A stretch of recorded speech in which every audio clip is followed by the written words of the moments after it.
北域天宗一处不起眼的杂役居住处。不要碰我，我已经是别人的形状了。女子面容清冷，柳眉微皱起，宛若冰霜。其身形凹凸有致，哪怕是在一袭宽松仙裙之下，也能令人浮想联翩，柔香四溢。杜山河伸出的手停留在半空，微微发愣。什么意思？女子似是知道自己说错了话，转瞬间又改了口。你总不能阻止我奔向更好的未来吧？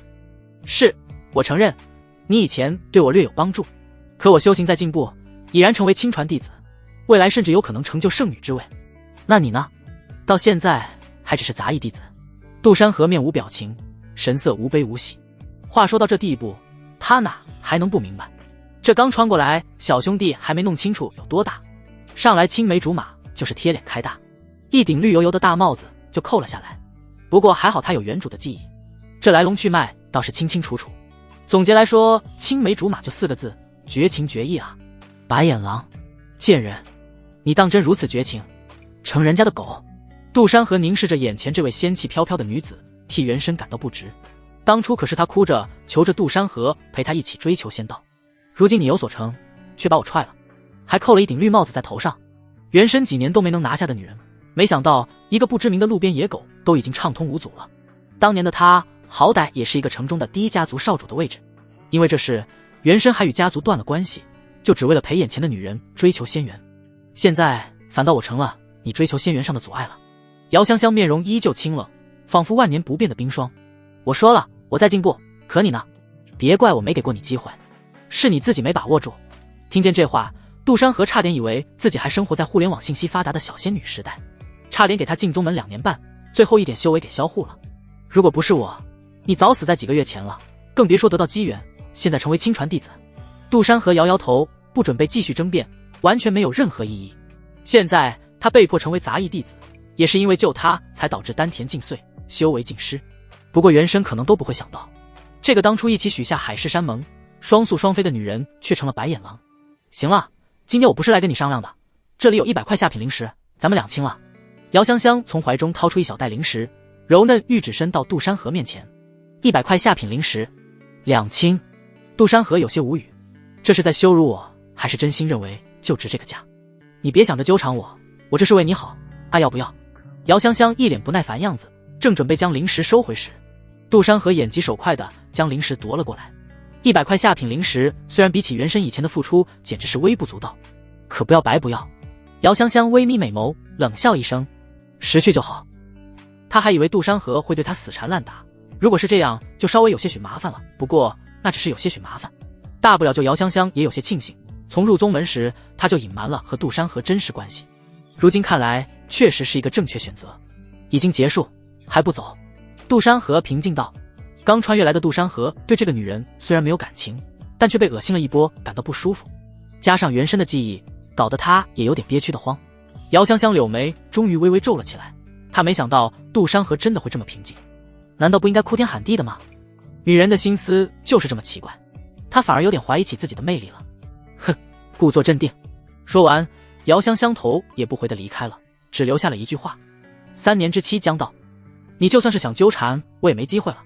5天后就是宗门杂役考核，想来你定会垫底，而后理所应当地被清理出去。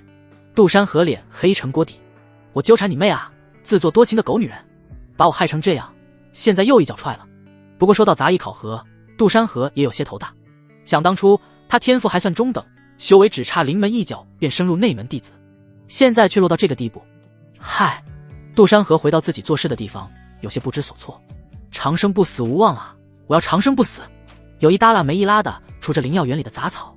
恭喜宿主成功绑定人生，查看系统。本系统不做解释，敬请摸索。姓名杜山河，境界炼气1层，命格别老仔，白色，气运值-39，衰亡。近期转折，因为道侣的无情背叛，在杂役考核上心中无望走神，被杂役甲一拳轰击致死。系统商城，气运值达到100后开启。这是金手指。杜山河眼中忽然冒出这么一行信息，兴奋起来。命格别老仔，这什么玩意？他怒了，连系统都打击他。气运还能复数。继续往下再看时，杜山河眼角突突直跳。我才刚穿越，又要翘辫子了。当看见最后一行，杜山河傻眼了，要不要这么搞？还没等杜山河继续思考，那边的那个杂役赶快过来汇集。灵药园外有人大吼道，杜山河只得放下手中的厨具，小跑着过去。等人齐全后，站在台阶上的中年执事跺了跺脚，理了理发冠，再紧了紧大肚子上的条带。这个胖子执事叫梁志超，是灵药园的管事，自然也是灵药园所有杂役的顶头上司。梁志超咳嗽了2声，这才进行宣布：啊，还有5天就是咱们灵药园杂役的考核，这次我们一定要干掉隔壁倒数第2的灵矿组杂役，争取一个人不淘汰，争取今年不当倒数第1，有没有信心？有。底下一众杂役弟子神情激昂。杜山河原本以为这事情就是一个简单的誓师大会，不过下一刻他就发现没那么简单，因为他下意识地查看别人时，居然发现别人也有信息。姓名：刘海柱，境界：炼气3层，命格：菜刀大成，白色，气运值8，普通。近期转折：3天后，因为与灵兽园里的灵兽私会，激情之音过于吵闹，导致被人发现，逐出宗门。玩得真花。杜山河看见后不由得吐槽，这人生查看系统居然也能看见别人的人生信息。杜山河灵光一闪，有了想法，一连串下来不停扫视。姓名：王大雷，近期转折，由于杂役考核在即，压力过大，染上怪癖，频繁购买尸解械物，过费缓解压力。姓名：叶很烦，近期转折，刻苦努力修炼，修为连连突破，引起外门长老关注。姓名：段博记，近期转折，今日晚上前往宗门外围方室，在一刀8脸外门弟子强迫买卖的情况下，购买了看似破烂的一瓶丹药，实际上是罕见9龙修复丹。服用此丹药者，破碎丹田得以修复，重新踏上修行之路。9龙修复丹。当看见这个信息，杜山河眼睛瞪得老大，他可太想要了。这个丹他自然知晓，那可是能修复他丹田的好东西啊。自从几个月前丹田破碎，便为杂役美约其名休养观察，实则是放弃他。宗门虽然势力庞大，底蕴雄浑，可对一个丹田破碎之人，自然不会让他占着茅坑不拉屎。宗门不养闲人，哪怕是北域天宗这样排名前几的大宗门，一颗9龙修复丹也是珍贵无比。没想到竟然有人能捡漏到这种丹药。杜山河直勾勾地望着，有些眼馋。台上的梁志超执事讲了片刻，便散去离开。人群这时也纷纷散开，杜山河也准备离去。不远处的段博记莫名的心慌了一下，不过当看见杜山河，他直直地走了过去。怎么，看见师兄我不问个好？看见这个曾经的外门弟子，如今却成了废物，每天欺辱一下，便是他段博记的乐趣和爽感所在。不过原身也着实有脾气，每次都以挨一顿毒打结束，绝不说一句好话。在杂役中也有一个不曾明文的规定，修为低下的杂役面对修为高的，不能与之对视，必须低头哈腰。其实这个规矩不单单是杂役中，而是整个宗门。你他娘的刚刚在看什么？你现在只不过是炼气1层的废物，来到杂役峰几个月了，还傲气什么？段博记丝毫不给面子，以他炼气5层的修为，足以傲视灵药园所有杂役。杜山河这时反应过来，暗道坏了，元神结的仇，上门找乐子来了。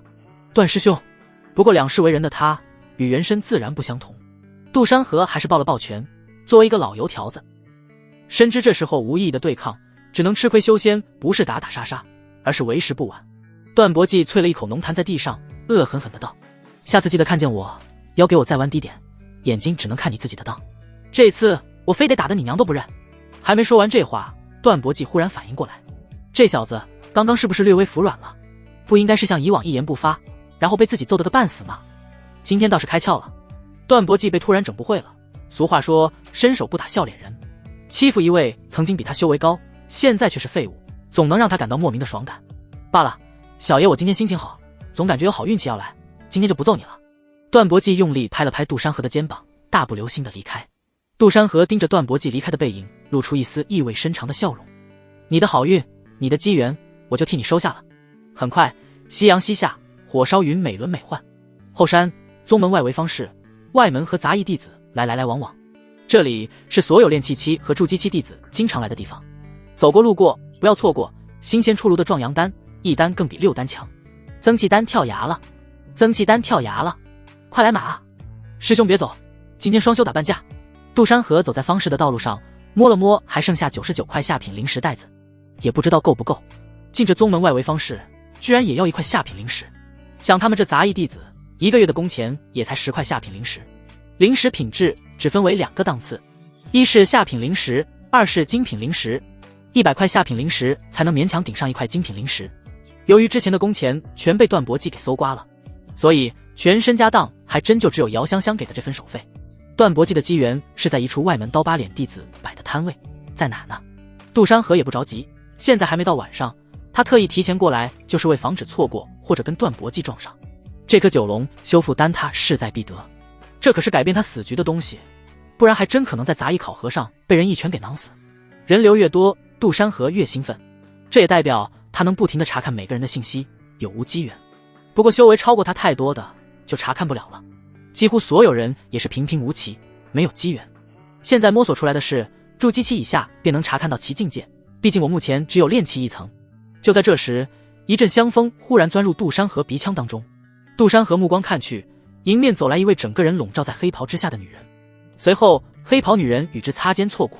至于杜山河为什么知道，因为他已经下意识用系统查看。姓名袁瑶瑶，境界命格先帝转世，金色阴阳合欢，金色逢凶化吉，金色旺夫好运，金色气运值299，福增长中，近期转折暂无。看见这个女人的人生信息，杜山河惊呆了。先帝转世，阴阳合欢，全金色传说。现在他算是搞清楚，命格大致有7种，从低到高分别是凄惨无比的黑色、白色、青色、蓝色、紫色、红色、金色。反正目前看见最高的命格就是金色。杜山河点开了最好奇的阴阳合欢命格进行查看，当然他只是不懂这个命格的意思，其他的命格的意思很好懂。阴阳合欢，绝佳双修之体，上古冰火仙体，与之双修修为突飞猛进，没有任何瓶颈。杜山河咽了咽口水，如果要是与之成为道侣，不敢想修为上升会有多快了啊，不是会有多快，这不是馋的，这是惊讶的无与伦比。直到黑袍女人消失在拐角，杜山河这才收回了目光。要是正道长生，再拥有许多仙子相伴，不敢想会有多快乐。他想不通为何这妖牛逼的人为何会出现在这外围宗门访视，除非他也是弟子一类。不过杜山河却查看不到其修为境界，想来他定在筑基网上。虽然出了点小插曲，杜山河还是没有忘记自己要截胡段博记的机缘，只是往前走了一小段路，找到了外门弟子刀疤脸。杜山河走进摊位，他先是假意的蹲下来，左看看右看看，进行挑选。太贵了，能不能便宜一点？杜山河佯装拿起一个巴掌大的小鼎，实际上目光已经找到那瓶装着九龙修复丹的瓶子。贵，贵你还来看？外门弟子瞧见是个杂役，一脸的不爽，因为杂役肯定没啥钱。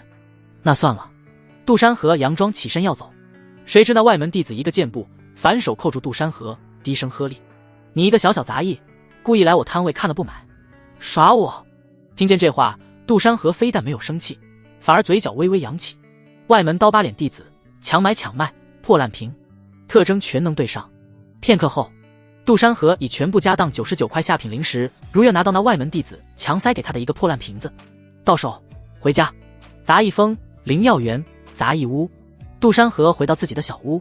虽然他现在修为仅仅只有炼气1层，可以前好歹是外门弟子，多少有点小存货，这也是有人不停找他麻烦的原因。杜山河取出一张脸息符，输入灵力，瞬间将其激活，而后他贴在了门上。为防止不保险，杜山河将全部存货拿了出来，屏蔽符、防御符、预警符、神行符通通进行使用。不是我不节俭，而是不得不小心啊。杜山河脸上也闪过一丝肉痛，可这些比起九龙修复丹来说就是九牛一毛。当然他也不认为会有哪个大佬会关注他这么一个小小的杂役，而且宗门内有防神识偷窥大阵，其次天宗万里疆域，上亿人口，没谁会关注这么一个小小的地方。这些措施更多的是预防附近的修士。做完这一切，杜山河才把那瓶装有九龙修复丹的破瓶子拿了出来。不得不说，确实够烂的，光从外表来看根本想不到里面会藏有一颗罕见丹药。这些外门弟子也并不是傻子，在一些遗迹或者秘境里逃寻出来的东西，肯定是先自己好好检查一番，能拿出来售卖的都是自己实在是没发现什么猫腻。哗啦，丹药瓶狠狠地摔在地上，里面这才露出一颗黄灿灿的丹药，顿时间芳香四溢。杜山河松了口气，幸好提前做了措施，不然这丹香怕是会惊动不少人。干了哦，兄弟们！不再犹豫，杜山河捏着丹药，一口下毒。金丹入腹，我命由我不由天。轰！丹田重新开始凝聚。入夜，后山宗门外围方室，在杜山河吞下九龙修复丹时，另一边的段博济也终于来到了这里。奇怪，怎么忽然感觉心里空落落的，就好像失去了什么很珍贵的东西。段博济皱着眉头，他不知道自己的机缘被截胡了，但不由来的失落感让他心情复杂。师兄，请问您这增气丹怎么卖？段博济鬼使神差的来到了一处摊位，他蹲下看了看，举起一瓶增气丹药。他总感觉自己手上这瓶拿的不对，却也说不出来为什么。又来一个杂役弟子，今天捅了杂役窝了。刀疤脸外门弟子不耐烦看着他，慢悠悠伸出手，接着张开5根手指头。50下品灵石，也好，就当交师兄一个朋友了。段博济很好的掩饰了心中的不快，笑呵呵的从怀里掏出50下品灵石。50下品灵石买一瓶增气丹，略微贵了一点，不过段博济不打算计较，这点他还是能拿得出来。什么50、500？刀疤脸外门弟子冷脸一笑，强买强卖，敲诈的意味丝毫不掩饰。什么？师兄，您这一定是在跟我开玩笑吧？段博济傻眼。片刻之后，段博济欲哭无泪的看着手中的天价买来的增气丹，跳崖的心都有了。正巧不远处还传来增气丹大甩卖的广告，来来来，赶快买增气丹，买增气丹，增气丹跳崖了，增气丹跳崖了，快来买哟！段博济咬牙切齿，被外门弟子坑了一刀，关键是他还没任何办法。马德，看来明天要再去一次信度的那个废物那里，他曾经是外门弟子，肯定还有不少好东西，这次一定要把他所有东西都炸出来。轰隆！随着最后一声负雷轰鸣，一丝丝雷光从丹田之处溢散出来，宛如一方小天地。成了，道爷我成了。杜山河迫不及待地吸收灵气流进丹田，而灵气终于不再向外逃逸，是稳稳地固守在丹田中，慢慢炼化成灵力，甚至破而后立。九龙修复丹让他的修行天赋更上一层楼。不过负雷中的轰鸣还未停止，仿佛还要继续。瞧见这情况，杜山河霎时间明悟，兴奋起来，这是修为晋升。果不其然，下一刻，炼气2层，炼气3层，炼气4层，5层、6层、7层、8层，炼气12层圆满，一连突破到炼气12层圆满才堪堪停止。这距离筑基只有一步之遥，想他之前最高修为也就炼气12层圆满，这也意味着他恢复了原本修为。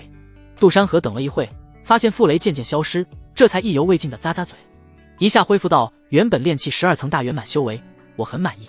不过还是得小心，大家都知道我是一个丹田破废的废物，一夜之间恢复了原本修为，肯定会引起某些人的关注。杜山河念头一动，运转隐匿之法，浑身澎湃的气息弱了下来，看起来跟以前那个废物没有两样。这种隐匿之法通常是外门弟子才会接触学习，算不上很稀有的功法。当然，这是在普通情况下一般金丹都无法看破。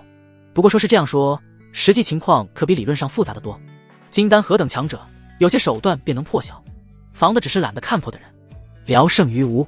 杜山河也不担心这最外围的杂役处有这种大佬，修为最高也不过是筑基一类的修士，比如灵药园的执事梁志超、沐浴、修神睡觉。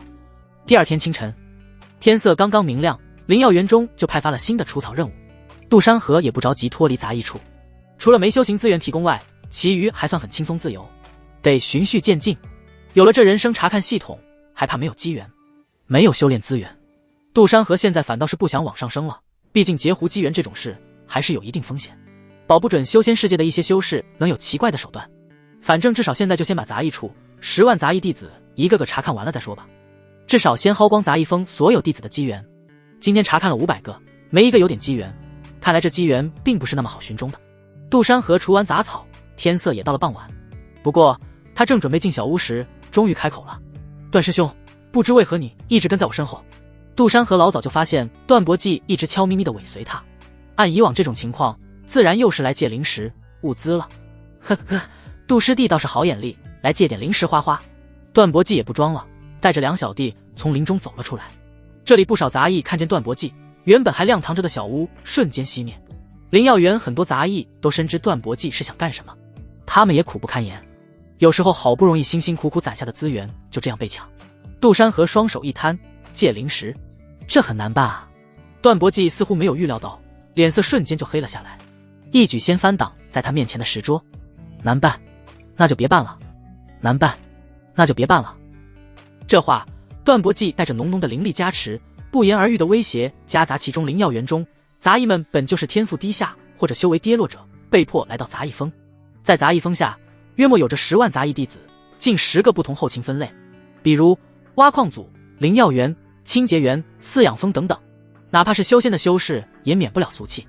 杂役弟子更多的是像临时工，福利是没有的，活是多的。而且大家都有一个共同的特点，那就是弱鸡。入宗3年，如果还不能突破到炼气3层以上，那就要再次换一批了。可以说这个要求是很低了，毕竟北域什么都缺，就是不缺修仙修士。你不想当杂役，有的是人当。自然段博祭炼气5层的修为自然可以傲视整个灵药园。信度的，昨天给了你一点好脸色，今天就把我的话当耳边风了。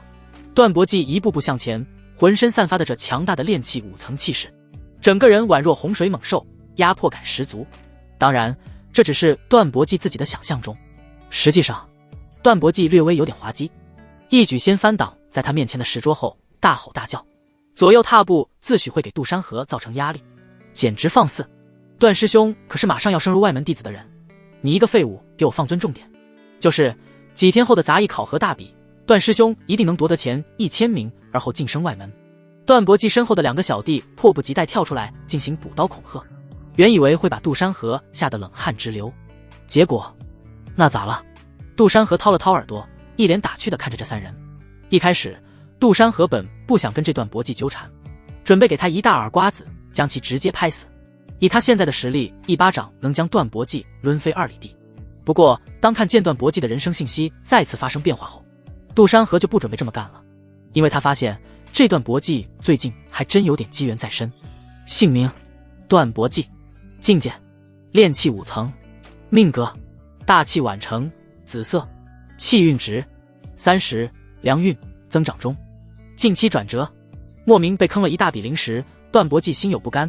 2天后傍晚，随即想到方式中的赌石，在赌石摊位上一块带有黑色印记的石头开出一大块精品灵石。好家伙，踏破铁鞋无觅处，得来全白费功夫。机缘，杜山河眼睛直勾勾的发亮，双手不自觉地摩擦起来。一大块精品灵石，估摸着能值10万块下品灵石了，绝对是一笔巨款啊！筑基需要的资源，这不就来了第一笔？杂役都得干进840年才能有这么多，哪怕是外门弟子，1个月100块下品灵石的俸禄，不吃不喝也得存84年。刹那间，杜山河改变主意了，与其一个个费力的找，不如细水长流，慢慢薅羊毛，先薅秃了再说。杜山河露出邪意笑容，大器晚成的命格，正好说明是机缘不断，不过也不能打压得太狠，不然心态崩了就没得薅了。下定决心后，杜山河准备只用比段博祭高一小段的修为来应对。哎，听说这杜山河以前可是外门弟子，不知道什么原因丹田破碎，这才成了杂役。那他可真够惨的，被段博祭盯上了，铁定要把他吃干抹净。不过这杜山河也是倔，宁愿挨毒打，也不肯交资源。周围杂役弟子传来淡淡的唏嘘声，上，给他松松骨头。段博祭瞧见仍旧一副淡定模样的杜山河，就气不打一处来。2个小弟仿佛得到主人的命令，如同疯狗一般冲了上去。完喽，这小子恐怕又是半月下不来床，4天之后又是杂役考核，落得这副下场，被赶出宗门。围观的杂役有些兔死狐悲，毕竟大多数都没有修炼天赋，炼气都难如登天。炼气5层在他们眼里都是大哥的存在了。看着2名炼气3层的疯狗冲来，只是眨眼间，杜山河只将炼气6层的气息显露而出。炼气6层，滋滋，杜山河故意只释放炼气6层的气息扑面而来，宛如一股劲风席卷。2名炼气3层小弟惊恐地瞪大眼睛，脚下不停紧急刹车。最终由于还是刹车不及时，不知是因为路道上的石子崎岖，还是其他原因，使得2人忽然滑跪了下去。大哥，收我一拜。俺也一样。不是哥们，这么从心的吗？杜山河看着叛变的2人，嘴角抽了抽。周围人都傻了，这什么情况？不是说这人是个废物，丹田尽碎，修为尽失吗？炼气6层什么鬼？难不成是修为恢复了？丹田假碎？虽说这种情况很少，但也不是没有。你修为什么时候？段博祭惊的话都说不出。当然，他在意的不是小弟的叛变，而是杜山河的修为恢复的变化。把石桌扶起来，我叫你把石桌扶起来。只是愣神之际，杜山河就漫步到段博祭身旁。好快！段博祭瞳孔收缩，听着近在咫尺的魔音，冷汗冒了出来。炼气6层和炼气5层差距并不是太大，他担心的是几天后杂役考核，如果真要斗起来，受伤是避免不了的。一想到前几个月对待杜山河的方式，段博骥就有些后悔。早知道人家丹田并不是真的破碎，他也不会这么嚣张。杜兄，我给你赔不是，石桌我扶起来了。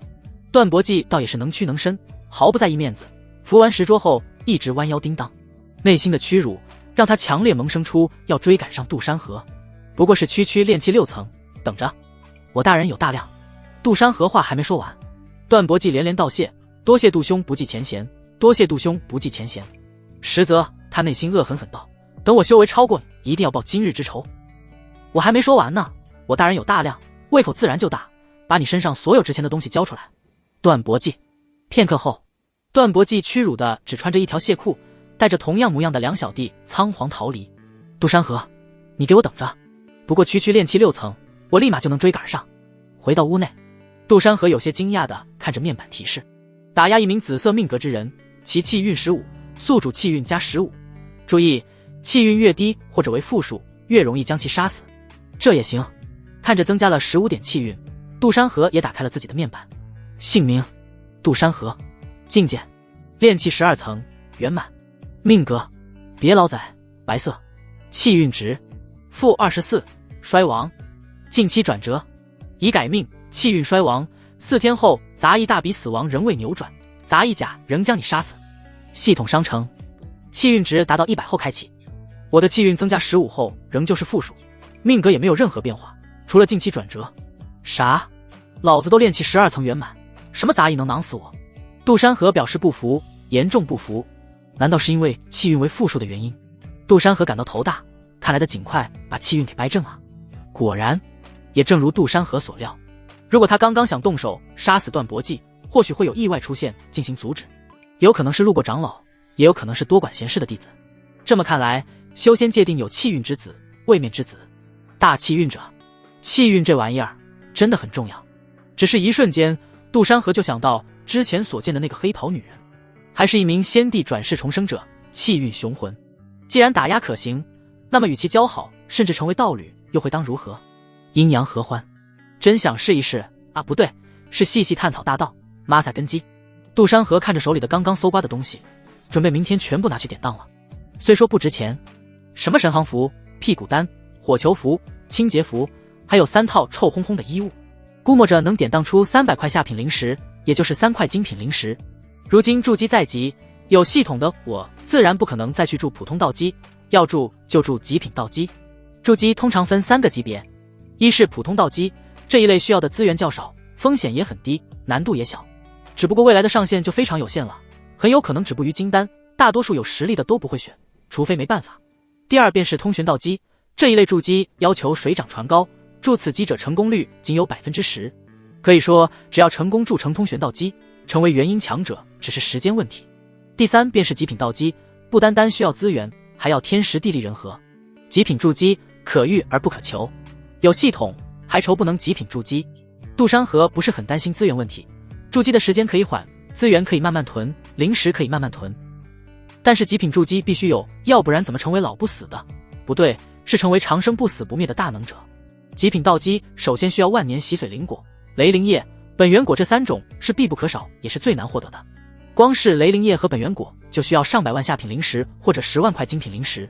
雷灵叶和本源果，杜山河记得天宗的藏宝阁是有的，需要天价的灵石或者用灵阶法宝或者丹药兑换。丹药、药材的等级是9品至1品，从低到高，9品最低，1品最高，可见材料的珍贵。万年洗髓灵果，名字加了万年，其实是夸张的说法，果子本质上是几百年至1000年不等，所以事情又回到原点，找机缘，囤资源，筑极品道基。另一边，当段博骥回到自己的住所时，其内门的大哥正好有事而来寻他。小骥，你这打扮是什么爱好？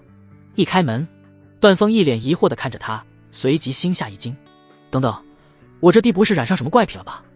随后他有些语重心长地说教道：人固有一死，但却不能先射死。弟啊，你……段博骥一愣，迅速关门，等再次出来后又是衣冠楚楚，他脸色有些难看。段博骥有一位进入内门的大哥不假，可自从段峰入了内门，便常年不怎联系，关系就有些生疏了。3年前两人一同拜入天宗，段峰的天赋很好，短短1年时间筑基，升入内门。相比段博纪已经快3年，还在炼气徘徊，不知好了多少倍。弟，哥最近要出宗做一个任务，短则3-5个月，长则1年。段风玄即从兜里掏出1瓶丹药与1袋灵石。段博纪本不想接，可最近实在是太倒霉了，先是被人坑了一笔，后又被那恢复了些修为的废物打了个措手不及，又损失了一大笔财物，现在可谓是身无分文。你多加小心。段博纪略微感到关系生疏的不适，将东西收下。最近可有不长眼的欺负你？哥出宗前替你将障碍扫平。段风眼眸底中闪过一丝狠意，灵压不自觉地散发。段博纪本想脱口而出，将杜山河这个名字盘出，但仿佛又想到什么，话到嘴边又停了下来。大哥一直将我当作孩子，可我早已弱冠之年，根本不是什么小孩，区炼气6层而已，我翻手便可追赶，我能自己解决。不想让大哥一直看不起自己的段博纪选择了不透露。没有哪个不长眼，都是我欺负他们，放心吧，拿捏。小介，杂役考核你可有信心？当初咱2兄弟拜入天宗，如今的段家可就剩下咱2人了。段风还想絮絮叨叨些什么，却被段博纪不耐烦地打断。行了大哥，爹娘的仇我一直记着的，此次杂役考核我定能入外门，追上你也只是时间问题。段博纪送走段风后，这才回到屋内。1瓶极品增气丹，500块下品灵石，还是一如既往的抠门。段博纪看着手中的东西，皱着眉头地嘀咕着，殊不知这也是为他好。好东西需要相应的实力，不然只会招来祸端。时间一晃而过，便是来到2天后。咕咕咕，窗外枝头鸠鸟鸣叫。哈哈，果然，我就知道我天赋不俗，绝对不是下品灵根。炼气6层突破成功，段博纪感受到破镜的欣喜，豪迈自信油然而生。杜山河，你等着，老子已经炼气6层，前2天失去的今天全部都要加倍拿回来。段博纪脸上兴奋的慌，今天终于可以找回场子了。他再次带着2小弟急匆匆地赶往杜山河居所处。半个时辰后，段博纪狼狈又只穿着亵裤匆匆回到自己的屋内。梅开2度，他一脸震惊，眼中满是屈辱和不可思议。这不可能啊，那个废物怎么也在这么短的时间内突破了一个小境界，正好又比我高上一段，炼气7层。我不服，我不服啊！最关键的是，他哥才给他的资源又没了，没了资源，这可怎么修炼？段博纪有些悔恨，早知道就修炼到炼气8层再去找回场子。等等，我记得今晚的方式有赌石正好开放，要是运气好赚得一大块精品灵石，最近的资源就不用愁了。段博纪有了想法，呼，这小子还真是坐不住，有点好东西就立马给我送过来了。杜山河再次从典当行出来，将送来的东西全部兑换成了几块精品灵石。杜山河脸上的笑意自然掩饰不住，一想到段博纪那吃了屎一样憋屈的表情，就顿生有趣。他以为只差一点点，实际上结，算算时间，段博纪的机缘就是今天的晚上，该去收割了。距离1万块精品灵石还差得远啊，哪怕是修仙也离不开钱财这玩意。很快，时间来到傍晚，2颗圆月升起。后山宗门外围方室赌石处，开，我就不相信了，今天老子开不出精品灵石。别墨迹，老子下注了，赌他开不出精品灵石。废话，精品灵石哪有那么好开，他这次肯定也开不出来精品灵石。一处赌石摊位前，一大群修士围坐一团，他们神情激昂兴奋。赌石顾名思义，灵石刚开采出来时外表是普通石头一样，有些外表普通石层却有阻隔修士们神识的神奇手段，哪怕翻手可覆灭一座城池的元婴大能也无法透石，这也是修仙界地下灵矿演化出的神奇手段。因此真正珍贵反而不是灵石，还是有些灵石外面这层物质。咔嚓，穿着一身黑袍的摊主芊芊玉手挥动长剑，寒光一闪，当那块石头对半切开，露出普通石头的样貌，那个赌石的修士愣着住了，随即他心下一横，就想夺回自己的灵石。刷，哪怕他是炼气12圆满的修士，在这外围方式不说无敌，那也是自保无忧。可面对黑袍摊主斩下的一剑，他连剑光都未曾看清，就被斩去一臂。不守规矩，若有再犯，下一次便是你的小命。黑袍摊主嘶哑的声音震颤了所有心怀不轨的修士。赌石的修士纷纷对着黑袍摊主抱拳。人群中，杜山河眼眸诧异，这人不就是上次那个黑袍女人？死！本想上前有心搭讪的杜山河还是比较从心，选择了下一次一定。我现在的修为还是太低，别被人家一巴掌拍死。杜山河有些发牢骚，干巴巴地望着那些诱人的命格。赌石继续。黑袍摊主再次化身木头人，站在旁边一动不动。杜山河挤到摊位前看了看，目光很快发现角落处还真有一块样貌丑陋的黑色印记石头。黑色印记的石头，就它。当杜山河选了这块石头，周围修士眼角抽了抽。不是哥们，哪来的杂役也来玩赌石？你有钱吗？你就来。死杂役滚远些，别阻挡小爷我发财。最低100块下品灵石买石头，你拿得出吗？来玩赌石的基本上全是外门弟子，至于杂役，修为低下，赚取灵石的方式也很有限，基本不可能来赌石这么高消费了。有哪条规矩定了杂役不得赌石？戴着骷髅面具的杜山河皱了皱眉头，直接释放出炼气8层的修为，灵压如同浪潮覆盖锁定嘴尖的修士。咕噜，围观的外门弟子修士惊讶，眼神中明显忌惮起来。奇怪，杂役弟子中还有如此奇人存在。通常来说，杂役弟子达到了炼气5层往上就能晋升外门弟子，3年一次的杂役考核便是为此设置。不过杂役中也不是没有天才，总有黑马。你确定选这块？晨会100块下品灵石。黑袍摊主嘶哑的再次询问，黑袍笼罩的面具下闪过一丝疑惑。他不明白眼前的这位为什么一上来就锁定了这块石头。这块石头表面布满黑墨，沾染了黑墨的石头是灵矿中公认的废石，这种石头几乎都是普通石头，他也只是拿过来凑数压摊脚的。杜山河也不墨迹，掏出100块下品灵石，将那黑色印记石头买了下来。卧槽，这杂役是第一次来赌石吧？买一块布满黑墨的石头，这就是一块普通石头啊！有些人啊，就是自以为与众不同，把自己当主角，等会有的他后悔的。100块下品灵石，杂役得存好久吧。杜山河本想抱着这块石头直接离去，却不想被人阻拦。第一次赌石，赌石的规矩就是当场切。没办法，杜山河只得将石头放下。切开吧。杜山河淡淡向黑袍摊主说道。周围人这时候也兴奋起来，纷纷开始下注。开盘开盘。全场几乎所有人赌杜山河开出的是普通石头，有意思。黑袍摊主也不再等待，寒光一闪，石头缓缓开裂，卧槽，有灵气冒出，是灵石。人群中有人惊讶的出声，明明沾染了黑墨的石头几乎不可能是灵石，可偏偏等等，不对，不只是下品灵石，是一大块精品灵石啊。等石头完全裂开，石头里孕育着一大块精品灵石，灵气氤氲上升，甚至有一丝香韵。果然没错。杜山河扬起一丝笑容，这能分割出1000块常态精品灵石吧？段伯纪正巧这时赶到赌石摊位，瞧见这一幕，瞪大了眼睛。当他看向戴着骷髅面具的那个人，段伯纪眼里满是羡慕之色。要是我有这运气就好了，1000块精品灵石啊，可惜不是我的。段伯纪叹了口气。不过当看见专属宗门杂役的标志时，他愣了愣，这人是杂役。顿时间，他邪心大起。虽说这机缘不是我的，可若我……段伯纪看着那人远去的背影，本想着跟上去打劫，可余光便看见有几个人提前跟了上去，那几人修为可比他高多了。也是，1000块精品灵石可是不菲的巨款，还轮不到我，这杂役遭殃了。段伯纪摇摇头，有些可惜。只是不知为何，段伯纪总感觉活在某人的阴影之下，不可言说之感令心头不舒服。大概是杂役考核在即，段伯纪也没当回事，继续走向下一个赌石摊位。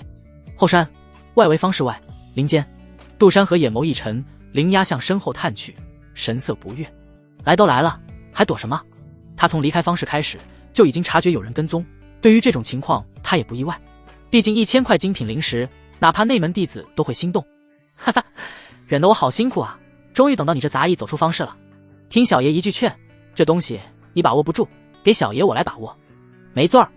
升仙至，人后出，3道人影刷刷刷的从树林间先后跳出，森冷的剑光闪烁。怎么，你这小小杂役吓傻了？不想死就赶快交出来。为首的外门弟子目光中尽是贪婪，1000块精品灵石啊，完全足够他突破到筑基了。养马也不奢望太高追求，只用铸造普通的道基就好。小马哥，您跟他费那么多话干什么？咱3只马组合还干不掉他一名杂役炼气8层。这时养马旁边的一位小弟怂恿着，哪怕他吃不着肉也能跟着喝汤啊。好好，来财来财。养马霸气的伸手一指，2名小弟一拥而上。杜山河眼神有些无奈，你说好好活着不好吗？非得赶着投胎。杜山河曾经还是外门弟子时听说过这3只马的组合，很是臭名昭著，喜欢劫掠他人，偷盗，欺软怕硬。没想到今天还真被他遇上了。这3人的修为也并不高，除了为首的养马是炼气10层，其余2人只是炼气8层。两位外门弟子左右夹击，两道拳风犹如龙卷，刮起的劲风呼呼作响。两人势必想要一举将杜山河拿下，这样说不定还能多分得一点灵石。砰！然而杜山河只是站在原地，双手横推，将两道袭来的拳风稳稳接住。拜托，很弱哎！杜山河一脸的欠揍模样。两名炼气8层的外门弟子心下一惊，不好，他扮猪吃老虎，他不是炼气8层，而是炼气10层，这是个老阴笔。两人反应过来，立即想要后撤，却发现拳头被杜山河死死钳住，无论如何也动弹不得。这是外门弟子才能接触的困抓手功法，你一个杂役怎么会？杜山河自然懒得回答，回应两人的是一股磅礴灵气灌注双臂，指尖霎时间宛如钢爪将其撕裂。啊！我的手！两人脸色瞬间苍白，失去了臂膀，这对修炼之路打击极大。两人目带恐惧后退。好，能让我们3只马看走眼的，你还是第一个。杨马眼中寒意更甚，一副压轴出场的 BOSS， 鼓掌走上前。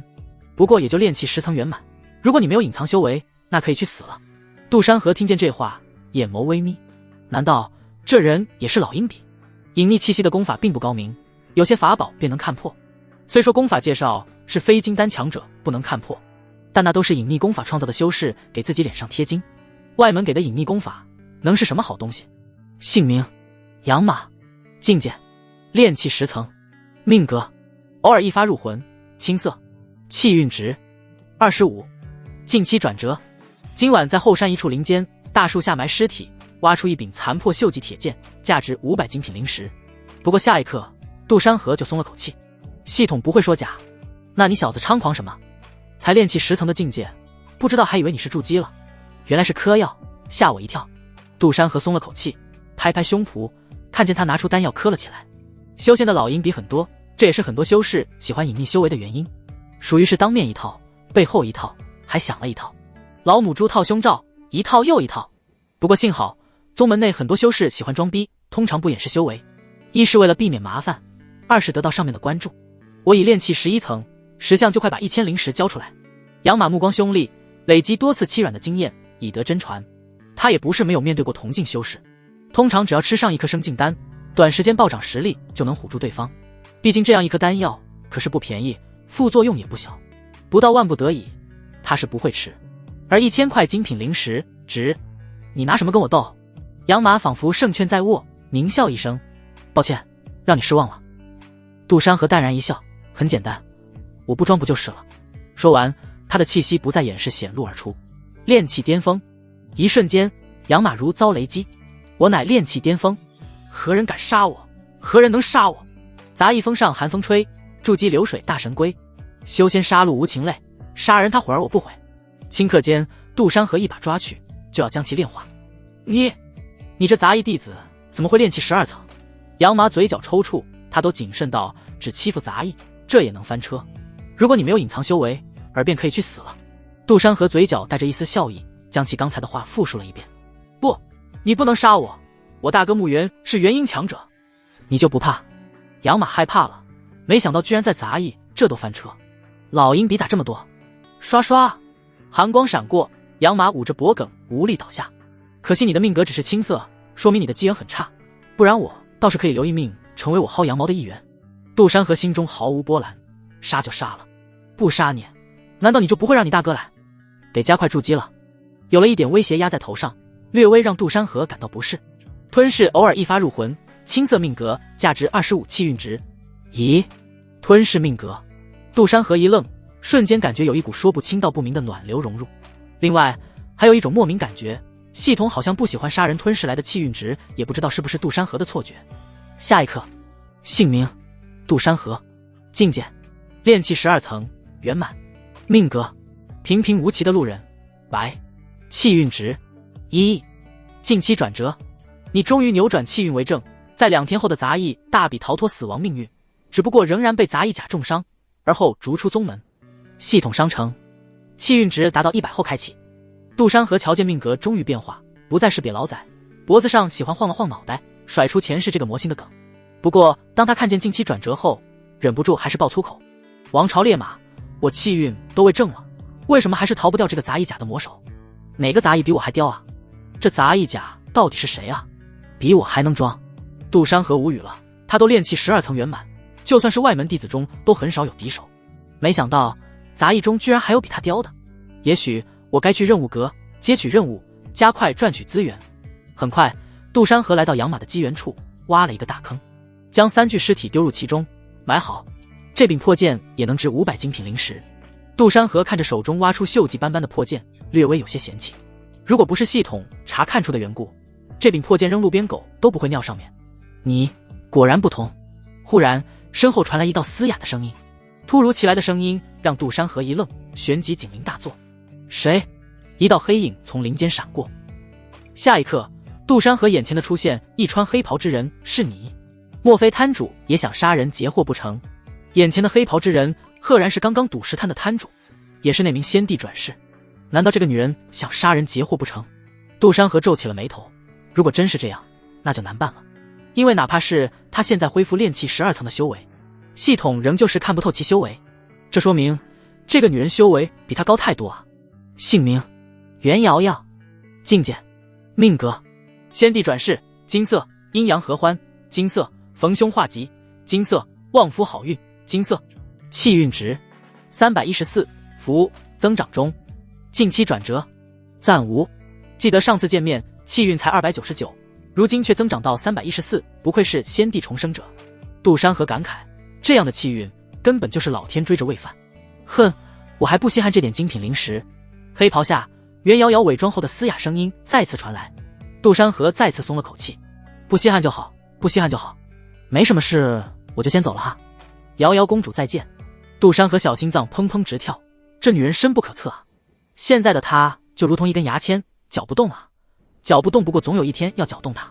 这里说的是修为，切莫想歪了。你为何知道我的真名？身后一道如同来自9天寒渊冰冷般的声音传来，关键的是声音不再嘶哑，而是清脆好听，宛如仙音。卧槽，我怎么把人家名字念出来了？杜山河离去的脚步一僵。那个，杜山河冷汗从额头冒出，他也不知道哪根筋搭错了，居然会鬼使神差的叫了出来。这都是前世玩农药玩的啊。瑶瑶公主误我。杜山河见过人家2面，可人家没见过他，这怎么搞？你一杂役是如何得知我名？为何又知我是世俗一王朝的公主？黑袍笼罩下的袁瑶瑶微微歪头，分明可爱至极的动作却蕴含大恐怖。她仅仅是向前踏了一步，一股灵压澎湃，犹如巍峨巨山扑面而来。杜山河咬紧牙关，迅速思考着对策。我哪知道你正好又是一位公主，总不能说我前世玩农药玩的吧？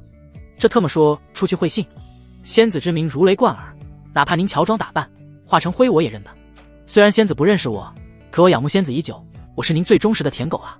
杜山河豁出去了，既然是先帝转世，那绝对样貌不俗，在其他自己的圈子肯定有不少追求者，甚至于还很出名。这样吗？袁瑶瑶歪了歪头，清冷的声音略带一丝呆萌。她的追求者确实非常多，以至于每天都要绕着走，因此这才乔装打扮，避免一些繁琐之事。呼，给救了！杜山河只感觉身上灵压撤去，终于直起腰板。没想到赌对了，看来我的气运也不是那么差嘛。没想到看似外表高冷的先帝，实则内心却是呆萌少女，这么拙劣的理由居然也能相信。不过好在是个天然呆，杜山河忽然也感觉这先帝转世也没那么可怕了。杜山河认为这先帝肯定没有前世记忆，你不会是忽悠我吧？袁瑶瑶美眸微眯，一副我可不好忽悠的气势。不敢不敢，我就一小杂役，能给你舔狱卒就是我最大的奖励了，怎么敢忽悠你？杜山河昧着良心，他不喜欢狱卒，再漂亮的女人都算。不知瑶瑶仙子找我何事？杜山河胆子大了起来，天然呆的话就好忽悠多了。原来高冷只是你的保护色啊！我前2天见过你，同样是在方氏。袁瑶瑶徐徐说道，黑袍下不知是何表情。她总感觉眼前这个男人似乎对她的名字有些调侃，也有可能是错觉。我没记错的话，那时你分明是一名丹田破碎之人，而如今却是炼气圆满之境。杜山河一脸疑惑，不知道这位女先帝转世者是想说什么。短短2-3天，机缘不断，连我都未曾看出那块石头，没想到却被你看出不同。袁瑶瑶缓步靠近，直至一步之遥停了下来。杜山河刚平静下去的心又提了上来，鼻间萦绕着一股柔香。他说这些话，难道是看出来我有系统？这世界难道真有人知道系统这玩意？正巧路过，心生玩趣，最近我赚了不少灵石，所以才想着赌石一番。不知瑶瑶仙子你想说什么？杜山河说着，从兜里掏出几块精品灵石，一脸谄媚。你身上莫非携带某种寻物法宝？你随意出价，我有一对够。袁瑶瑶从黑袍之下拿出一件法宝，散发着强大气息。原来是这样，杜山河还以为看出他身具系统。从某种角度来说，系统确实是某种法宝。看来以后要多加小心啊，改狗的时候还得狗一下。杜山河内心微微讶异，先帝转世就是不一样，居然这都能有所察觉。不愧是气运加持，先帝转世，还在人家并无恶意。我不知道仙子你在说什么，我本身就是一外门弟子，修为炼气圆满，只不过丹田假碎，最近才恢复。杜山河表情诚恳，要多老实有多老实，一脸迷茫的模样。这一下反倒是袁瑶瑶拿不准了，面具后纠结的小模样，要是让人看见，还以为是情窦初开的小姑娘。要是仙子不相信，大可用神识搜身。杜山河张开双臂，一副英勇就义的模样。搜就搜。袁瑶瑶仿佛得到同意，再也不客气，一道神识甩出，直接给杜山河做了个大扫描。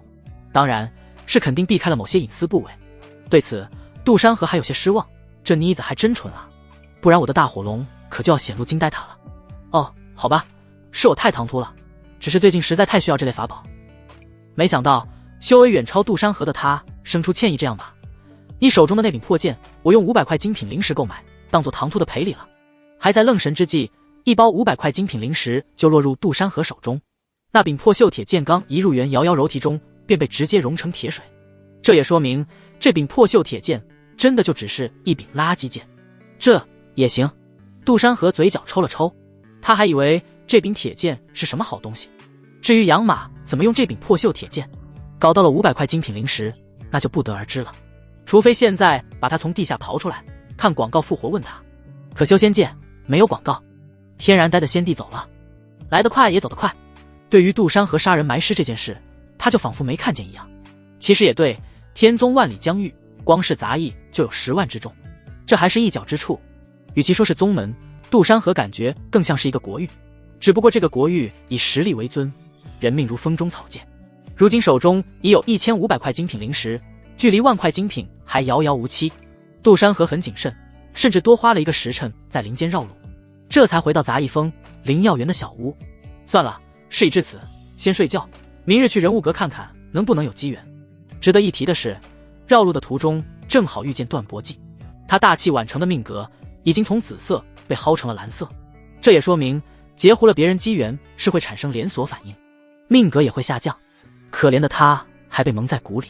躺在床上，杜山河倒不是不想修炼，只是他发现自己这具身体的灵根确实一般般，哪怕是改良了，就如同的杜山河的命格一样，平平无奇的路人。想必只有改善了命格，恐怕成就才会有所不一样。咕咕咕。第2日清晨，今天杂役执事并未发布什么任务，多数都在努力修炼。毕竟不算今天的话，那么后天就是杂役大比，这也关乎到杂役执事们的业绩考核。咚咚咚，门外梁志超，也就是灵药园的执事敲了敲门。杜山河打开门，不明白灵药园的执事来找他是为何事。难道昨天杀了3个外门弟子的事这么快就暴露了？虽说宗门不怎么管这类事，但只要有人追究，还是会走流程。梁执事，杜山河还是抱拳应礼，仙官启泰，免了免了。梁执事有些不耐烦的摆摆手，他也毫不客气，进屋直接坐凳子，把脚交叉放在茶桌上。那啥，昨晚后山有灵兽园的灵狗刨出了3具外门弟子的尸体，我就过来问问，当时你去哪了？梁执事瞥了他一眼，前段时间发生的事他也有所耳闻。杜山河是丹田假碎，如今却是有着不弱的实力，瞧着是有炼气5、6层，这自然是杜山河隐匿的结果。在屋中修炼，杜山河波澜不惊，语气平稳。记上。梁执事向着身后2位进行记录的弟子招呼。对了，也不知道你小子怎么惹到了亲传弟子，那位女弟子托我给你带句话。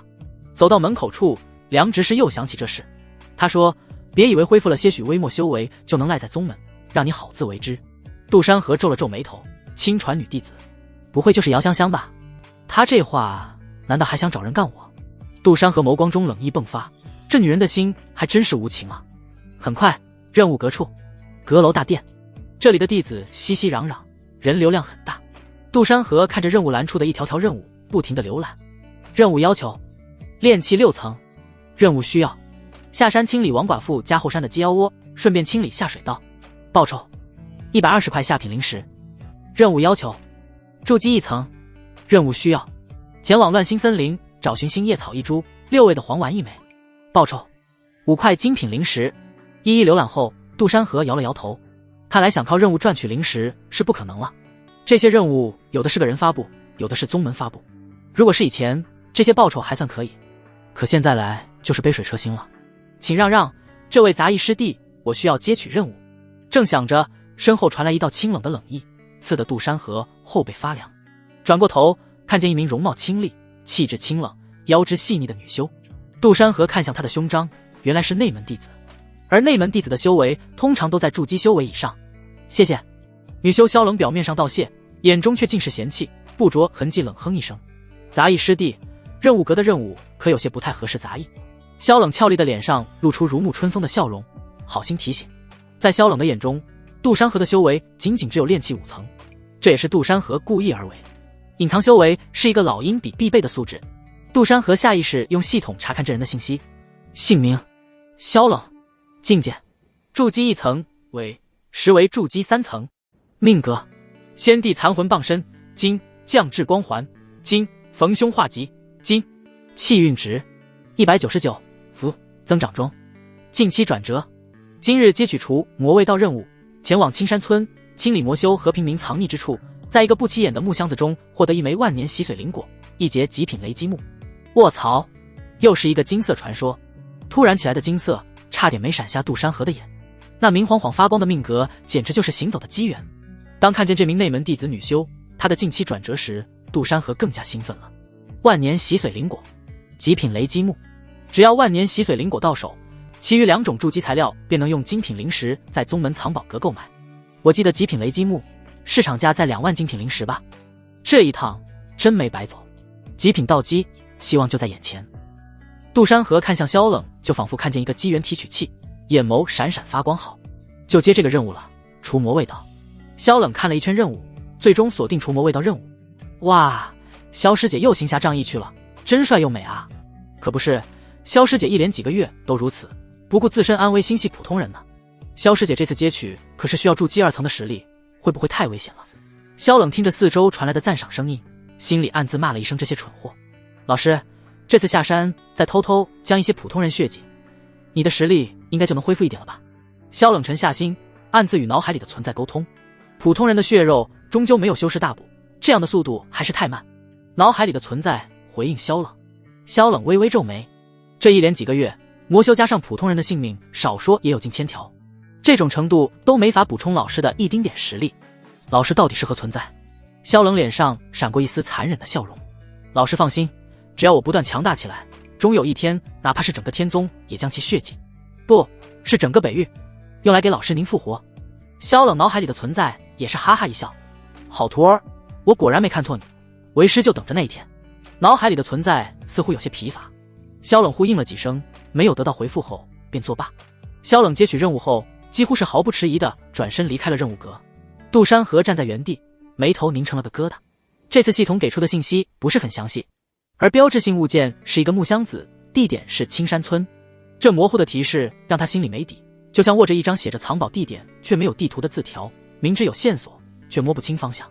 萧师姐，萧师姐留步！杜山河快步追了上去，刻意放缓了语气，脸上堆起几分恰到好处，寻求帮助。久仰萧师姐大名，听闻萧师姐斩杀魔修经验丰富，小弟这还是头回出任务，能不能恳请萧师姐带带小弟，也让小弟开开眼界，见识如何除魔卫道。杜山河心里打着算盘，如果萧冷不答应，这个机缘大概是没了。就算事后他再去把整个村子翻个底朝天，也无济于事。萧冷停下脚步，缓缓转过身，一阵香风扑面，他的眼眸微微低垂，长长的睫毛在眼下投出一片阴影，正好遮住了眼底一闪而逝的嗜血红光。原来是你！萧冷的声音听不出情绪，却带着一种居高临下的漠然。可下一秒，他脸上竟绽开一抹和煦的笑容。好啊，没问题，正好路上有个伴。杜山河心里咯噔一下，这答应的也太痛快了。他混迹宗门多年，深知人心险恶，尤其是像萧冷这种在宗门内声名鹊起的内门弟子，哪一个不是眼高于顶，怎会对一个杂役弟子如此和善？不过他很快从系统给出的信息里发现端倪。原来是这样。杜山河瞬间反应过来，难怪萧冷答应的这么干脆。他不动声色地瞥了萧冷一眼，心中冷笑，这先帝残魂果然不安分，寄存在别人体内还想兴风作浪。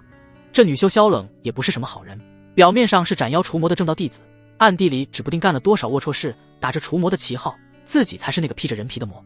杜山河眼底闪过一丝阴冷，面上却依旧维持着恭敬的模样。两人各怀心思，一前一后出了宗门大门。宗门之外是连绵的青山，云雾缭绕间隐约可见几条蜿蜒的山道。飞行玉器那是筑基巅峰修士才能掌握的神通，像萧冷这种筑基初期，杜山河炼气巅峰都只能靠双脚赶路。萧冷走在前面，脚步飞快，似乎对这条路极为熟悉，只是偶尔会回头瞥一眼杜山河，眼神里带着一丝不易察觉的审视。终于在一个时辰后，一座破败的村庄出现在前方的山坳里，村口的石碑上刻着青山村3个模糊的大字，应该就是这里了。萧冷稳了下心神，带着几分不易察觉的急切。两人刚走进村子，就见一个佝偻着背的老头拄着拐杖，颤颤巍巍地从一间土屋里走了出来。老头头发花白，脸上布满了皱纹，眼神浑浊。一看到他们身上的宗门服饰，浑浊的眼睛里顿时闪过一丝光亮，快步迎了上来。敢问可是天宗仙门的仙师？老头声音沙哑，带着哭腔。我等你们等得好苦啊！说着，他就要往地上跪。老人家，使不得，使不得！萧冷眼疾手快，一把扶住了老头，脸上露出一副惶恐不安的神情，语气诚恳：我们是奉宗门之命前来除魔的，你有什么事慢慢说。可在杜山河看来，萧冷扶着老头的手微微用力，眼底深处更是飞快地闪过一丝戏弄，仿佛在看一个跳梁小丑。好眼界！杜山河在心里暗叹，如果不是系统，他恐怕真会被萧冷这副悲天悯人的模样骗过去。萧冷扶着老头站稳，语气义愤填膺：老人家，敢问魔修近期出没在附近何地？您放心，我们一定会为村民们讨回公道，绝不放过任何一个魔修。杜山河在一旁默默观察，他心里了然，萧冷这是在演戏给记录水晶看呢。宗门派发的任务都要求佩戴记录水晶，一来是为了记录任务过程，二来也是为了监督弟子行为，防止有人假公济私。萧冷就算再猖狂，也不敢在记录水晶面前露出马脚。仙师，你可要为我们做主啊！老头抹着眼泪，声音哽咽。全村上下300口人，如今就只剩下小老我和几个孩子了。那些魔修太残忍了，杀了人还不算，还要吸光他们的精血啊！说到激动之处，老头突然两腿一蹬，直挺挺地倒在了地上，眼睛瞪得大大的，没了气息。萧冷脸上的表情瞬间僵住，他眉头紧紧皱起，眼中闪过一丝不悦，俯下身，手指在老头脖颈上探了探。萧冷心中冷笑，原来是遇上同行了，看来也是在搞血迹。在修仙界，血迹是魔修常用的手段，通过吸取生灵精血来提升修为或炼制邪气。萧冷对此并不陌生，反而极为熟悉。他心中非但没有愤怒，有些兴奋。血迹往往意味着有大量的能量聚集，这对他体内的那道残魂来说可是大补之物。哎，杜师弟，你看看这群魔修当真可恶，竟然把整个村子都血洗了。萧冷起身，姣好的身材一览无余，清丽的脸上又换上了那副痛惜不已的表情，仿佛对村民的遭遇感同身受。杜山河在一旁暗自腹诽，好家伙，这演技不拿奥斯卡真是屈才了。就在这时，萧冷胸前的记录水晶突然闪烁了几下，发出微弱的光芒，这是宗门内有人在通过水晶查看他们的任务进展。另一边，天宗仙门的任务阁大殿里，几个负责监察任务的内门弟子正围在一块水镜前，水镜里显示的正是萧冷和杜山河在青山村的画面。你们看萧师姐多善良啊，肯定是为村民的遭遇感到痛心。一个女弟子捂着嘴，眼里满是崇拜，那些该死的魔修太可恶了，竟然下这么狠的手。另一个男弟子瞥了一眼画面里的杜山河，语气不屑，旁边那个杂役弟子是谁啊？这种斩杀魔修的任务岂是他能参与的？真是不知天高地厚，别到时候拖了萧师姐的后腿。就是，萧师姐可是咱们宗门最有潜力的内门弟子之一，我看用不了多久就能晋升真传了，这次任务肯定能顺利完成，到时候又能得不少宗门奖励。两人在村子里转了一圈，村里静悄悄的，除了刚才那个死去的老头，连个活人的影子都没见到。房屋大多被烧毁，地上散落着一些骸骨，空气中弥漫着一股淡淡的血腥味和腐朽味。萧冷停下脚步，转头看向杜山河，他嘴角带着一丝玩味的笑容。杜师弟可发现什么线索？杜山河摇了摇头，他确实没什么经验，但他心里清楚，在场的2个人里最了解魔修的就是萧冷自己。杜山河故意装傻，师弟愚钝，没发现什么异常。萧师姐经验丰富，想必已经有头绪了吧？萧冷不置可否，他目光扫过一间看起来相对完好的土屋，眼底闪过一丝金光。我方才忽然明悟，刚刚那个老头有问题，他就是魔修伪装的，一直在耍我们。说着，他率先朝着那间土屋走去。杜山河紧随其后，心里暗道：终于要开始演重头戏了吗？我倒要看看你能玩出什么花样。两人走进土屋，只见屋内陈设简陋，正中央的地上躺着一具干尸，皮肤干瘪，如同枯树皮，眼窝深陷，显然是被人吸干了精血，这才是真正的村长。萧冷指着干尸，语气沉重：看来魔修早就杀了村长，然后伪装成他的样子，等待我们到来，其心可诛。可惜被那名魔修骗了过去，让他逃了。杜山河故作大惊失色，指着干尸，声音都带上了几分颤抖：萧师姐，这些魔修真是太可恶了，简直是一群没爹娘生养的畜生。萧师姐您说呢？听到这话，萧冷的嘴角猛地抽了抽，萧冷脸色瞬间变得有些难看。是啊，畜生不如。萧冷咬着牙，从牙缝里挤出几个字，心里早已把杜山河骂了千百遍。该死的杂役，竟然敢咒我！等解决了这里的事，看我怎么收拾你。其实他本来就没打算让杜山河活着离开，现在更是下定了决心，要让杜山河死得痛苦不堪。打压气运之女，萧冷嚣张气焰，其气运10，宿主气运加10。叮咚一声，杜山河看向系统，露出一丝释然。虽然气运加的不多，蚊子腿也是腿。杜山河心中痛快，不过也不能放松，人家的修为可比他高不少。萧冷强压下心中的怒火，目光落在房间角落的地板上，用脚踩了踩，发出异样的响声。他拔出腰间的佩剑，一剑削向地板，顿时木屑纷飞间露出了一个黑黢黢的洞口，深不见底。这里有一处地下通道。萧冷收起佩剑，转头看向杜山河，脸上又恢复了如沐春风娇俏的表情，只是萧冷眼底的嗜血之色更浓了。杜师弟，咱们下去看看吧，魔修肯定就在下面。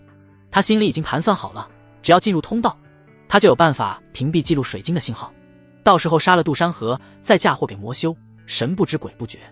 然而杜山河却摇了摇头，往后退了一步，语气平淡：不去。萧冷脸上的笑容瞬间僵住，他怀疑自己听错了。你说什么？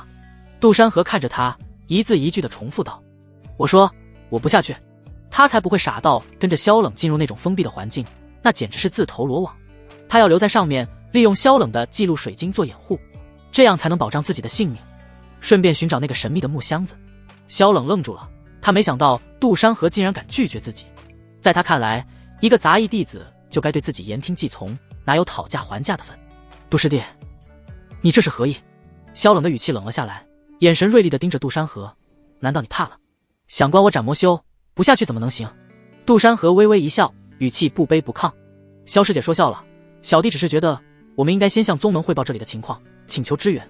魔修如此狡猾，下面说不定有埋伏，我们两人贸然下去太危险了。杜山河话说得冠冕堂皇，既给了自己台阶下，又堵死了萧冷的话头。萧冷看着杜山河，突然笑了：杜师弟说的有道理，是我考虑不周了，那我们就先在这里守着，等宗门派人来再说。杜山河道。不过萧冷心里却另有打算，既然杜山河不肯下去，那他就自己下去，先解决了下面的魔修，正好里面的血迹可以肆意享用，拿到好处，回头再收拾杜山河也不迟。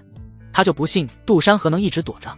萧冷正要走下通道时，通道里一点寒芒如星闪烁一瞬，紧接着便是一柄长剑直直地刺了出来。当，萧冷目光闪过不出所料的目光，魔修拿命来！他一声娇喝，手中长剑顺势翻转，灵活地缠绕上去。那名魔修修为不弱，居然能和萧冷战成平手。一旁的杜山河知晓这是大好时机，趁着这时迅速找寻着木箱子的下落。一番下来，萧冷那边战斗都快结束，杜山河将附近都找遍了，也未曾看见那木箱子。难道木箱子在那通道里不成？杜山河闪过一丝犹豫，真要下通道，确实有危险啊。可如果等萧冷解决了那名魔修，这机缘可就没了。赌一把，快进快出，这次当个秒男。正当杜山河准备冲进去时，一具玉手搭上了他的肩膀。杜师弟，刚才还不想下去，这时怎么忽然想下去了？一转头，赫然是萧冷那张染上了些几滴血渍的清丽面庞。这么快，战斗结束了，不愧是有先帝残魂老爷爷傍身之人，这在某些时候比他的系统都有用。萧师姐，我似乎听见里面有人呼救，咱们正道仙宗自当以救人为己任。想必萧师姐这么急迫的解决战斗，想必也发现了对吗？一上来，杜山河直接给萧冷戴了个高帽，一番话下来，萧冷直接沉默。不错。记录水晶的另一边，几个还在观摩记录的内门弟子纷纷竖大拇指，特别是男弟子已经水汪汪的，纷纷看向女神。萧冷师姐修为又精进了啊。通道中，没办法，不得已之下，杜山河还是与萧冷进入这个通道。走在前面的萧冷清丽的面容沉默，一言不发。杜山河一开始警惕起来，现在的情况有点危险啊。杜师弟，你说魔修最厌恶的是什么？冷不丁的，黑暗中萧冷问了这么一句话。最讨厌正派。杜山河摸不着头脑，通道口就在身后，记录水晶也没熄灭，现在还不怕萧冷耍花招？魔修啊，最讨厌有人咒骂他的家人。萧冷绝美清丽的面容忽然阴沉下来，仿佛能滴出水来，一身的气息也逐渐翻滚，似是要爆发的边缘。死杂役，等记录水晶断开连接的那一刻，就是你的死期。我懂了，萧师姐。杜山河如恍然大悟。你懂什么了？萧冷一愣，气息微顿。通道里面的魔修听着，你们这群有娘生没爹娘养的玩意，天宗的正道弟子前来取你们狗命了。我萧冷师姐在此，筑基高手，速速出来受死！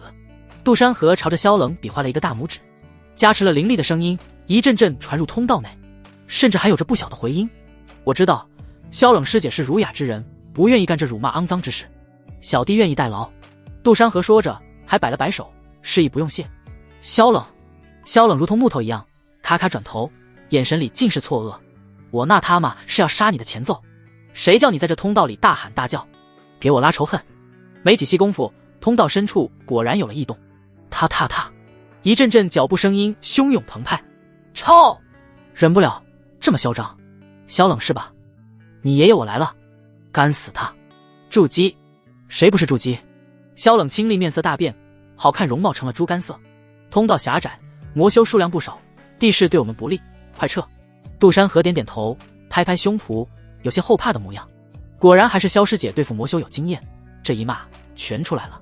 要不然等我们进入到通道里，还不知道会发生什么。萧冷听见这话，胸脯鼓掌的都差点气炸了。偏偏他还说不得什么，人家这话也没毛病。那么狭窄的地方，又是陌生的环境，还不如直接引出来。打压气运之女萧冷气焰，其气运20，宿主气运加20。两人这时又退了回来。刚出通道口，几柄闪烁着寒光的剑锋就袭来。马德，谁是萧冷？挺嚣张啊！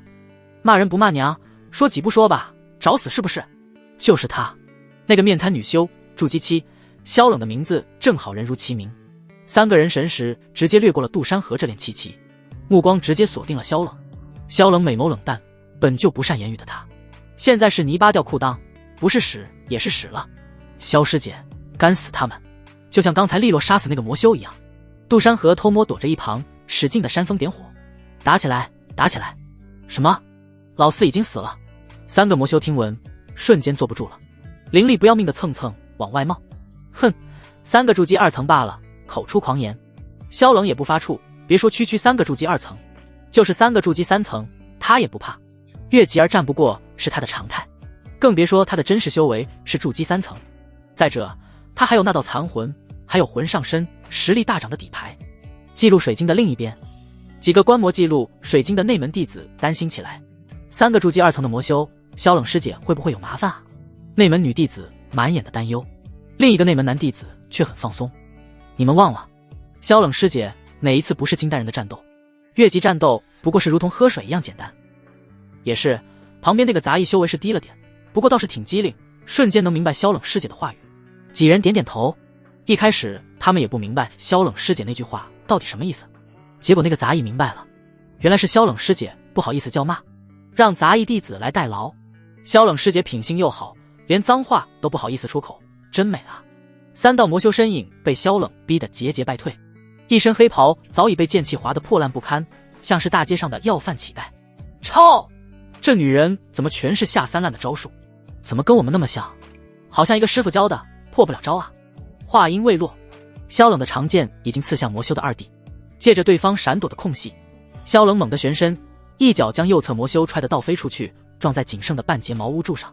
咔嚓一声脆响，本就摇摇欲坠的茅屋彻底垮塌，飞溅的木屑混着泥土扑面而来，将三人的视线搅得一片浑浊。附近坚挺的最后一间茅屋也倒下了，这个村庄彻底成为了废墟。别犹豫了，用禁忌之术吧。被踹飞的魔修从废墟里爬出来，他嘴角溢着黑血，眼中闪过一丝疯狂。可是那会短寿50年的。禁忌之术是以燃烧精血与寿元为代价，换取短时间内的力量暴涨，一旦动用，根基必会受损，后半辈子形同废人。这女人简直就是怪物，你是想现在死还是苟活？3道魔修气息不再犹豫，转瞬之间气息暴涨，三人修为攀升至筑基6层。女人，这下你必死。萧冷神色终于严肃起来，3个筑基6层不容小觑，老师还请助我。萧冷在脑海里向着那先帝残魂的存在求助。哎，都成了残魂也不得安宁，小姑娘，接下来就交给我吧。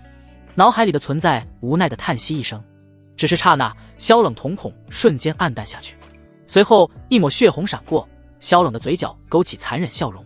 萧冷胸前的记录水晶这时也忽然断开联系。来，萧冷只是向着三人勾了勾手。另一边，地下通道内，杜山河偷摸着进入地下通道，反正也不是他接的任务，自然没有记录水晶的监视。这时几个人打得难分难解，正是偷鸡的好时候。通道不长，杜山河走了一段路就来到一处空旷地带，瞧着眼前的一幕，哪怕是有了心理准备，也不免皱了皱眉头。这群魔修真是畜生啊！只见前方有一处池子，池中装的不是水，而是一汪血液。池中的上方，一具具村民尸体如同侏罗一样倒吊着。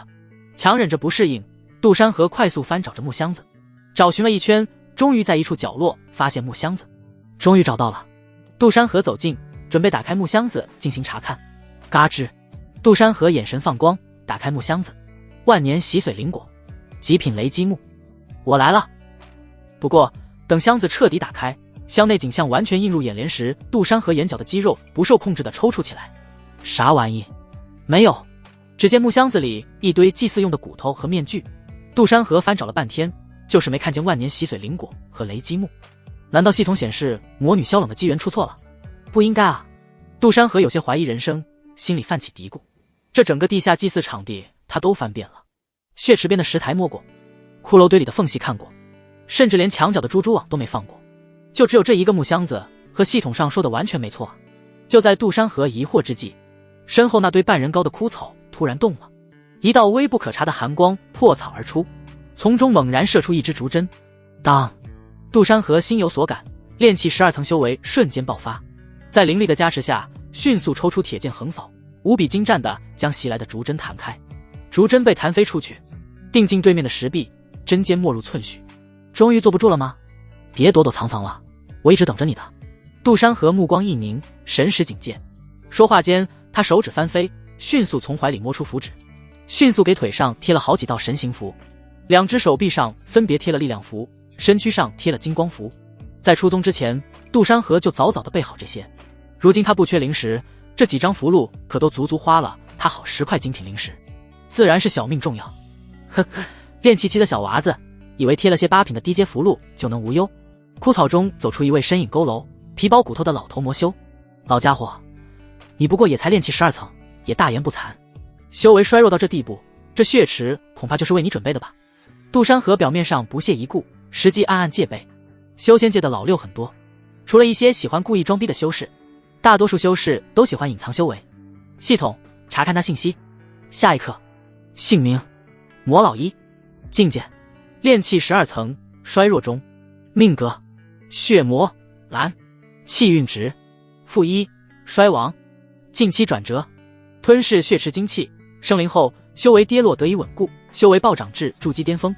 与萧冷缠斗一番后，被发现其弱点在肚脐之处，一剑斩杀之。老东西，虚张声势，差点被你唬住。杜山河放下心来，一个气血衰弱的炼气铜镜，而且还知道其弱点在哪。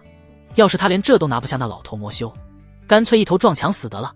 小子，我送你一句话，年轻人不要太气盛。老头枯槁的手瞬间变得血红，如同蜘蛛裂痕一般爬满全身。死吧小子，关你气息，想来也没学什么功法，死在我这一招鬼血爪上是你的荣幸。杜山河眼睁睁看着这老头浑身变得通红，就好像龙虾煮熟了一样。不气盛叫年轻人吗？杜山河很淡定，看着老头抱步而来。刺！杜山河并未与老头硬拼，自己之前最多也就是外门弟子，他确实没有接触到什么好的功法，学的也就是天宗里外门弟子通用的剑法。虽然没有好的功法，但知道你的弱点，那就没事了。老头瞪大眼睛，不敢置信地看着戳中自己肚脐的铁剑，满脸震惊。你怎么知道我的弱点？别的修士哪个不是往心脏和脑门上戳，哪有往肚脐上戳的？这么隐蔽的弱点也能猜中？唠唠叨叨，赶紧死，别耽搁道爷，我找机缘。呲呲呲，一连好几下，老头如同泄了气的皮球，瞬间干瘪下去，眼神变得灰白，死的不能再死。杜山河正想转身，那老头尸体猛然炸裂，一枚储物戒指被炸上空中，哗啦啦的爆了一地物资。卧槽！万年洗髓灵果，极品雷击木。杜山河看着眼花缭乱的东西爆得到处都是，终于发现自己要找的东西出现了。这两个物品不偏不倚地落入刚刚那个木箱子中，原来是这样出现的。杜山河连忙走上前，将万年洗髓灵果和极品雷击木捡起。恭喜宿主截胡气运之女萧冷的机缘，削弱其气运55，宿主气运加55。紧接着，杜山河查看自己的面板，发现自己的气运已经增加到了86，这可全是在萧冷这个大羊驼身上薅下来的啊！爽歪歪，还差14点气运就能开启系统商城，也不知道会有什么东西，功法、法宝、天赋，总之一定会是好东西。这两件物品总不能直接拿着出去吧？面对万年洗髓灵果和极品雷击木，杜山河有些犯了难。他随即捡起那名老头的储物戒指，惊奇地发现居然没有设防。好家伙，这一趟真是不白来啊！将两件东西收进储物戒指，立马注入灵力进行认主设防。紧接着又寻找了一遍还有没有漏掉的好东西，不过基本上全是魔修用的祭祀赃物，对杜山河一点用都没有。杜山河将身上的符箓隐去，这才准备离去。杜师弟，你怎的来了这里？可让师姐我一番好找啊！就在这时，准备踏入通道离去，却慢悠悠传来一句话。杜山河眉头一跳，这是魔女萧冷的声音。他已经将那3个魔修斩杀了，这么快？这样的速度着实令杜山河也吃了一惊。我还以为杜师弟被掩埋在废墟之中，没想到是来到了这里。魔女萧冷的身影缓缓出现，其清丽的面容沾染着浓浓的血渍，在烛火的照耀下，她绝美面容变得阴翳起来。原来是萧师姐，最后一名魔修我进来时就已经死了，想必是内讧。杜山河说起慌来也不面红，这时的他又恢复了修为隐匿的状态。表面来看，他只不过是炼气5层。哦，这样啊。萧冷一步步靠近，胸前的记录水晶断断续续的闪烁，这是信号不稳的状态。一旦记录水晶再次彻底失去信号，一定就是他动手之际。杜山河手中铁剑渐渐握紧，真要动起手来，大概3七开吧。3秒钟，杜山河死7次。不知为何，萧冷感觉直接心里空落落的。这种感觉随着刚刚与那3名魔修对战时心意更盛。原本他能在不受伤的情况下毫无压力将3名魔修斩杀，可途中居然出现了一丝丝小意外，他居然略微失手了一次，这可是从来没有发生的情况，以至于被刺伤了手臂，虽然只是皮外伤。萧冷总感觉自己的运气似乎变差了一点，也不知道是不是错觉。老师，你是否有什么发现？刚才在你的加持下居然也会略微失手。萧冷向着脑海中的存在询问。那先帝残魂沉默片刻，随后也是摇摇头，并未有其他异常，也许真是我老了的缘故吧。萧冷也不再将这事放在心上，或许真是太过疲惫，神情紧绷，看来这次回去要闭死关了。杜师弟，准备上路。萧冷不再犹豫，面目闪过一丝兴奋，他缓缓抬起剑锋。这小杂役还是第一个让他吃瘪的人，简直恨不得将其砍成杂酱。萧师姐，我们来帮你们了。萧师姐肯定在里面，咱们快进去。叽叽喳喳涌进来几个人，赫然是刚才观看记录水晶的那几个内门弟子。一进去就看见萧冷正举着剑锋，好像是要砍了那杂役。杜山河微微一笑，刚刚故意传递的求救信息真没白发。萧师姐，您这是？几个赶来的内门弟子有些摸不着头脑，这杂役惹萧冷师姐生气了。萧师姐好主意啊！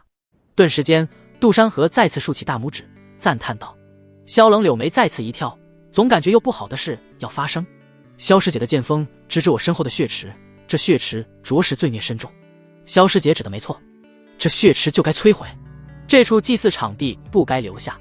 杜山河神情激昂，仿佛完全没看出来刚才萧冷想对他动手的意图，满眼全是对萧师姐的赞叹和认同，还有一丝仰慕。原来是这样，几个赶来的内门弟子恍然大悟，萧师姐太大意了，好感动。是啊，摧毁这魔修的祭祀血池可要费不少力气，萧师姐就是咱们的榜样啊。杜山河也不忘补刀，萧师姐，你一定也是这么想的，对吧？萧冷也不知自己当时是什么表情，他只知道好像又被人耍了。是的。杜山河露出一丝狡黠的笑容闪过，随后高声喊道：萧师姐大意，让我们一起助萧师姐一把。片刻之后，一众人走出通道，恭喜宿主再次打压气运之女萧冷，削弱气运32，宿主气运加32。杜山河淡淡一笑，这一趟收获真丰富，他的气运直接飙升到118，系统商城也开启了。等回去再好好查看，极品筑基也可以马上着手了。萧冷不着痕迹地回望刚刚那处祭祀场地，眸底露出心痛惋惜的神色。那么一大批血晶啊，就这么白白的浪费了。这一趟出来啥都没捞着，还惹得一身骚，唉，可惜了，白白浪费。萧冷脑海里的存在也发出一声叹息，关键这还是他亲自动手摧毁，杀人诛心啊。一行人回到宗门，就在杜山河准备离去时，萧冷却主动开口叫住了他。杜师弟，如果下次你还想观摩我斩杀魔修的经验手段，尽管来找我。萧冷后被齿牙槽都快咬碎了，偏偏面容却是如沐春风的儒雅女子形象啊！杜山河一愣，这是惦记上自己了。也对，自己可坏了萧冷不少好处，他能大度才怪了。不过这样也好，免得下次没理由接近萧冷，继续薅机缘。你以为你吃定了我，谁是绵羊，谁是饿狼还不一定。杜山河在心中冷笑，不过表面上他憨厚地挠了挠脑袋。多谢萧冷师姐，此次收获颇丰，下次一定。好，下一次一定将你剁成肉酱。萧冷已经将杜山河当成一个死人，旋即他转身离去，前往任务阁上交任务。杂役峰灵药园杂役屋，杜山河回到屋内的第一件事情便是打开系统。姓名杜山河，境界炼气12层圆满，命格平平无奇白，气运值118福，近期转折，气运一举增长为福气，在2天后的杂役大比逃脱死亡命运，与杂役甲死战时损伤根基，修为进步缓慢。系统商城已开启，有3个变化。杜山河看了看，首先就是命格，平平无奇的路人变成了平平无奇，反正还是白色，倒是没什么变化。第2个便是气运，自然是增长到118。可杜山河不解的是，他的气运后面居然没有增长中这3个字。看了这么多人的人生信息，哪怕是最普通的人，他的气运都有着增长中3个字，更别说目前遇到的一个是先帝转世，另一个便是先帝残魂老爷爷傍身的气运之女。这2人的气运可谓是一天一个变化，哪怕是今天给萧冷199的气运薅到了82，想必过几天再去又会恢复到100以上，就是这么变态。莫非我的气运就只能靠薅？杜山河有所明悟，真是坑啊。第3个变化便是系统商城开启了，极品辟谷丹，售价2气运值；极品壮阳丹，售价2气运值；极品神行符，售价5气运值。一连看了下来，杜山河发现拉到了底，还可以刷新，需要5点气运。杜山河肉痛地点击了刷新，刷新成功，扣除5点气运，如连续刷新，下次刷新为50点气运，气运值113。卧槽，你这系统周扒皮啊，平时不说话，一来就整活。算了，再看看有没有对筑基成功率有帮助的东西。断魂草，死亡后半个时辰之内可保魂魄不离肉身，售价888气运值。坑！杜山河继续看下去，一连看了10几个对筑基成功率提升的东西，确实不少，但就是太贵了，买不起啊，买不起。极品筑基丹，非铸造极品道基之人勿用，成功率提高至99，售价113气运值。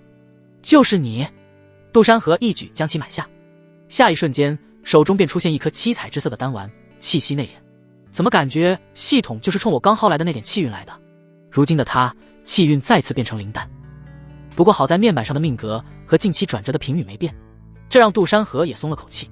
对杜山河来说，杂役大比并不是他的目标，长生才是。当然眼下要解决的是筑基，还有是极品道基。好在如今最难解决的万年洗髓灵果已经到手，其余的2种主材料宗门内的藏宝阁有雷灵叶、本源果菇末，需要1万左右的灵石，只要将极品雷积木售卖，是妥妥有剩余的。嗖！杜山河将极品筑基丹收进储物戒指，这才走出门。根据系统近期转折的信息所诉，杜山河很期待系统所说的神秘杂役甲到底是谁，从一开始将他随手打死，再到重伤，如今系统仍然显示能重创他的根基。按照系统的信息提示，这个杂役甲最少也是半步筑基，甚至有可能筑基。杜山河闪过一丝忌惮，这一届的杂役大比还真是能人辈出，说不定杂役甲又是一名气运之子。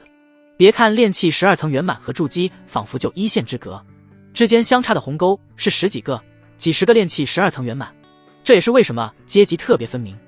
筑基今晚就提上日程，明天一过便是杂役大比。3级藏宝阁大厅，天宗藏宝阁共有3级，1级最高，3级最低。好在藏宝阁只用出示宗门弟子令牌，不用出示具体身份，这也是为了弟子们能安心的前来购买、售卖、兑换，不用担心身份的泄露和一些鄙视。杜山河戴着一具骷髅面具走到柜台，您好，请问你想进行购买、售卖还是进行兑换呢？柜台的女修士从走神中缓了过来，她抬起头露出标准的微笑，双腿修长，套了一双冰丝白袜。您好，我想进行售卖一件物品。杜山河正准备将雷击木取出，就听见那名女修士略带阴阳的声音响起，抱歉，我这里不做普通修士的购买、售卖、兑换交易，请您到别处。柜台的女修士面带微笑，可眼底满是嫌弃的眼光暴露无遗。柜台的女修瞧见一身普通衣袍的杜山河，甚至腿上那双有些破旧的布靴，就知道这人又是个穷鬼，多半是个外门弟子，甚至是杂役。与其浪费这点时间，还不如打坐继续冥想。藏宝阁除了执事和长老等管理职位，其余的普通职位皆由内门弟子及其以上担任，可以说是兼职做任务。到了他们这类层次，赚取精品灵石已经要稍微靠后一点，更重要的是赚取宗门贡献点。在天宗内，这可是比精品灵石更有用的玩意。比如几百精品灵石购买的物品，几点宗门贡献点便能得到。当然，贡献点远远不止于此作用。如果说灵石是一般等价物，那么贡献点在宗门内的地位就好像是黄金等一类的奢侈品，而他们在藏宝阁能获取到贡献点方式便是拉弟子的业绩。比如有弟子购买、售卖、兑换了1000以上精品灵石的东西，他们便能获得1点宗门贡献点的返利，换句话说就是提成。这也是这位女修士看不起杜山河一身廉价衣物的原因，笃定了杜山河是个穷鬼。势利眼，这也能预见。杜山河有些无力吐槽，杜山河虽说是第一次来藏宝阁，但也没听说藏宝阁有不接待普通修士的原因吧。一连试了好几个柜台，柜台中的修士要么连眼都不抬一下，要么就是恶劣语气相向。有了对比，反倒是第一个阴阳怪气的女修还算态度好的。不是这么现实。杜山河有些傻眼，这些柜台里的修士还都是内门弟子，筑基以上修为，打也打不过。杜山河轻轻在储物戒指上摩挲着，冰凉的触感稍微压下心头的躁意。本来藏宝阁是为了买卖极品雷击木，不是来受气的。而眼前这些穿着内门弟子服饰的修士，一个个眼高于顶，那眼神扫过他身上，就完全是以衣物的好坏断人。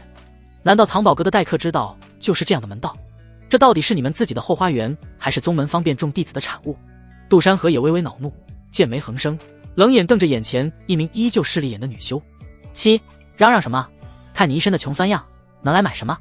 卖什么？面前的女修看了一眼刚刚同样阴阳过杜山河的那名女修一眼，露出戏耍神情。第一个柜台的女修慢条斯理地用锦帕擦拭柜台，她的穿着冰丝白袜的双腿在柜台下若隐若现，神情淡然，仿佛刚才那番阴阳怪气的话不是从她嘴里说出来的。听见杜山河和隔壁柜台也起了争执，他甚至掀起眼皮，对着那边的女修露出一抹心照不宣的笑。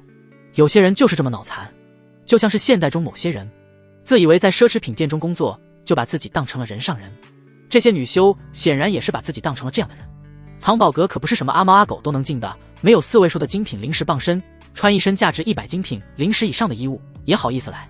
这女修说话时故意扬起手腕，露出腕上那串由18颗巨凝珠串成的手链，每一颗都价值不菲。杜山河注意到她算账的手指上戴着一枚储物戒指，其中一枚的材质还是罕见的深海玄金镶嵌，光是这枚戒指的价值就足够普通修士拼死拼活赚上几十年，确实有点资本。周围几个柜台的修士也跟着哄笑起来。小朱，听说你最近傍上了一位富二代修士，这说话就是不一样，越来越硬气了啊。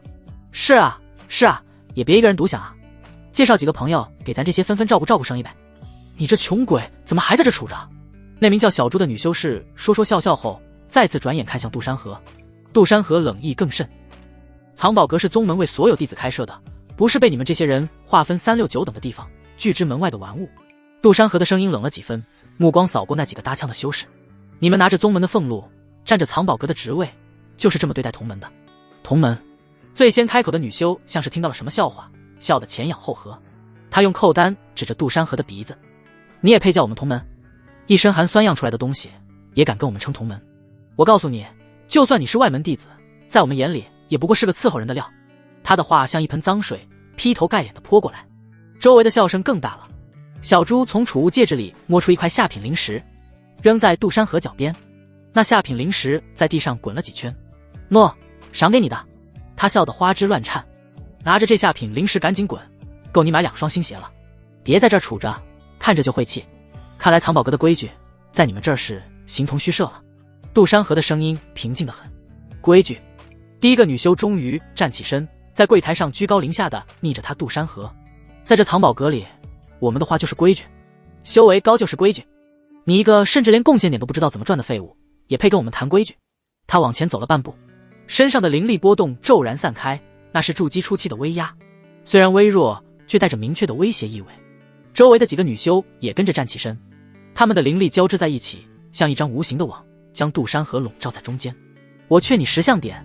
最开始嘲讽他的女修往前凑了凑，赶紧捡起地上的灵石滚蛋，不然。他故意顿了顿，指尖在腰间的佩剑上划了一下。别怪我们以冲撞内门弟子的罪名，把你扔去刑堂。刑堂那2个字他说的极轻，却带着很重的分量。谁都知道，刑堂里的那些刑罚能让铁打的汉子哭着求饶。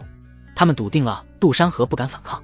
一个穿着不足5块下品灵石服饰的修士，就算杜山河有炼气12层的圆满修为，在一群筑基修士面前，也只能像蝼蚁一样任人拿捏。杜山河看着他们脸上那副胜券在握的表情，突然觉得有些可笑。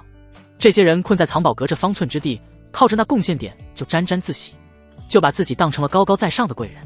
他们用衣饰和修为划分阶层，却忘了修仙路上最忌讳的就是眼界狭隘。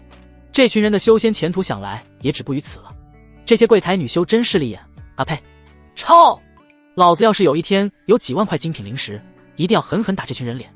哎，算了算了，我这50块精品灵石还是不来丢人现眼了。不少修士刚一踏进门，就瞧见这一幕，纷纷摇头，也苦于自己没实力。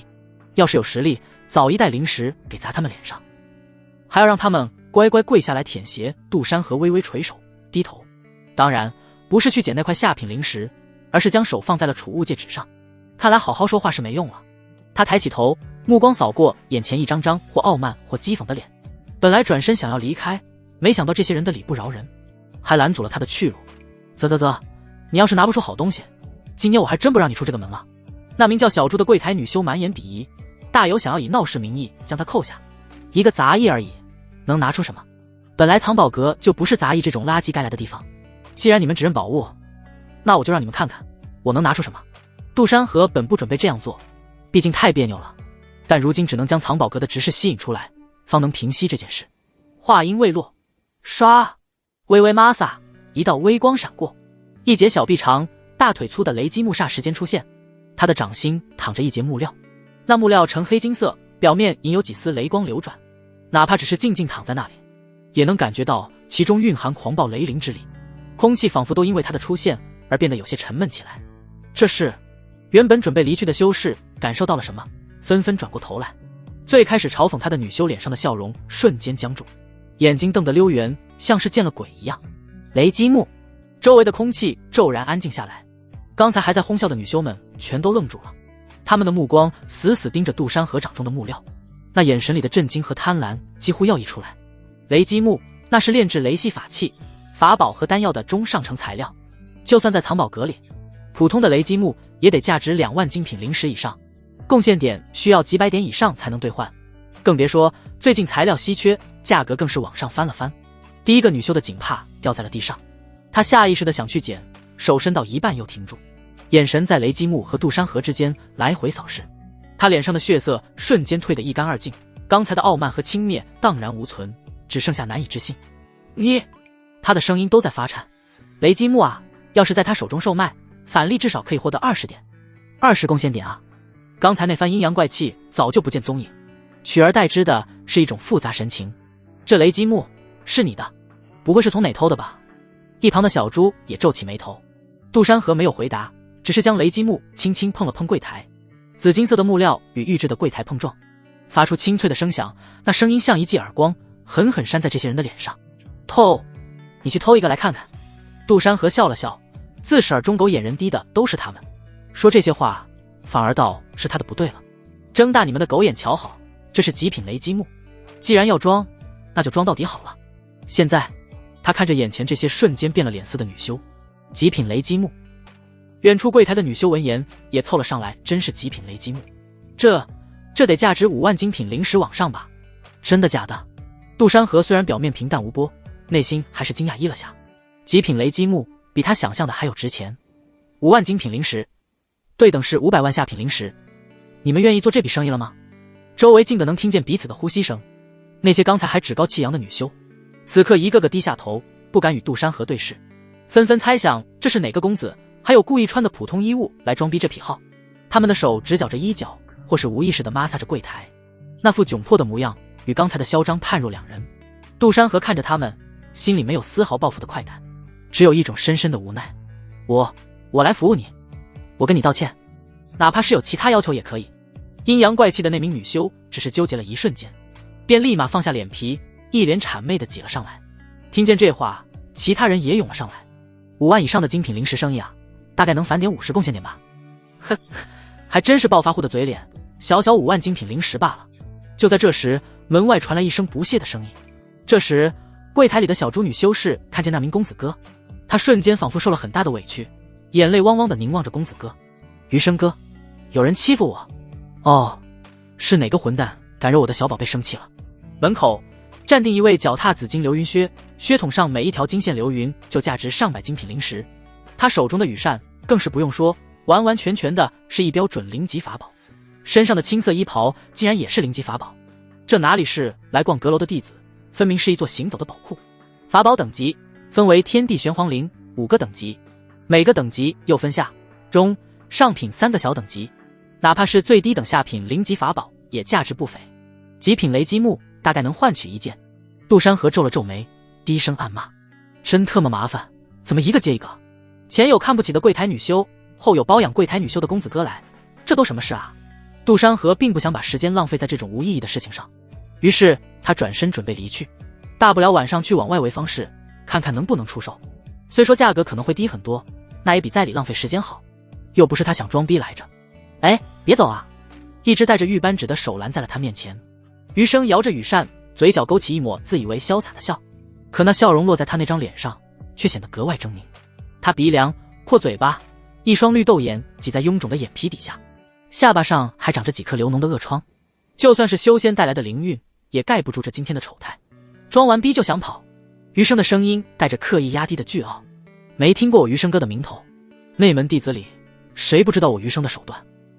杜山河缓缓抬眼看向这个人，面目随后他一愣，蛤蟆成精了。杜山河是真没忍住，下意识就说了出来：怎么能这么丑？真不怪杜山河失语，说真的，他还是第一次见到这么丑的人，从没见过这般突破想象极限的容貌。通常来说，修仙者吸纳灵气修行，容貌多半会向着俊朗秀丽蜕变，皮肤会变得莹润，骨骼会趋于匀称。可眼前这人仿佛是被灵气嫌弃了似的，不仅没半点改善，反而把缺点放大了10倍。蒜头鼻扁平的像蛤蟆，嘴唇厚的像挂了2根香肠，尤其是那双眼睛，笑起来时几乎要眯成一条缝，偏生还长在一张浮肿的脸上。可以想象，还没修仙之前，那是何等的惊天丑逼。完了完了，这小子是真不怕死啊！有人在角落里小声嘀咕。余生哥最恨别人提他的脸，上回有个外门弟子不小心说他脸肿，直被他废了丹田扔去喂妖兽了。蛤蟆精，形容的倒是很形象。捂我嘴干什么？另一个女修的传音带着憋笑的颤音，刚说一半就被自己同伴捂嘴拉走。杜山河此话一出，四周果然一静。那位叫余生哥的公子哥瞬间脸色黑成锅底，像是来自非洲的蛤蟆，更加滑稽了。周围人一副想笑又不敢笑的表情，极其憋屈。你小子刚刚说什么？余生手中的羽扇啪的合上，羽扇骨敲击着掌心，发出沉闷的声响。筑基期的威压如同潮水般向杜山河冲来，比刚才那群女修加起来的气势还要强上数倍。地面的玉石砖都被压出了细腻的裂纹。憋笑挑战吗？那我输了。杜山河咧嘴一笑，毫不留情地戳人痛点。他不惹事，但不代表他怕事。人家都起脸输出了，他自然不会任由打脸。当忍者神龟吗？你！余生的脸彻底变成了猪肝色，握着羽扇的手青筋暴起。柜台女修小猪瞬间挽上余生的手臂，恶狠狠地瞪向杜山河。你这穷鬼，戴一副骷髅面具，想必是见不得人。修为、地位、资源哪一样都比不上我余生哥，有什么脸说这话？余生看着小猪据理力争的面容，脸色微微好了一些。他粗糙的手掌捧起小猪的脸，深情地看着她。小猪，你是我见过最美的女孩。小猪看着不断放大的蛤蟆脸，眼底闪过一丝恶心，不过却被他很好的掩饰过去。余生哥，还有这么多人看着呢，别。小猪看似害羞的低下头，实则差点恶心吐了。这张蛤蟆脸，如果不是为了丰厚资源，他说什么也忍不下。杜山河眼神一亮，按理来说，忍辱负重是主角的标配。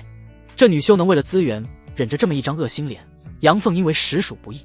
于是瞬间查看这叫小猪的人生信息，这样都能忍得下去，本以为高低是个大器晚成的人才，结果却让杜山河摇摇头，好宝贝。余生搂紧了小猪，绿豆眼斜睨着杜山河，他语气里的傲慢几乎要漫出来。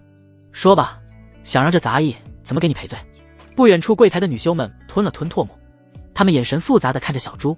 刚才她们还在背后嚼舌根，说小猪能勾搭上余生，不如也介绍几个朋友认识。可此刻看着余生那张脸，再想想他摸过小猪的手，顿时觉得胃里一阵翻腾。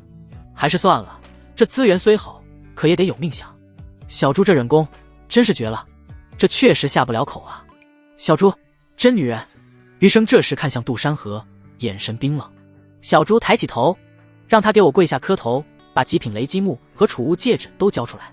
他顿了顿，故意提高了声音，还有他脸上的面具也得摘下来，我倒要看看是什么样的丑八怪敢笑话我余生哥。小猪的眼神也有几分挑衅，叫你故意穿着跟杂役一样还来装逼，搞得我好没面子。余生满意的拍了拍小猪的白皙的手背，听见了，给小猪跪下道歉，把雷击木和储物戒指留下，这事就算了，不然。他故意顿了顿，羽扇指远方，上一个惹我生气的现在已经成了一坨大便。杜山河看着这人，他缓缓抬起手，不是去摘面具，也不是去拿雷击木，而是握紧了背后的铁剑。他突破筑基指需要一瞬间，只不过为了能铸造极品道基，未来走得更远，这才刻意压制。如果杜山河愿意，下一刻就能是筑基期。要我跪下？他的声音透过骷髅面具传出来。你也配？哦，你这是反抗？余生忽然笑了起来，看着杜山河就仿佛在看一个笑话。就你这炼气5、6层的修为，也敢说这种话？我当然知道有些人喜欢隐匿修为，也许你也隐匿了修为，但绝不会超过筑基期，最多也不过是外门弟子。余生说到这里顿了顿，就你也配和我较量？顿时间，余生的筑基期修为爆发，灵压如同山岳力压而来。轰隆，杜山河脚下的玉石砖瞬间炸裂，碎块飞溅中，杜山河的衣袍被灵压掀得猎猎作响，骷髅面具下的眉头却只是微微一挑。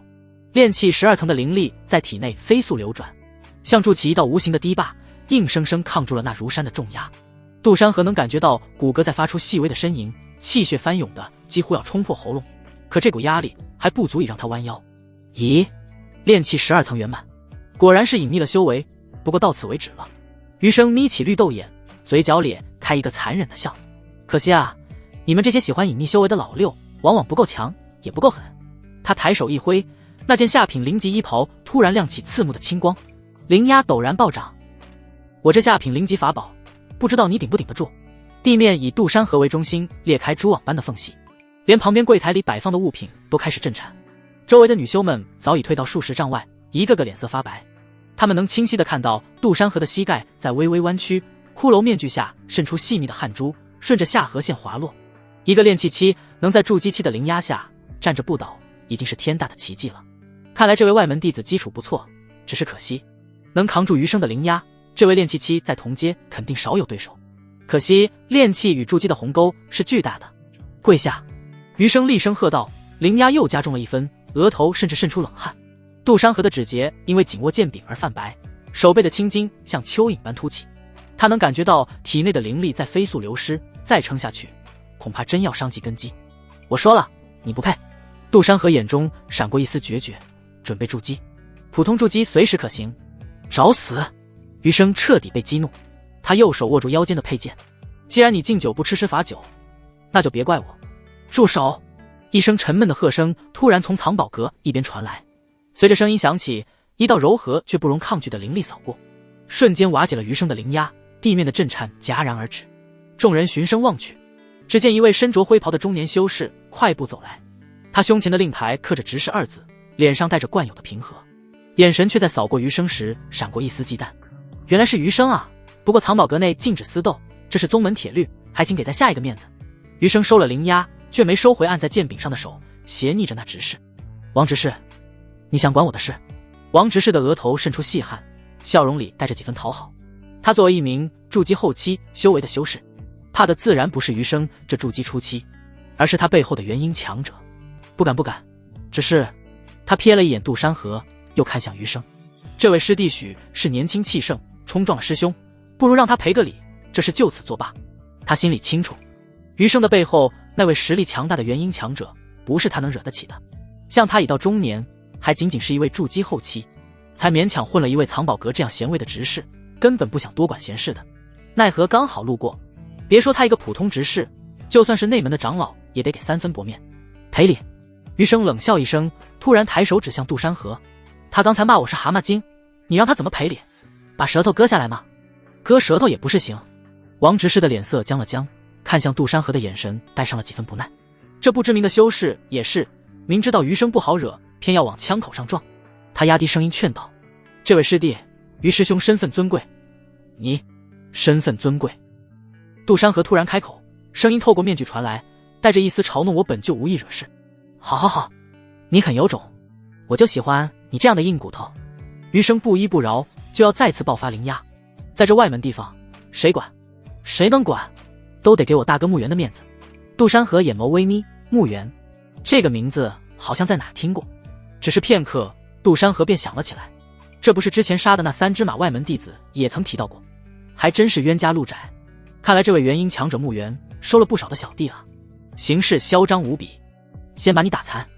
余生身影一闪，下一刻就出现在杜山河身旁，剑锋斩向双腿。看来是真把我这位主事人遗忘得干干净净。藏宝阁中禁止私斗。藏宝阁深处突然传来一阵细碎的环佩声，那声音灵动仙韵，让在场所有修士都下意识屏住了呼吸。众人转头望去，只见一位身着洁白仙袍的女子缓步走入，她的长发如瀑，只用一根玉簪松松挽着，肌肤莹润的如同羊脂玉，眉眼间带着淡淡的疏离，美得让人不敢直视。那不是刻意雕琢的绝美，而是一种自然岁月的风华，仿佛多看一眼都是亵渎。最惊人的是她身上的气息，看似平淡，却让余生那筑基期释放的灵压瞬间荡然无存。连王执事都忍不住躬身行礼。袁长老，柜台的女修们也纷纷行礼。余生脸色大变，3级藏宝阁里他确实不怕执事，甚至这里的长老都会礼，让他3分。可这位不同于普通长老。瑶瑶公主。杜山河差点就要直接突破到筑基，这样的话就只能是普通道基了。没想到下一刻，一位双腿修长、洁白如玉、浑身有料的绝美女人出现了，还极其轻松地将袭来的余生击飞。当杜山河定眼一看，立马感到有莫名的熟悉。当看见系统给出的名字，杜山河反应过来，原来这就是袁瑶瑶的真实样貌。绝美，不愧是先帝转世，这样貌，这身段，舔狱卒好像也不是不行。杜山河收回之前说不舔狱卒的话，如果是这位的话，那就没事了。内门弟子余生见过袁长老。一脸不服气的余生爬起来就要破口大骂，可当看见那道绝美身影，余生的瞳孔也是一颤，嚣张的气焰如同被掉入冰窟窿，瞬间熄灭哑火，丝毫不敢怠慢。余生连忙抱拳行礼。这位长老怎么在这里？余生内心颤动，他是听说最近3级藏宝阁新调来了一位长老，可万万没想到是这位杀星啊。杜山河瞧见全场都在向袁瑶瑶抱拳行礼，也便跟着一起行礼起来。他居然是这3级藏宝阁的长老。杜山河微微了然，不过不理解的是，为何还在外门的方式售卖赌石？他应该不缺灵石吧？不知道是不是错觉。杜山河低头的一瞬间，好像注意到他看了过来，似乎嘴角还噙着一丝若有若无的笑意，这妮子笑啥。不过当杜山河抬头后，袁瑶瑶仍旧是那一副冷若冰霜、万年不化的表情，如同高山雪莲，可远观不可近取。难道是我看错了？杜山河微微摇头，也许真的是自己看错了。不过这瑶瑶公主那里是个天然呆，肯定不假。这么一想，杜山河轻松了不少。表面是一个高冷仙子，那里其实是一个天然呆。你们因何缘故在藏宝阁私斗？如实讲来。袁瑶瑶绝美的面容冷霜外凝，宛如冰山。这妮子高冷的形象装得还挺像。杜山河内心吐槽一句：回瑶瑶宫？啊不，袁长老。咕咚，卧槽，差点嘴瓢了。杜山河额头渗出一滴冷汗。哪怕是刚才面对余生这位筑基，常见离他的双腿就只有 0.01 的距离，杜山河也没有渗出冷汗。不行不行，这公共场合可不能这样叫。果然只是一瞬间，袁瑶瑶冷漠的眼神扫了过来。好在杜山河及时收口，不然不过就是因为这空隙缘故，一旁的柜台女修小猪立马上前狡辩：袁长老，这位同门修士本是来我们藏宝阁售卖，我们好心招待他，他却恶语相向，对我们辱骂。非但如此，他还不满意我们给出的价格，非要涨价，这才产生争端。柜台女修小朱义正言辞，巧妙地将自己是维护藏宝阁的利益放在首位。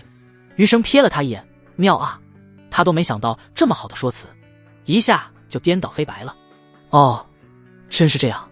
袁瑶瑶风轻云淡，轻轻抚上玉腰处的3尺佩剑，她的面容不悲不喜，看不出端倪。是的。柜台女修小朱犹豫了一瞬间，咬牙肯定。你们呢？她说的可是事实。袁瑶瑶美眸看向其他的柜台女修，其他的10几位柜台女修纷纷低着头，表情各有不同。对于这位新来的长老，他们并不知道脾气如何，而且长老高高在上，很少管理下面这些琐事。可小猪却是实实在在在他们身边，后面说不得还会被小猪为难。小猪那位新教的道侣看起来实力不俗，关键是背景厚实，说不定并不惧怕这位长老。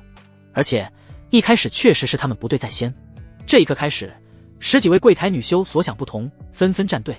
回袁长老，小猪所言不虚。袁长老明察，小猪句句皆实。袁长老，确实是这样。袁瑶瑶美眸眼底冰霜泛起，玉之腰间长剑缓缓出鞘，白皙玉手抬起，刷刷。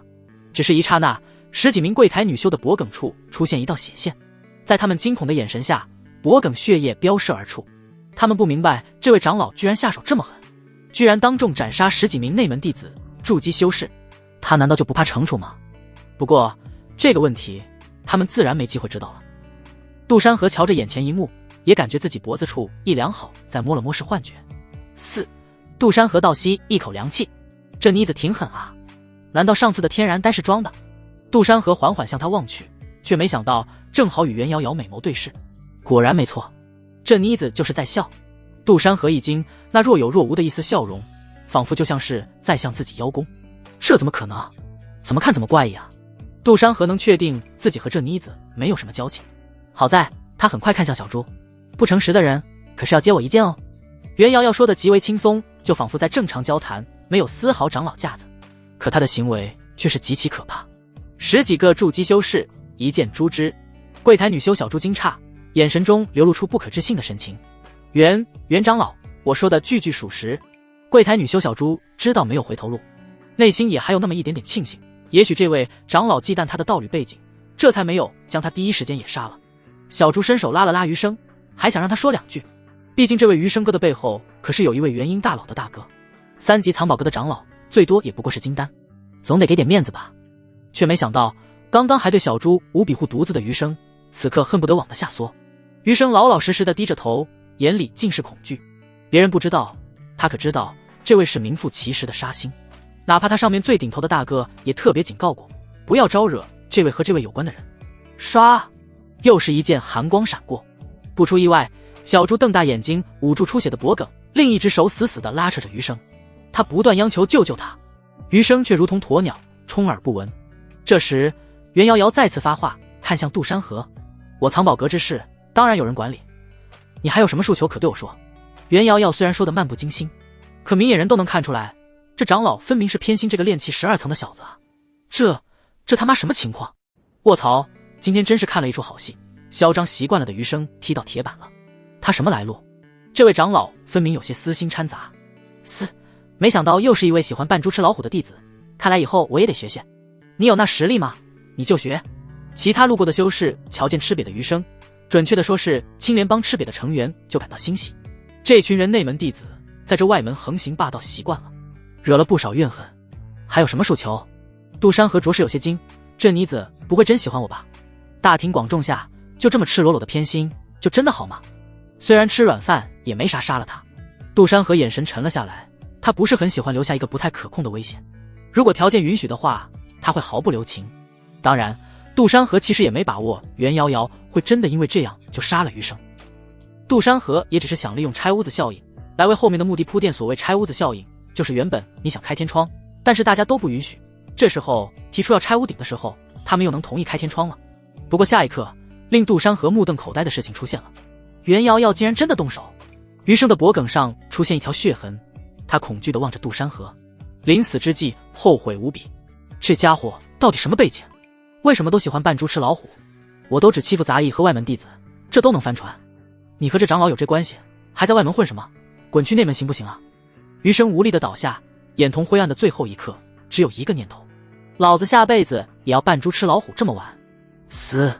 一旁的王执事抹了抹额头上的冷汗，全程不敢说话的他这时才小心翼翼开口：袁长老，我叫人清理了。王执事不敢怠慢，不知道这新来的长老什么来头，行事风格很辣。清理了吧，这事我会上报，缺失的柜台人口你着手安排一下。袁瑶瑶满不在乎，芊芊玉指摇摆晃动了下，旋即他再次看向杜山河，美眸里分明笑意盈盈，就好像猎人很满意自己看中的猎物，看得杜山河心里慌慌的。这妮子到底要干嘛啊？这位炼气弟子，此事本长老有话与你交谈，来3楼阁楼长老处。说完，袁瑶瑶迈着大长腿走了，留下还有些懵逼的杜山河。这位弟子啊，不，道友，刚刚袁长老唤你去长老处一叙。王执事有些小心翼翼的上来提醒，他也摸不清眼前这位弟子与袁长老到底是什么关系。总之礼待就好。杜山河深呼吸一口，也不知道这位先帝转世的气运之女玩的哪一出，先上去看看吧。难道是这妮子看上我了？我其实并不反对吃软饭，美的你。要是有人知道杜山河的小九九，定要喷死他。得了便宜还卖乖。很快，杜山河也来到藏宝阁3楼长老处。一进门，一股香风扑面而来。杜山河还没反应过来，袁瑶瑶已经出现在杜山河跟前。杜山河视线缓缓上移，先是看见一双洁白如玉的大长腿，随后是盈盈一握，若隐若现的腰肢，最后停留在一处雪峰之巅。杜山河揉了揉鼻头，不着痕迹仰头，避免有鼻血流出，那不然可就太丢人了。好看吗？一道好听的仙音在耳边环绕响起。杜山河鬼使神差地说了一句：好看。等反应过来的时候，已经来不及了。瑶瑶公主，我是说袁长老，不知叫在下来所谓何事。杜山河现在算是明白了，这瑶瑶公主啊，就像一颗洋葱一样，剥开一层又一层，高冷是保护色，天然呆是小性子，狠辣是随心本性，这就是一位十足的百变仙子。才见面不久，就这么有疏离感了吗？咱们也算朋友了吧？袁瑶瑶歪了歪头，面容褪去了冷霜，带着一丝呆萌。杜山河松了口气，好吧，看来没什么事了。看来这位面对不同的人，态度还真是离谱。算，当然算。杜山河就插爆大腿了。我呢，叫你来其实也没什么事，我感应到你手中不是正好有一块极品雷击木吗？不如卖给我吧，藏宝阁的价格在4万精品灵石，我愿意多出1万。就是这事。杜山河内心疑惑满满，但表面却是非常欣喜。当然，欣喜自然也是发自内心。极品雷击木的价格自然卖不到5万精品灵石这个价。可以，袁瑶瑶开出的价格是满满的一出了。不过，你上次骗了我，现在看来，你定是有某种寻物法宝在身。说着，袁瑶瑶缓缓凑近，在他耳边低语。杜山河的鼻尖萦绕着他的清香，香气带着一丝丝香甜，甚是诱人。你是选择接我一剑，还是……袁瑶瑶的恶魔低语还未说完，杜山河迫不及待地选择后面一项选择。我选第2个选择。开玩笑，10几个筑基修士在他面前就如同蚂蚁一样，接一剑的选择想都不用想。不愧是我看中的人。袁瑶瑶露出一丝笑容。我正缺一枚魂姻圆果，你要是能帮我寻中，我可以答应你一个要求。什么要求都可以？杜山河问了一句。什么要求都可以哦。袁瑶瑶一根葱葱玉指点放在嘴唇上，歪着头想了想。等等，魂姻圆果。杜山河从美人诱惑中惊醒，那东西他也略有耳闻。魂婴元果，那是冲击元婴之上的境界才能用到的资源。这女人是元婴大佬，这国子她是怎么让我这小小炼器去寻找？这不离谱吗？啊，魂婴元果，我……杜山河一根手指反手指向自己，表情猛逼。别紧张，半年内找不到就借我一件而已。袁瑶瑶伸了个懒腰，玉腰洁白，微微显露透明。我知晓你有自己的秘密，我也不逼你交出寻物法宝。也许这东西与你绑定，我拿了也没用。袁瑶瑶也有自己的打算，就如同她一样，从踏上修仙之路开始，她从来没遇见过瓶颈一说，或者说，每当修为上有瓶颈时候，脑海中会自动浮现一些能帮她突破的解决方法，像什么功法、炼丹、法宝制作，她统统都会。其实魂婴元果对她来说，有自然最好，没有就罢了。不过为了保险起见，袁瑶瑶还是决定找到一枚魂婴元果后再突破为好。原来是这样，杜山河明白了，原来上一次这女人就已经怀疑他有某种寻物法宝，这次更是直接确定。先帝转世果然不同凡响。好吧，我尽量。杜山河眼睛再次自动巡航瞥了一眼袁瑶瑶某处，感慨一句：孩子有福了。袁瑶瑶微微眯着美眸，用着最呆萌的表情说着最冷的话：瞧我身子的好处，你已经收取，半年后要是没找到，可就要接我一剑哦。杜山河一愣，好家伙，给我来这套，哪个干部能经受住？你就洗好身，我是说，你就准备好半年后答应我的要求吧。吃人嘴短，拿人手软，人家帮忙解了围，肯定要回报一番。他可不是好色之徒，感恩的心必须的。听说了吗？新调去的那名长老，为了一个毛头小子，斩杀了10几名筑基修士弟子。道友，这人可有耳闻是何方人物？这哪知道，听说是那位杀星的姘头。嘘，你不想活了？这么直接？亲传弟子长老阁议会处，一群白胡子老头议论纷纷，其中的年轻人很少，毕竟这一群人可都是实打实的元婴大佬，在外界可都是尊称为元婴真君的陆地神仙。这时，一位山羊胡子长老一手抚着下巴的山羊胡，一手抱着佛尘，他淡淡挥了挥佛尘。好了，此事的来龙去脉，姚真君已经向我汇报说明，确实是3级藏宝阁的人员有错在先，此事就此作罢吧。山羊胡长老说完就要转身离去，而在这时，人群一位青年模样的男子站起来，他皱着眉头，一身黑金长袍，显得很尊贵。大长老，此事是否有所不妥？虽说3级藏宝阁的修士有错在先，但姚真君未免下手太重了吧？本来事情穆元并不关心，毕竟与自己又没利益冲突，而且也杀的也不是自己青莲帮的成员。可当得知其中还有自己的一位筑基弟子被其斩杀，穆元就算不想掺和，也得明确态度，那不然底下的不知道该如何看他。是啊，仅仅只是几句口头争辩就动手杀人，未免不把我们放在眼里。对，我提议将姚真君关3年禁闭，其惹事的那名弟子杀了。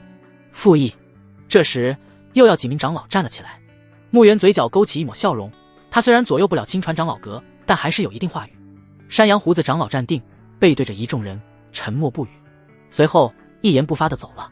走到门口时留下了一句话：我说了，此事就此作罢，姚真君无错。听到这句话，穆元反而一笑，只说了姚真君，那么那名弟子呢？他们确实找不了袁瑶瑶的麻烦，但可以杀了他那个姘头啊。没想到啊，原来你喜欢这癖好，喜欢练气的弟子，有趣。穆元眼底闪过一丝贪婪的目光，那我就杀了他。很快整个亲传长老阁散去，穆元也走出阁楼，回到自己的洞府。师尊。见到穆元回来，亭亭玉立在一旁恭候的姚香香款款行礼。原来是香香徒儿，找为师有何事？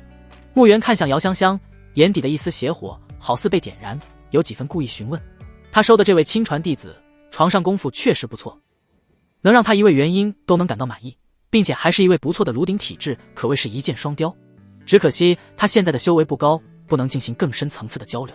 要不然师尊，您让我去查的事情已经办好了。姚香香神情有些复杂，脸色闪过一丝不自然。哦，穆元倒是有些出奇，这么快就查到那位炼气弟子的身份了。天宗内部有屏蔽神识的法阵，一般情况下是不能轻易使用探查，特别是大范围。这也导致很多时候不会因为一点点小事动用神识，只能依靠下面的弟子去探查。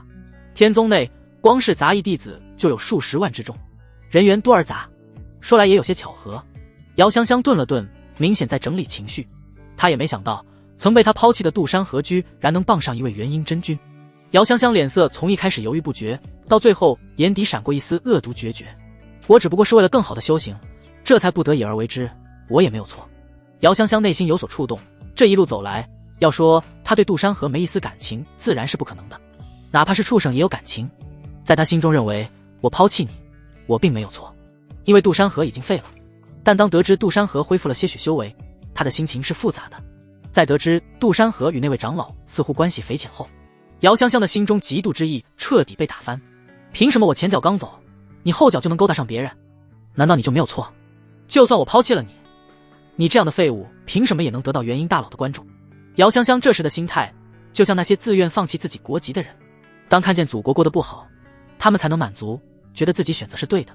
如果过得很好，他们反而会越来越不满，直到成为对立面。回禀师尊，此人或是我以前有过几面之缘的敌人，此人原是外门弟子，因抢夺弟子的机缘而被弟子废了修为，落入杂役，后不知什么缘由恢复了些许修为。他叫杜山河。姚香香眼底阴沉如水，只不过将黑白颠倒，把杜山河舍弃自己的生命安全去救姚香香，反而说成杜山河抢夺他，这样吗？有点意思。穆元嘴角勾起一抹笑容，随后拉起姚香香的柔蹄，抚摸道：徒儿放心，此人既然与你有仇，现在又惹得为师几分不快，定会将他除去。出奇的，姚香香并未反抗被穆元拉起抚摸的柔蹄，反倒是凑近了几分，故意贴着穆元的某处动了动。你倒是懂事，我现在火气很大，来，帮为师消消火。姚香香动了动唇角，吞咽了一下唾沫。轰隆，咕咚，很快一切动静归于平静。穆元再次恢复了平静，眼底毫无波澜，仿佛大贤修士。他既然是杂役，正好杂役大比即将开启，为师也安排了一位筑基修士。按照你所言，他不过只恢复到炼气5、6层，就算是炼气圆满，也定要他死。穆元一把拦过姚香香，他此刻面色微微红润。姚香香随后抹去嘴角的一丝牛奶，眼神迷离地看着穆元。他自然不后悔，能傍上这么一位大修士，可以说未来成就定然不会低。至于那个废物，杀就杀了吧。好徒儿，你可快快修行到金丹啊，为师或可推举你成为圣女。穆元眼底闪过一丝阴翳，这么好的炉鼎体质，自然要快快享用。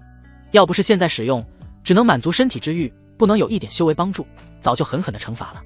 姚香香诺诺的回应，又一次开始给穆元起锅做饭。开始下面，杂役峰后山深处，一天后的傍晚，夕阳渐下，一道人影盘坐在一处悬崖高石上。随着夕阳的照射，杜山河的身影拉得很长，恍若流影。轰！一声闷响从他体内传出，杜山河周身的灵气漩涡骤然炸开，四周的灵气光点化作漫天，融入他的四肢百骸。他的身形在光晕中微微上浮，离地半尺，衣袍无风自动。这是杜山河正在运用万年洗髓灵果、雷灵液、本源果外加其他辅助筑基材料，构筑极品道基。从袁瑶瑶那把极品雷击木直接换取了5万精品灵石。袁瑶瑶何等见识，一眼就看穿杜山河是想要铸造极品道基，而雷灵液和本源果以及其他材料分文不花，全部由瑶瑶公主买单。有那么一瞬间，杜山河觉得自己已经吃上软饭。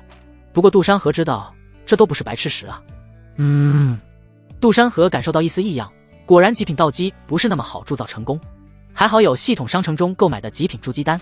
下一刻，储物戒指一闪，杜山河毫不犹豫将泛着七彩之色的丹丸入口，一颗煮鸡蛋入肚。我命由我不由天，不愧是系统出品的极品筑基丹。介绍保守成功率在99%，99%。杜山河认为还是太保守了，说100%都没有问题。果然，极品筑基丹吃下，本狂暴的灵气渐渐平息，七彩灵气渐渐在杜山河丹田聚集。极品道基成了，筑基也成了。杜山河缓缓起身，活动了一下筋骨，经脉也变得宽阔，灵力奔涌的清明无声。他能清晰地感觉到，天地间的灵气与自己多了一种奇妙的联系，仿佛抬手就能调动周遭的灵力为己用。这种掌控感是炼气期时无论如何也体会不到的。也不知道我的命格和气运以及转折说明有没有变化。姓名：杜山河，境界：筑基1层，命格：平平无奇，白，气运值0，近期转折：突破到筑基修士，实力大涨，在杂役大比上与杂役甲势均力敌，同为杂役大比第1。系统商城已开启。果然如我所料，这个不知名字的杂役甲真是筑基修士，这也太离谱了。杜山河看了一番，命格还是没有变化，而他的气运值确实不能自动增长，只能靠薅别人的。近期转折倒是变化改变了，这到底是谁的部下？没想到有人比我还勇猛。不快地吐槽一句，杜山河也没办法。如今自己的境界虽然跟了上来，但功法却还是小卡拉咪。5万精品灵石虽多，可功法着实贵啊。在功法阁中，一本零级下品的功法都要1万精品灵石，这还是比较差的零级下品功法。而零级上品功法，精品灵石的价格飙升到5万以上。零级功法一般来说是筑基修士所修，可由于宗门内的功法昂贵，导致很多筑基修士都还是掌握着炼气时期所修的通用功法，甚至有些金丹都还是如此。就是这么离谱，但也不是没有解决方法。像秘境、遗址、小世界等空间都是修士们愿意去闯运气的地方。不过现在杜山河想去碰碰运气，自然是来不及了。但是别忘了，杜山河还有系统商城。这本剑锋乱影零级上品只需要300气运点。然后问题又来了，气运点要去薅才行啊。杜山河随即又戴上骷髅面具，前往宗门外围方室。那里人多，截胡打压人家也能获得气运。就在杜山河走后不久，原本杜山河所在的位置刷刷地出现几道人影，他们身影骤然出现在崖边，衣袍上的内门长老令牌在残阳下闪着微光。不对，我分明捕捉到几缕极品道基的道运，错不了。为首的白须长老蹲下身，他指尖拂过青石上残留的灵气印记，眼中满是金色。这道运纯净凝练，绝非普通极品道基可比，这是极品道基。可这是杂役风啊！另一位胖长老环顾四周，咂舌道：“难道是哪个杂役弟子？”嘶！第三人倒吸一口凉气，抚着胡须的手都在发颤。极品道基，放眼整个宗门，如此多的弟子也是凤毛麟角。这般资质，未来元婴境是板上钉钉，甚至有望冲击更高。几人都是路过时感应到异常气息赶来的，碍于宗门规矩，神识不敢肆意铺开。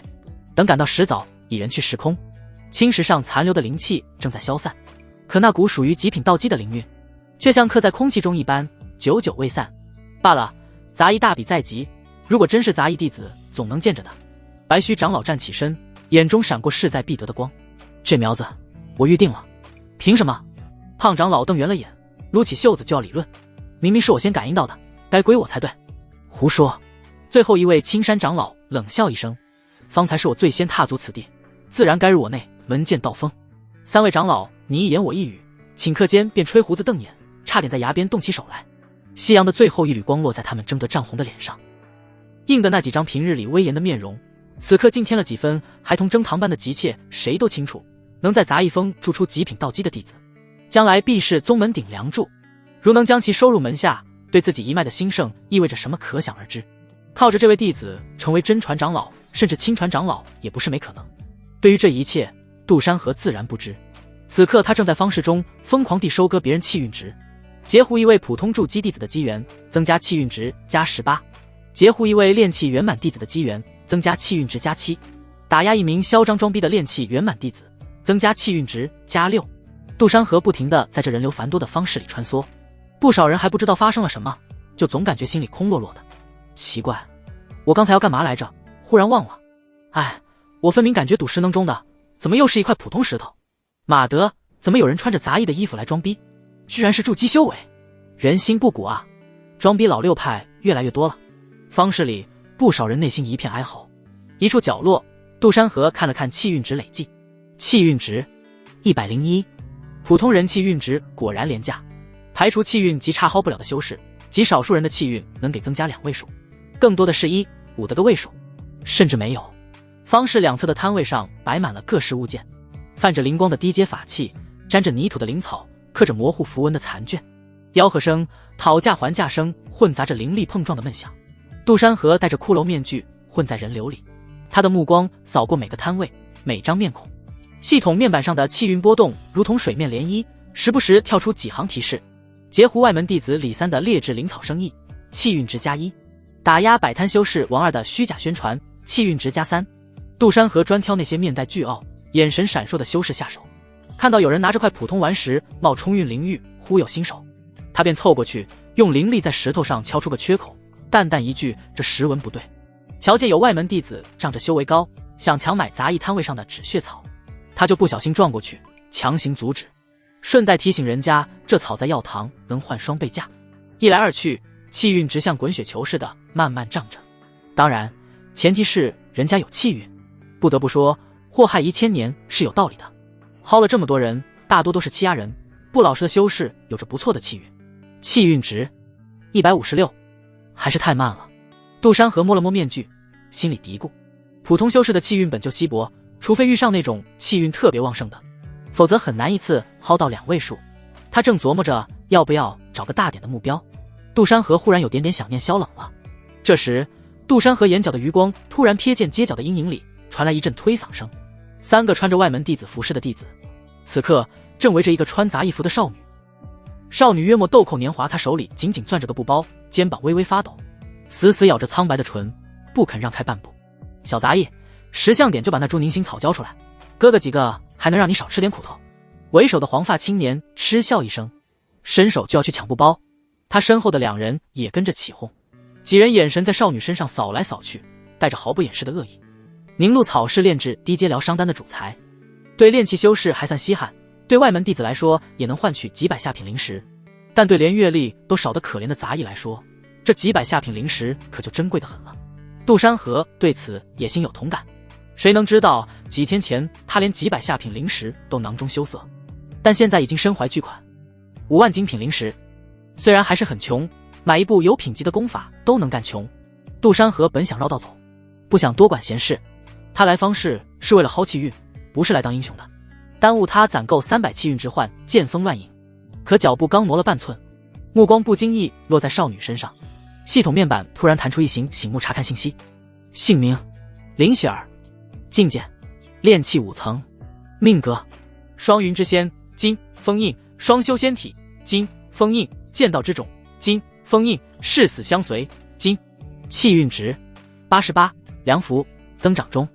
近期转折，被外门弟子抢走凝心草，心灰意冷下错入宗外黑市，误食毒草昏迷，错过杂役考核，被赶出宗门。又是个气运之女。杜山河的脚步顿住了，这少女的气运值不是很高，但命格却也全是金色传说，这是块未经雕琢的璞玉啊。他看着黄发青年的手即将碰到少女的布包，少女眼里的倔强和恐惧显得楚楚可怜。系统面板上，林雪儿的气运值正随着挣扎一点点往下掉，而那3个外门弟子的气运值却在缓慢上涨。既然截胡气运之子能增加气运值，那么帮助应该也能得不少吧。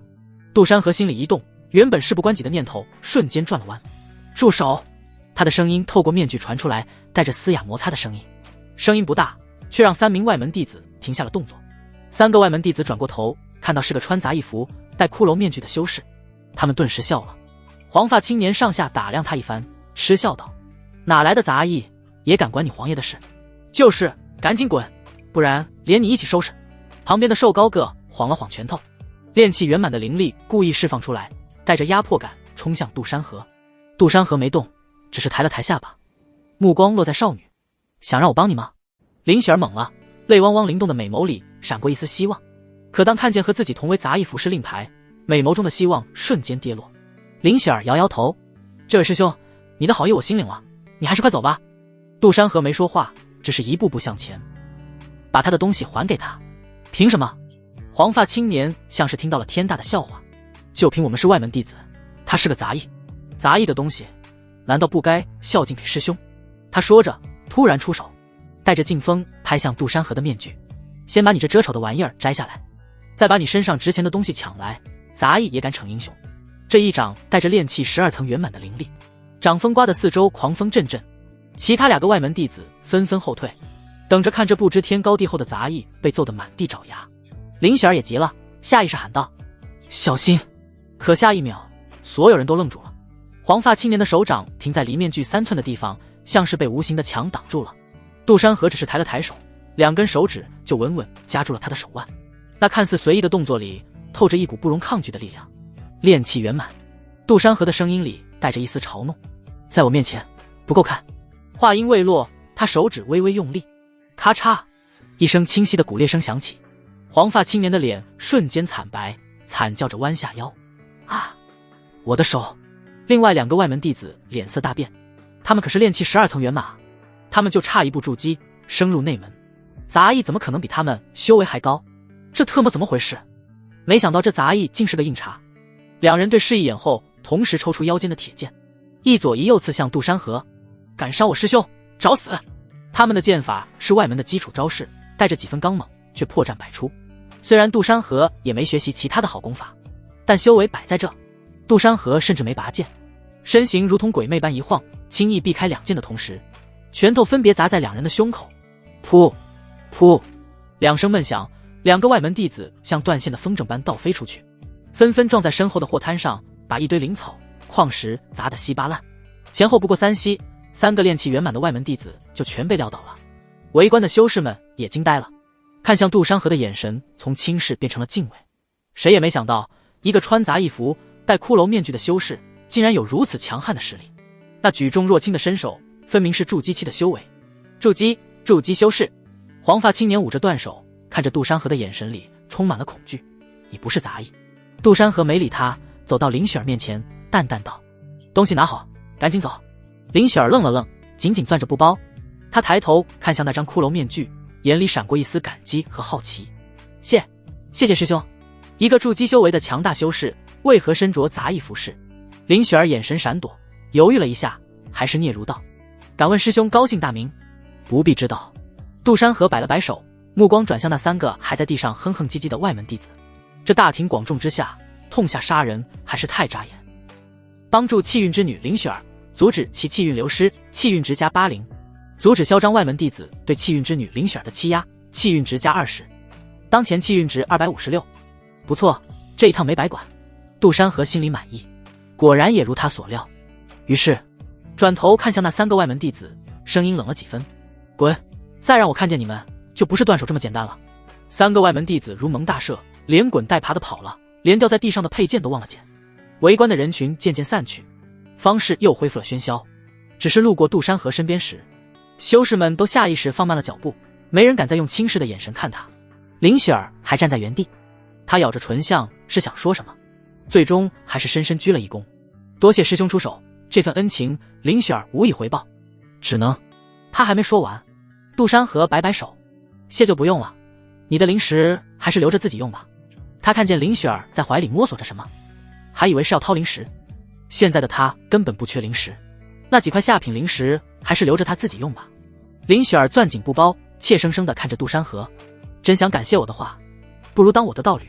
杜山河瞧着这位胆小害怕的气运之女，不免生起了调戏的意味。好了，我还有其他要事，有缘再见。杜山河很快离去，距离气运值300的大关就还差几时。努力，说不得今晚就能换取0级上品功法剑锋乱影，为明天杂役大比做准备，一举干掉杂役甲。林雪儿出神地望着杜山河消失在方士人流里的背影，玉指间无意识地绞着衣角，直到那道骷髅面具的轮廓彻底被攒动的人头吞没，他才缓缓垂下眼帘，美眸里的光一点点暗下去，像被风吹灭的烛火。真就这样走了吗？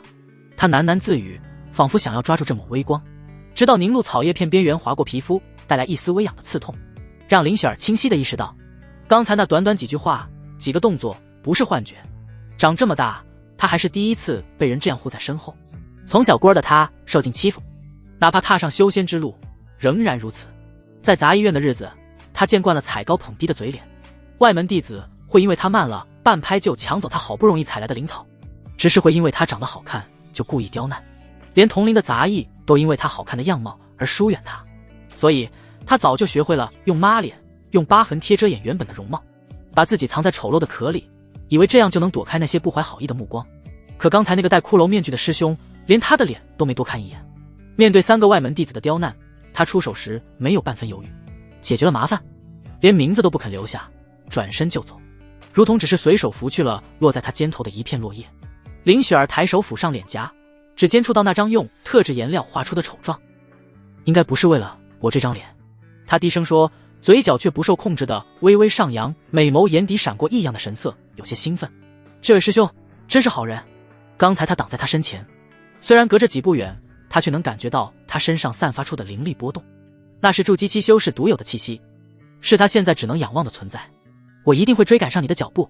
林雪儿攥紧了拳头，他抬起头望向杜山河离去的方向，眼里的落寞早已被希望取代。等我变强了，一定要找到你，然后成为能与你并肩的道侣。这句话说出口的瞬间，他感觉像是有什么东西碎裂了，又有什么东西破土而出。一直压在心头的阴霾，对未来的迷茫，都在这一刻烟消云散，仿佛命运的齿轮被悄然拨动。那个只想在杂医院苟活的林雪儿不见了，取而代之的是一个眼里有光、心中有方向的少女。林雪儿没有立刻回杂医院，而是转身走向方氏边缘的药铺。林雪儿要把凝露草换成修炼用的低阶灵液。路过街角的铜镜摊时，林雪儿停下脚步，望着镜子里那张丑陋的脸，第一次没有闪躲。她伸手撕下疤痕贴，擦掉脸颊的丑妆，露出一张略显苍白却仍旧惊艳绝美的面容。只是由于长期营养不良，略微削馊。等我有了足够的灵石，一定要养起来。她对着镜子里看着某处轻声道，到那时，就算再遇见你，也不会让你觉得我配不上你了。林雪儿深吸一口气，握紧了手里的布包，朝着杂役峰而去。她脚步不再像刚才那样踉跄，而是带着一种从未有过的轻快，像是雀跃。她不知道杜山河的名字，不知道他的样貌，甚至不知道他是哪个峰的弟子，但这都不重要。重要的是，他找到了前进的理由。那个戴骷髅面具的师兄就像一道光，照亮了他原本灰暗的修仙路。另一边，这才对嘛。他摸了摸下巴，转身继续在方氏游走。解决了这档子事，不仅气运值涨了不少，还顺便清理了几个垃圾，算是一举两得。接下来的半个时辰，他又截胡了几个小机缘，打压了几个嚣张之辈，终于把整个方式薅遍，勉强凑齐了300气运值。零级上品剑锋乱影兑换。系统提示：消耗300气运值，成功兑换0级上品功法剑锋乱影，是否立即学习？是。杜山河毫不犹豫地在心中默念。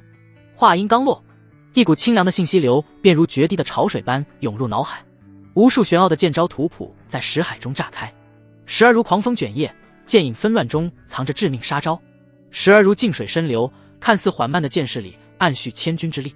杜山河在方氏后山森林中演练，这里正好无人，骷髅面具遮住了他眼底的震撼。这剑锋乱影比他想象中更精妙，尤其是对灵力的操控要求极高，每一次挥剑都需调动周身灵穴的灵气，形成独特的风旋，剑势既快且诡。不愧是0级上品，他无意识的眼链虚动，身法犹如游龙。不知过了多久，他猛地睁开眼，眸中闪过一道锐光，右手虚握，仿佛握住了一柄无形的长剑。破！低喝一声，他手腕轻抖，灵力顺着经脉奔涌而出，在身前划出一道半尺长的锋刃。锋刃割裂空气的锐响格外刺耳，竟将数尺外的槐树叶齐齐削断，断叶在空中打着旋飘落，切口平整如镜。成了！杜山河嘴角微扬，不过半个时辰，他竟凭着筑基期的灵力底蕴直接入门。不愧是系统出品，购买后还自带功法售后，直接入门。他又试了几遍，从最初的灵力滞涩到后来的收发自如，剑锋锋刃的威力也越来越强。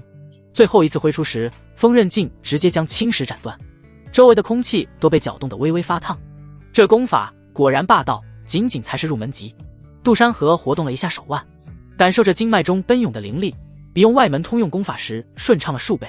在天宗这样的大宗门，功法都如此稀缺，可以想象外面的修仙界功法更是抢手，也难怪许多修士不顾危险，执意进入秘境、遗址、小世界等空间。杜山河很快回到杂役峰小屋，今晚是个不眠日，整个杂役峰的小屋几乎都是亮堂堂，因为明日就是杂役大比。当然，这对于杜山河来说就不是什么不眠日了。咕咕咕，第二天清晨，枝头鸟鸣，杂役峰山下一阵阵洪钟之音响起，宛如仙界版大喇叭。杂役大比准备开始了。杜山河很快来到山下，在梁志超执事的疑惑目光下，走向大比场地，准备抽签。梁执事这才坐不住走了过来。杜山河，你还来参加比赛？梁执事皱了皱眉头。前段时间有人托带话，特意交代他，最好能让杜山河不参加杂役大比，自行离开。原来是梁执事，杂役大比这等大事，我怎么可能不来？杜山河冷冷一笑，这梁执事也不是什么好东西，喜欢克扣杂役弟子的东西，修炼了近100年，也还在筑基初期徘徊，靠着够老的资历熬死了同行，混了个杂役峰灵药园的执事。你还是别参加了，就算你恢复到了炼气5、6层的修为，但你得罪了某名亲传弟子，我劝你还是弃权吧。梁执事一手搭在杜山河的肩膀上，神色不悦，想要靠修为压制他，将其拉回。毕竟受了人家的交代，好歹也要办事。不过下一刻，梁执事眼眸震惊，他发现自己居然拽不动杜山河一丝一毫。你筑基了？梁执事的震惊不亚于太监重新长出了丁丁。明明是废物，这才几日不见，就成了筑基。梁执事，筑基很难吗？杜山河肩膀耸动，挣开梁执事的手，冷冷留下阴阳的话。不过梁执事在意的不是这个，反而抹了抹冷汗。这怕是能直接入内门以上吧？以后希望不要给我穿小鞋。杜山河拿着抽好的签，安安静静的在等待区。我是不是看错了？内门长老怎么也来了？哪里？还真是。内门长老为什么也会来杂役大比？好像不止如此，还有一名亲传长老的弟子。我记得他是从一名外门弟子直升亲传。旁边的杂役修士惊呼，杜山河也向着他们的目光看去。这一看，眼眸微微一缩。姚香香，他为什么也会出现在这杂役大比？看我笑话？还是姚香香眼眸扫过，目光与之对视。呵呵，非得找我麻烦。杜山河微眯眼眸，现在他能确定了，原来真是这青梅竹马搞的鬼，想必是安排了人员在杂役大比上对我进行劫杀。不少杂役弟子神情激昂兴奋，因为他们看见了除外门长老以外的大修士。通常来说，杂役大比没什么人在乎，有也只有外门长老，几乎不可能出现内门长老，甚至还有亲传长老的弟子出现。很多人暗暗打气，一定要拿出最好的姿态。场中高台第一轮，高台上的主持的长老扔出一个木盒，里面装着写满编号的竹签，同号的上前比拼，胜者晋级。很快有2名弟子上前，站在场中的一瞬间，没有丝毫客套，就是干。全程不到实习时间就结束了。杜山河等待了上百场，发现这么多场都很粗暴简单，全是拳拳到肉。其实跟前世搏击擂台差不多，没有什么花里胡哨的对波身法秀，这倒也正常，都是些杂役，哪有什么好功法。别说杂役了，就算是到了筑基期，不少杂役修士仰望一生的存在，打斗起来也还是没两样。666号，来2人是666号。高台长老这时再次叫号，只见人群里段博济背负双手，一个翻滚跳上台。段博济眼神波澜不惊，迎着微风，长袍猎猎作响，不说话，装高手。如今的他已经是足足的炼气9层，段博济有自信能拿下全场第一。想他几天前还是炼气5层，也不知为什么修为忽然突飞猛进。哼，如今的我已经炼气9层，要是比试中让我遇见杜山河这个废物，我非得让他残废下台。段博济还记着仇。台下一众杂役惊呼：卧槽，炼气9层，这次杂役比试第一铁定是这人了吧？幸好我不是666号，对上这人的可真倒霉啊。是啊，要是我还不如直接认输了。不少杂役弟子感慨，这人的对手感慨时运不济。段博济站在台中央，下巴微扬，目光带着施舍般的傲慢。在这群最高通常只有不过炼气5层的杂役中，他确实有嚣张的资本。666号，还有一个是谁赶紧上来？段博济的声音在空地上回荡，带着毫不掩饰的戾气。他还在为几天前为杜山河的事耿耿于怀，此刻满脑子都是把对手打成残废的画面。台下鸦雀无声，杂役们你看看我，我看看你，没人敢应声，谁都不想出这个眉头。炼气9层的威压像座小山压在众人心头，连呼吸都觉得费劲。怎么没人敢来？段博济嗤笑一声，正要开口嘲讽，一道平淡的声音突然从人群后方传来：我在这真是巧啊。众人循声望去，杜山河拨开人群，缓步走上台，手里依旧是那柄用宗门发放的铁剑。是他，据说是那个丹田破碎的废物，他怎么敢上台？这不是送死吗？你们消息落后了，人家修为恢复了些许，有炼气5、6层。台下杂役顿时炸开了锅，也有些惋惜。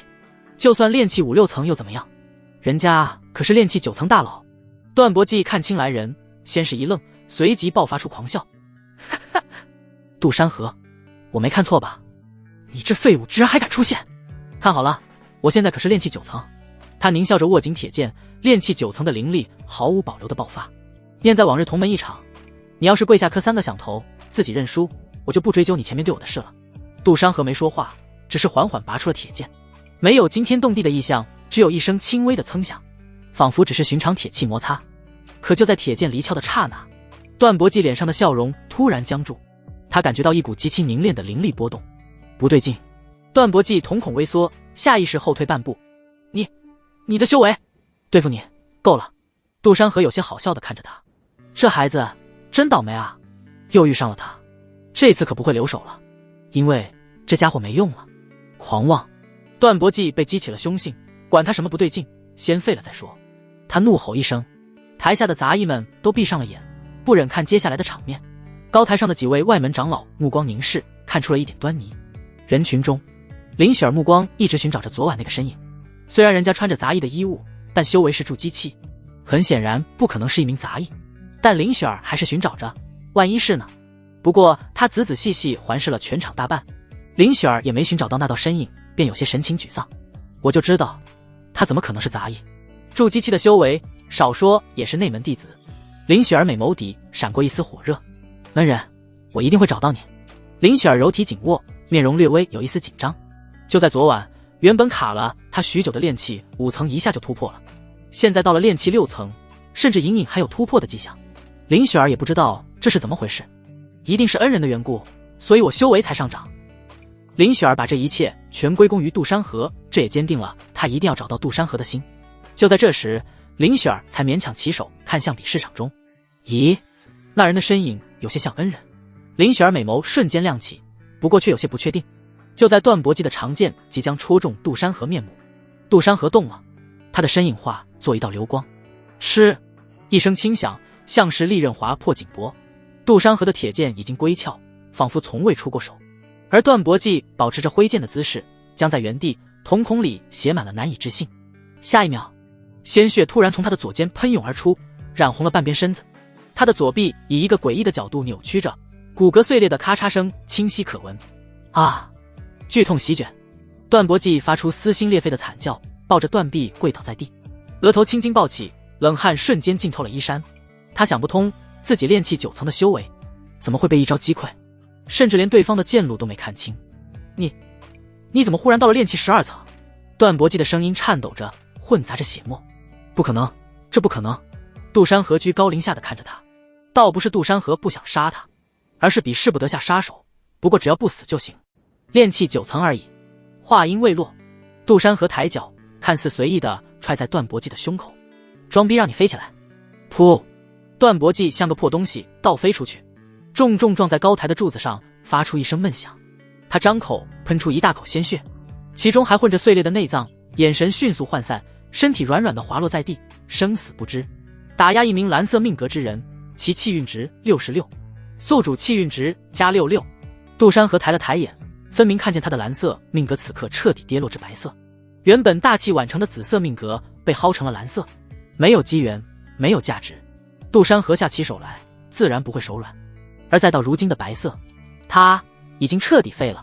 全场死寂，落针可闻，所有杂役都目瞪口呆，嘴巴张得能塞下一个鸡蛋。刚才还不可一世的段博基，竟然被人一招重创，而且杜山河根本不是所谓的恢复了些许修为，分明是恢复了完全。炼气12层，有杂役揉了揉眼睛，怀疑自己出现了幻觉。我没看错吧？他什么时候变得这么强了？那一招好快，我根本没看清。段博基可是炼气9层啊！就这么没了。高台上的一些外门长老猛地站起身，椅子被带倒在地，都浑然不觉。这些外门长老顶多也只是筑基中期，修为差不了杜山河太多，所以他们根本也看不穿杜山河的真实隐秘的修为。这些外门长老死死盯着杜山河，姚香香美眸微点，眼里闪过一丝怨毒。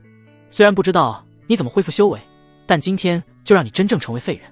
杜山河很快走下台，第一轮比试就快要结束，最终轮比试马上也要开启。奇怪，这第一轮都快结束，这神秘的杂役甲还没出现。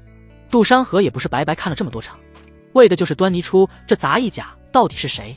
可也没看见比较出色的杂役，除了段博基，还没看见有人修为能达到炼气9层。系统不会说假，看来是隐藏在最终轮。这人定也隐藏了修为，也是个老六啊。杜山河感到人心不古，就不能只有我这一个老六吗？人与人之间的坦诚在哪？下一组999号。高台主持长老的声音刚落，林雪儿略微有些紧张，一步步走上比试台。对面站着的是个满脸横肉的杂役弟子，炼气6层的修为。他正用不怀好意的目光上下打量他。这弟子是杂役院出了名的无赖，仗着修为比普通杂役高2层，平日里没少欺负人。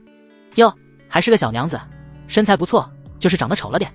横肉弟子嗤笑一声，故意挺了挺胸膛，露出胸前浓密的汗毛。今天遇上了爷，识相点就自己滚下去。周围的杂役弟子跟着哄笑起来，不少人眼神里带着看好戏的意味。谁都知道林雪儿平日里性子怯懦，修为也只有炼气5层，对上这无赖，怕是讨不到好。林雪儿握着剑柄的玉指泛白，指节因为用力而微微颤抖。换做以前，她早就被这阵仗吓呆了，可此刻脑海里却不闪过昨晚那个戴骷髅面具的背影。我不会认输。她抬起头，声音不大，原本怯懦的眼眸里竟多了一丝从未有过的坚定。嘿，还挺倔。横肉弟子被逗笑了，抡起手里的铁棍就冲了上来。那就别怪爷不客气了。台下的杂役们都觉得林雪儿要遭殃了。就在铁棍即将砸中的刹那，林雪儿突然动了。咦？横肉弟子愣了一下，显然没料到他能躲开。林雪儿闪躲落地的瞬间，腕尖翻转，铁剑带着细微的嗡鸣，剑尖直指对方的手腕，精准地指向了对方握棍的薄弱处，显然是经过琢磨的。小娘们还敢还手？横肉弟子恼羞成怒，铁棍横扫，想逼退林雪儿。可林雪儿像是提前预判了他的动作，足尖在地上轻轻一点，身体再次向后飘出，同时长剑斜挑，剑刃擦着铁棍划过，带起一串火星。一来二去，10几个回合过去，横肉弟子愣是没碰到林雪儿一根头发，反而被他绕得头晕眼花，额头上渗出了细汗。不对，你不是炼气5层，而是炼气6层巅峰。他这发现不对，台下的哄笑声渐渐停了，脸上露出了惊讶。熟悉林雪儿的杂役弟子目瞪口呆，这林雪儿什么时候这么能打了？她的身法好特别，不像是杂役院教的粗浅功夫啊。你看她握剑的姿势，虽然生涩，却很标准，像是受过指点。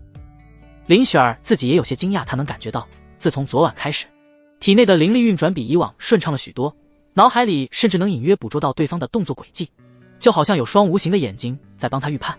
够了！横肉弟子被戏耍的怒火中烧，猛地将铁棍往地上一跺，砰！震起一片尘土。你就只会躲吗？有本事接我一招！他深吸一口气，灵力在丹田内翻涌，显然是要动用压箱底的功夫。林雪儿没有再躲，看招！横肉弟子怒吼一声，铁棍带着炼气6层的全力一击，直劈林雪儿面门。林雪儿没有后退，反而连步前移，身体几乎贴到了铁棍下方，铁剑灵活精准地刺向横肉弟子的右肩。噗嗤，剑尖没入寸许，虽然没伤到筋骨，却恰好刺中了对方的灵穴。横肉弟子只觉得右臂一麻，灵力瞬间溃散，铁棍哐当一声掉在地上。他愣了愣，看着肩上的剑伤，又看向林雪儿那双不再怯懦的眼睛，突然打了个寒战。我认输。扔下这句话，他捂着肩膀，头也不回地跑下了台。全场寂静了一瞬，随即爆发出稀稀落落的掌声。虽然这场比试不算精彩，林雪儿握着剑站在台上微微喘气，脸颊因为激动而泛起红晕。她低头看了看自己的手心，她也可以不那么懦弱。就在这时，她的目光无意间扫过台下，恰好对上一道有些熟悉的身影。杜山河站在了人群边缘，正看着台上的他。杜山河眼神里带着一丝不易察觉的讶异，这不是昨晚那妮子。杜山河惊讶的是，仅仅一个夜晚的时间，这名胆小的气运之女居然破境了。当然，这不是杜山河讶异的主要因素，她的封印怎么一夜之间全解开了？杜山河昨晚查看时，这少女的金色命格还处于封印状态，结果今天封印状态的标志就消失了。杜山河想不通，也就不去想了。最终轮也快要开启了，他得走向另外一处场地了。林雪儿的心跳骤然漏了一拍，是他，那个秒杀段搏技炼气9层的杂役弟子。他看自己的眼神，好像在哪里见过。昨晚那个戴骷髅面具的师兄，看他时的眼神里也有过这样的讶异。一个念头如同闪电般划过脑海，让他的呼吸都变得急促起来。难道他死死盯着杜山河的身形，看着他握剑的姿势，他那背影的神态，越看越觉得与记忆中的身影重合。是他吗？真的是他吗？林雪儿的美眸里瞬间亮起了光，比刚才赢了比试时还要明亮。她紧紧攥着剑柄，指甲几乎要嵌进掌心。如果真的是他看着杜山河转身的背影，林雪儿更加确定了自己的猜测。她美眸底闪过一丝兴奋，哪怕是当一名服侍在她身边的侍女，我也心甘情愿。不管是不是，她都要去确认。而她不知道的是，自己这场不起眼的比试，也让高台上的几位长老多看了几眼这女娃的基础扎实，修为也不错，是个可塑之才。等大比结束，问问她愿不愿意拜入我门下。几个筑基中期、后期的外门长老交谈着。最终轮的比试很快开启，杂役弟子众多，但场地却不止一个。只要进入前1000名，便能到最终轮。场地比第一轮宽敞了数倍，中央用白石灰画着比试圈，卷外刻着防御阵纹，能抵御筑基期的冲击。对于杂役弟子的比试，完全绰绰有余。这是为了防止灵力外泄伤到围观弟子。双方弟子就位，杜山河站在场中，目光扫过对面缓缓走来的身影，眉头不自觉地皱了皱。那是个瘦弱的杂役弟子，穿着洗得发白的布衣，袖口磨出了毛边，手里攥着一柄同样的铁剑。站在那里时，双腿都在打颤，修为波动只有炼气6层。杂役甲就是他，不像啊。姓名：赵小三，境界：炼气6层，命格：畏畏缩缩，白，气运值3，微弱，近期转折，参与杂役大比，最终轮被淘汰，返回杂役院继续挑水，3年后再战。不是他。杜山河眼神微沉，这赵小三的面板干净的像张白纸，别说筑基修为，连炼气后期都摸不到边，怎么可能是那个能与自己势均力敌的杂役甲？系统不会假。赵小三被杜山河看得浑身发毛，尤其是想起刚才杜山河秒杀段搏击的狠劲，他腿肚子都快抖成筛子。运气真差。此刻面对这位炼气12层的狠人，赵小三脑子里只有一个念头：跑，大不了下次再战，3年而已。前辈。赵小三的声音抖得像筛糠，手里的剑掉在地上。我认输。他说完扑通一声跪在地上，头埋得快贴到地皮，后背的衣衫瞬间被冷汗浸透，甚至隐隐传来一股尿骚味，这是真吓尿了。全场再次寂静，随即爆发出一阵哄笑。这赵小三也太怂了吧，还没打就认输了，换你上你不怂？没看见段搏击的下场，太吓人了，炼气12层的威压真不是盖的。杜山河看着跪在地上瑟瑟发抖的赵小三，也有些无奈。无冤无仇，杜山河不会的理不饶人。起来吧，下去。他挥了挥手，语气平淡。赵小三如蒙大赦，连滚带爬地跑下台，连掉在地上的断剑都忘了捡。杜山河站在圈中，眉头皱得更紧了。最终轮都过去了，杂役甲还没出现，难道系统的提示有误？这岂不是意味着已经结束？如果后续没有修为比他高的，这杂役大比第一，他算是拿下了。就在这时，高台上的主持长老突然站起身，清了清嗓子：“诸位稍安勿躁，方才抽签时出现了一点误差，杜山河弟子的对手并非赵小三。”他顿了顿，目光扫过台下有请最终轮的另一位参赛者王虎。人群分开一条通道，一个身材魁梧的杂役缓步走出，他穿着一身崭新的杂役服，腰间别着柄弯刀，脸上没什么表情，不过修为波动在炼气巅峰左右，气息沉稳。是王虎，这是上一届外门弟子淘汰下来的，他怎么也来参加了？怎么回事？说好的抽签，怎么突然换了人？这下有好戏看了。今年的杂役大比真是能人辈出啊！台下议论纷纷，不少人露出震惊的神色。杂役大比一连出了2名炼气巅峰，这是开宗以来都没出现过的。杜山河的眼神瞬间活跃起来，原来是在这。姓名：王虎，境界：炼气12层，为筑基1层，命格：勇而无谋，轻，挡箭牌，白，气运值12，普通，近期转折，参加杂役大比，拿下第一，升入内门，而后在1个月后接取秘境任务，修为暴涨。看来系统所说的这名杂役甲就是你了。杜山河的松了口气，却又升起一丝警惕。真实筑基1层的修为，要是杜山河没有学习剑锋乱影，还真会打个平手。如果没有我这个变数，王虎恐怕就是这届的杂役大比第一，被内门长老看中。另一边，姚香香嘴角勾起一抹不易察觉的冷笑。这个王虎是他师尊特意安排的筑基修士，再加上一手刀法，直接能废掉杜山河。如果再不小心失手，也不是没可能。王虎走上台，踏上比试场的刹那，一股磅礴的气势骤然爆发。轰！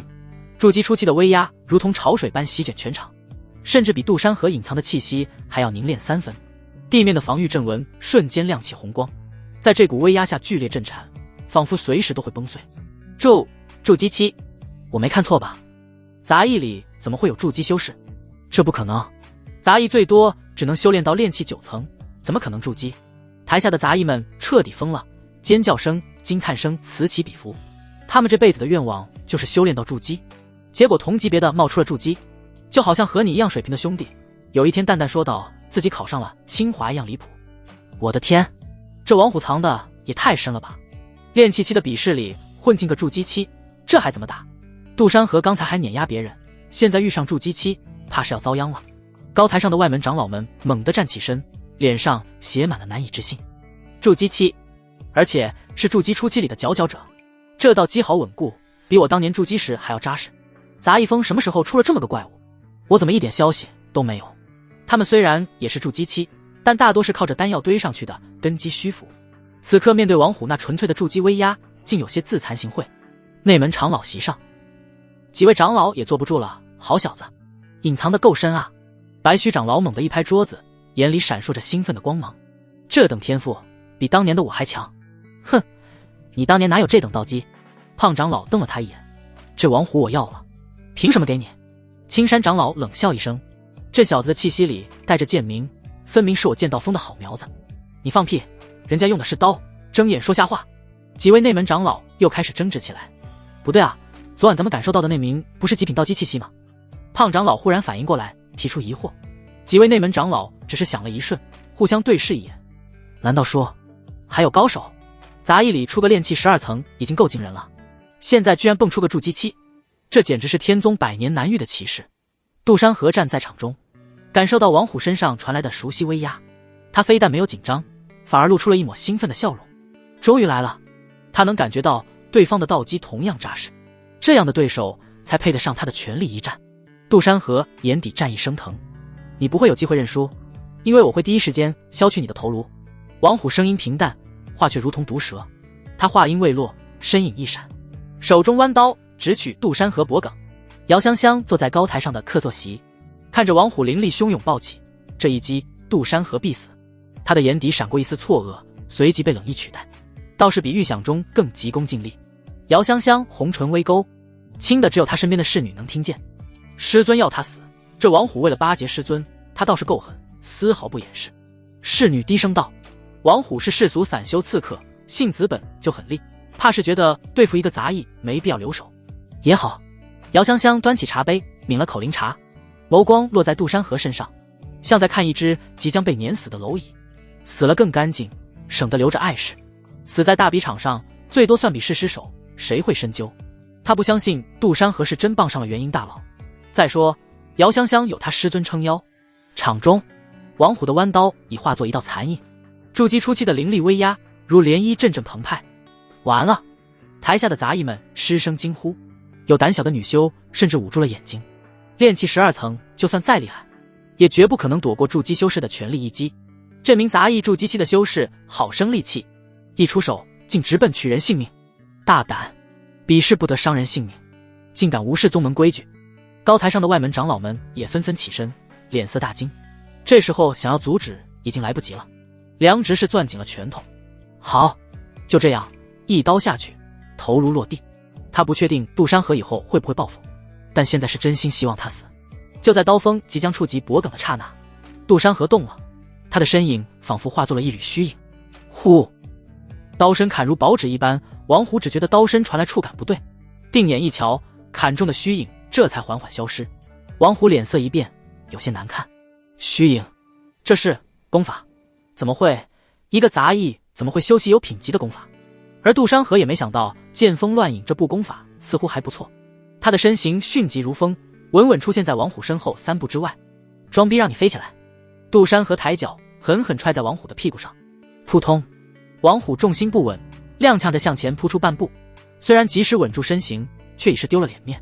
他猛地回头看向杜山河的眼神里充满了惊怒。我他妈杀了你！这一击他用了7成力，本以为能一击毙命，却没想到被对方以如此诡异的身法躲开，甚至还踹了他屁墩。好快的身法！那是什么身法？怎么像是风？炼气12层能在筑基手下过一招，这杜山河是怪物吧？台下的惊呼声浪比刚才更高，杂役弟子们看着杜山河的眼神彻底变了，那不再是看狠人的敬畏，而是如同在看奇迹的震撼。林雪儿站在人群前排，一双玉手紧紧攥着衣角，指尖泛白。刚才那一瞬间，他几乎以为自己要失去这个人。看到杜山河躲开的刹那，他才猛地松了口气，白皙的颈背间已被冷汗浸透。他美眸发亮，死死盯着杜山河的背影。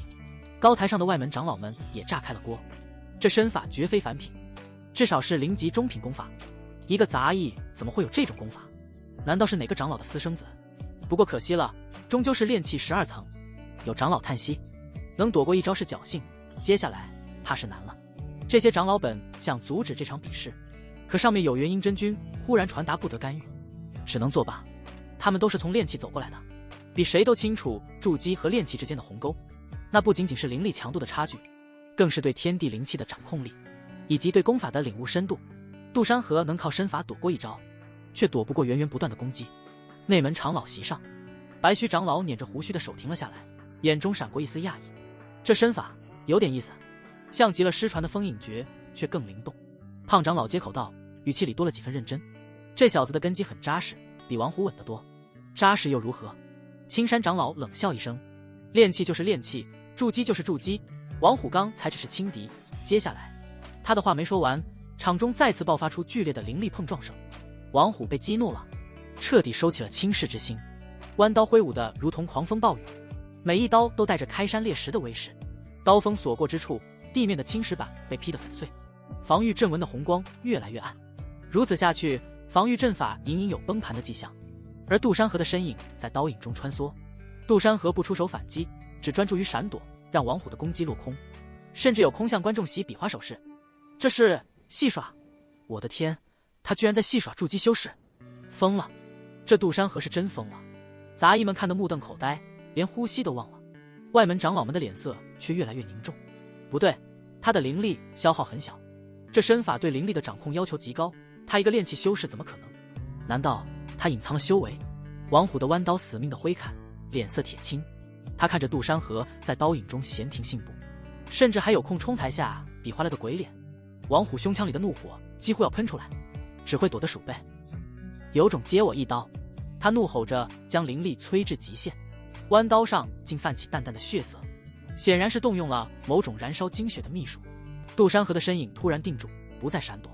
他看着王虎那张因暴怒而扭曲的脸，嘴角勾起一抹冷冽笑容。戏耍也该结束了。轰！一股远比王虎磅礴灵力骤然压下。这是筑基修为，又来一个筑基，这哪里是杂役比试啊？杂役们算是见了世面，表情凝固在极致的震惊中。极品道基，是极品道基的气息。什么？胖长老一把揪住他的衣袖，眼睛瞪得像铜铃。你没看错，那是极品道基。青山长老早已站起身，双手按在桌台。错不了，这道韵很精纯。杂役风里怎么会有这种人物？姚香香端着茶杯的手僵在半空，脑子里嗡的一片空白。筑基，极品道基，他喃喃自语，脸色瞬间惨白如纸。这不可能，他明明修为都废了。林雪儿站在人群中，美眸骤然亮起。是他，真的是他，那种藏不住的锋芒，和昨晚那个戴骷髅面具的师兄一模一样。场中，王虎的血色弯刀已经劈到半路，在杜山河爆发的筑基气息下，他的动作突然变得像慢镜头回放。他看着杜山河眼中那抹冰冷的杀意，一股源自灵魂的恐惧瞬间拽住了他。不应该是这样，你明明是炼气。杜山河没有回答，他只是缓缓抬起铁剑，剑锋乱影，第一式，是剑光一闪而逝，快得如同错觉。王虎的弯刀僵在半空，脖颈上突然出现一道细细的血线，他难以置信地低下头，看着血线迅速扩大，鲜血喷涌而出，堵住了他所有想说的话。扑通，王虎尸体直挺挺地倒在地上，到死都想不通，稳赢的局面出现了变数，全场死寂，落针可闻，所有人都像被施了定身咒。外门长老们面面相觑，显然筑基弟子他们是没资格收的。当然，如果这弟子硬要拜入其门下，那自然也没问题。内门长老们则死死盯着杜山河，呼吸急促，眼中的兴奋几乎要溢出来。极品道基，真出了个极品道基！不知过了多久，他藏得也太深了，居然装成炼气12层戏耍筑基修士。难怪他能躲过王虎的攻击，人家根本就是筑基大佬。杂役们不少人激动得泪流满面，他们杂役峰终于出了个能让全宗门刮目相看的天才。梁执事更是双腿发软，差点瘫倒在地。他以前没少给杜山河穿小鞋，他决定今晚就辞去职务，连夜下山。这苗子归我刀道峰，我刚才第一个认出极品道基，而且昨晚本就是我先行感应到。放屁，是我先发现他的。你要点脸，都别争了，他用的是剑法，自然该入我剑道峰。青山长老甚至已经撸起了袖子，大有谁抢就跟谁拼命的架势，姚香香坐在客座席上，她怨毒地看了一眼杜山河，旋即的心有不甘，转身离去。青山长老平子健根本没理会其他长老的争执，他一个箭步冲到比试场中央，笑得甚至有些谄媚，姿态放得极低，完全不像一个金丹强者该有的架子。杜小子，老夫乃剑道峰内门长老平子健，吾见你剑法卓绝，道基浑厚，正是我剑道峰苦苦寻觅的良才，不知愿否拜入老夫门下。他这话一出，全场再次哗然。内门长老亲自下场，姿态还放得这么低，这待遇也是没谁了。白须长老和胖长老气得吹胡子瞪眼，却又无可奈何。谁让人家反应快呢？杜山河看着眼前这位头发花白却眼神炽热的长老，又扫了眼高台上那些复杂的目光，略一沉吟便拱手：弟子杜山河愿拜入长老门下。他本就修炼了剑锋乱影，入剑道锋正好契合功法，而且拜入谁的门下对他来说都没有什么关系，这只是一个跳板而已。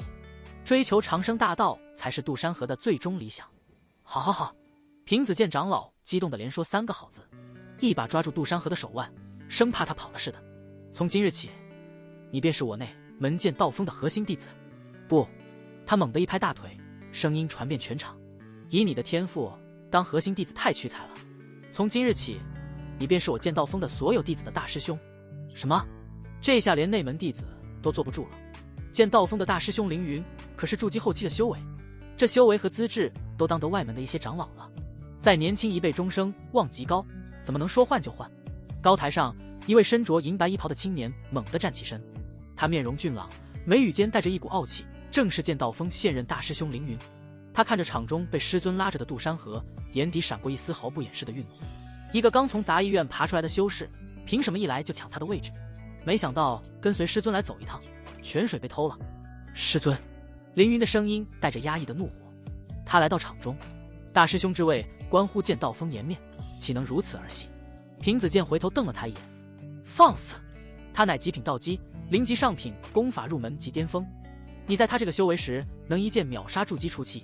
凌云语塞，脸色涨得通红。他确实做不到，但心里的不服气却更甚。不过是运气好得了个极品道基，真论实战经验，未必能赢过他。杜山河对这突如其来的大师兄之位也有些意外，但平子健长老既已开口，他便没有推辞。长老厚爱，弟子愧不敢当。不过若有人不服，弟子愿随时切磋。这话不软不硬，却带着一股自信。听得平子健长老连连点头，更觉得自己没看错人。杂役们彻底沸腾了。从杂役到内门大师兄，这简直是天宗100年难遇的逆袭。林雪儿站在人群中，看着那道被众人簇拥的身影，嘴角的笑意怎么也藏不住。他果然不是普通人，难怪能有那般底气。凌云不服气，冲着杜山河叫嚣：就算你能秒杀王虎，那也只能证明王虎垃圾。旋即他又转身对着平子健抱拳：师尊，我当不当剑道锋大师兄这位置无所谓，但不想某人在1个月后内门大比争取秘境名额丢了面子，为了避免伤了同门和气，我请求以完成宗门任务数量定输赢。杜山河看着眼前这张写满不服的脸，嘴角的弧度淡了几分。你是不是觉得我会接受？凌云眼中闪过一丝算计。不是哥们，你脑子没问题吧？我跟你客套一下，你还当真了？又不是我硬想当这剑道锋的大师兄，大不了我不入剑道锋罢了，哪来的这么多麻烦事情？杜山河的一番话直接给凌云一愣，整不会了。平子健却急了，一挥衣袖直接将凌云给震开。逆徒，为师的话哪有你说话的份？开玩笑，像杜山河这样的资质，别说内门抢夺，要是今天有真传长老在场，那就轮不到他们的份了。旋即平子健面向杜山河时，又恢复了一脸笑烂的表情。这人不相干，不相干。好徒弟，跟为师走吧。杜山河瞥了他一眼，点点头。凌云脸瞬间长成了猪肝色。师尊，师尊，没有剑道锋，我该怎么活啊？凌云眼睁睁地看着平子健带着杜山河御剑飞行离去，他抬起来的手这才放下。杜山河，我与你势不两立，你给我等着！凌云低声嘶吼，声音里怨毒几乎要凝成实质。总有一天，我会让你跪在我面前。周围的弟子们见气氛不对，纷纷识趣的散开，没人敢再多说一句。只有几个跟凌云交好的弟子围上来，七嘴八舌的安慰，却怎么也压不住他眼底的杀意。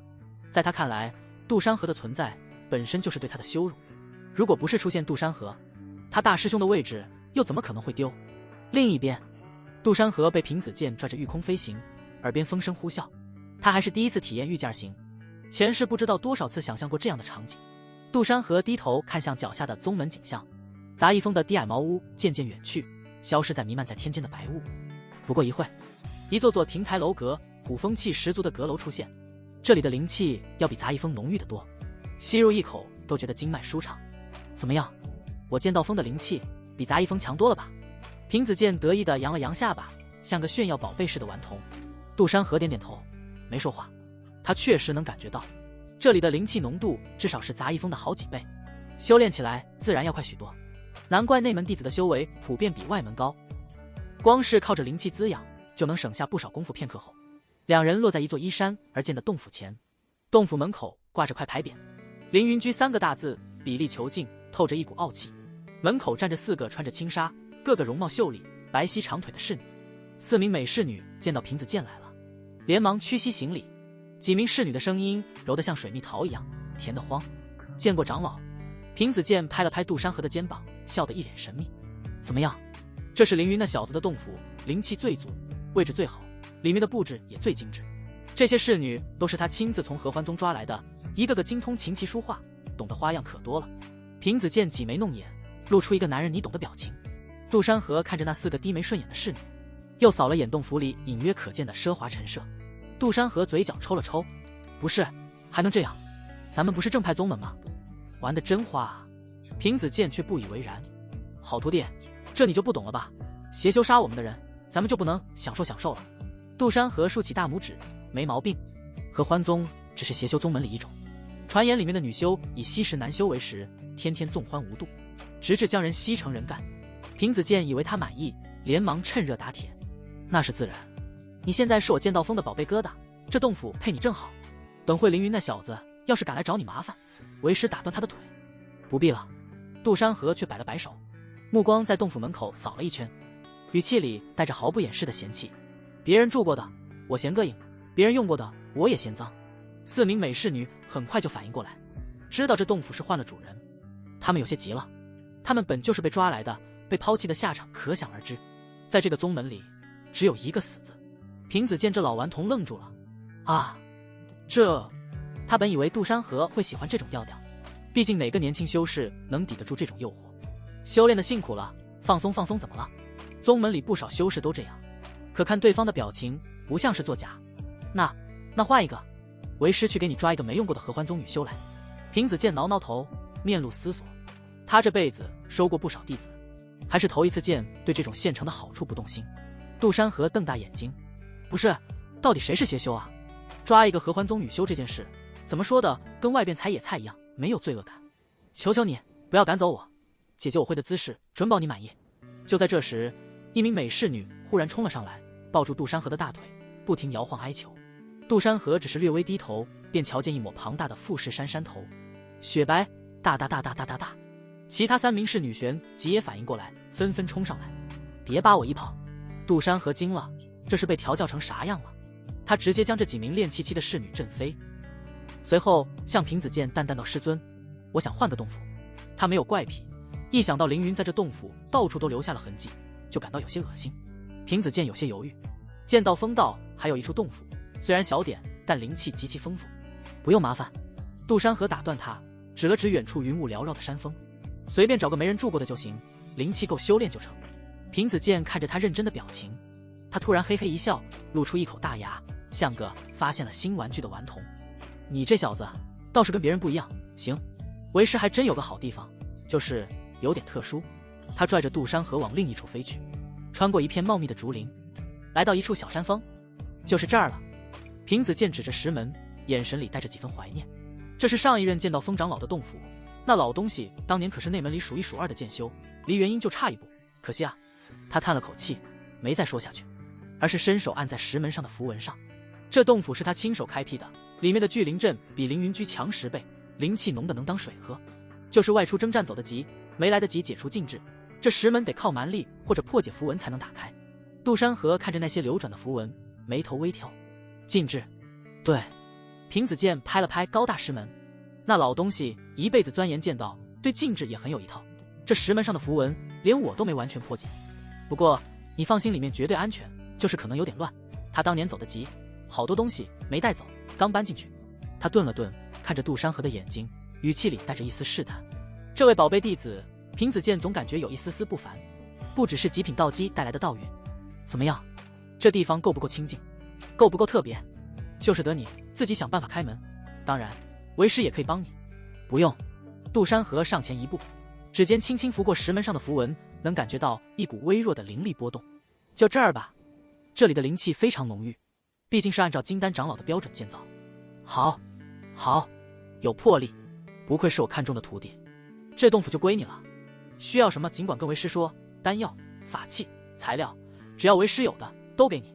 平子健像个献宝的老头，絮絮叨叨地交代了半天注意事项，这才一步三回头地离开。临走前还不忘叮嘱，禁制要是解不开就跟我说啊，别硬撑。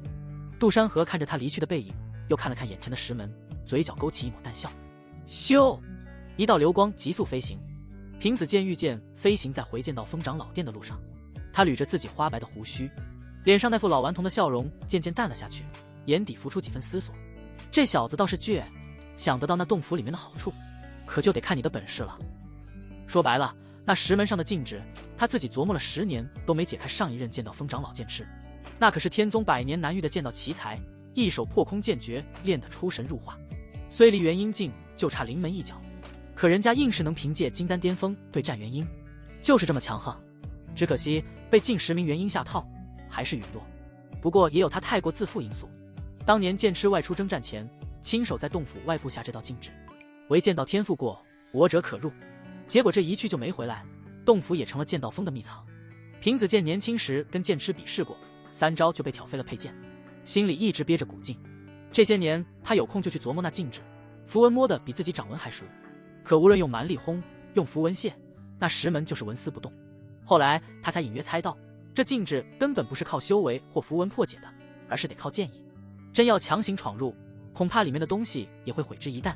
剑痴的剑意霸道凌厉，禁制辨认这种纯粹的剑道天赋，天赋不够，再怎么折腾都是白搭。这小子是极品道基没错，可剑道天赋未必能及得上剑痴吧？平子健摸了摸下巴，嘴角又勾起那抹顽童似的笑。不过试试也好，能让石门亮个光，就说明是块好料子。要是连点反应都没有，那极品道基怕是光长修为，不长剑道悟性。他压根没指望杜山河能打开禁制。剑痴当年可是能凭剑意斩落元婴修士的狠人。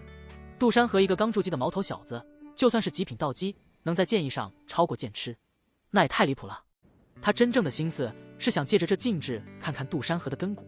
修仙一道，道基重要，悟性更重要，尤其是剑道，没那骨子，一剑破万法剑意，就算道基再好，也成不了顶尖剑修。反正那洞府空着也是空着，让他碰碰壁也好。平子健嘀咕着，加快了速度。等明天去看看，要是杜山河能让禁制的符文亮几分，他就再多传几招基础剑法。要是连反应都没有，那也只能叹口气，全当捡了个只有道基的花瓶。另一边，杜山河在石门旁站了片刻，他盯着门上流转的符文，眉头微蹙。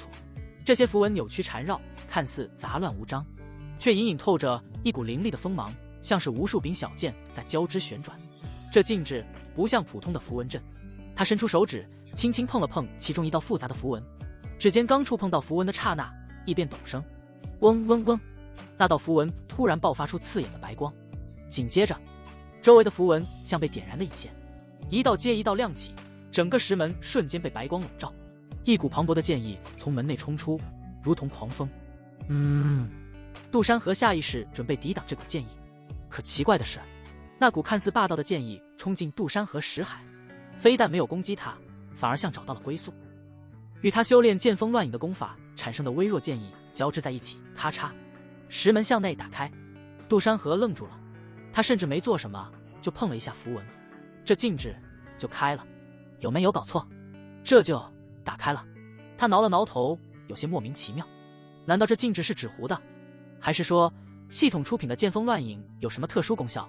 他想不通，也懒得想。修仙界本就怪事多，纠结这些不如看看洞里有什么。迈步走进洞府，洞内的夜明珠骤然亮起，将整个洞府照得如同白昼。杜山河倒吸一口凉气，这哪是什么可能有点乱，分明是个精心布置的修炼宝地。洞府呈圆形，无比宽敞，中央是个许大的聚灵阵，正眼处嵌着不知名石头，正散发着浓郁的灵气。左石架上摆着一排排玉瓶，右侧的书架上堆满了功法，中央的一排排兵器堆放，很是诱人。那些兵器绝对不低于0级，甚至有可能是皇级兵器。这也太富了吧！杜山河走到书架前，看着本想伸手取下一卷观摩，嗡嗡嗡，结果一道亮光闪烁，将其弹开。还有禁制，也对，东西上个保险，很合理。上一任长老绝对是个剑痴，没错了。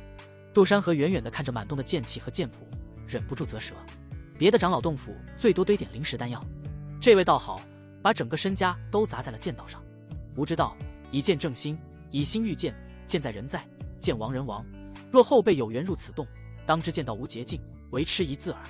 杜山河这时看见一处石壁上写的一出道文，果然是剑道痴人。杜山河看得心潮澎湃，捡大漏了。虽说现在这些东西有禁制，可后面随着我对剑道的理解和修为的上升，终究能打开。杜山河随手捡起一把残破的0级长剑，洞府里倒不全是禁制，要是这些破烂系统能回收就好了。这个想法刚一冒出，系统商城提醒您，检测到一把残破0级下品玉手剑，可售卖出45气运值。是否售卖？还真能售卖。杜山河惊了，系统商城开启不足1天，这个功能当然也不知道。不过一柄残破的0级下品才售卖出45气运值，虽说有点低，可破烂就是破烂。于是洞府内杜山河不断捡起了破烂。这个能售卖21点气运值，这个只有2点气运值，少得可怜。卧槽，这个不起眼的垃圾居然66点气运值。内门剑道峰长老阁殿，远在长老殿的平子剑打了个喷嚏，揉了揉鼻子嘀咕，这小子该不会还在跟石门较劲吧？明天去看看，要是实在不行，就找个符文大师来帮帮忙，别打击得太狠。他压根没往禁制已开的方向想，毕竟连剑痴都觉得这禁制为天赋过我者可入。他实在不信一个刚筑基的杂役能有超过剑痴的剑道天赋，却不知此刻的杜山河在洞府内开心心地搜刮着没有禁制的破烂。青船山峰长老阁殿，姚香香御剑飞行在空中，裙袍飞流涌动，雪白长腿显露无遗。能御剑飞行的修士无疑都是筑基巅峰。该死，他怎么会也突破到了筑基期？还是极品道基？姚香香被齿紧咬，直到现在还不敢相信这个结果。虽说极品道基并不是很罕见，他自己也是铸造的极品道基，但对于普通修士，没有资源的加持和机缘，怎么会铸造极品道基？光是那铸造极品道基的材料，普通修士靠灵石去购买都要几百年甚至上千年。当然，这是对于杂役，外门弟子只靠俸禄等。落地收剑。姚香香踏着一阶阶石台走向墓园的洞府，她脚踝处的银铃叮当作响，看似欢快的少女，脸色却很不悦。洞府外的防御阵文泛着淡淡的紫光，那是元婴修士独有的灵力波动。不过姚香香却毫无阻碍地穿了过去。师尊，她站在洞府门口，轻声传音，声音里带着刻意压制的颤抖。墓园洞府石门缓缓打开，迎面而来的是一股浓郁灵力与暧昧相分的气息，汹涌扑面而来。姚香香刚迈进门，脚步就顿住了。只见洞府中央的玉石床上，2具躯体正在交缠，磅礴的灵力翻涌纷飞，相互交织在一起。啊，师尊，我来的真不是时候，我这就走。姚香香捂住美眸，脸色红了一分。玉床上，墓园正与一名赤着上身的女修做着不可描述，那女修背后烙着奴字烙印，正是师尊从合欢宗抓来的奴隶修士。2人周身萦绕着粉色的灵力漩涡，显然正在双修。那名奴隶女修散发着金丹期修为。墓园睁开眼，眸中闪过一丝情欲未退的慵懒，他随手挥出一道灵力，将女修卷到一旁。那名奴隶女修仿佛得救，满头大汗地松了一口气，乖乖地站在一旁。墓园声音带着几分沙哑，略微有一分兴奋。不，你来的正是时候，现在何事如此慌张？姚香香垂下眼帘，长长的睫毛掩住眼底不该有的想法。他知道，元婴修士为了稳固修为和晋升，很多大修士、双修士尝试，可一想到自己与师尊之间早已超越普通师徒的情谊，心口就像被堵住了似的闷。他曾以为师尊对自己是不同的，可看着那名奴隶女修脖颈上的吻痕，才明白所谓的不同，不过是他一厢情愿的错觉。师尊，杂役大比出了变数，他强迫自己压下那些纷乱的念头。杜山河不仅恢复了修为，还凝聚了极品道基，现已拜入内门平子剑门下，成了剑道峰大师兄。极品道基，穆元坐起身，随手披上外袍，嘴角勾起一抹冷笑，有点意思。那废物倒是走了狗屎运。可他，姚香香还想说什么，却被穆元打断。不过是个刚筑基的毛头小子，就算是极品道基，又能翻起什么了？穆元揉了揉眉心，语气里带着元婴修士对低阶修士的轻视。你不也是极品道基？真传弟子、亲传弟子，有几人不是极品道基？穆元从一开始就被没把这蚂蚁放在眼里。如果不是与他这名好徒儿结仇上心，和杀了自己几名不重要的记名弟子，穆元根本不会多看一眼，连碾死的念头都不会产生，因为差距实在太大了。没人会担心一只蚂蚁杀了你。姚香香看着师尊毫不在意的样子，他本以为师尊会震怒，可现在看来，在他眼里，杜山河不过是指无关紧要的蝼蚁，弟子只是怕有人会追究到师尊。他屈膝行礼，这个可能性很小，但得说。穆元不屑冷哼一声，没有回答这个问题。10天后，有一个秘境点将会开启，修为限制在金丹之下。据我所知，这是当时天宗一位见修长老陨落在外所留，其中好东西不少，你务必尽快提升修为。穆元微眯眼眸，眼底疯狂肆虐寓意。只要姚香香达到金丹，他便可以开始享用。姚香香点点头，随后穆元又给了姚香香不少保命东西。姚香香本想转头离去，穆元却叫住了她。不用说，又是一顿起锅造饭。1刻钟后，姚香香走出洞府，她是去嘴角的残留东西。她望着那门剑道锋的方向，眼底闪过一丝狠厉。杜山河，最好别让我在这秘境遇见你，不然我会让你粉身碎骨。古姑姑，鸟鸣，扬声。平子剑第2天一早就在剑道峰转悠，手里把玩着2枚宝石，盘得油光光闪烁。平子剑御剑来到杜山河洞府处，他越想越觉得昨晚的决定草率，不该一上来就打击我这好徒儿这么狠。罪过，罪过！要是被打击的自闭了怎么办？杜山河就算是极品道基，但剑道天赋未必能及得上剑痴的1/10，说不定那小子早就放弃了，找地方偷懒去了。平子剑摸着下巴，漫步溜溜达达地走到石门附近，却见依旧石门紧闭，丝毫没有开启的迹象。果然没打开，他心里反倒松了口气，既在意料之中，又有几分说不清道不明的失望。他本想借着静止看看杜山河的剑道天赋，现在看来只能另想办法了。这小子倒也挺犟，居然不来找我安排另一个地方。他转了一圈，也没在附近看到杜山河的身影。这小子跑哪去了？平子剑有些纳闷。按说刚入内门的弟子，就算不修炼，也该到处熟悉环境才对。他放出神识扫了一圈，附近连一丝一毫人影都没有。不过居然却在石门附近感受到了一丁点微弱的灵力波动，那波动极其淡，如果不是离得近，而他又擅长这方面，根本不会察觉，像是从石门后面传出来的。不可能！平子剑皱起眉头，神识再次集中，门后还真有气息。没听说这静止洞府里有其他生灵啊？这次他确定了，那灵力波动不仅来自石门后，还带着活意。难道？他心脏猛地一跳，快步走到石门前，伸手拍了拍门板：“杜小子，你在里面吗？”石门毫无反应。平子剑的眉头拧得更紧了，难道是自己感应错了？可那气息明明很清晰。他不甘心的又拍了拍：“别跟为师躲猫猫，快出来！”这洞府极大，杜山河在洞府里转了许多遍，角落都不会放过，除非有禁制去不了的地方。那些设有禁制的剑谱、玉瓶、兵器碰不得。他便专挑角落里的破烂下手，断了一半的灵级残剑，缺了角的损坏的玉盘法宝，磨秃了笔尖的伏笔。这些在剑痴眼里或许早已无用的废品，却成为杜山河手中气运值来源。这柄断剑只剩半截剑刃，灵气都快散光了。杜山河捡起一柄缺了一角的长剑，剑身上刻着模糊的清风2字，显然是柄用废了的灵级下品法器。系统商城提示：残破灵级下品清风剑，可售卖42期运值，是否售卖？卖！杜山河心念一动，手中的断剑瞬间化作一道微光，消失在手中里。当前气运值545，他眼睛一亮，劲头更足了。走到石壁角落，那里堆着一堆废弃的剑鞘。发财了，发财了！破损灵级剑鞘可售卖18期运值，是否售卖？卖！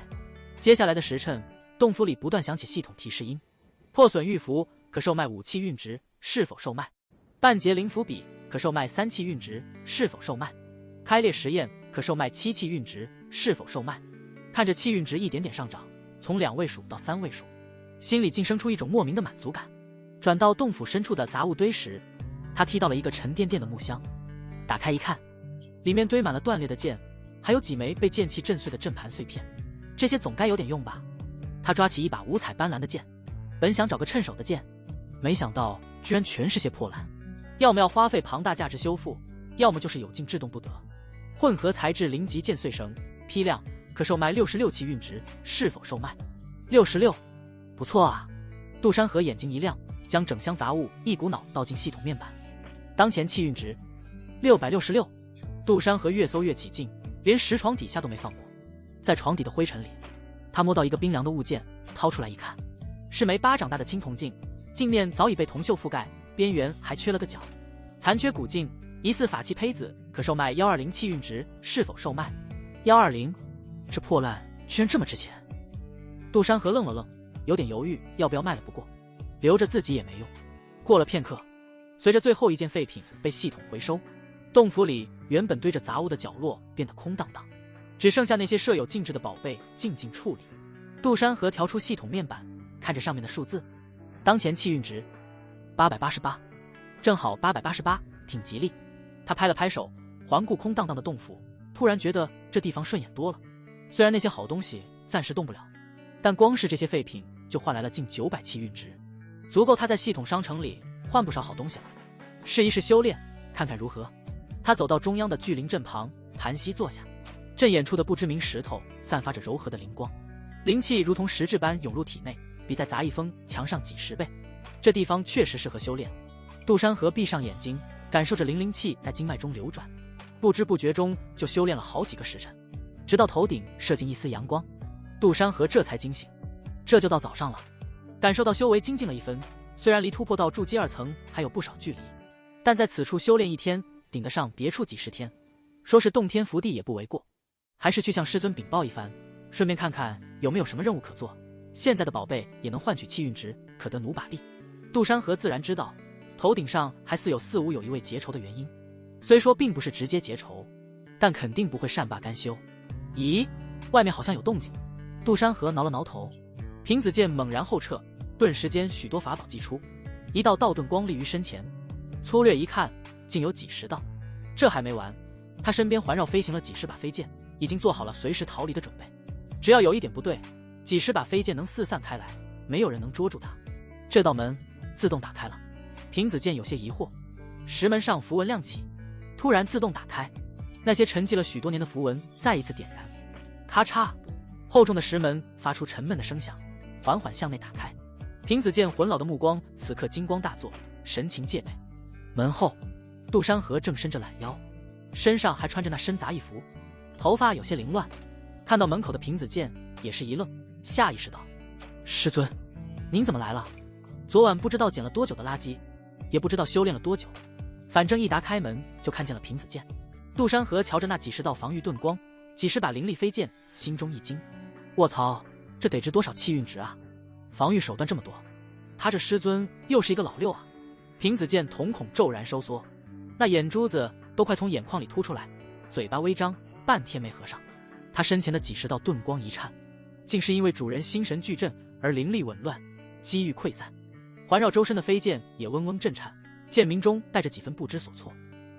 你，平子剑伸出手指着杜山河，声音都在发颤。活了上百年，他从未如此失态过。这禁制，你就这么打开了？他猛地凑近几步，浑浊的老眼死死盯着洞府石门上那些刚刚暗淡下去的符文，又转头看向杜山河，仿佛在看什么怪物。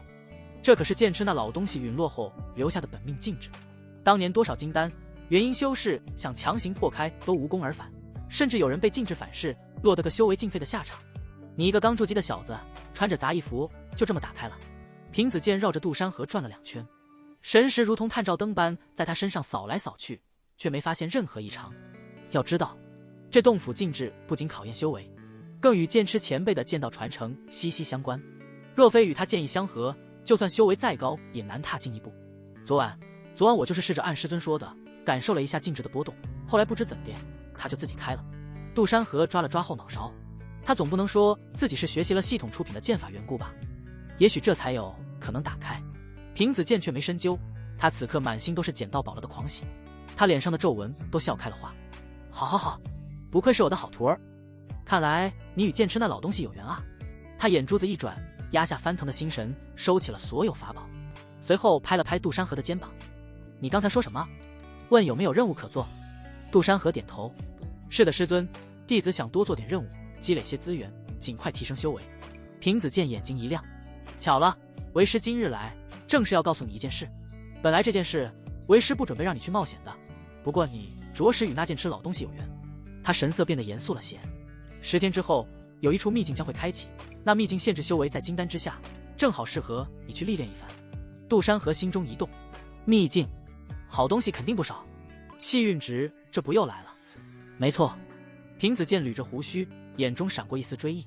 说起来也巧，那处秘境极有可能就是剑痴前辈当年在外力炼时陨落之地。什么？杜山河愣住了，他看了看身后的洞府，又看向平子健。这洞府的主人，剑痴前辈。平子健点头，正是。剑痴前辈当年乃是我宗剑道第一人，可惜在一次秘境探险中遭遇不测，就此陨落。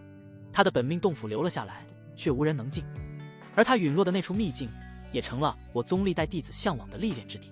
他看着杜山河，语气带着期许：“你能打开剑痴前辈的洞府，说不定与那秘境也有特殊的感应。那秘境之中不仅有剑痴前辈遗留的宝物，还有许多天才地宝，对你提升修为大有裨益。”杜山河心中掀起波澜，没想到还有这种巧合。他刚从剑痴前辈的洞府里发了笔小财，就要去这位前辈的陨落之地吃绝户，不是继承意志，这多不好意思啊！杜山河面容略微不适，随后拱手：“弟子愿意前往。”杜山河表面勉为其难的拱手应下，自己刚筑基不久，手里连件像样的法器都没有，全靠捡破烂换气运值，真遇上危险，怕是有点悬。杜山河偷瞄了一眼平子健周身那些尚未完全收起的飞剑，喉结动了动，刚才那几十道盾光和飞剑，随便哪一件都比自己卖破烂换来的气运值多得多。若是能讨到1、2件保命，秘境之行也能安稳些。师尊，杜山河搓了搓手，脸上堆起坏笑。那秘境既是剑痴前辈陨落之地，想必危机重重。弟子修为尚浅，手里也没件趁手的法宝，不知师尊能否？话没说完，平子健就像是被踩了尾巴的猫，眼睛一瞪大：“你要法宝？”他捋着白胡须的手猛地一顿：“这个为师也很穷啊。”“穷？信你个鬼！你个糟老头子坏得很。要不是杜山河刚才亲眼看见，还真信了。”杜山河心里嘀咕：“刚才你老人家亮出来的几十道盾光和飞剑，随便抽一件出来都够我用了，这会儿倒哭起穷来。可是师尊……”杜山河不死心，继续软磨硬泡：“弟子这一去，若是折在秘境里，岂不是辜负了您的栽培？再说了，若是能从秘境里带回些剑痴前辈的遗物，说不定还能孝敬您老人家。”平子健被说动了几分，脸上露出犹豫的神色。他确实看中杜山河能打开剑痴禁制的天赋，若是这小子真能在秘境里有什么奇遇，自己说不定也能沾光。可一想到要拿出自己的宝贝，他就肉痛的不行。罢了罢了。平子健踱了几步，像是做了极大的牺牲。他猛地一挥手，一柄通体银白的长剑出现在面前。这是玉破剑，0级上品兵器。平子健依依不舍地抚摸着剑鞘，为师花了不少贡献点才换来的，平日里都舍不得用。正好这柄剑还未炼化，你且拿去。他一边说，一边心疼的叹气，仿佛在割自己的肉。这件削铁如泥，还能增幅3成剑气，算是为师压箱底的宝贝了。杜山河微微眯眼，射出一抹金光。0级上品，不错。别看只是0级的东西，但却大多数修士连品级都摸不着。天地玄黄灵，通常来说，0级和黄级是元婴之下所使用，甚至有不少穷一点的元婴还用着0级兵器和法宝，这就很明显是等级上去了，装备没跟上。也没办法，修仙嘛，也是要花钱的，没钱修什么仙？杜山河看着那柄玉破剑，眼睛都直了。系统商城提示，检测到0级上品玉破剑可售卖300气运值。好家伙，居然只能值300。不过这柄好剑，他自然不可能卖，这狗系统回收给的都是低价，在他那买东西就老贵了。杜山河心里狂喜，伸手去接玉破剑。多谢师尊厚爱，弟子定当好好使用，绝不负所托。杜山河握着玉破剑的剑柄，却纹丝不动。师尊，多谢厚爱，你快放手。平子剑紧紧握住尖端剑柄，眼角一抽：好徒儿，这是为师最好的一柄兵器，你可要好好对待它啊。杜山河手上暗暗发力：师尊，你就放100个心。接过剑的那一刻，他清晰地感觉到平子剑的手在微微颤抖，眼神里满是不舍。行了行了，拿着赶紧滚回去修炼。平子健挥挥手，像是多看一眼都心疼。10天后下秘境，辰时在山门外集合，记着。说完，他转身就走，脚步匆匆。再待下去，他不确定会不会反悔，把剑拿回来。看着平子健远去的背影，杜山河掂量着手里的玉破剑，这师尊也太抠了，那么多法宝藏着掖着，就给一柄剑，还心疼成这样，真是铁公鸡一毛不拔。不过吐槽归吐槽，有总比没有好。这柄玉破剑比自己之前捡的那些破烂强多了，至少能在秘境里多几分自保之力。回到洞府，山河洞府，没错，现在改名了。杜山河将玉破剑收好，便开始了为期10天的修炼。洞府里的灵气比杂役峰浓郁数10倍，尤其是中央的聚灵阵，更是让灵气如同实质般环绕。杜山河一边修炼，一边分出心神研究系统商城。商城里的东西琳琅满目，有各种功法、剑诀、丹药，甚至还有一些特殊的道具。不过这些东西都需要气运值兑换，还是先攒点气运值再说。接下来的几天，杜山河几乎足不出户，除了吃饭睡觉，所有时间都用来修炼。咔嚓，仿佛有什么东西碎裂的声音在体内响起，瓶颈应声而破，一股更加强大的力量从丹田涌出，顺着经脉流遍全身。所过之处，经脉被拓宽了几分，身体的强度也随之提升。终于突破到筑基2层了。杜山河睁开眼睛，眼中闪过一丝喜色。他能清晰地感觉到自己的实力比之前提升了1倍有余，举手投足间都带着一股淡淡的灵力波动。剑锋乱影也终于小成了。杜山河大喜过望。一部功法通常由入门、小成、大成、炉火纯青、至极和16个等级。第10天清晨，杜山河从修炼中醒来，他伸了个懒腰，终于到筑基2层中期了。剑锋乱影也小成了。杜山河感受了一番，这一下总算是有点自保之力了。整理好行装，杜山河拿起玉破剑走出了洞府。山门外此刻聚集了不少弟子，下至炼器杂役，上至内门筑基期。随着领头长老一声令下，众人踏上飞舟，朝着秘境的方向飞去。杜山河站在飞舟边缘，看着下方飞速掠过的山川河流，这还是第一次下秘境。就在这时，身后响起了一道熟悉的清冷好听的声音：“这不是杜师弟吗？你也准备下这个秘境？”杜山河转头看着他，来人正是老熟人了，魔女萧冷。自从上次耗了这魔女不少气运，截胡她的东西后，倒是好长一段时间没遇上了。原来是萧师姐。杜山河抱拳回应，旋即便是一个系统探查下去，看看这魔女这段时间有没有长进。姓名萧冷，境界筑基3层，实为筑基5层。命格先帝残魂傍身，今降至光环，今逢凶化吉，今气运值355，服增长中。近期转折，前往一处剑修秘境中，阴差阳错地获得了一门破空剑诀，使得实力大涨，在秘境中斩杀了一大批同门。杜山河看着系统面板，嘴角勾起一抹冷笑。这魔女也是个老六，也喜欢隐藏修为，短短10天不见，修为上升了2个小阶，而上次截胡她的机缘和气运，现在都已经恢复，甚至增长了1大截，居然还在这次秘境得到了剑痴前辈的破空剑诀，来得正好。嘿嘿嘿，我就收下了。杜山河收了系统神通，笑眯眯的拱手：“萧师姐，师弟修为低下，能否和萧师姐组队有个照应？”萧冷眼底闪过一丝阴鸷，随即又换上和煦笑容：“杜师弟说笑了，结伴同行也好有个照应，当然没问题。”萧冷巴不得组队，正好可以找机会杀了他。上次这家伙可把自己坑了，那么大一滩血迹就那么没了，这让他如何不气？两人言语间你来我往，好像是多年未见的老友。非洲另一端，凌云将这幕尽收眼底，握着剑柄的手青筋暴起。作为剑道峰公认的大师兄，本该属于他的大师兄之位被硬生生抢走，这口气他憋了好久，这才终于逮住杜山河动向，连忙也赶来参加这个秘境。废物就是废物，刚筑基就到处拉婊子。凌云咬牙切齿，那个女修萧冷他也有所耳闻，实力不弱。虽然不知道杜山河这个从杂役刚升上来的废物是怎么认识萧冷的，但凌云可不放在眼里，眸光冰冷。要是到时候萧冷敢阻止我，就一起杀了。他望着杜山河腰间的玉破剑，眼中妒火更盛。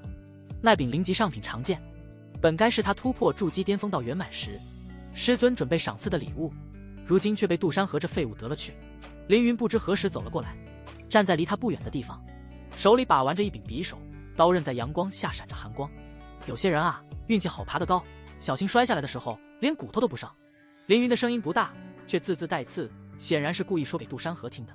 杜山河没理他，这种跳梁小丑不值得浪费时间。可凌云却不依不饶，又往前走了2步。别以为师尊护着你就了不起，秘境里死个人跟死只蚂蚁没区别。你抢了我的位置，就得有付出代价的觉悟。杜山河终于转头，眼神冷得像冰。说完了，说完就滚。你……凌云被噎得脸色涨红，握着匕首的手青筋暴起，差点当场动手。但他看了看周围的弟子，终究还是忍住了。在非洲上动手只会被长老惩罚，他可不想在秘境前就坏了计划。咱们走着瞧。凌云撂下一句狠话，愤愤地转身离开。走到角落时，悄悄对一个跟班模样的弟子使了个眼色，那弟子点了点头，不动声色地往杜山河这边挪了挪，显然是想监视他的动向。杜山河将这一切看在眼里，心里冷笑，这仇人多了，就像身上的虱子，完全不怕。非洲前端的座舱里，姚香香放下窗帘，对着身后的侍女：查清楚了吗？内门弟子萧冷和凌云都跟杜山河接触过。侍女躬身回应：回师姐，萧冷刚才跟杜山河说了好一会儿话，看样子像是想拉拢。凌云跟他起了争执，脸色很难看。拉拢？争执？姚香香嘴角勾起一抹嘲讽。不过是一群跳梁小丑，萧冷我听闻过，有点实力。不过就算和杜山河搅和在了一起，也不过是顺手杀了的事情。他端起茶杯，玉指在杯沿轻轻划过。你去准备些东西，进了秘境后能让他陷入险境就行，最好是能引来高阶妖兽，让他死得不明不白。是，师姐。侍女领命，悄无声息地退了出去。姚香香看着窗外飞速掠过的云层，眼底闪过一丝阴狠。杜山河的存在就像一根刺，不拔掉，他寝食难安。对于姚香香来说，除掉杜山河才是首要任务。秘境里的东西可有可无，非洲上其他弟子都在兴奋地讨论秘境里的机缘，只有少数几人各怀心思。萧冷时不时往杜山河这边瞟，眼神里藏着算计，面色却如沐春风，宛如知心师兄。凌云的跟班像苍蝇一样围着杜山河打转，试图摸清他的动向。姚香香的侍女则在非洲上四处走动，看似闲逛，实则也在打探情报。杜山河靠在栏杆上，假装看风景，实则将这一切尽收眼底。这一趟还真是刺激啊！这么多狮子在蹦跶，魔女萧冷、凌云、姚香香正好，省得他一个个去找了。这秘境既然这么多人想送人头，那他就却之不恭了。非洲穿过一片厚厚的云层，下方出现一片连绵的山脉，山脉中央有一处巨大的山谷，谷口萦绕着浓郁的雾气，隐约能看到雾气中闪烁的灵光。快到了，那就是剑痴前辈陨落的秘境入口。有弟子兴奋地喊道。非洲开始缓缓下降，所有人都收起了心思，目光紧紧盯着下方的山谷。人群里，另一个非洲上，林雪儿美眸目光紧紧地盯着下方秘境入口，从杂役大比后，她被一名外门长老收为弟子。这10天里，她的修为不知道为何也是突飞猛进。这一切的变化，全是因为遇上那么戴骷髅面具的师兄开始。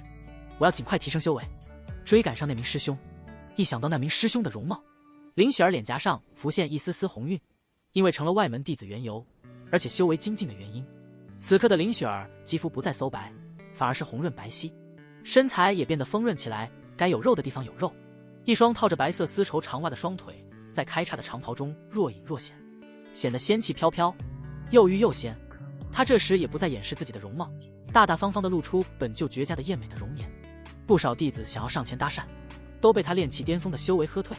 林雪儿不再是以前胆小的她了，胆小自卑的他不见了。秘境西侧的火风林，枫叶红得像血，林间弥漫着淡淡的血腥气。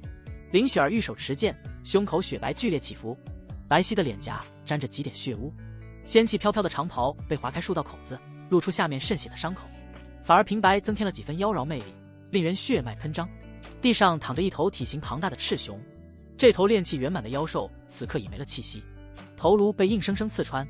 林雪儿休息了片刻，准备继续寻找机缘。秘境之大，也不知道能不能遇见那名师兄。林雪儿低声呢喃，眼底闪过一丝疲惫，却更多的是兴奋。这是她进入秘境后斩杀的第3头妖兽，收获了3颗炼气圆满妖丹。筑基在即，要是可以的话，我也要铸造极品道基。10天前，他还只是个连炼气5层都不稳的杂役，如今却能凭一己之力斩杀炼气圆满妖兽，这样的进步连他自己都觉得不可思议。他从袋里取出疗伤丹药服下，刚想坐下调息，一阵杂乱的脚步声突然从林外传来。老大，这边有血腥味，肯定有妖兽，说不定还有宝贝。林雪儿眉头微蹙，心头一紧，握紧了手中的凡品长剑。他警惕地看向声音来源处，唰唰，4道身影从火风林里钻了出来。为首的是个死鱼眼青年，嘴角挂着痞气的笑。为首之人正是之前在杂役院外降猥亵他的外门弟子赵钱。他身边的3个小弟也都是炼气后期的修为。此刻赵钱正贼眉鼠眼的四处打量，看到地上的赤铜熊尸体时，眼睛都亮了。哟，这不是林师妹吗？赵钱一眼就认出了林雪儿，他的目光在她被划破的长袍上肆意扫来扫去，眼底闪过一丝淫邪。没想到在这里遇见你了，还斩杀了一头赤熊，本事不小啊！林雪儿脸色一沉，握着剑柄的手更紧了。赵钱，你想干什么？不干什么？赵钱搓了搓手，一步步逼近。既然师妹这么厉害，不如跟哥哥们组队，这秘境里危险得很，有哥哥们保护你，保管你安全得很。他身后的3个小弟也跟着哄笑起来，眼神里的恶意毫不掩饰。不必了。林雪儿深知这几人没安好心，在这秘境里，往往人才是最大的危险因素。请你们让开，我要走了。走。赵钱嗤笑一声，逼得更近了。师妹刚杀了妖兽，灵力肯定消耗的差不多了吧？现在让你走，岂不是太可惜了？赵钱突然脸色一沉，上次让你跑了，这次可没那么好运了。识相的就乖乖听话，陪哥哥们乐呵乐呵，不然……他挥了挥拳头，炼气圆满的气势爆发出来。别怪我们不客气，兄弟们，你们想不想尝尝鲜？3个小弟也围了上来。想。赵钱呵呵一笑，好，那就抓住他，排好队，一个个来。众人形成一个包围圈，将林雪儿困在中间。无耻！林雪儿怒喝一声，长剑挽出一道剑花，身影向前飘去，率先向赵钱刺去。他知道今天躲不过去，只能拼死一战。我就算死，也不会让你们得逞。赵钱早有准备，轻松侧身避开剑锋，旋即一拳砸向林雪儿。小娘子，还敢动手？林雪儿被迫回剑格挡。当！林雪儿只觉得手臂发麻，险些握不住剑柄。他心里一惊，赵钱的力量竟比他想象中更强。林雪儿知道赵钱是外门弟子的老牌弟子，说白了就是待着外门许久，一直没往上升。这时另外3个小弟也攻了上来，配合默契。林雪儿虽然身法灵活，剑法也有章法，但架不住4人围攻，双拳难敌4手，更何况他灵力本就所剩无几，很快就落入下风。噗！一个小弟瞅准空隙，一拳打在林雪儿的后背。林雪儿顿时气血翻涌，踉跄着后退几步。哈哈，抓住你了！赵钱宁笑着扑上来，伸手就要去抓林雪儿的衣襟。林雪儿眼中闪过一丝绝望，下意识闭上眼，握紧了剑柄，准备引爆最后一丝灵力，同归于尽。就在这时，一道沉稳的声音响起：“放开他！”林雪儿美眸中闪过一丝诧异，这声音好熟悉，难道是林雪儿向着那道声音看去？赵钱的手僵在半空，愤怒地转头：“谁他妈多管闲事？想要干，自己找去！”话音未落，他就看到一道身影如同鬼魅般出现在眼前，速度快得让他根本看不清动作。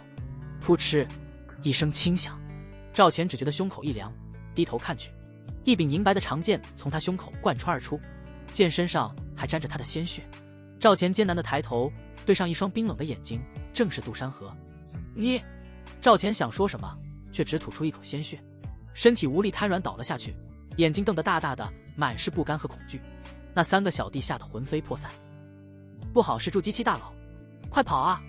不要杀我，此事与我无关，都是那个混球逼我们的。3人哪里见过这种杀人如割草的手段，转身就想跑。留下吧！杜山河的声音在几人听来如同来自地狱一样，吓得魂飞魄散。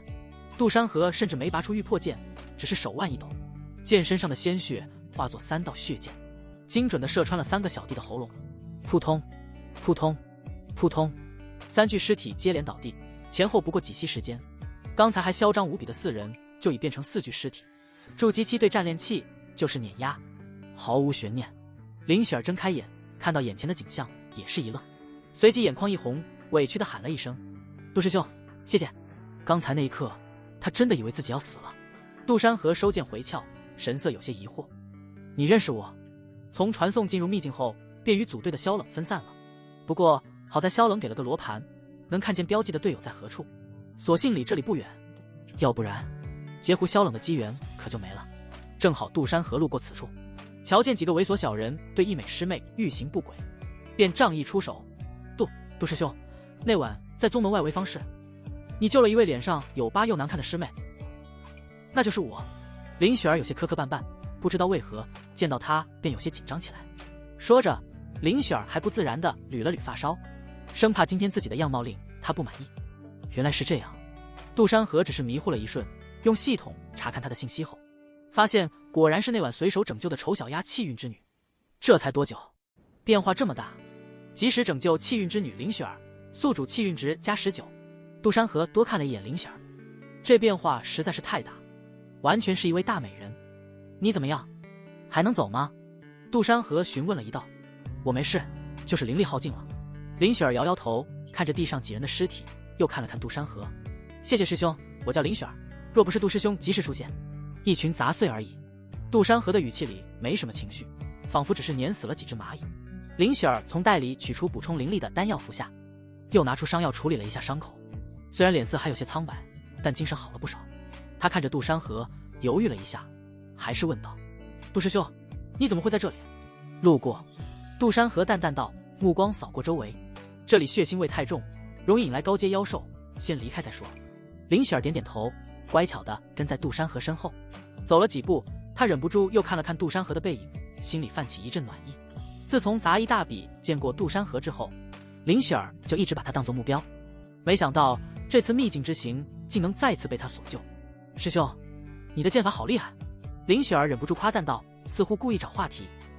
刚才那招好快，我都没看清。杜山河脚步微顿，觉得这妮子好像有意无意喜欢贴贴，难道这妮子喜欢我？练多了就会了。林雪儿却认真起来，我也会好好练的，总有一天我也要像师兄一样厉害，能保护自己，也能保护师兄。说到最后几个字，他的声音越来越小，脸颊也泛起红晕。杜山河看了他一眼，不像是开玩笑，只不过最后一些话并没有听见。两人穿过林子，来到一片竹林，竹林里灵气浓郁，还带着淡淡的竹香，比刚才哪里安全的多。就在这里调息一下吧。杜山河找了块干净的石头坐下。你灵力消耗太大，不恢复一下，遇到危险麻烦。林雪儿一言坐下，开始运转功法吸收灵气。他偷偷睁开眼，看着不远处闭目养神的杜山河，心里思绪翻涌，要是能一直这样跟着师兄就好了。也不知道杜师兄会不会嫌弃我。不过没一会，杜山河便起身准备离去。林雪儿本就一直在偷偷瞄着杜山河，也跟着立马起身。林师妹，要不就在这里分开吧，接下来跟着我恐怕会有危险。杜山河瞧见一言不发跟着他身后的林雪儿，像个跟屁虫一样。杜山河倒不是不喜欢这个绝美的师妹，反而有几分垂涎。毕竟这林雪儿的命格之中可是带着双修仙体。金色传说，双修仙体不用多说就知道是多少人垂涎。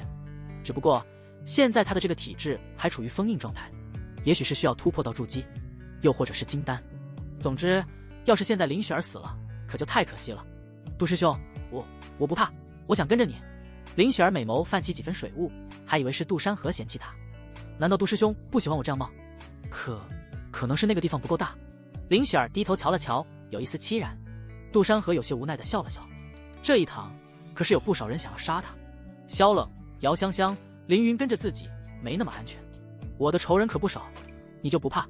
杜山河转头逗了一下他，这糯糯的模样可太招人喜欢了。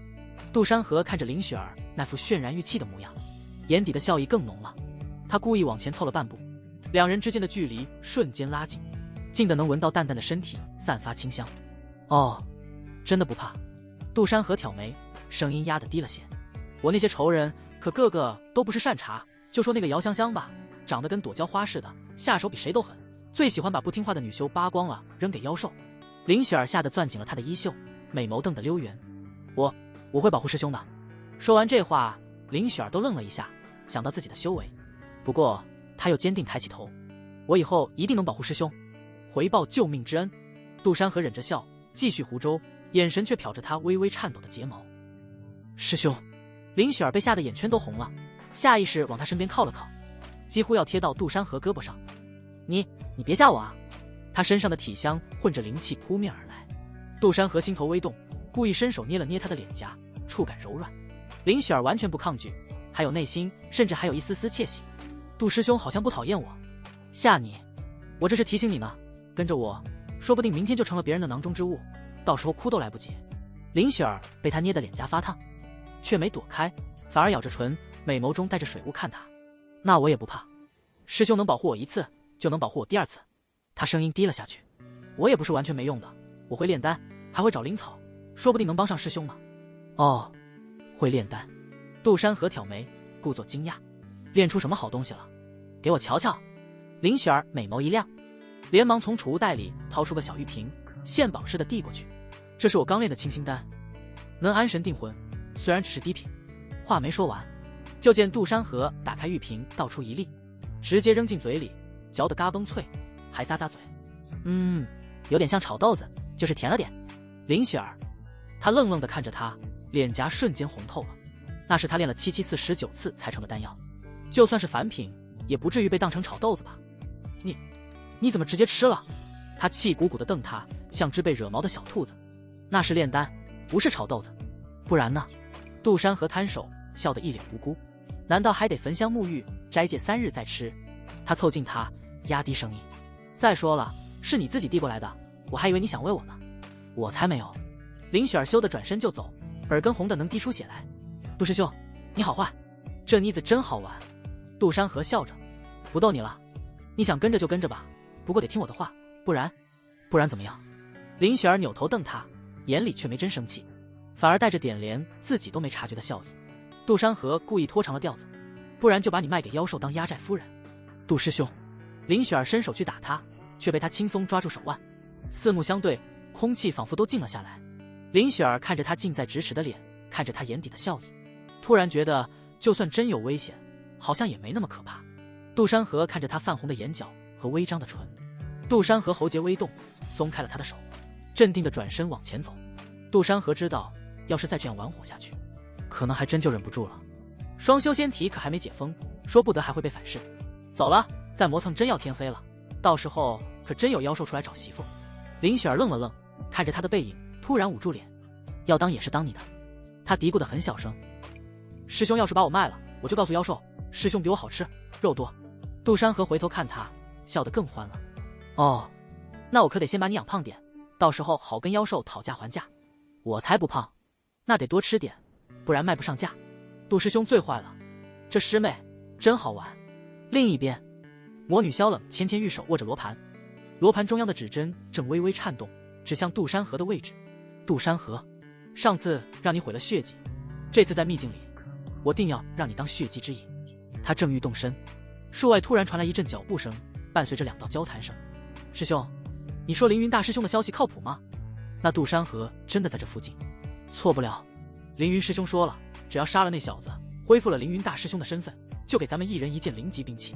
两人低声交谈，脚步声越来越近。咦，这前面好像有动静。其中一人警惕地抽出长剑，灵力灌注下，剑身泛着淡淡的蓝光。里面的人出来，不然别怪我们不客气。萧冷柳眉微蹙，他最讨厌这种聒噪的家伙，但他此刻一心只想找杜山河。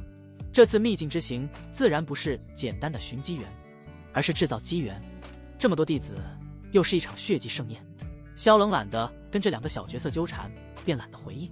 可那2人却以为萧冷怕了，2人更加嚣张起来，藏头露尾的数背，说不得就是杜山河。师兄，咱们进去看看。说着，2人竟举剑刺来，剑气凌厉，剑如游龙。找死！萧冷的好听的声音冷得像冰。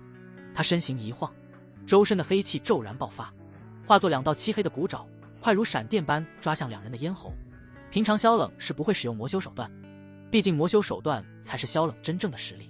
那2个筑基初期的修士压根没看清他的动作，只是眼前一晃，草丛猛然冲出一道身影，2人喉咙便传来一阵剧痛，下意识伸手去摸，却只摸到满手的鲜血。你……左边的修士瞪大眼睛，眼里满是震惊。魔修手段。右边的修士反应稍快，勉强侧身避开要害，却被骨爪抓中肩膀，整只胳膊竟被硬生生撕下，鲜血喷涌。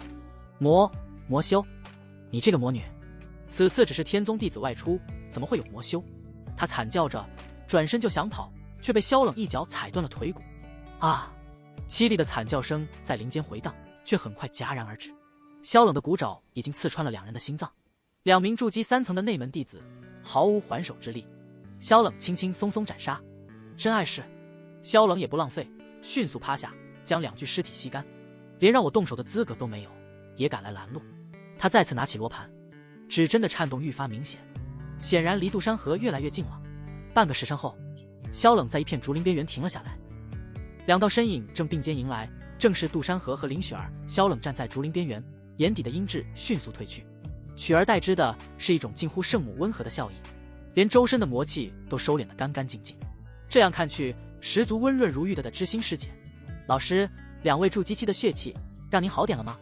萧冷在脑海里呼应，他脑海里的那位只是顿了一下，似是不想扫了萧冷的兴致，恢复了些许。萧冷点点头，上一次的消耗太大，以至于现在他老师都还没缓过来，所以这次秘境中一定要为老师血祭一波。对于杜山河，杀了杜山河太便宜他了，比起一刀毙命的痛快，萧冷更享受猎物在绝望中挣扎的快感。先让他看到希望，再亲手掐灭；先让他以为能逃出升天，再将他拖入更深的地狱。这种反复拉扯的折磨，才配得上杜山河毁他血迹的仇恨。萧冷准备最后让杜山河亲眼看着他血祭一大批人，然后在最后活剐了杜山河。杜师弟，终于找到你了，可让师姐担心了一番。萧冷迈开脚步，脸上挂着恰到好处的惊讶，声音温和的像春风拂过嫩芽。咦，这位是？他的目光落在林雪儿身上，带着几分恰到好处的好奇，丝毫不见之前斩杀修士时的狠厉。杜山河瞧见萧冷时，脸上立刻堆起热络的笑容，2人都像是仿佛见到了许久未见的好友。萧师姐，我终于找到你了，师弟我可真是太提心吊胆了。杜山河侧身指了指身边的林雪儿，这位是林雪儿师妹，刚在外门崭露头角，这次也是第一次进秘境。萧冷的机缘可是剑痴前辈的破空剑诀，得先稳住他，跟着他找到剑痴前辈的剑诀。林雪儿看着突然出现的萧冷，总觉得这人笑得有些刺眼，心中略微升起醋意，下意识往杜山河身后缩了缩，弱弱道：见过萧师姐。他能感觉到这人身上有种说不出的狠厉血气，比刚才遇到的赵钱等人可怕多了。萧冷的目光在林雪儿身上扫过，停留了一瞬便移开。一个普通师妹不值得多注意。林师妹看着面生，是刚入外门的，秘境凶险，带着杜师弟可得当心些。萧冷不在乎这些，以为是这外门师妹带着杜山河这杂役，反正进入这个秘境的人都得成为他的血祭猎物。3人正说着，竹林深处突然传来一阵震天动地的咆哮，地面剧烈震颤，一排排碗口粗的竹子被硬生生撞断，一头浑身覆盖着青黑色鳞片的巨蟒从林间冲了出来，赫然是一头筑基中期的玄天蟒。巨蟒瞳孔有着不自然的蛊惑，小心！由于境界的天然压制，在场只有林雪儿是实打实的练气期，所以林雪儿脸色略微白了一分。杜山河眉头微蹙，正欲拔剑，却见身边的萧冷率先动了。萧冷甚至没拔刀，只是随意的抬起白皙指尖，尖锐的破空声，一颗东西精准地射向玄天蟒的7寸，扑哧，没入鳞片的声音清晰可闻。玄天蟒的巨口僵在半空，庞大的身躯剧烈抽搐了几下，彻底没了气息，死了。从头到尾，萧冷甚至没挪动脚步，俏脸上的笑容都没淡去，仿佛只是碾死了一只蚂蚁。不愧是有先帝老爷爷傍身的气运之女，实力就是不一般。杜山河毫不意外，这等人物越级而战是常态，干同境界的更是轻轻松松。杜山河适时地露出惊叹的表情，拍了拍手：萧师姐好手段。这玄天蟒皮糙肉厚，寻常筑基修士遇上都得费些功夫，师姐竟能一击毙命，真是让师弟大开眼界。萧冷笑着摆了摆玉手，语气温和：一头畜生罢了，不足挂齿。他瞥了眼地上的蟒尸，眼底闪过一丝不易察觉的轻蔑。秘境里这种东西不少，林师妹若是害怕，跟着我和杜师弟倒也能安全些。这话看似关心，实则是在暗示2人没有他萧冷，你们在秘境里寸步难行。萧冷笑得愈发圣洁：走吧，此处仅仅是秘境外围，早点找到天宗前辈的遗物也好让其安心。杜山河正求之不得，立刻应道：好啊，有萧师姐在，咱们肯定能满载而归。他看着萧冷那张如沐春风的俏脸，心里却冷笑：正好，我倒要看看你这破空剑诀，我得定了。萧冷也看着杜山河，美眸眼底的笑意越来越深。太好了，我倒要让你亲身体验什么叫从云端跌入泥沼。秘境的深处，不少筑基期内门弟子已经赶到。萧冷走在最前面，偶尔指点几句秘境的注意事项，语气亲和，好似大师姐一般。3人往秘境深处走了约莫半个时辰，周围的景象渐渐变了，竹林被陡峭的岩壁取代，岩壁上布满了剑痕，甚至有一座小山被劈成2半，显然是剑痴前辈当年搏杀时留下的，也不知道遇见了什么。前面应该就是天宗前辈陨落的地带了。萧冷指着前方云雾缭绕的山谷，语气里带着一丝不易察觉的兴奋。这里的筑基期修为内门弟子很多，倒是不用他一个个寻找了，等不下阵法，一网打尽。根据地图，天宗前辈的东西就遗落在那附近。萧冷收起不知从何处得来的地图，杜山河眸光微动，破空剑诀10有8九就在那里。杜山河笑着应和：“有萧师姐带路就是省心，咱们快些过去看看。”林雪儿紧紧跟在2人身后，小手攥着剑柄，心跳得飞快。这地方的气息太压抑了，让他总觉得暗处有无数双眼睛在盯着他们。杜师兄，我感到这里好可怕。林雪儿不自觉地紧紧贴在杜山河身边，挽起杜山河手臂。等他发现反应过来时，这才猛然放开。闹了个大红脸。杜山河捏了捏他脸颊，这小妮子的脸蛋的手感是真好。嘴上口口声声说不害怕，实际上还是那个佯装坚强的妮子。寻找一圈就离开，这里确实不能久留。离开秘境的方法也很简单，捏碎宗门给的传送水晶就行。就在这时，岩壁后突然冲出一几人，为首的正是凌云。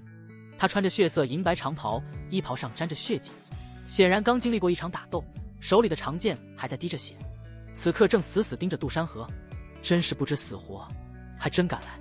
凌云怒吼一声，挥手道：“给我上！杀了这几人，把杜山河给我剁成杂酱。”他身后的5名内门弟子立刻抽出兵器包抄过来。放心，包在我们身上。没错，这个废物也能当剑道峰的大师兄，老子本就不服气。这些人个个都是筑基3、4层的修为，显然是凌云特意找来的帮手。萧冷柳眉微蹙，玉手微动，这些人是冲着他来的。罢了，正好缺些血石给老师补补。萧冷根本不关注外面的事，杂役大比这些他自然不知道。每次出了任务，萧冷都会闭关，以至于萧冷现在都还认为杜山河还是那杂役，所以他才不着急弄死杜山河。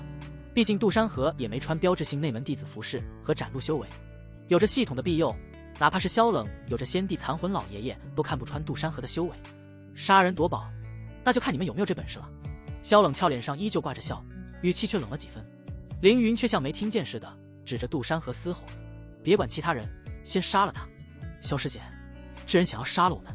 杜山河故意站在萧冷身后，凌云就好像指着萧冷一样。萧冷美眸寒霜看着凌云，笑容骤然阴沉。从来只有他杀别人，还没别人杀他。滚，不然先杀你！凌云也直直冲来，他现在满脑子都是杀杜山河，眼眶通红，神色有些不自然，像是被什么蛊惑了一般，完全把萧冷给忽略，眼里只有杜山河。提挥剑就劈了过去，剑气纵横，声势浩大。萧冷娇喝，以为劈的是他。好胆，想杀我，你还不配！他身形一闪，瞬间杀了冲来的几名小弟。凌云眼里这才缓缓出现萧冷的身影，可已经来不及收手。2人瞬间缠斗在一起，打斗越来越激烈。不得不说，萧冷战斗力是真超标。另一边，杜山河拉着林雪儿钻进山谷，找了处隐蔽的巨石躲了起来。师兄，我们不用帮忙吗？林雪儿探头看向外面的打斗。那个凌云好厉害。不用。杜山河靠在石壁上，悠哉悠哉地看着外面。萧师姐可比你想象中厉害多了，咱们看戏就行。他巴不得这2人斗个2败俱伤，最好同归于尽，省得他动手。林雪儿很乖，没有多问，乖乖地待在杜山河身边，小手紧紧抓着他的衣袖。没过多久，外面的打斗声突然变了调。只见萧冷浑身是血冲了出来，露出不少雪白，左肩被撕开一道深可见骨的伤口，脸色惨白如纸，显然是败了。萧冷不敢回头，疯了似的往山谷另一边冲去。你给我等着，我一定会杀了你！凌云的声音从后面传来，狗拿耗子多管闲事，老子随时恭候。杜山河挑了挑眉，看来萧冷确实没出全力，这次老爷爷没帮忙，不然凌云哪能活着。走，现在去寻机缘。杜山河拉着林雪儿从巨石后走出来，刚绕过一道弯，就撞见了迎面冲来的凌云。四目相对，空气瞬间凝固。凌云看到杜山河，先是一愣，随即爆发出更疯狂的恨意。杜山河，真是踏破铁鞋无觅处，天堂有路你不走，地狱无门你偏要闯。他虽然身受重伤，可对付一个筑基1层的杜山河，他自信还是绰绰有余。杜山河看着他狼狈的样子，故意叹了口气：“林师兄，你这是被萧师姐揍了？”啧啧，真惨，少废话。凌云捂着流血的肩膀，狞笑道：“别以为有人能护你，他不过是个筑基中期，我可是筑基巅峰。等我恢复了，迟早斩了他，然后再女干。至于你……”他的目光扫过杜山河，今天就让你死在这里。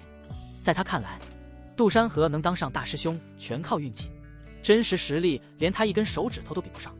林雪儿突然上前一步，挡在杜山河身前，握紧了长剑，咬着贝齿：“你别乱来，杜师兄要是有个3长2短，萧师姐不会放过你的。”林雪儿有所猜测，杜师兄好像在利用姓萧的那名师姐，旋即他也顺手推舟的说出这话拱火：“不用你们提醒，老子先杀了你们，后面自会杀了他。”凌云像是听到了天大的笑话，狞笑着挥剑砍来：“正好，先杀了你们，再让你的婊子萧冷尝尝失去姘头的滋味。”林雪儿没有后退，反而将长剑横在身前，一副要拼命的样子。“林师妹！”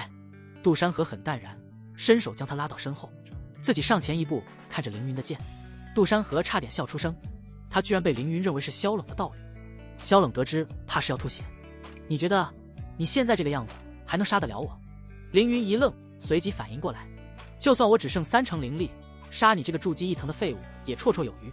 他的剑已经到了眼前，带着凌厉的风声。杜山河却笑了，笑得很冷：“是吗？”当，杜山河玉破剑与凌云的长剑碰撞，刺耳的金铁交鸣。杜山河手臂微微发麻，借着这股反震之力向后飘出数步，看似狼狈，实则稳稳避开了凌云的后续攻势。筑基2层的力道。凌云见状，眼中闪过一丝讶异，不过随后狞笑着追上来。只有区区筑基2层的修为也敢叫嚣？杜山河，这点能耐也配当剑道峰大师兄？我看你连给我提鞋都不配。凌云受伤虽重，可筑基巅峰修为，筑基10层终究摆在那。他剑招变得迟缓几分，却依旧带着筑基巅峰的威压，每一剑都直指杜山河的要害，逼得杜山河连连后退，看上去险象环生。“师兄，小心，我来助力你。”林雪儿站在不远处，一张俏脸紧绷，焦急无比，小手紧紧攥着剑柄，好几次想冲上去帮忙，都被杜山河用眼神制止了。杜山河一边躲闪，心里却冷笑：这凌云果然上钩了。杜山河看似慌乱，实则每一次都在引诱凌云离得更近，因为杜山河有杀手锏龙火天雷符，这枚符箓是杜山河提早就在系统商城花了足200气运值兑换，200气运值非常贵，但是这枚龙火天雷符威力十足大。龙火天雷符蕴含火与天雷之力，可秒杀元婴以下修士，哪怕是元婴修士都能造成重创。唯一缺点是需贴身，然后符咒引爆后产生剧烈爆炸。可这就是难点了，没有哪个修士会傻乎乎的站着让人贴。这是他在系统商城刷新出的杀招，本想留着对付萧冷，倒是没想到先用到了凌云身上。躲，你能躲到什么时候？凌云越打越急，见杜山河始终不与他硬拼，索性将灵力催至极限，长剑上泛起一层淡淡的黑紫色，显然是动用了某种秘法。凌云身上的剑伤洞口也汹涌地冒出鲜血。给我去死！他一剑横扫，剑锋掀起的风暴封死了杜山河所有退路。杜山河眼神一凛，就是现在。他故意卖了个破绽，主动进入到这剑气风暴。杜师兄，林雪儿再也顾不得其他，提剑就要冲上去，却被这剑锋刮得寸步难行。炼气期与筑基期的差距，哪怕是气运之女也不能变态跨越，那不然个个的苦修又算什么？林雪儿俏脸苍白，眼眸水雾四起。你这混蛋，快放了杜师兄！凌云见状大喜，想也不想便一剑刺向杜山河的胸口。死吧，终于抓到你了！就在长剑即将刺中的刹那，杜山河的身影化作一道残影，剑锋乱影，噗呲，凌云长剑穿透一道泡沫影子，随即凌云感觉胸口遭受一掌，不过想象中的剧痛却没有传来。杜山河将那张早已准备好的龙火天雷符死死按在了凌云的胸口。这是什么？凌云一愣，黄澄澄的符篆隐隐有雷光闪烁。攻击符箓。凌云脸色一变，送你上路的东西。杜山河的声音冰冷，闪身拉开距离，微微打了个响指。轰！符篆瞬间爆发出刺目的红光，紧接着金色的红火与紫色的天雷同时涌现，如同两条狂暴的巨龙在凌云胸口交织爆炸。别想杀死我！凌云发出撕心裂肺的惨叫，他终于意识到自己中了计，疯狂祭出防御法宝。水晶盾、护心衣、聆听天盾，其中有一件甚至是半步黄级的防御法宝，这帮他挡过金丹修士的一击。咔嚓！不过凌云的手段再多，也无济于事。杜山河，我做鬼也不会放过你！凌云的惨叫声在爆炸声中戛然而止。死的不能再死！杜师兄，你没事吧？林雪儿美眸中带着泪光，有些踉跄地站起身。龙火天雷，符威力时再是太大。杜山河点点头，刚想说话，脸色却突然一变。只见坑底的焦黑中，几道不同颜色的雾气正缓缓升起。不好，是毒药！杜山河瞳孔骤缩，他能认出其中几道雾气是剧毒，都是能瞬间腐蚀修士经脉的狠东西。没想到凌云这狠人死前都还在想拉他垫背，他想也不想，拉着林雪儿向后急退。这家伙居然带了这么多毒药！杜山河暗骂一声，这凌云也太谨慎了，要是换一个人，哪怕是筑基后期都得殒命。不过这时一道粉色的雾气却借着风势侵入杜山河鼻腔。杜山河起初没在意，只当是普通的迷药，可片刻后，一股燥热突然从丹田升起，迅速蔓延至全身，血液像是干柴被火点燃，连识海都开始嗡嗡作响。怎么回事？他脸色骤变，低头看向自己的皮肤，那里的皮肤已经泛起不正常的潮红，心跳快得像要炸开，脑海里竟不受控制地浮现出一些旖旎的画面。是合欢散，烈性合欢散。林雪儿有炼丹天赋，对于药物一类也有所涉猎。看着杜山河泛红的脸颊和急促的呼吸，又看了看那道粉色雾气消散的方向，瞬间明白了过来。林雪儿小脸腾的一下红透，这家伙怎么会随身带这种东西？杜山河此刻只感觉一股凶猛的寓意肆虐。烈性合欢散，靠！这王八犊子还随身带这玩意。烈性合欢散的药性远比他想象中霸道，连筑基期的灵力都压制不住那股躁动。师兄！林雪儿看着他紧握拳头，额角冒汗的样子，有些惊得不知所措。你怎么样？我帮你找找解药。林雪儿知道，其实最好的解药就是他。林雪儿倒是不介意，只是曾经有一位修士严肃地告诉他，未到金丹期，万万不能与人合欢，如若不然，所在乎之人将受焚身之痛。没用。杜山河咬着牙，试图用灵力强行压制药性，可越是压制，那股燥热就越是汹涌。眼前的林雪儿仿佛也变得模糊起来，那张绝美的脸蛋在他眼里竟带上了一层诱人的光晕。不行，我得离开这里。杜山河知道再待下去会出事，要是林雪儿是普通人，他还真就直接扑上去了。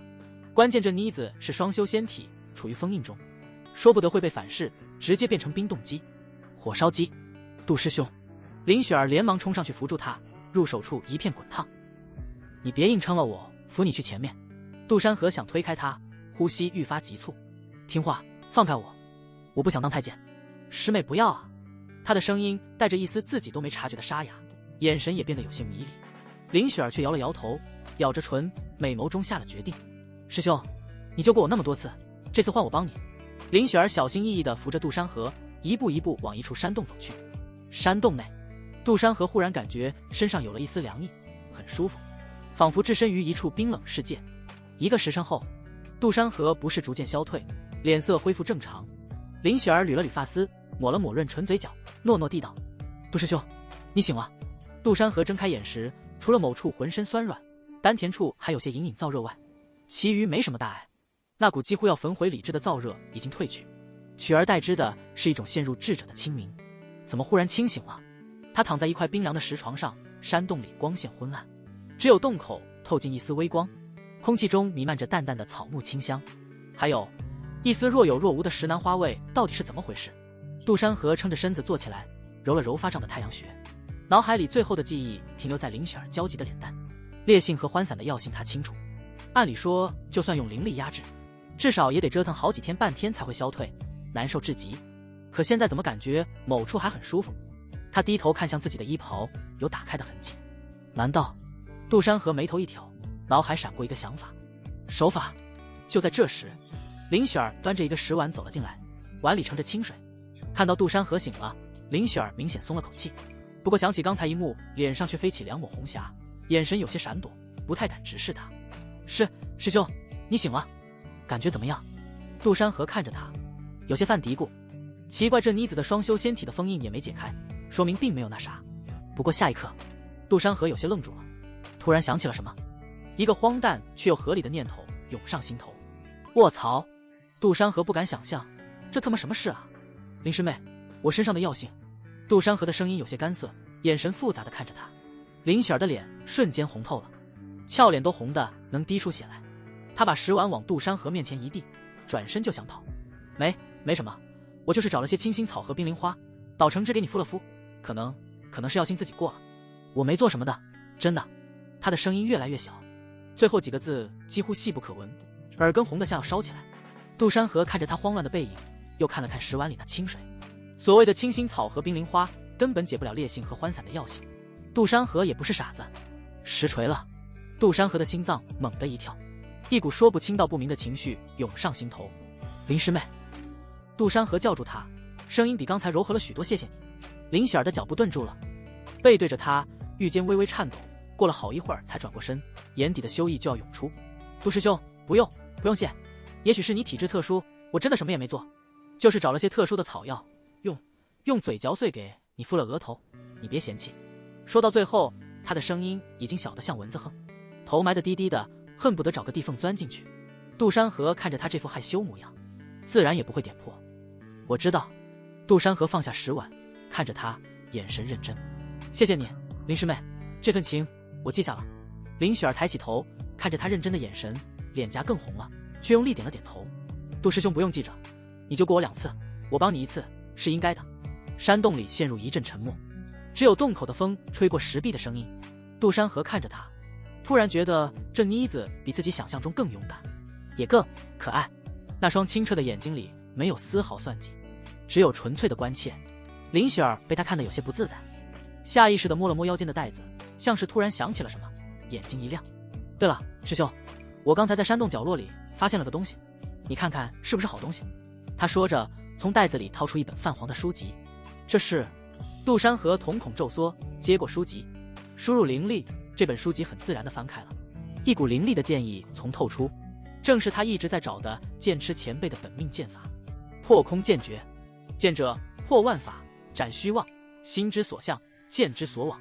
字里行间透着一股霸道凌厉的剑意，与他修炼的剑锋乱影截然不同，却又隐隐有相通之处。这是怎么找到的？杜山河抬起头，满脸诧异地看着林雪儿。林雪儿有些不好意思地笑了笑，就是在那边的石缝里，好像被什么东西压着，我刚才找草药的时候不小心踢到了，就捡了起来。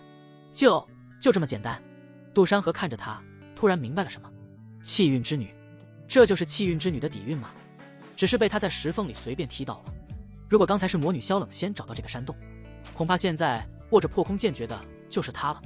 林师妹，你真要将这本功法送给我？这本剑诀对任何人来说都很珍贵。林雪儿低下头小声道：“能帮上师兄就好。”杜山河小心翼翼地将剑诀收好，看着林雪儿：“林师妹，如今你筑基在即，我也没什么好东西给你。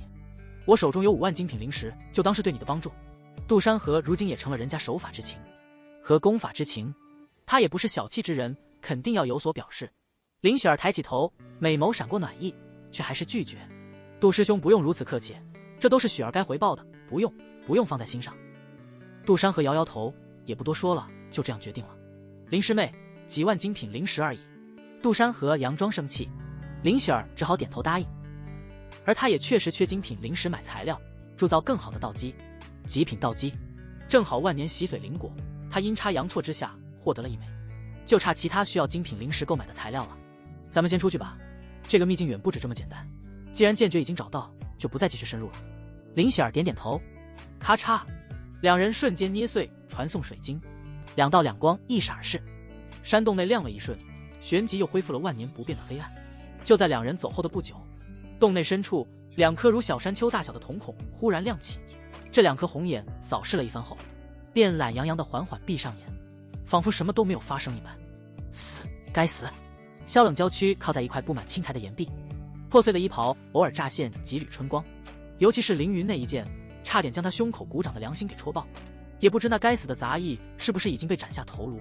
萧冷吃下1颗疗伤丹，迅速盘坐入定。刚才与凌云的缠斗虽然败了，但凌云受的伤可比他严重的多，说不定一名炼气期圆满的修士就能将其斩落。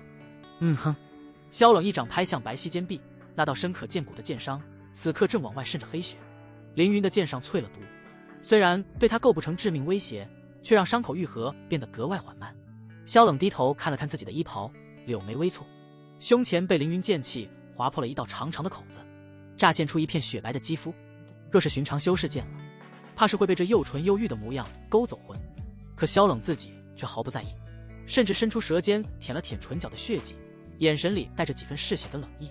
老师，您感觉怎么样？我需要借助您一点帮助。他在脑海里呼唤，清音带着一丝不易察觉的虚弱。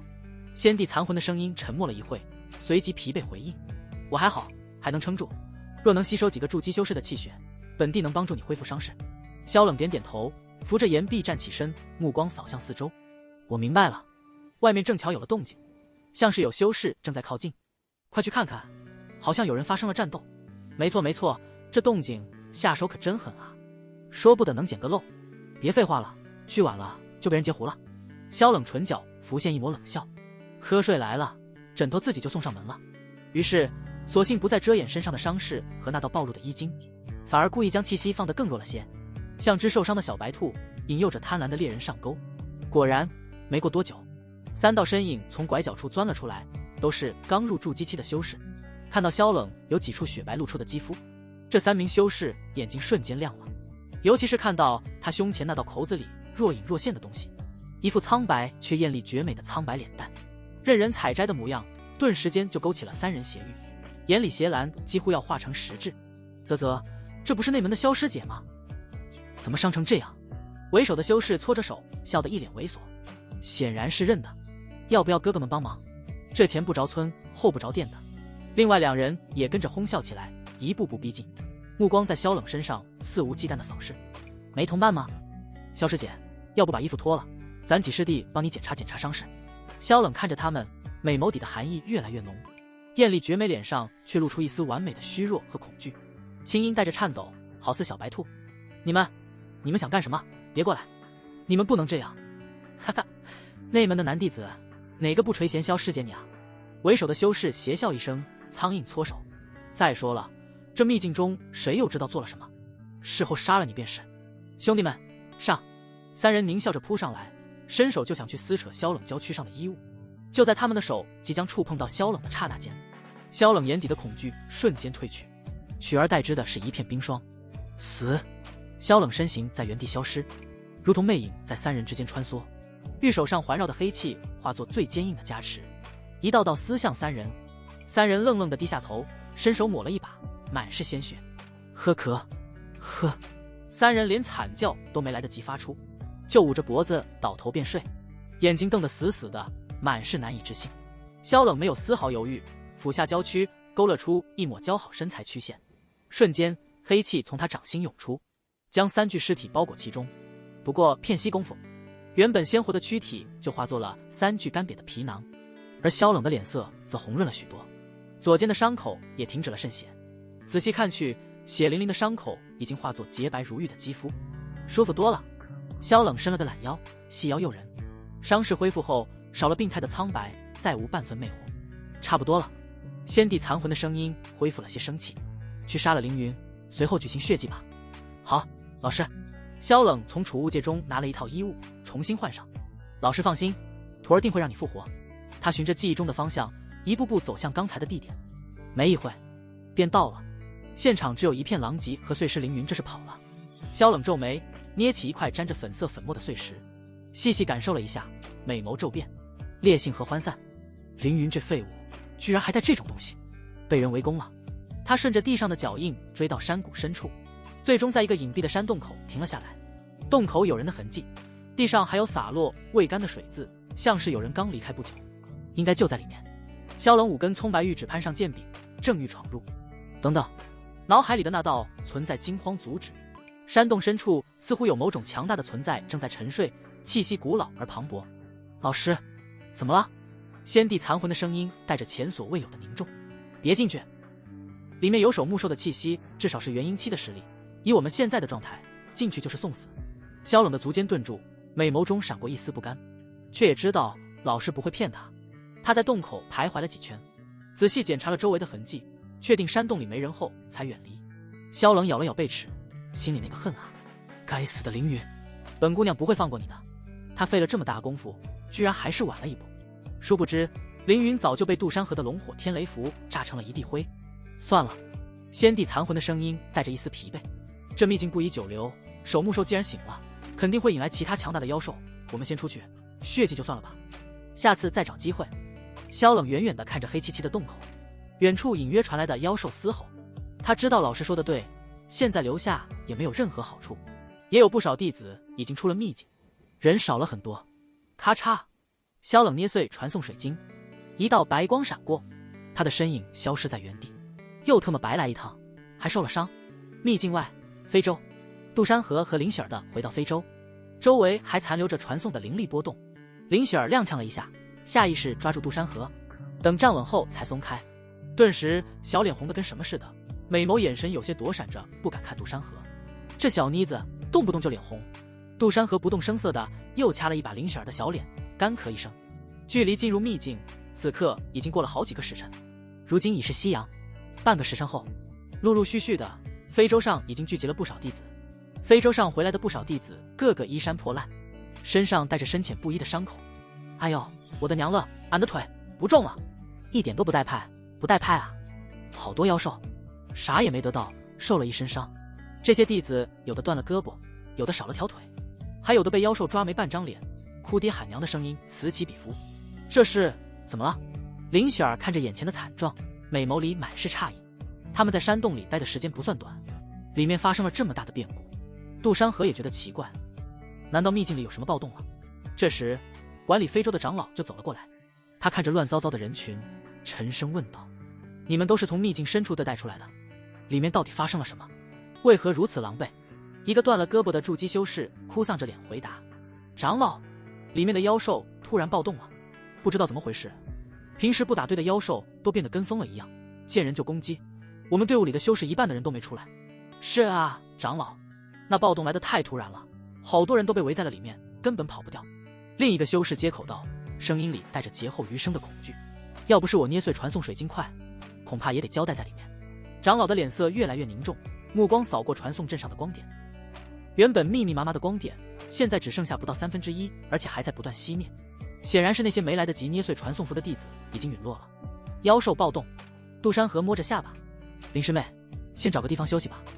杜山河指了指非洲角落的空位，那里相对安静，不容易被人注意。林雪儿点点头，乖巧地跟在他身后。路过那些狼狈的弟子时，不少人都注意到了他们，尤其是注意到林雪儿绝美的容貌和两人完好的状态，眼神里闪过一丝复杂，有羡慕，有嫉妒，还有些不明所以的探究。那不是外门的林师妹吗？她怎么跟杜师兄在一起？他们居然没事。听说这次暴动连不少筑基期都遭了，出来的早，怕死而已，这才碰巧躲过罢了。一个婊子和一个幸运的傻子而已。议论声不大，却足够杜山河和林雪儿听见。杜山河直接走到那名弟子的跟前，冷冷说道：掌嘴。杜山河面无表情，丝毫不给这名弟子的面子。那名弟子没想到会被听见，吓得啪啪直扇，直到把满嘴的牙齿扇掉落，杜山河才勉强离开。就在这时，传送阵再次亮起白光，数十道身影出现，个个带伤，其中一人正是萧冷。萧冷刚站稳，美眸目光扫过，当看到角落里的杜山河时，瞳孔骤然收缩，美眸眼底闪过一丝难以置信。这废物居然没死！里面的妖兽暴动已经不可能继续待下去了，有些人连传送水晶都来不及捏碎。萧冷压下心头的杀意，没再看杜山河，找了个离他们最远的角落坐下，从储物袋里掏出疗伤丹药，闭眼调息。虽说他脑海里的那道存在帮他恢复了大半伤势，但内在气息还是有些紊乱。随着时间推移，越来越多的弟子从秘境中传出，个个面带惊恐，非洲上的气氛也越来越沉重。有弟子清点人数时突然惊呼起来：不对啊，凌云师兄呢？他还没出来。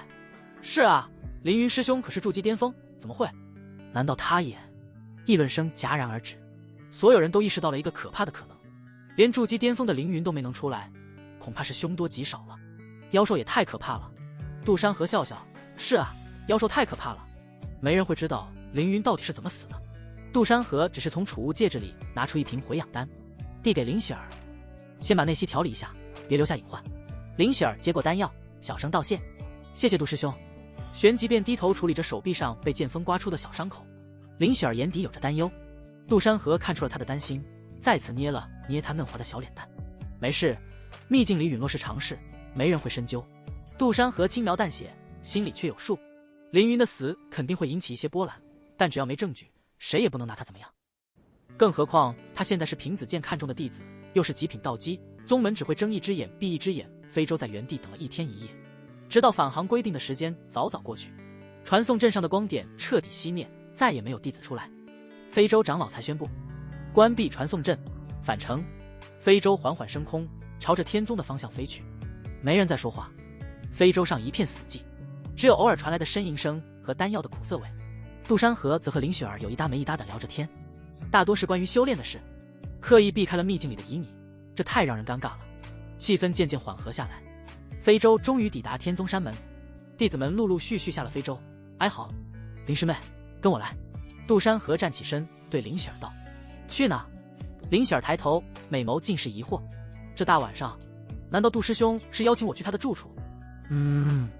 其实也不是不行。3级藏宝阁。杜山河笑了笑，这小妮子脸又红了，又想了些啥？你不是要筑基了吗？正好去挑些铸造道基的材料。我之前不是答应过你？见到林雪儿犹豫，杜山河佯装板起脸：“林师妹，这样我可就不高兴了。”林雪儿愣了一下，随后软糯糯道：“全听杜师兄的，雪儿听话。3级藏宝阁，不听。”刚走到门口，就能感觉到比其他地方灵气浓郁几分。林师妹，如果想要铸造极品道基，最关键的材料万年洗髓灵果3级藏宝阁并没有售卖，抱歉了。不过铸造通玄道基还是没问题。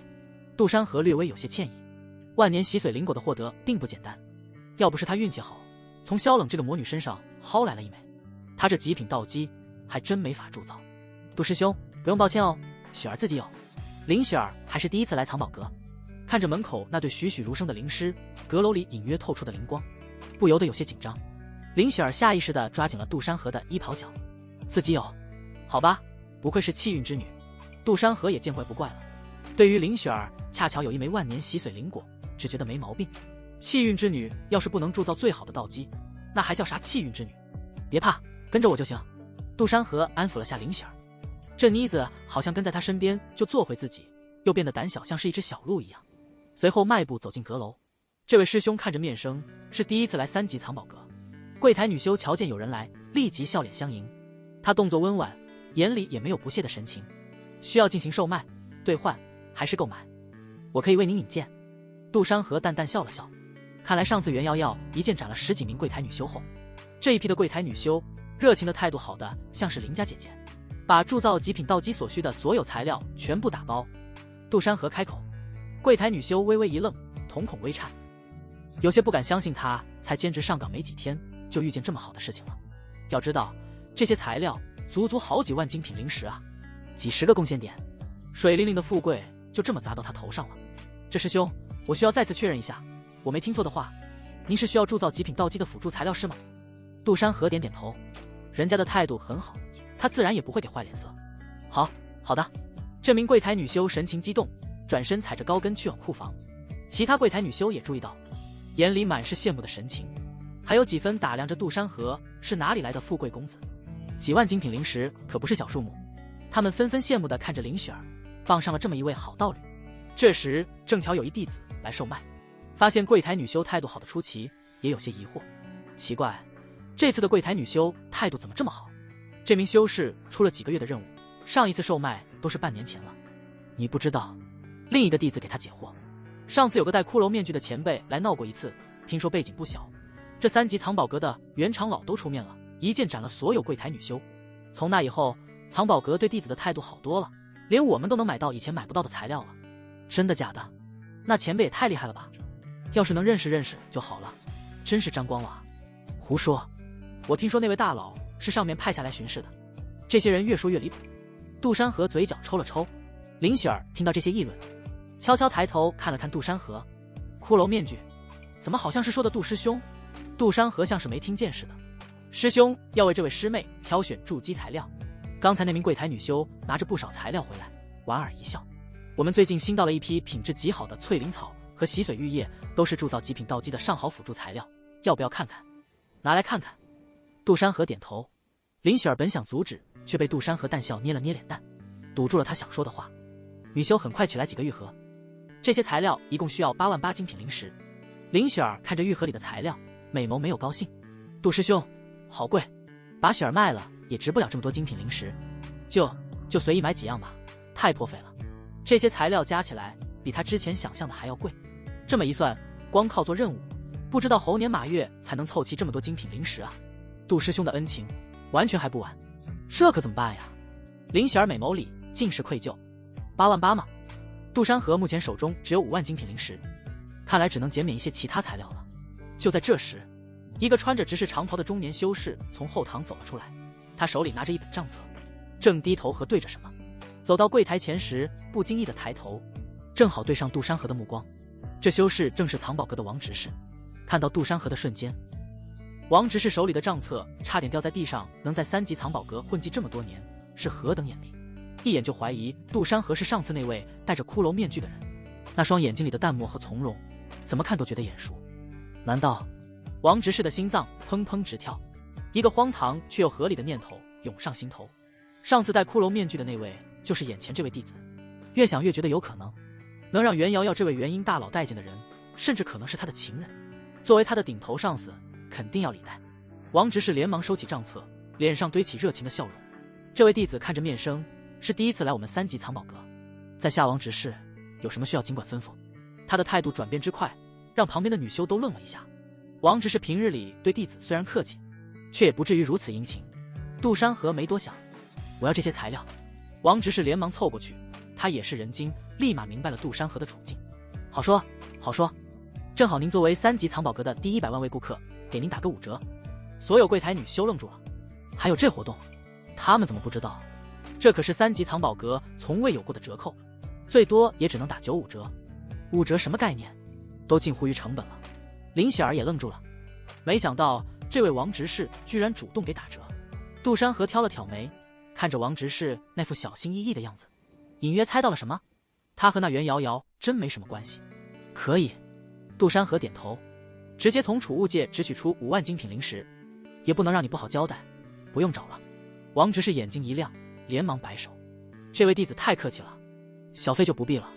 王执事麻利对女修吩咐，快把材料打包好，再送1瓶凝神丹，就当是我自掏腰包。女修连忙应下，很快将材料打包好。看见这一幕的人纷纷震惊了，这特么什么操作？藏宝阁你家开的？杜师兄，林雪儿有些怕怕。俗话说无利不起早，这近乎于赶着上趟的行为，让人很难不怀疑动机。杜山河却知道这是为什么，轻声安抚：咱们正好是第100万位顾客，这不是巧了吗？别担心。就在这时，身后传来一道熟悉的声音：你们俩来一趟长老阁。这柔中带软，软中带糯，却又有着淡淡冰霜味。袁瑶瑶。杜山河猛地转头，王执事看到袁瑶瑶的瞬间，有几分皱纹的脸上闪过一丝堵塞。赌错了，他可就完了；赌对了，以后就顺利了。就看眼前这位弟子与袁瑶瑶的关系是否真不一般。袁长老，您怎么来了？属下正在清点账目，要是有什么吩咐，您尽管开口。他这副样子，和刚才对杜山河的恭敬截然不同，带着一种深入骨髓的畏惧。整个天宗谁不知道，袁瑶瑶虽是女流修士，可手段却比许多长老都狠辣。上次一剑斩了10几名柜台女修的事，至今还是藏宝阁弟子们的噩梦，现在一点事没有，上面都没有任何追究。袁瑶瑶的美眸目光淡淡扫过王执事，随后又落在杜山河和林雪儿身上，尤其是看到林雪儿时，美眸略微眯了眯，不过却没多说什么，只是对杜山河淡淡吩咐：你们俩跟我来。袁瑶瑶身形一闪，消失在原地，似有点不愿在这里。王执事看着袁瑶瑶对杜山河说话的语气，心里最后一丝疑虑也烟消云散。果然，这位弟子和袁长老关系不一般，刚才那5折的决定赌对了。都看什么看，还不快干活！以后见到这位弟子，必须像对待袁长老一样恭敬，听到没有？女修们连忙点头，心里却掀起了惊涛骇浪。能让袁长老亲自来接，还能让王执事给出5折的折扣，这位杜师兄到底是什么来头？3级藏宝阁长老阁，不知袁长老找我们是有什么事吗？杜山河率先打破沉默，语气平淡，这气氛略微有点不对啊。这瑶瑶公主忽然叫上来干嘛？杜山河记得除了帮这女人找到魂姻缘果外，确实没其他事了。时间还有充足的小半年呢，不至于说话不算话，现在就要吧。林雪儿像是察觉到了什么，偷偷往杜山河身边靠了靠，玉臂几乎缠上杜山河的臂弯，连他自己都没察觉。这个长老实在是太美了，气质也太出众，让他莫名有些自卑。而且林雪儿总感觉这长老对杜师兄不是简单的眼神，这让林雪儿有了一丝危机，必须尽快修行。杜山河能感觉到他的小动作，低头看了他一眼，只见他面容微红，长长的睫毛像小扇子一样扇动颤抖。这妮子连被瑶瑶公主的高冷气质吓到了。杜山河还以为林雪儿是因为打折买东西的缘故，所以在惧怕袁瑶瑶，毕竟人家可是这里的长老。找到吕了，袁瑶瑶自己也说不清为什么，看到林雪儿往杜山河身边靠时，心里会莫名升起一丝烦躁，就像精心养的盆栽被别人碰了一下。这是什么问题？杜山河懵了，把他们叫上来就问这个。还没有，林师妹救了我，正巧诸姬在即，这才带来购买材料。林雪儿偷偷看了一眼气质高冷仿佛仙子一般的袁瑶瑶，杜师兄和这位长老好像认识。哦，袁瑶瑶淡淡应了一声，随即将美眸落在林雪儿身上。林雪儿连忙躬身行礼，外门弟子林雪儿，见过长老。袁瑶瑶打量着，嘴角勾起一抹意味深长的笑。杜山河对你倒是上心。林雪儿的脸瞬间红透了，低下头小声道：是师兄好意。杜山河仿佛感觉空气中有一股硝烟味，这哪来的？谁在外面玩火？不怕晚上尿裤子？他帮了我不少，还将天宗剑痴前辈剑诀送给了我，这些材料当作谢礼是应该的。杜山河解释了一下，他总感觉自己要是不说话，应该会有不妙的事发生。袁瑶瑶没再追问，只是端起茶杯，神色淡然地品了一小道。哦，那位剑痴的遗物确实不错，真大方。随后陷入一阵沉默，长老阁空气里弥漫着淡淡的茶香，还有一丝若有若无的火药味。这样沉默的环境让杜山河坐立不安，这女人到底要干嘛？难道是知道我没有寻找魂姻缘果，所以来敲打我？应该是了。杜山河于是再次开口：袁长老放心，您交代的事我一直放在心上。杜山河知道这女人在其他人面前喜欢装高冷，他自然也不会扫了人家的脸面，配合着呗。袁瑶瑶依旧是不冷不热，仿佛一切事情都引不起她的情绪。终于她放下茶杯，款款起身。行了，该问的都问了，你们回去吧。林雪儿，你根基不错，好好修炼，证到元婴不难，我很期待与你同境界切磋。最后一句话他说的慢悠悠。林雪儿低下头，长老美言，雪儿谨记。杜山河摸不着头脑，满头疑惑。一位元婴大佬对着一位还没筑基的弟子说期待切磋，这对吗？肯定不对啊，难道是气运之女之间有神秘的相互感应，惺惺相惜？弟子告辞。杜山河拉着林雪儿就往外走，他实在受不了这种诡异的气氛了。林雪儿被他拉着回头看了一眼袁瑶瑶，只见她站在窗前，背影清冷，不知道在看什么，心里莫名松了口气。走出长老阁后，离开藏宝阁，走了一小段路后，在快回风之时，林雪儿才敢小声问：杜师兄，那位长老和您认识？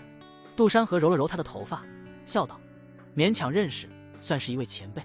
林雪儿有些不自然，犹豫了半天，最终才问：那位长老对杜师兄您是不是有想法？杜山河瞪大眼睛，嘴巴张得老大。哈，瑶瑶公主会对我有想法？开什么玩笑，人家可是元婴大佬，元婴真君，哪里会看得上他这么一位小小筑基？如果不是觉得我寻宝特殊，看都不会看他一眼。可林雪儿心里却觉得事情可能没那么简单。林师妹，你的想象力真丰富。师兄，我要是能抱上这么一个大腿，我还这么苦哈哈，地下秘境干什么？林雪儿没说话，趁着杜山河转头之际，猛然地将红唇印在杜山河脸颊上。谢谢杜师兄。说完，林雪儿飞快地逃离，有些仓皇。杜山河一愣，随即反应过来，这妮子有些可爱啊，大可不必这样。想要感谢，可以印我嘴上啊。杜山河口嗨了一下，真要干些什么，两世都是小处男的他，还真会不好意思。另一边，藏宝阁长老阁楼，袁瑶瑶看着两人离去的背影，直到再也看不见，才缓缓转过身，端起桌上那杯没喝完的凝神玉叶茶，却发现茶水已经凉了。他蹙眉，挥手将茶杯扫落在地，玉杯碎裂的声音在安静的客厅里格外清晰。莫名其妙，心情怎的如此烦躁？他低声嘀咕了一句，转身走进静心室。内门，剑道峰，山河府。杜山河回到自己的洞府时，夜色已浓，要是能御剑飞行，也不至于这么慢。杜山河吐槽，这洞府那都好，就是太远太高。对于还不能御剑飞行的修士来说，一点都不友好。也不知道这剑诀是什么品阶，这玩意也没写品阶。杜山河盘膝坐在蒲团上，看着手中的破空剑诀，处于整个洞府巨灵的中央。作为筑基修士，夜晚睡觉可以说是极其浪费，精神力已经可以靠冥想来恢复，反而睡觉才是增长最慢的方法。所以才会有修士说出逝者如斯夫，不舍昼夜。大能修士甚至每一次闭关，世间都会有一轮的替换。有了，虽然我不知道这本剑诀的品阶，但系统知道。杜山河灵光一闪，系统售卖时会有提示，这不就能知道了？我真机灵。系统商城提示：一本完整的玄阶下品剑诀，价值2000气运值，是否售卖？杜山河有些惊了，居然是玄阶。要知道，修仙界的功法、剑诀、法宝等级森严，从低到高分为灵、黄、玄、地、天5级，每级又分上中下3品，哪怕是最低等的灵级也无比珍贵。要不然像平子剑这样的金丹修士，法宝什么的都还用着灵级。上次平子剑忍痛赠予的玉破剑，就好像是割了他的宝贝根一样。当时那副割肉般的心疼模样，杜山河至今记忆犹新。宗门里一本灵级下品功法或者法宝，所需的精品灵石高达近10万，这还不一定能买着。杜山河也不太明白，为何这个修仙世间的功法、法宝、丹药什么的，好像比修士强者都罕见，以至于不少金丹甚至元婴大佬都还在用着灵级和黄级功法和法宝，而玄级绝对会让金丹、元婴大佬眼红。这里难道曾经经历过什么大劫难？不然功法什么的怎么这么稀罕？杜山河懒得继续想这问题。如果把修士比作游戏人物，修为就像等级，功法、法宝、丹药等就像装备，也难怪剑痴前辈凭借金丹之境能抗衡数位元婴。这也就说得通了，人家虽说等级没那么高，架不住装备好啊。他忽然明白为什么剑痴前辈要在洞府写唯剑道天赋过，我者可入，人家还真有这心气。事不宜迟，修炼。过了一会，怎么会这样？杜山河皱起眉头，他分明能看得懂剑谱上的一招一式，可灌注灵力修行时毫无反应，仿佛就跟广播体操似的。时间一点点过去，杜山河额头上渗出细密的汗珠，呼吸也变得有些急促。他放下长剑，看着那本剑诀，心里满是疑惑，为何自己连门槛都摸不到？难道是修为不够，还是悟性不够？等等，命格！突然，杜山河脑海里闪过一个念头，剑痴前辈的本命剑诀必然与他自身的剑意相辅相成，没有对应的剑意引导，再精妙的剑招也只是空架子。就像再好的琴，没有懂它的人来弹，也发不出动人的旋律。系统，商城里有没有剑意命格出售？杜山河在心里问道。虽然知道系统不会回答，打开系统商城，好在运气不错，翻了一下页面，终于看见自己想要的东西，那就是命格。系统商城售卖的很多，什么丹药、法宝、兵器，甚至连烈性和欢散都有，十足的杂货铺。残缺的青莲剑意，命格蓝，售卖价格666点气运值，就是这个了。残缺的青莲剑意蕴含草木之灵与锋锐之气，适合初学剑意者感悟。666，倒是个吉利数。杜山河毫不犹豫，定，兑换成功。青莲剑意命格已存入，一股清凉的气流瞬间涌入，天灵盖好像被打开。杜山河只觉得识海一阵清明，之前因强行修炼而紊乱的灵力也渐渐平复下来。这时他看向自己的面板，姓名杜山河，境界筑基2层，命格残缺的青莲剑意蓝，气运值22，近期转折，第一次死亡的命运已改变，未来处于迷雾中，后续除非宿主即将面临死亡，其他情况将不会提供信息。系统商城已开启，很久没看自己的面板了，发生的变化还挺多。首先是自己的平平无奇的命格已经被替换成残缺的青莲剑意，气运值经过上一次在洞府搜刮的破烂售卖后，得到了888气运值。随后进入秘境，花了200气运再购买龙火天雷符，这次再购买命格，气运值又回归成穷光蛋。算了，先修炼剑诀，也不知这剑意有没有用。杜山河再次拿起破空剑诀，有了青莲剑意，这一次就非常顺畅。原来如此，杜山河茅塞顿开，修炼起来完全是剑意自己在引导，他就像是旁观者。有效果，杜山河心中一喜，更加专注地练习起来。不知不觉中，天色渐渐亮了，第一缕晨曦透过洞府的窗棂照进来。咕咕咕，前世的时候，杜山河每听见这鸟鸣声，就知道熬夜又给熬穿了。就在这时，洞府外传来一阵轻微的脚步声，接着一道温和的声音响起：“好徒儿，为师来了。”师尊，平子剑。杜山河这才慢悠悠睁开眼，随即收剑，打开洞府大门。只见平子剑穿着一身洗得发白的灰色道袍，手里拿着一个酒葫芦，正笑眯眯地站在门口。师尊，杜山河抱拳行礼。听说你从秘境回来了，特意来看看。平子剑走进洞府，他还是第一次进来，不由得啧啧称奇。剑痴那老东西留了不少好玩意啊。平子剑摸着山羊湖，看着那些设下禁制的物品。好徒儿，没受伤吧？平子剑见到送给杜山河的玉破剑安安稳稳地置放在剑托上，这才松了口气一样看向杜山河。杜山河眼角抽了抽：“您老这是来关心玉破剑来了吧？”“乃是来关心我这徒弟的。”“抠门，送给别人的东西还得来瞅瞅，又不是老婆。没受伤，师尊要是没啥事的话，我要修炼剑诀了。”杜山河翻了翻白眼，这老顽童就只担心自己的财物。剑诀，为师还没传授你剑诀呢。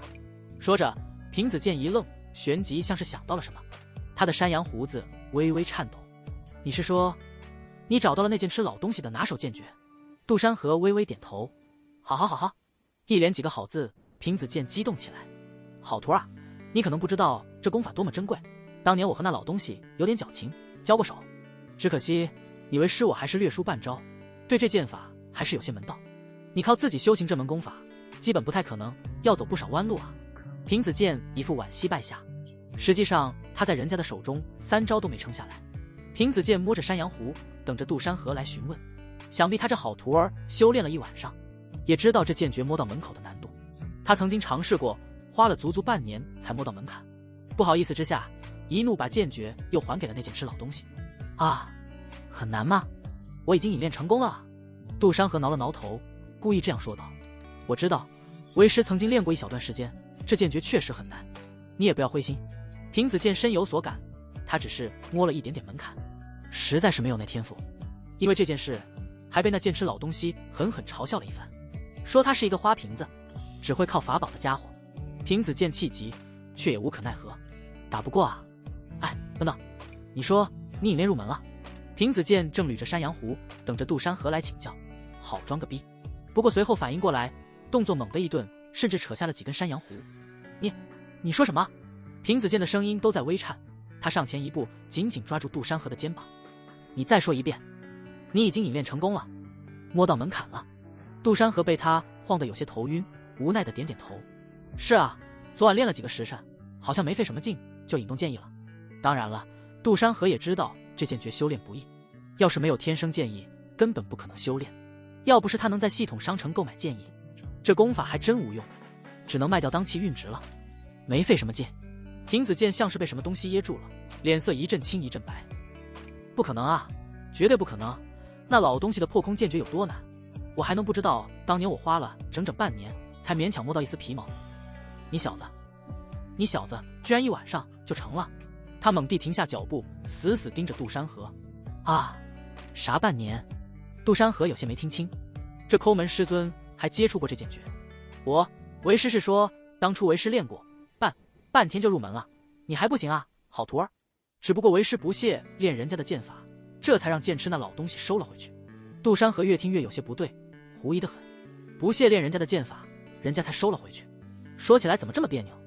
平子剑看着杜山河，眼底很好的掩饰震惊，淡淡又抚摸了一把山羊湖，甚至还有一丝不易察觉的嫉妒。好小子，好好练，你这剑道天赋比起为师来还差那么一点点。平子剑捡起地上的酒葫芦，拍了拍上面的灰尘。既然你已经摸到门槛，那为师就再传你一些诀窍，让你少走些弯路。接下来的半个时辰，平子剑耐心地给杜山河讲解破空剑诀入门，重在意。师尊，这我知道，剑法是在有，剑之道刚。师尊，这我也明白。平子剑，好好，你怎么什么都知道？这让我还怎么展现一位师尊该有的地位？这还讲个大啊！平子剑深吸一口气，试图挽回为师的尊严。他清了清嗓子，从怀里摸出一本泛黄的小册子，故作神秘地翻开。这是为师当年钻研破空剑诀时记下的心得，你且看好。此剑招须以丹田为炉，灵力为心，剑意作引，三者合一方能。师尊，杜山河突然插话，指尖在剑托上轻轻一点，玉破剑嗡鸣着跃起，悬浮在半空。是不是像这样？丹田灵力顺着经脉走到手腕，再由剑意裹着刺出去。话音未落，悬浮的长剑突然化作一道银白流光，咻，猛地刺穿了洞府角落的一块石头。平子剑他看着那截断成2截的石头，眉头抽搐，而杜山河一脸我是不是做错了什么的无辜表情。平子剑喉结滚动了2下，感觉自己老脸已经掉没了，勉勉强强，大概是这个意思，但运用细节上还有欠缺，比如灵力运转的速度应当再快一点吗？杜山河剑指轻转，玉破剑在空中划出个圆润的弧线，刺向另一个石头时果然快了半分，剑尖处及石面的瞬间却爆发出更强的力道，直接将石头震成了齑粉。这样，杜山河有些不确定。平子剑，他突然觉得自己好像是戏剧里的丑角，鼻子痒痒的。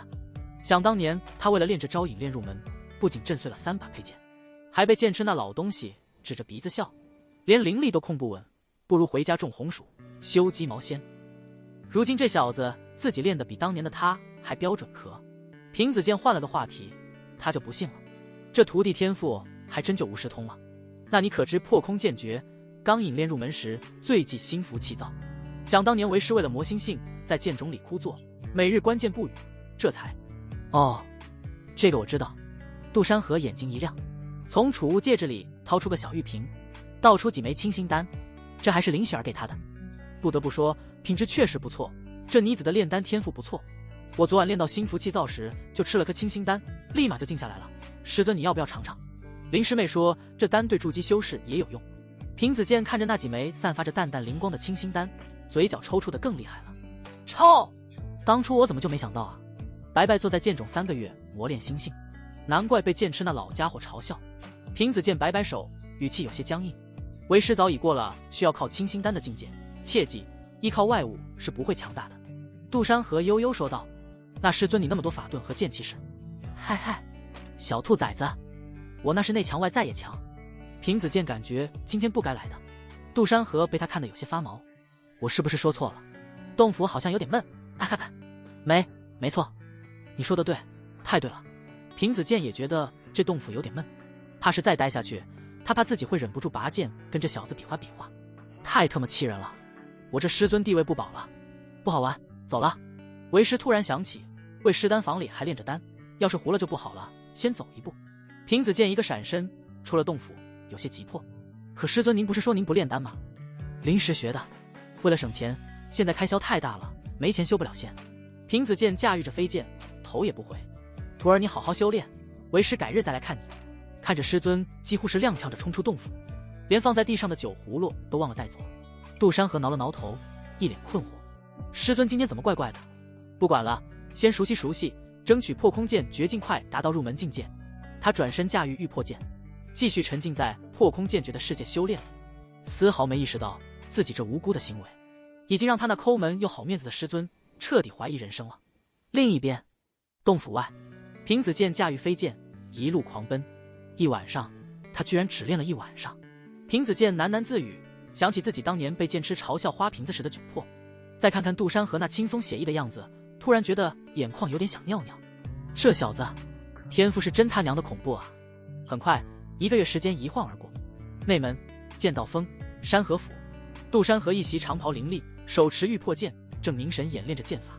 剑光闪烁间，只留下一道道残影。呵！杜山河低喝一声，剑光落下，远处的巨石咔咔变成了2半段，面光滑如镜，好像一块切开的豆腐。破空剑诀终于入门了。杜山河收剑而立，长长舒了口气。1个月来，他借助残缺的青莲剑意，日夜苦修，终于将这门玄阶下品剑诀炼制入门。虽说只是入门，发挥出的威力十足恐怖。看来修为的进步速度与否，与命格还真有关系。杜山河如今丹田内的灵力比1个月前浑厚了数倍，经脉也拓宽了不少，显然是已经达到筑基5层。从筑基2层到5层，再加上2门剑法的精进，这样的速度足以让任何修士瞠目结舌。由于有了残缺的青莲剑意，灵级上品功法剑锋乱影也已经达到至极的境界地步。但杜山河却并不满足，也不知林雪儿铸造极品道基成功没有。1个月的闭关，杜山河其实并不担心这样的气运之女会有什么意外。全是金色传说的命格，就算没有杜山河的帮助，想必也会有其他人。就在这时，一道略显急促的脚步声传来，平子健的身影出现在洞府门口。他依旧穿着那件洗得发白的灰色道袍，手里却没拿酒葫芦，脸色有些难看，唉声叹气的。这长枪锋老不死的，偏偏挑中这时候。平子健有些咒骂着，很明显是找他茬来着。师尊，杜山河迎了上去，察觉到平子健的异样。怎么了？平子健叹了口气，走进洞府，一屁股坐在石凳上。出事了。什么事？长枪锋的那老东西亲自上门。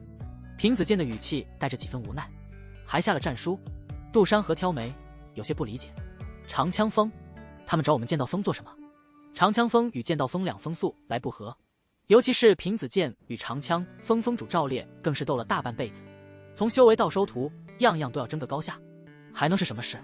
平子健苦笑，为了段锋那小子。段锋？杜山河愣了一下，随即想起了什么。您是说长枪锋那个筑基巅峰的大弟子？就是他。平子健点点头，脸色凝重。他点名要跟你决斗。杜山河更疑惑了，我与他素无往来，无冤无仇，他为何要找我决斗？等等，难道是？杜山河有了点印象，是因为杂役大比那事。平子健解释道，你当初打成傻子的那个段伯纪是段锋的亲弟弟，前段时间出任务，这才回来。这次赵烈那老东西不知道抽了什么风，居然亲自带着段锋来下战书，说要让咱们领教长枪锋的厉害。平子健哼了一声，说白了就是想借着段锋的手打我们剑道锋的脸。段伯纪的亲哥段锋。杜山河这才明白过来，原来是以前结的仇找上门了。这事可真不怪他，杂役大比上本就是刀剑无眼，更何况人家起了必杀之心，他杜山河没一剑将其斩下头颅，已经是善良了段锋的实力如何？杜山河问道。如果不接，剑道锋怕是要成了笑话。可接下的话，平子健那小子是赵烈最得意的大弟子，今年不过25岁，却已是筑基10层巅峰，距离金丹只有几步之遥。他修炼的猎山枪是黄级中功法，枪法霸道无比，在年轻一辈里罕有敌手，就算是一些老牌筑基后期修士也未必是他的对手，甚至刚入金丹的普通修士也能碰一碰。平子健看着杜山河，有几分忧愁。你虽修习了剑痴那老东西的剑法，也是咱剑道锋的传承，但短短1个月，显然还入不了门，而且与段锋相比，境界差距太大。平子健没说下去，但意思很明显，胜算渺茫。这战书就推了，后面的时间你就老老实实修行到筑基后期再出门。平子健犹豫了一下，说出了自己的想法，就说你正在闭关突破，不宜打扰，虽然会被他们嘲笑几句，丢点脸面，但总比你去送死强。等你以后实力强了，再找机会把场子找回来也不迟。在他看来，杜山河是剑道锋100年难遇的天才，绝不能因为一场意气之争而毁了前程。一时的丢脸不算什么，保住性命和未来才最重要。然而杜山河却摇了摇头，脸上非但没有丝毫惧色，反而露出一抹淡淡的笑容。师尊，这战书我接了，这不只是我的脸面，还是咱剑道锋的脸面。平子健摇摇头，不妥不妥，为师认为你后面几年老老实实修行到筑基巅峰再出山不迟，除非你破空剑诀已经入门境界，不然毫无胜算。杜山河当然不是自大，他惜命还来不及，不过如今筑基5层，加上破空剑诀入门与剑锋乱影至极的境界，输是不可能输的。入门后，杜山河才真实感受到破空剑诀的恐怖，因为这门剑法并不一成不变的。换句话说，破空剑诀能升级，不过那都是后面的事了，最起码也要练到最终的合一境界，而后继续感悟或者用系统商城的东西。再说了，真要缩头躲着不出去，这机缘该去哪薅？气运该去哪里获得？至于破空剑诀已经入门的这事，杜山河决定还是先不告诉这抠门师尊，比试上给他一个惊喜吧。筑基10层巅峰，黄级中品枪法，很厉害，但正因如此，我才要接。为什么？平子健认为这徒弟是为了剑道锋面子，有些感动。杜山河拿起玉破剑，很平静。修行之路本就逆水行舟，岂能因强敌在前就畏缩不前？段锋是筑基巅峰又如何？我杜山河未必就输给他。剑之势再勇，剑道之心不可磨灭。平子健看着杜山河眼，张了张嘴。他仿佛从这个弟子身上看到了当年那个不可一世的剑痴的影子一样的狂傲，一样的无畏。良久，他叹了口气，眼神从担忧变成了欣慰。好小子，有种，不愧是我平子健的徒弟。既然你决定了，那为师就不拦你。平子健站起身，拍了拍杜山河的肩膀。虽然段锋很强，但也不是没有弱点，他的枪法刚猛有余，灵动不足。杜山河露出反派的笑容，因为夺气运值的时候又来了，希望你的气运别是穷光蛋，正愁没气运值用。段峰，我踏马来了。这消息传得很快，不到半日就传遍了内门，主要也是平常的娱乐太少，一旦有点比斗，大家都很乐意煽风点火，当吃瓜群众。内门长枪峰，长枪峰上一群身着银甲的弟子正围在一块讨论，为首的弟子将长枪往地上一插，枪尖入土3寸，引得周围一阵叫好。听到没？咱们大师兄要亲自出手教训剑道峰的弱鸡。听说剑道峰的大师兄是一名杂役升上来的，就他也配当剑道峰大师兄？我看剑道峰峰主是摆烂了。哈哈，上次杂役大比我去看了，那人耍的剑法是有几分实力，不过跟咱大师兄比起来就是一个天上和地下。隔壁的丹道峰正在晾晒药草的弟子们纷纷停下手中的活计，一个脸上带疤的师兄啐了口唾沫，就这还敢接战？段峰那人的猎山枪可是能碎金单期防御的，剑道峰那人撑得过一炷香算我输。要是剑道峰还是凌云当任大师兄，结果还不一定。议论声最烈的当属内门中里的聚修楼。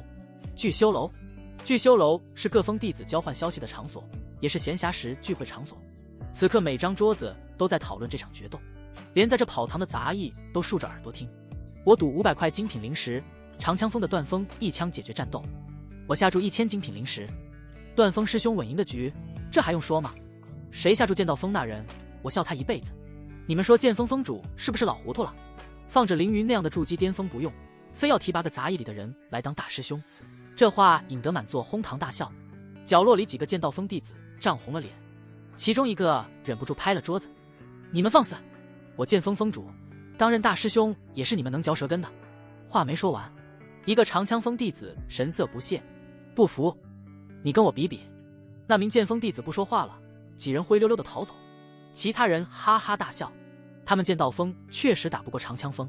聚修楼楼峰雅间，几位峰主正临窗饮饮酒，炼丹峰峰主抚摸着8字胡须，看着楼下争论的弟子们，嘴角噙着一丝趣味。平子见这老东西看来是真糊涂了，他跟赵烈斗了大半辈子，现在是越来越不行了。玉寿峰峰主把玩着手串，随后乐呵呵地接过话茬：何止是老糊涂，简直是自毁根基。你看看人家赵烈每年亲自下山挑选弟子，段峰就是他从凡尘战场挖来的修仙好苗子。再看平子剑居然去杂役大比里捡漏，这档次差的可不是一星半点。气风峰主放下酒杯，剑锋已经没落了，自从剑痴死了，1年不如1年，他这是破罐子破摔。这话引得几位峰主一阵低笑，唯有坐在末位的耀峰峰主皱了皱眉，话也不能说得太满，挺有意思，看看吧。内门长枪锋某处洞府，段峰静静地站在床边，床上躺着的正是他的亲弟弟段博济，此刻却像个木偶般瘫在那，嘴角挂着咸水，眼神涣散。无论段峰怎么呼唤，段博济都只是嘿嘿傻笑，偶尔发出意义不明的咿呀声。博济，我是你哥啊！段峰神色痛苦，没想到仅仅出宗1个多月，他的亲弟弟就成了这样。虽然他弟弟平常行事确实有些嚣张，可这也不是能伤他弟弟的理由。杜山河，段峰低声念着这名字，指甲深深陷进掌心，鲜血顺着指缝滴落在地。现在段博济变成了一个连自己名字都记不住的傻子，这样活着不如死了。段峰的眼神渐渐变得冰冷，痛苦地闭上眼。他缓缓抬起手，掌心凝聚起一缕精纯的灵力，轰，一掌拍下，拍在段博济的天灵盖上。段博济傻笑突然停了，他死了。别怪哥。段峰闭上眼睛，不敢去看，没有惨叫，没有挣扎，段博济的身体只是轻轻颤抖了一下。杜山河，我要你生不如死。段峰睁开眼，眼底的悲伤早已被汹涌的恨意取代。他转身走出洞府，很快比斗台这里早已经有人等待2位正主来临，吃瓜群众非常多。聚修楼饮酒，几位峰主也来了，目光饶有兴致地盯着比斗台。原本只是弟子之间的比斗，不过由于剑锋和长枪锋是老对头，2峰的峰主也不和，这才吸引他们也来凑热闹。听说段峰为了这场决斗下了血本，你们看剑锋那群弟子脸色跟猪肝一样，笑死了。这时段峰一身黑衣，背负银白红缨枪走上比斗台，他的脸阴沉的吓人，眼底恨意疯狂，扫过对面的目光带着毫不掩饰的杀意。对面杜山河早就来了，你为何要下死手害我弟弟？段峰开口，长枪嗡嗡作响。杜山河淡淡道：我本不想杀他，是他自己撞我腿上了，技不如人罢了。技不如人。段峰嘴角抽了抽，银白红缨枪尖直指杜山河。那我今日就让你尝尝，什么叫真正的技不如人。等等，杜山河忽然叫道。段峰以为是他怕了，众人也摇摇头，这就没意思了，认输了。不过下一刻，杜山河说出的话却让段峰暴怒。哦对了，忘记告诉你了，段伯记被踢飞变成傻逼之前，一直以为你会来救他。段峰咬牙切齿，眼球都要暴怒突出。这场决斗，我要赌命。什么？他说什么？赌上性命，是死斗。他要跟杜山河死斗。台下瞬间炸开了锅，弟子面露震惊。天宗虽然鼓励弟子切磋，但很少有人会提出死斗。一旦立下死斗约，除非一方当场死亡，否则绝不能停手，连峰主都无权干涉。也对，人家段峰必赢，死斗是利益最大化。这剑锋的大师兄杜山河要是接了才是真傻，这差距太大，一个是老牌筑基巅峰，一个是刚刚从杂役升任上来的，没法比。看来要认输了。不少人窃窃私语，目光纷纷投向杜山河，带着几分同情和幸灾乐祸。在他们看来，杜山河绝不可能接受死斗。一个刚从杂役爬上来的筑基修士，就算有些本事，也不可能打得过段峰。连观礼席上的几位峰主都皱起了眉头。这段峰倒是比他师傅赵烈还狠。御兽峰峰主摇了摇头，剑锋那人要是聪明，就该当场认输，哪怕丢点脸面，也好过丢了性命。另一边，平子剑眼神阴冷，看向旁边的赵烈：“你的大弟子就是这么教导的，杀性如此之重。”赵烈哈哈一笑，嘲讽道：“就看你的大弟子是不是个怂包了。”平子剑浑身灵光，隐隐有所暴动，太鸡巴气人了。呵呵，想动手？哪天咱在宗外去，剑锋在你手下真是越来越垃圾了。赵烈毫不掩饰的不屑。两位老东西，淡定，淡定。其他峰主这时过来劝导。虽说剑锋实力确实有所衰弱，那仅仅是对于长枪锋而言，对于其他锋还是碾压的。说白了就是剑锋就是万年老二。比斗台上，就在所有人都以为杜山河会退缩认输，杜山河却突然笑了，那笑容很无畏。好啊，杜山河很平静淡然，既然你有此雅兴，那我便奉陪到底。此话一出，什么？他答应了？疯了吧？他知道死斗意味着什么吗？完了完了，这下剑道锋是彻底没救了。台下一片哗然，弟子们像看疯子一样看着杜山河。剑锋弟子也有不知所措，神情很复杂。一个刚入筑基不久的大师兄，一个老牌筑基巅峰的长枪锋大弟子，比斗输赢用脚都能猜出来。长枪锋的弟子们先是一愣，随即爆发出震天的嘲笑。段峰也没想到杜山河会接下死斗，愣了一下后，眼底的杀意更浓。很好，你有种，我会让你死得痛快点。段峰猛地银白红缨枪托起，枪尖发出嗡鸣。死！下一刻，段峰身形一闪，一点寒芒先到，随后枪出如龙。杜山河比作剑指，控制着玉魄剑环绕飞行。果然，你的气运值不少，比得上气运之子了啊！刺！银白红缨枪像是一道流光，段峰的身影几乎化作一道残影，下手极其狠辣，势必要一举将人心口洞穿，挑出心脏。长枪锋的弟子已经开始提前欢呼，果然是一枪解决，连赵烈都忍不住轻笑。在他看来，这一枪足以结束战斗。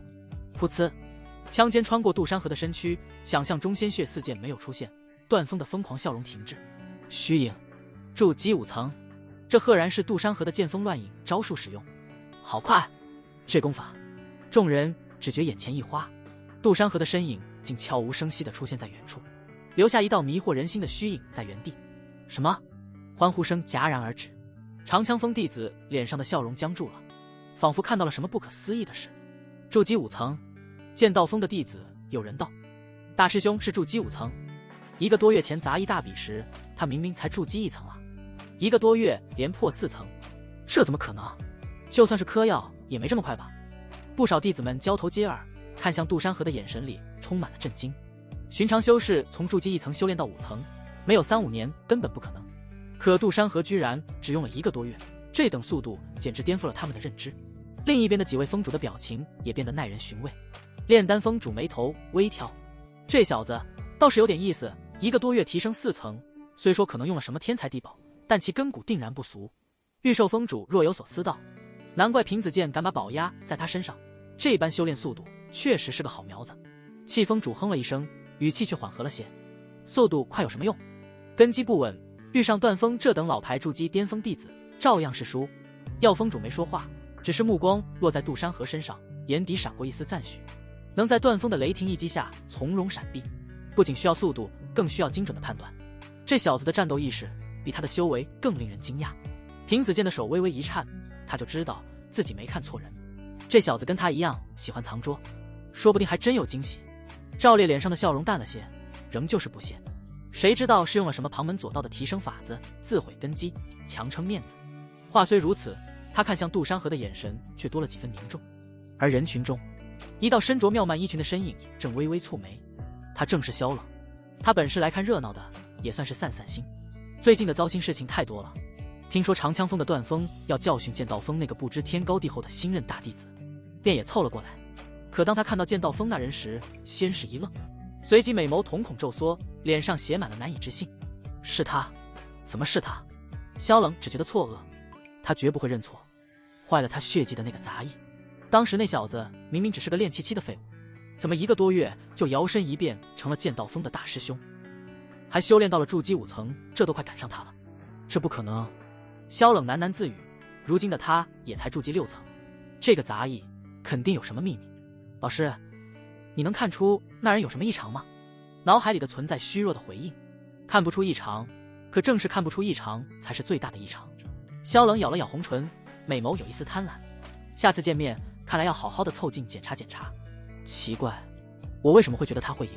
比斗台有点意思。段峰看着杜山河，眼底的杀意弱了1分，转而是增加1分战意。难怪敢接死斗，原来是仗着修为提升快。不过可惜，在绝对的实力面前，一切花架子都是徒劳。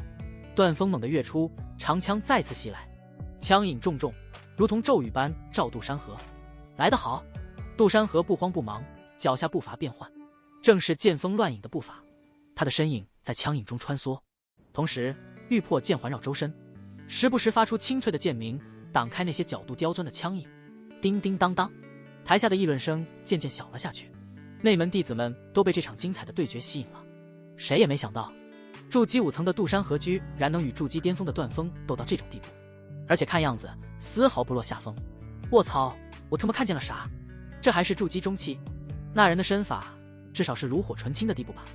兄弟，这里有人坐了，你坐我身上了。啊，不好意思，光顾着看比斗，忘记看见你了。对了，什么东西顶我？段峰一枪枪的刺去，随着杜山河闪躲开来。他的脸色也由一开始势在必得，变得跟吃了奥利给一样难看。幻象枪印，段峰暴喝一声，原本以为是用不上这招的，没想到还是用上了。不陪你玩了，你该去死了！众人惊呼，要结束了。段峰终于也使用功法了。玩，别为你的无能找借口。技不如人就是技不如人。杜山河站定，玉魄剑好似随身法宝，紧紧环绕在他的身边飞行。不少女弟子都觉得这一幕帅炸了，宛如一副剑仙。帅，不少人觉得剑修就应当如此，而剑修本就是以洒脱和帅气著称，很多人选择剑修也是因为帅是一辈子的事。好了，既然你也用大招，那我也不客气了。哈基风，你这家伙！杜山河不再吊儿郎当，目光微微一凝，破空剑诀，启动启动启动，下辈子做个好人。刹那间，杜山河气息变得凌厉。如果说剑锋乱影是速度类型，气息是迅疾的大风，那么破空剑诀就是毁天灭地的风暴。怎么回事？忽然刮风了，有股不好的预感。你们看，比斗台上，好大一柄剑。杜山河目光淡然，手搓大招，谁不会一样？死！杜山河左手负手而立，右手比作剑指，操控着玉魄剑落去。此刻，一道遮天蔽日的剑影缓缓凝实，悬挂在整个比斗台上空。只要杜山河一指落下，那柄剑就如同斩仙台的屠刀，斩杀段峰。可惜我现在不会飞行，不敢想象要是飞在空中用这招会有多帅。杜山河愣愣地吐槽一句，总感觉不符合逼格。段峰眼眶通红，甚至渗出一丝丝血液，面目狰狞。他用的这招显然损耗极大。想我死，你还不配！猖狂！段峰阵阵怒吼，无数枪影在他身后浮现。两方手搓大招，蓄势而发。那是破空剑诀，入门境界。平子健眼睛死死地盯着那巨剑，浑浊的眼底爆发出惊人的金光。山羊湖剧烈颤抖，甚至薅下来一把都浑然未觉。1个月破空剑诀入门，这天赋比剑痴那老东西还恐怖啊！而且这剑意凝聚的程度，至少是入门境界巅峰，快要小成了。平子剑比任何人都清楚这门剑诀的难度。当年剑痴那老东西自己都坦言，自己花了1年才入门，3年到达小成境界。可杜山河仅仅修炼1个月，居然已经摸到了小成的门槛。平子剑只觉得心脏要不堪重负了，太鸡巴骇人了！剑痴的破空剑诀，其他几位封主同样也是目瞪口呆的表情，看向杜山河的眼神从最初的不屑变成了震惊。他们都曾见识过剑痴那老东西恐怖之处，他们这几位同境界的封主联手都顶不过3回合。而赵烈的脸色现在阴沉得很，显然是回忆起什么痛苦不堪的记忆。破空剑诀，该死！就在众人震惊之际，比斗台上的2人终于动了，幻象枪印，去！段峰怒吼一声，身后的无数枪印瞬间融合，化作一柄数10丈长的巨枪虚影，朝着杜山河飞去。落！杜山河眼神冰冷，剑指轻轻下落，天空上的巨剑虚影下落，巨剑虚影如同仙神的裁决之剑，携裹着所向披靡的气势，缓缓斩下。轰！巨枪与巨剑碰撞的瞬间，所有人都屏息凝视。下一刻，令人瞠目结舌的一幕出现了，段峰凝聚的巨枪虚影缓缓崩碎，在巨剑面前如同纸糊的一般，寸寸碎裂。旋即，枪影碎片如同星光四散飞溅，在空中化作点点灵光消散。怎么会？不！段峰眼睁睁看着那柄巨剑虚影在自己眼前不断放大，他要死了！死亡的阴影瞬间笼罩了他。台下的长枪锋弟子们面如死灰。赵烈猛地站起身，身上的金丹威压毫无保留地爆发出来。住手！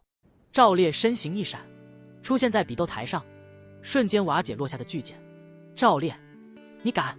平子剑同样瞬间出现在比斗台，挡在了杜山河面前。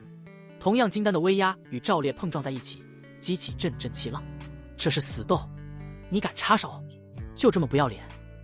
平子剑怒视着赵烈，眼底燃烧着熊熊怒火。他是我长枪锋的大弟子，我想带他走，谁也拦不住。赵烈也是个脾气火爆的主，毫不在意别人看法。平子剑怒极反笑，真是好大的口气！死斗是你徒弟提出来的，现在要输了想耍赖？赵烈，长枪锋的脸都被你丢尽了，那又如何？赵烈冷笑，有本事你就动手试试。2人金丹的威压碰撞，全场弟子大气不敢出，事情居然会发生到这地步。随着金丹威压不断攀升，吓得不少弟子纷纷逃离。赵烈封主居然出手了，这可是死斗啊，太不要脸了！明明是段峰自己要赌命，这就赖账。赵烈脸色一阵青一阵白，这些声音他当然听得到。我的徒弟，我想救。再说了，本就是切磋，死斗的立下契约，2人并未签下契约，这根本不算数。赵烈也知道自己理亏，口头契约也是契约，完全是耍赖。但段峰是他最看重的弟子，绝不能让他死在这里。平子剑压前一步，浑身剑意渐渐涌出。今天你要是不把人留下，就别想走。你以为我怕你？赵烈同样释放出全部威压，真要打起来，你绝对不是我的对手。就在2人即将动手之际，杜山河突然开口了：“师尊，算了。”杜山河走到平子剑身边，他既然想救，就让他走吧。好徒儿，这……平子剑有些不解。杜山河淡淡一笑，就算今天杀了段峰，赵烈也不会善罢甘休。师尊，你2人打起来，动静不小。如果刑法堂的长老赶来……杜山河的目光扫过赵烈，段峰师徒，像这样连死斗都不敢承担后果的人，活着比死了更难受。赵烈的脸色瞬间变得极其难看，他听出了杜山河话里的意思，这是在羞辱他，也是在羞辱整个长枪锋。好一个剑道锋！赵烈怒视着杜山河，我记住你了。赵烈带着失魂落魄的段峰，转身化作一道流光，狼狈地离开了比斗台。看着赵烈逃离的背影，平子剑皱着的眉头渐渐舒展。好小子，有气度！今天剑道锋因你长了面子。杜山河笑了笑，没说话。他心里清楚，今天放段峰一马，不仅能落下一个有气度的名声，更重要的是，段峰的气运已经被他这一战彻底掠夺了不少。这比杀了段峰更划算，把他紫色的命格薅成白色，这才是利益最大化，比让他死了还难受。杜山河看向气运值222，直接掠夺了200气运，给段峰直接薅成了零蛋，看来对他的打击不小啊。台下的剑道锋弟子们爆发出震天的欢呼声。声浪一阵高过一阵，个个激动得热泪盈眶。他们一直以来被长枪锋压了不知道多久，这口气终于憋着出了大师兄威武。剑道锋必胜，牛逼！我要给你生猴子，你一个男的生鸡毛，莫不是都成的那群修士？几位峰主眼神复杂。今天的结果确实很出乎意料，天色很快晚了下来。今晚整个剑道峰却是灯火通明，庆祝着胜利。杜山河在这场宴会上被不少师妹以敬酒的名义搓油，这件轰动的事情也很快传遍整个内门。宗门消息报：震惊！内门剑道锋30年来首次获得内门长枪锋的一血。号外！内门剑道锋大师兄与内门长枪锋大师兄不得不说的秘密。巨枪的破碎到底是人性的扭曲，还是道德沦丧？来战！来战！击剑是男人的浪漫。咕咕咕！鸟鸣，扬声。第二天清晨，杜山河看着宗门内的每日消息日报，嘴角有些抽搐。卧槽，这些日报标题都特么什么鬼？杜山河差点吐血，跟前世那些流量标题有的一拼。人裂开了。宗门日报的今日头条，赫然是击剑是男人的浪漫，几个大字明晃晃的，旁边还配了幅他与段峰比斗的插画。现场明明是激情4，啊不是，明明是战意盎然。插画的两小人搞得好像在干啥一样。这群宗门日报的修士怎么什么都可？捏妈的，多半是一群腐女修士。杜山河翻了个白眼，灵力涌动，报纸直接燃了。杜山河这时来到山脚，正准备出山，今日要去薅气运值，就听见一阵莺莺燕燕的笑声传来。他探头一看，顿时倒吸一口凉气。只见山脚下来了不少女弟子，全是剑道锋的女修，当然还有些男人，甚至有人举着牌匾写着山猴子 XXXX。 杜师兄看看我，师兄我这有100年份的壮阳草，给你补补。师兄我会推拿，你昨天比斗肯定累了吧，我给你做一套马杀鸡。这阵仗落入其中，骨头吃没了，吓得杜山河赶紧缩回洞府。不就是赢了场比斗吗？至于这么夸张？好在这群女修在山脚下停留的时间不长，没见着人也慢慢离去。看来不论在那个世界都有脑残粉了。正头疼着，杜山河再次打开洞府门，瞬间僵在原地。只见天空上缓缓迎降下一道情影，首先映入眼帘的是一双白皙如玉、曲线姣好的玉足，脚踝处还系着一圈红线。她穿着一袭淡白纱裙，裙摆极短，堪堪遮住大腿根，露出2条白皙如玉的长腿。再往上是恰到好处的身材，极其有料。此刻的绝美面容带着一丝若有若无的清冷，仿佛不食人间烟火的仙子。袁瑶瑶，杜山河有些不解，瑶瑶公主怎么主动上门了？她怎么知道我在这？来的正是袁瑶瑶。当然这都不重要，毕竟真想打听对她不是难事，重要的是她怎么会来这里。还这么有料的全新打扮，从没见过。袁瑶瑶像是没听见他的话，径直悬空飞到洞府内，赤足离地，不染尘土。最近你的风头很大呢，山脚下的女弟子多得能将你榨干吧？袁瑶瑶的声音很柔，却带着一丝丝醋意。杜山河觉得是自己听错了，这样的存在怎么可能？杜山河跟在他身后，自瞄忘了关，竟看大长腿了。这也不能怪他，这女人强得可怕，吃不着，难道还不能看看吗？嗨，我等修士追求的是长生大道，情情爱爱只会阻挡拔刀的速度。千娇百媚，无非粉红骷髅，风华绝代，尽归一捧黄土。欲念一起，心火难平。君子当守正道，以养浩然之气，斩断色欲，立于不败之地。杜山河神色正然，说到头头是道。袁瑶瑶微微侧过美眸，目光在他身上扫了一圈，悠悠道：哦，那我怎么总感觉你在盯着我的腿看？杜山河眉头一挑，义正言辞：我说的那是君子，我又不是666，演都不演了。当然也不是杜山河作死，而是很明白瑶瑶公主底线在哪。你只要不去上手摸，应该就没事。如果人没了，那就是判断错误了。等了片刻，空气有些沉默，杜山河小心翼翼地询问：话说瑶瑶公主，你来我这有何贵干？袁瑶瑶落坐在石凳上，修长的双腿交叠，老色皮狂喜。杜山河总感觉眼前这元婴真君大佬在诱惑自己，但是却又没有证据。前段时间你可是答应帮我找寻魂婴远古，不过到现在还没动静。杜山河心里咯噔一下，差点把这茬忘了。后来忙着修炼和比斗，压根没放在心上。这不是还有好几个月吗？别担心，我一直可记着呢。杜山河有些心虚，原来袁瑶瑶是为这事而来。是了，人家一直在等着这材料突破原因呢，看来要给你点小小的惩罚了。袁瑶瑶打断他，琥珀色的美眸瞳孔微微眯起，空气中散发着淡淡的危险气息。过来，让我踹一脚。啊！杜山河一愣，踹我？这瑶瑶公主怎么不对劲啊？犯病了？怎么像是撒娇？杜山河思绪纷飞，好像自从上次在藏宝阁后就有点怪怪的。袁瑶瑶唇角紧闭，像是在压抑着什么情绪。他突然想起林雪儿说过，这位袁长老好像对自己有点不一样，难道是吃醋了？这个念头刚冒出来就被他掐灭了。怎么可能？看来不给你找点事做，你是不会把我的话放在心上了。袁瑶瑶再次浮空，悠悠飘到杜山河跟前。哎呦！杜山河只感觉天地忽然倒转，等再次睁开眼，自己的脸已经紧紧贴在地上，而一双完美曲线的赤足从杜山河脸上离开。我这是玉足踩脸了，还没来得及细细感受就已经离开，随即还有一阵淡淡的香远离。罚你1个月内找一株极品魂心草给我。袁瑶瑶冷哼一声，再次修长双腿交叠。不同的是，这次是凌空而坐，如同一个高傲的女王居高临下。魂心草？杜山河愣了一下，站起身不敢抬头，一抬头风光无限啊！极品魂心草是挺罕见，而且以你的本事，在宗门兑换获得一株应该不难吧？极品的魂心草是5品药材，不仅要年份够久，还得形状完整，不能有丝毫损伤。那我管不着，必须给我找到。袁瑶瑶好看的柳眉挑起，语气带着一丝玩味。找不到也可以，那就再增加接我一剑。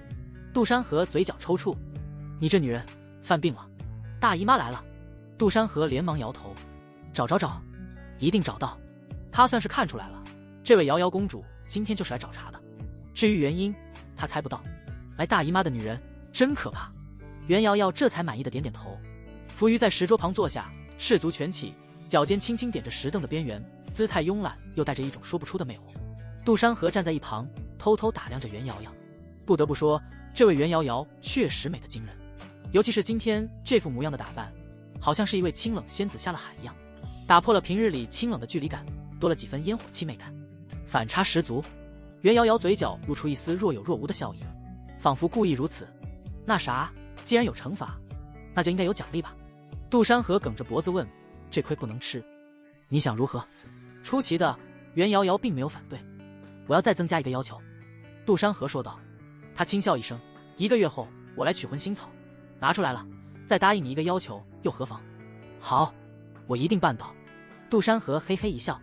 袁瑶瑶没再说什么，赤足飘出山洞，裙摆在风中轻轻摆动，出了洞口，一瞬间便消失在原地。杜山河才松了口气，一屁股坐在地上，摸着发烫的脸颊。这女人压迫感十足，刚才离得太近，闻到她身上体香，居然心神不宁。这瑶瑶公主真是越来越奇怪了。杜山河喃喃自语。罢了，最近宗门正好发布斩妖除魔的下山任务，顺便一起做了便是。实在没那机缘，花些气运值在系统商城购买就是。杜山河摸着下巴开始盘算起来，看来又得出去薅气运了。这次下山任务便是斩妖魔薅气运为主，找寻极品魂心草为辅。另一边，袁瑶瑶闪身回到长老阁，低头看着自己雪白的赤足。这时候绝美的容颜上才淡淡的浮现出一抹酡红。也不知我这身打扮在她眼里如何。一直以来很保守穿着的袁瑶瑶还是第一次体验如此露骨的装扮。她也只是瞧着合欢宗那些妖女是这样的穿着，很是吸引男修士的眼球。那些妖女也说是绝对的斩男。袁瑶瑶从屉中拿出一本书籍，这书籍不是什么功法，只是简简单单的一本书，上门写着几个大字：如何让心爱的男人爱上你的1000种方法。袁瑶瑶再次翻开书籍，真传风。姚香香正输出着灵力，运火着丹炉里丹药，药香袅袅，却驱不散她眉宇间的烦躁。自从上次在秘境仍然没能将杜山河杀死，她就总觉得心里堵得慌，连最近的炼丹的成功率都降了不少。上次的秘境暴动和凌云被他蛊惑控制，居然都没能将杜山河留在秘境里，简直是出乎意料。师姐，你看今天的宗门日报了吗？一个小师妹捧着报纸跑进来，语气里满是兴奋。内门剑道风的杜师兄也太厉害了，1个月从筑基1层冲到5层，还打败了内门长枪锋的段锋。姚香香的手猛地一顿，她抬起头，脸色有些发白。你说什么？谁筑基5层了？小师妹把报纸递过来，指着头版的标题，你看，就是这人。姚香香接过报纸，微微颤抖。报纸上的杜山河身姿挺拔，眼神锐利，早已不是那个在杂役院唯唯诺诺、任他拿捏的少年了。1个月连升4小阶，这等速度，就算是宗门里最顶尖的天才，也未必能做到。他真的赢了段峰。姚香香的声音有些发涩。段峰是筑基巅峰，又是长枪锋的大弟子，可以说实力与他不相上下。杜山河能打败他，意味着现在的杜山河已经不是他能抗衡的了。一丝迷茫涌上心头，他当初对杜山河过河拆桥，真的是正确的吗？如果当初没有那样做，现在是不是就能借着同门的名义和他拉近关系？毕竟能在这么短时间内成长到这种地步，将来的成就定然不可限量。可现在一切都不可能了，可不是吗？小师妹没注意到他的异样，自顾自地说：“不过听说长枪锋的赵烈峰主当场翻脸，出手救了段峰，还和剑道峰的平子剑锋主差点打起来呢。”赵烈，姚香香的眼睛突然亮了。他知道赵烈的为人，出了名的护犊子，心眼比针眼还小。要是敢动他长枪锋的人，他能记恨到天荒地老。杜山河可不仅打败了段峰，还让赵烈在全宗弟子面前丢了脸。以赵烈的性子，绝对不会善罢甘休。想到这里，姚香香心里的迷茫瞬间烟消云散，取而代之的是一阵幸灾乐祸。他就说嘛，像杜山河这种从杂役爬上来的人，怎么可能一帆风顺？得罪了赵烈，简直是自寻死路。看来有些人是活不长了。姚香香松了口气，嘴角勾起一抹冰冷的笑容。不用我动手，自然有人会收拾他。小师妹愣了一下，师姐，你说什么呢？没什么。姚香香摇摇头，语气轻快了不少。专心炼丹吧，师尊等会可是要检查呢。他看着丹炉里渐渐凝聚成型的丹药，心里已经在盘算另一边。长枪锋密室，段峰正跪在地上，浑身散发着浓郁的血腥气。他面前的石桌上摆着一具血淋淋的妖兽尸体，而他的嘴角还残留着未干的血迹。自从比斗台被杜山河击溃，又被师尊赵烈强行救回后，段峰就把自己关在了这间密室里，没日没夜的修炼，甚至动用了饮血炼体的禁术，用妖兽的精血来强行提升实力。可即便如此，他一闭上眼睛，脑海里还是会浮现出杜山河那柄遮天蔽日的巨剑，和周围弟子们嘲讽的目光。杜山河，杜山河，段峰喃喃自语，眼眶血红，手上鲜血滴落在冰冷的地面上。我要杀了你，我一定要杀了你！砰！密室的门被猛地推开，赵烈走了进来。他看着地上的妖兽尸体，察觉到段峰眼底的疯狂，眉头皱了皱眉，却没有多说。师尊！段峰连忙站起身，单膝跪地：“弟子无能，让您蒙羞了。起来吧。”赵烈摆摆手，走到石桌前，从储物袋里掏出一本黑色的古籍，扔在段峰面前。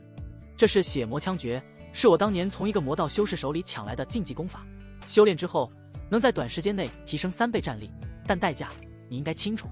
品阶不详，但绝对不会低于黄阶上品。为师也没练过。段峰拿起这本书籍，魔修禁忌功法。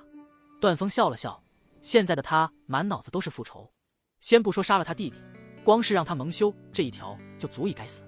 魔修的功法会损伤根基，缩短寿元，甚至可能走火入魔，但无所谓，弟子愿意修炼。段峰想都没想，直接翻开，眼神狂热。只要能杀了杜山河，别说损伤根基，就算是付出性命，弟子也愿意。赵烈看着他这副样子，满意的点点头。很好，记住，你是我赵烈的弟子，是长枪锋的大师兄，绝不能输给一个杂役出身的废物。不过现在为师要卸下你的大师兄头衔，希望你能明白为师的苦衷。赵烈走到段峰身边，拍了拍他的肩膀。段峰苦涩的点点头。5天后，宗门会组织不少内门弟子下山斩妖除魔，地点定在5000里之内，到时候你动手做得干净点，别留下把柄。弟子明白。段峰的眼睛滴着血，疯狂的吓人。到时候我会让他连尸骨都找不到。段峰知道自己已经被放弃了。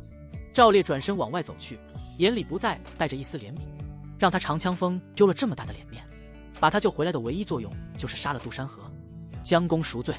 这5天你就在这里专心修血魔枪诀，需要什么资源尽管开口，我要让所有人都知道，得罪我长枪锋的人从来没有好下场。密室的门再次关上，很快一股浓郁的黑气从他体内涌出，包裹住他的全身，而他面前的妖兽尸体以肉眼可见的速度干瘪下去，精血被黑气源源不断地吸入他的体内。段峰的身体开始剧烈颤抖，脸上露出痛苦的表情，却又带着一丝病态的兴奋。他能感觉到一股前所未有的力量正在体内觉醒，这股力量充满了暴力和杀戮的欲望，却让他无比迷恋。杜山河，等着我！段峰仰起头，发出一声不似人声的嘶吼，黑气从他的七窍中涌出。5天后就是你的死期。看来这契约也不是那好好的。一脸愁苦的杜山河又潜伏到方室中，周围转了好几遍。这次杜山河换了一副面具，面具是一副老虎模样，头顶一个大大的王字。只可惜看了一圈都没有什么机缘。如今杜山河修行的进步离不开气运。杜山河发现，只要自己的气运值越高，修炼起来的速度就比没有气运值时候更加快。加上现在拥有蓝色命德的存在，修炼起来更加事半功倍。难道真要去收破烂兑换气运？收破烂当然不是指真正的收垃圾，因为系统商城的存在可以回收各种有价值的废兵器、废丹、废药材等，系统都会兑换出气运值。既然现在没办法薅人的气运值，那先搞一下收破烂吧。杜山河瞧了瞧手中的仅仅剩余的1500块精品零食，估摸着也够了。杜山河迅速在方室角落支起摊位，主要也是热闹的地方，摊位费太贵，直接从储物戒指里掏出块门板大的木牌，以手指为笔，灵力为墨，3个大字收破烂显现在招牌上。杜山河往旁边老爷椅上一躺，老虎面具上的王字在阳光下闪闪发亮。这是什么摊位？方氏又出新骗局了，收破烂。他怕不是把简陋俩字理解反了。快看他那面具顶着王字收破烂，这是想当破烂界的扛把子。杜山河充耳不闻，还从摸出些颗瓜子嗑着。他也不着急，只要有人来，马上生意就能好起来。没过多久，一个内门弟子揣着半截断剑凑过来，他也戴着一副面具，生怕人家看出来。因为哪个好人会收破烂啊？除了那群回收材料的修士，就算是骗子，他也过来凑凑闲淡。实在是太缺零食了。那个，你这收破烂，啥都收。内门弟子眼神飘忽，像是在做什么见不得人的交易。杜山河吐出瓜子皮，指了指木牌，明码标价，童叟无欺。说吧，这废铁断剑想换多少？这弟子眼睛一亮，故作惋惜地摸了摸断剑。这可是我当年闯荡秘境时的老朋友了，上好玄铁打造，虽说没有品级，但怎么也值180块精品零食。打住！杜山河站起身，伸手按住他的肩膀，老虎面具对到对方脸面前。这袖厚的能刮下来一大堆，刀口比我家的菜刀还钝，3块精品零食，卖就掏钱给你，不卖滚蛋。这弟子表面犹豫，实则内心狂喜，果然是个傻子。这柄剑哪怕就是气风回收熔炉，也就才值几块下品零食，这足足翻了100倍啊！你怎么不抢？最少5块，少一个子儿我都不卖。那你就囤着吧。杜山河慢悠悠的再次躺回老爷椅上，这弟子吓得赶紧把断剑塞过来。行，我卖。杜山河丢出1块精品零食，落在他手里。唉，不是3块吗？这弟子有些傻眼。那是刚才的价，我现在改变主意了。这弟子有些懊悔不已，早知道刚才就不带价了。傻子，纯纯的傻子。1块精品零食买根废铁，怕不是修炼把脑子练坏了。杜山河看着他的背影，反手就把断剑扔进系统商城回收。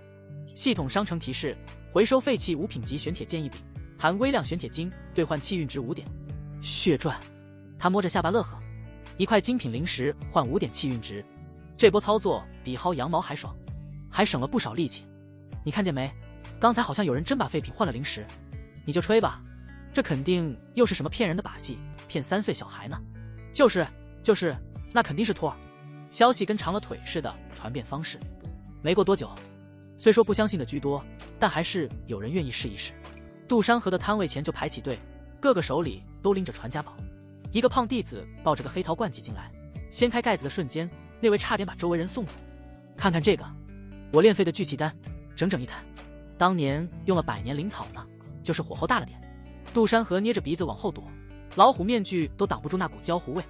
你这乃是练废了，这是把丹炉当锅用了吧？1块精品零食多1分，我当场去世。胖弟子乐呵呵地收了钱。兄弟实在，下次练废了还找你。瞧见真能换取到零食，大家都疯狂起来，还在观望的人也纷纷加入排队。回收废弃聚气丹1坛，含100年灵草残留灵气，兑换气运值8点。这是我画废的疾风符，整整50张。虽然没灵力了，但只是上好的符纸。回收废弃符箓50张，含微弱符力残留，兑换气运值3点。不得不说，好东西没有。破烂岛里到卧虎藏龙，有人扛来半块发霉的防御阵盘，说是上古遗迹挖出来的。杜山河来者不拒，砍价砍得比菜市场大妈还狠。周围的弟子们却也乐的，破烂这玩意本就没用，能废物利用，当然高兴了。这哥们儿怕不是个富二代体验生活，不然哪来的钱收这些破烂？我赌他明天就得哭着喊着把这些破烂扔了，保管亏的底裤都不剩。快看那边，内门长枪锋的人也来了，他们训练丢出来的废兵器都不少。果然，下一刻，几个穿着银甲的长枪锋弟子挤到前排，每人手里拎着个破麻袋，哗啦一声到处堆断枪头，个个扭曲的得跟麻花似的。听说你啥破烂都收？银甲弟子阴阳怪气的乐呵呵笑。这些枪头都是我们封淘汰的，给你个面子，10块精品灵石全收了。杜山河瞥了一眼，这些材料一般般，毕竟是训练用的。他慢悠悠地掏出1块下品灵石，1块下品灵石，爱卖不卖。银甲弟子脸抽了抽，你这是找茬？凭什么他们都是精品灵石，最低都是1块，而我们是下品灵石？杜山河本就对长枪锋的人不待见，给他的感官极差，平时也嚣张跋扈。抱歉，我现在不想收了。杜山河把1块下品灵石也收回。几位银甲弟子想发作，又怕再方士动手被处罚，只能转身便走，撂下一句狠话：有本事出了方士还能这么嚣张？哎，等等！杜山河招了招手，几位银甲弟子还以为是要服软，露出耻笑：把你们的垃圾带走，别乱扔垃圾。杜山河指了指那几袋破铜烂铁，几位银甲弟子的脸都气绿了。不多少，人数渐渐少了起来。杜山河毕竟也不是什么破烂都收，他今天花出去的精品灵石一共才500多块，系统面板上的气运值却跟坐火箭似的飙升，从最初的222点涨到了608点。这波谢赚，杜山河美滋滋的收摊。傻子收摊了，快看他那傻样，还乐呢，估计是把破烂当宝贝了，等着明天哭吧。还想捡漏，以前也不是没人做过，我赌他开不了3个月必破产，谁跟我赌？杜山河听见了，回头冲他们挥挥手。老虎面具上的王自晃的人眼晕，回到山河府。至于方士还在蹲他的那几人，隐藏气息后从他们面前经过都没发现。这几人不过是刚刚晋升筑基。杜山河突然觉得收破烂这活儿挺有前途，正琢磨着，嗡嗡嗡，身上的传讯令牌震动，是林喜儿的消息。自从上次离开后，两人便互换了传讯令牌的交流号。这个传讯令牌只要在天宗附近，方圆2000里都能收到传讯。杜山河打开传讯令牌，耳边响起小妮子软糯的声音：杜师兄，听说方氏有个戴老虎面具的傻子在收破烂，你知道吗？大家都说他傻得可爱呢，你也快去把不要的卖掉吧。杜山河，有没有可能这个所谓的傻子就是我？行吧，傻就傻，能薅其运值的傻子，那也是独一无二的傻子。杜山河捏着传讯令牌，听见林雪儿那软糯的声音里带着点小雀跃，嘴角忍不住抽了抽。这小妮子居然也跟着骂自己是傻子，不生气，不生气。他清了清嗓子，用灵力催动传讯令牌。哦，还有这种事？谁说不是呢？林雪儿的声音里满是新奇。不过他好像真给灵石呢。刚才我听丹药房的师姐说，炼丹峰有人拿1罐子废丹兑换了1块精品灵石呢。杜师兄，你说世上怎么会有这么傻的人呀？杜山河，他现在严重怀疑这小妮子是故意的，可能是家里有矿吧。杜山河含糊地应付着，赶紧转移话题。他不想再听见傻子这2个字了。对了，你之前不是冲击极品道基吗？怎么样了？成功了吗？传讯令牌那头沉默了片刻。杜山河眉头一皱，难道是失败了？不应该啊。气运之女就算没有保驾护航，冥冥中的天道可是最高的存在。随即林喜儿带着点小得意，那是自然，本姑娘出马怎么可能失败？我不仅成功凝聚了极品道基，还被炼丹峰的长老看中，破格升入内门了呢。这么厉害，杜山河是真的有点惊讶，而且还能被炼丹峰长老看中，破格升入内门，这气运果然不是盖的。那是当然，林喜儿的声音里带着点小傲娇。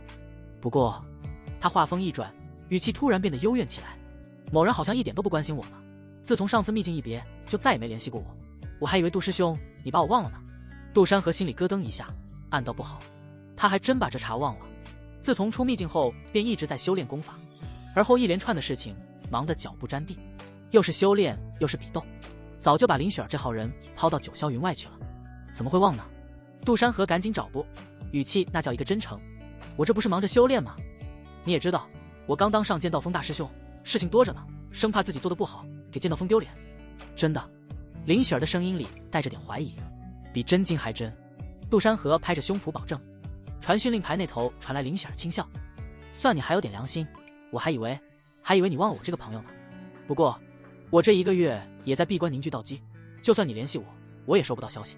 杜山河松了口气，这小妮子还挺善解人意的，主动为他找台阶下。对了，你现在入了炼丹峰吗？杜山河问道。那我现在是炼丹峰的内门弟子了，师从丹峰的白长老，白长老可厉害了，是宗门里出名炼丹大师呢。那真是恭喜你了。杜山河由衷地说道。炼丹峰可是天宗的热门山峰，能在那里当内门弟子，前途不可限量。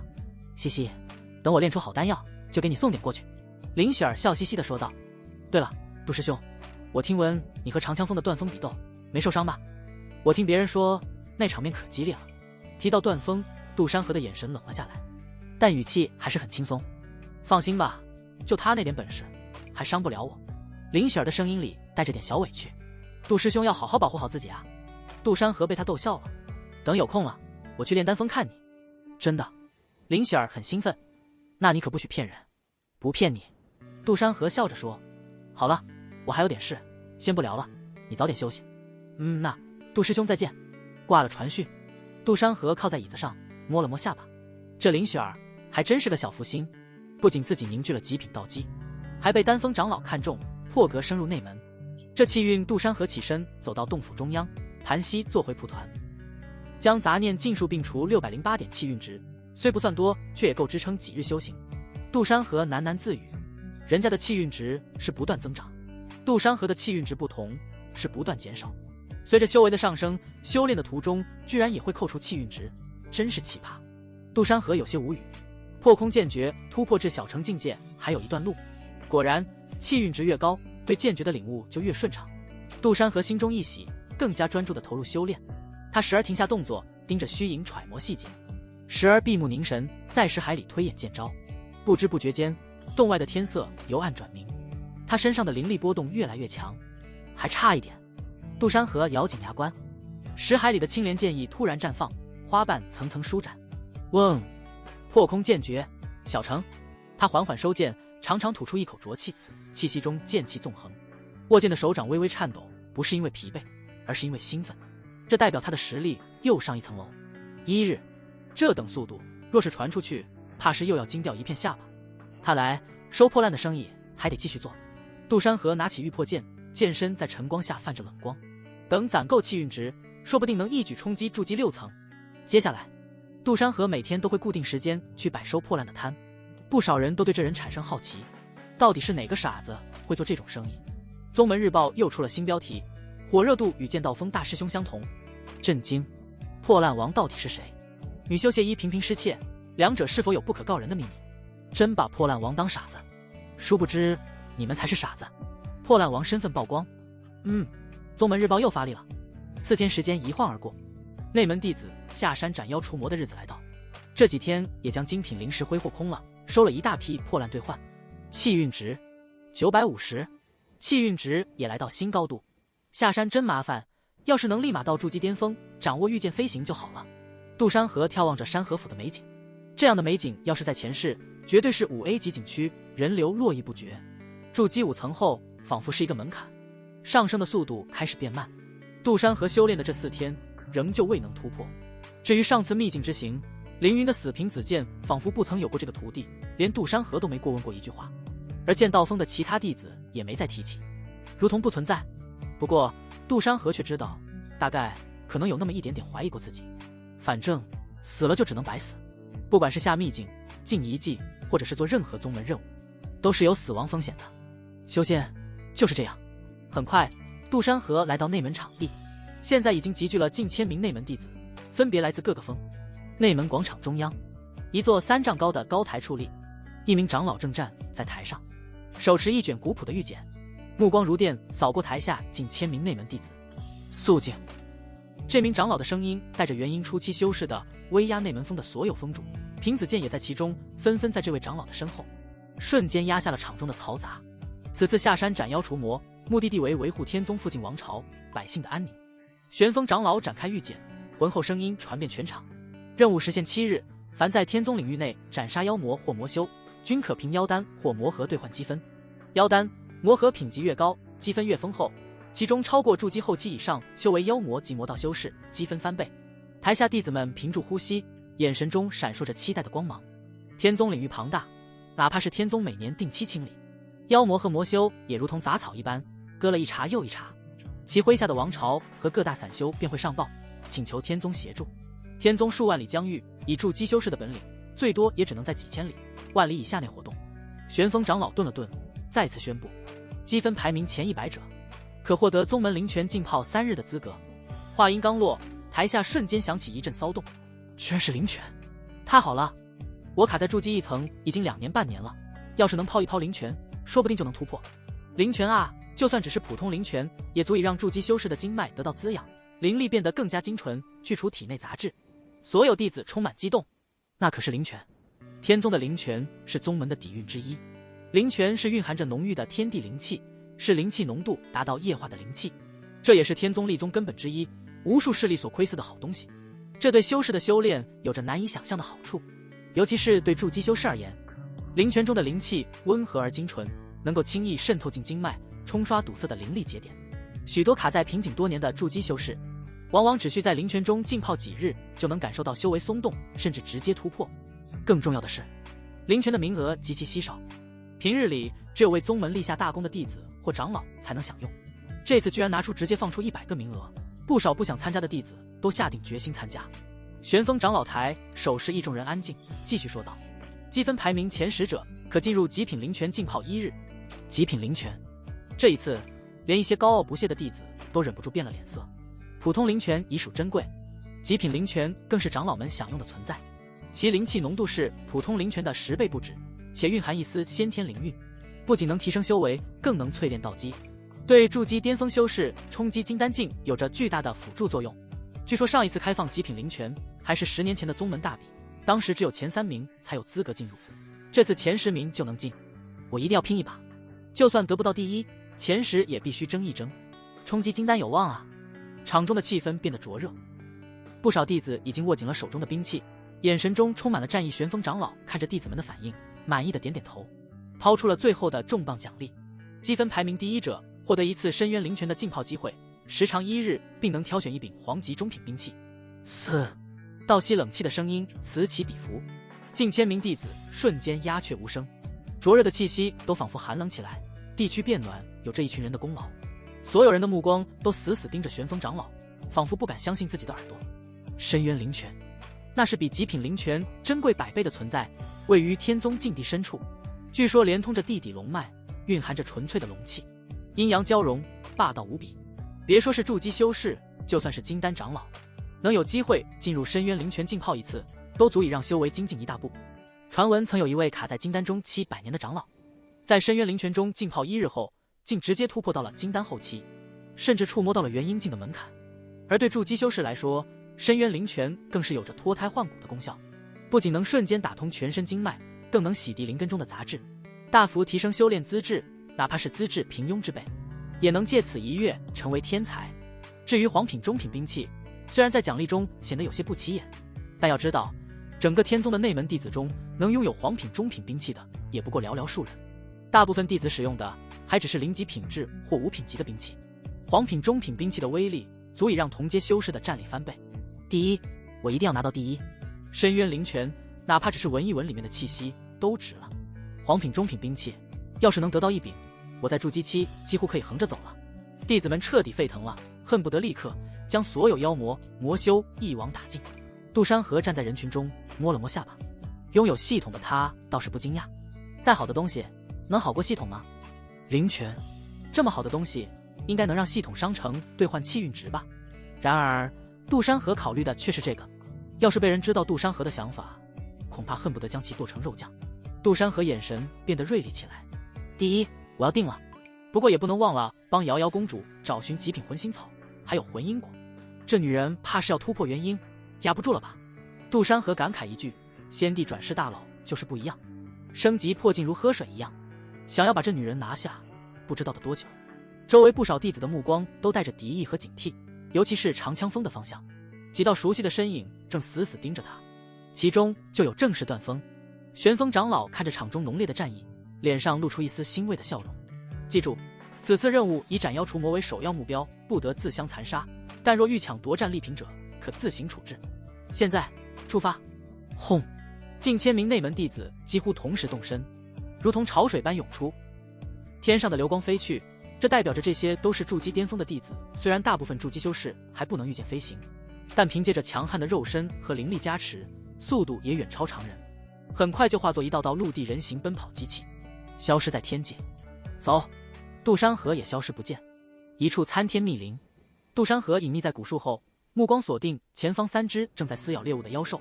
它们形似野狼，却长着3只眼睛，后背长着一对翅膀，此名为3眼青狼。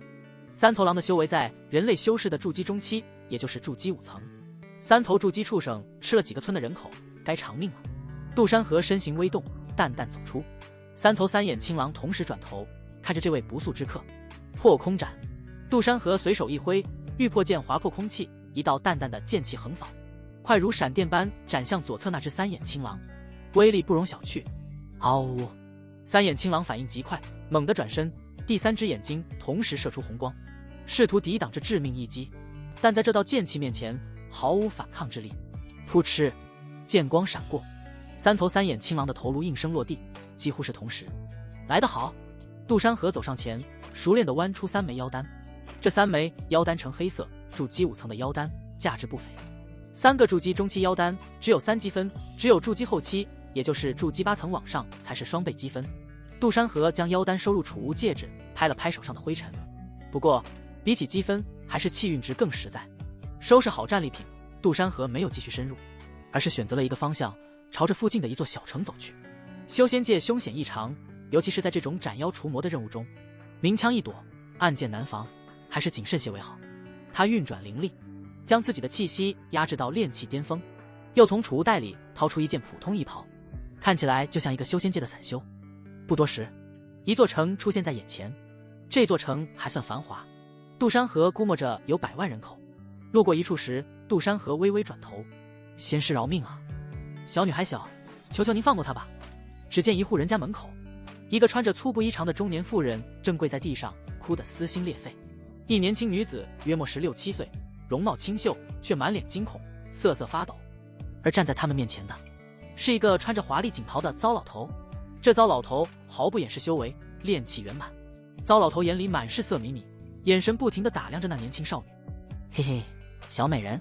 在他身后还跟着一个穿着官服的中年男人，他脸上满是谄媚的笑容，正是平安城的城主。这城主的修为只有炼气8层，在那锦袍糟老头修士面前，连头都不敢抬。哼，本仙师看上你女儿，是你们家的福气。糟老头修士一脚踢开中年妇人，语气嚣张：“识相的，你2母女服侍好我，否则别怪本仙师不客气。”仙师，这恐怕不妥吧？城主小心翼翼地劝道：“这林家女儿早已许配给人，若是强抢，怕是会引起民愤啊。”民愤？糟老头修士冷笑一声：“本仙师奉命下宗行善，我天宗的话就是天，谁敢不服？”他说着，身上散发出炼气圆满的威压。我的规矩就是规矩。杜山河站在人群中，眉头微皱。这糟老头修士虽然自称仙师，身上却没有天宗弟子的气息，打着天宗弟子的幌子，到处作恶。就在这时，那糟老头修士也注意到了杜山河。当他看到杜山河身上的炼气巅峰气息，眉头顿时一皱，眼中闪过一丝警惕和敌意。你是什么人？糟老头修士冷声问道。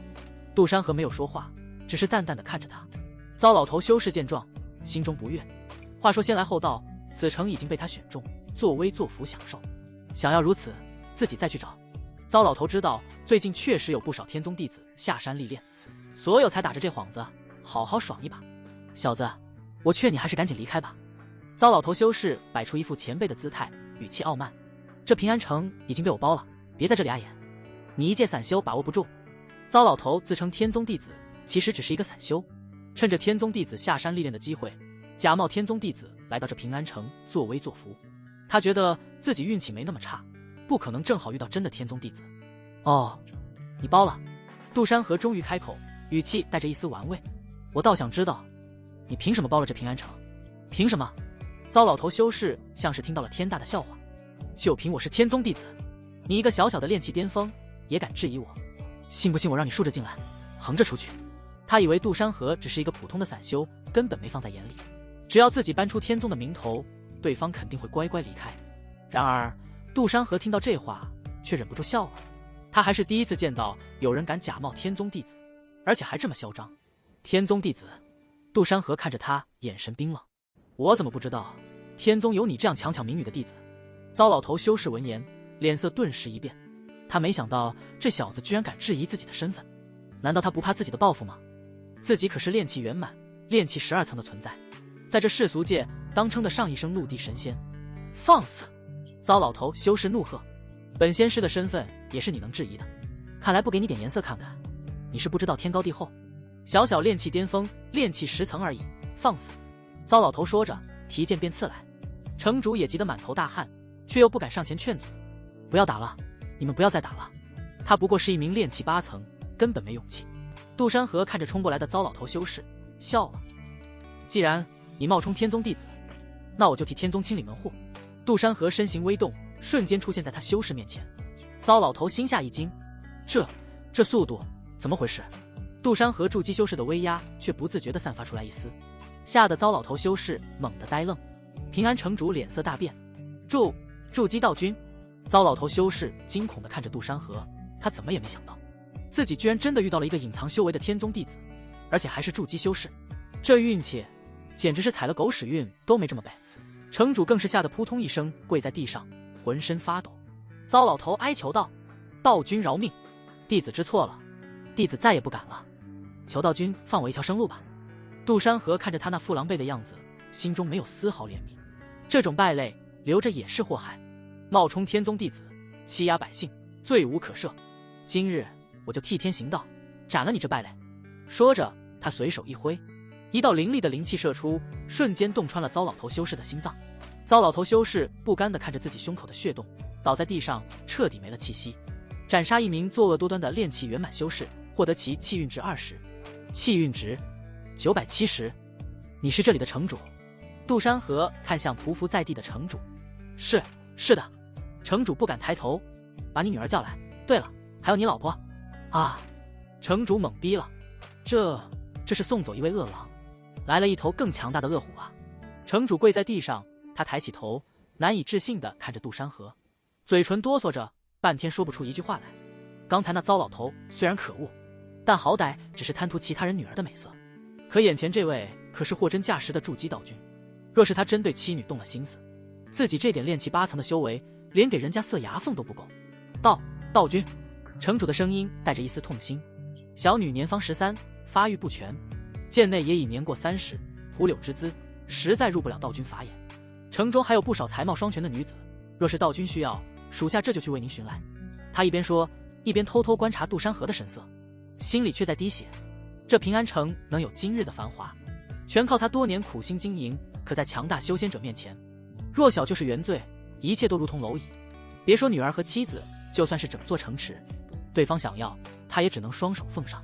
城主的心脏猛地一缩，咬了咬牙。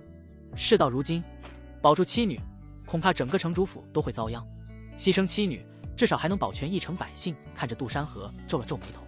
城主惶恐低下头，请道君稍后，属下这就去叫他们来。在这大街上，就在他准备起身时，却听见杜山河轻笑一声：“看来你是误会了。”城主一愣，抬起头。杜山河将他扶起。我的意思是，城主你的妻女中了魔毒，我作为天宗弟子，自是来帮城主排忧解愁。城中魔修暗藏，我自是前来解决魔修之意。好家伙，差点被人误会成了曹操修士。语言的魅力，他可没那癖好下宗前。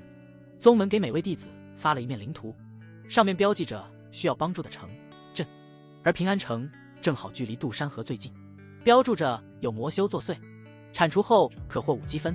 杜山河也就顺着来到此处，把任务做了。城主这敢抬头仔细打量，杜山河腰间果然挂着一块巴掌大的玉牌，正是天宗弟子标志物。城主恍然大悟，脸上露出劫后余生的狂喜。是，确实有魔修作祟。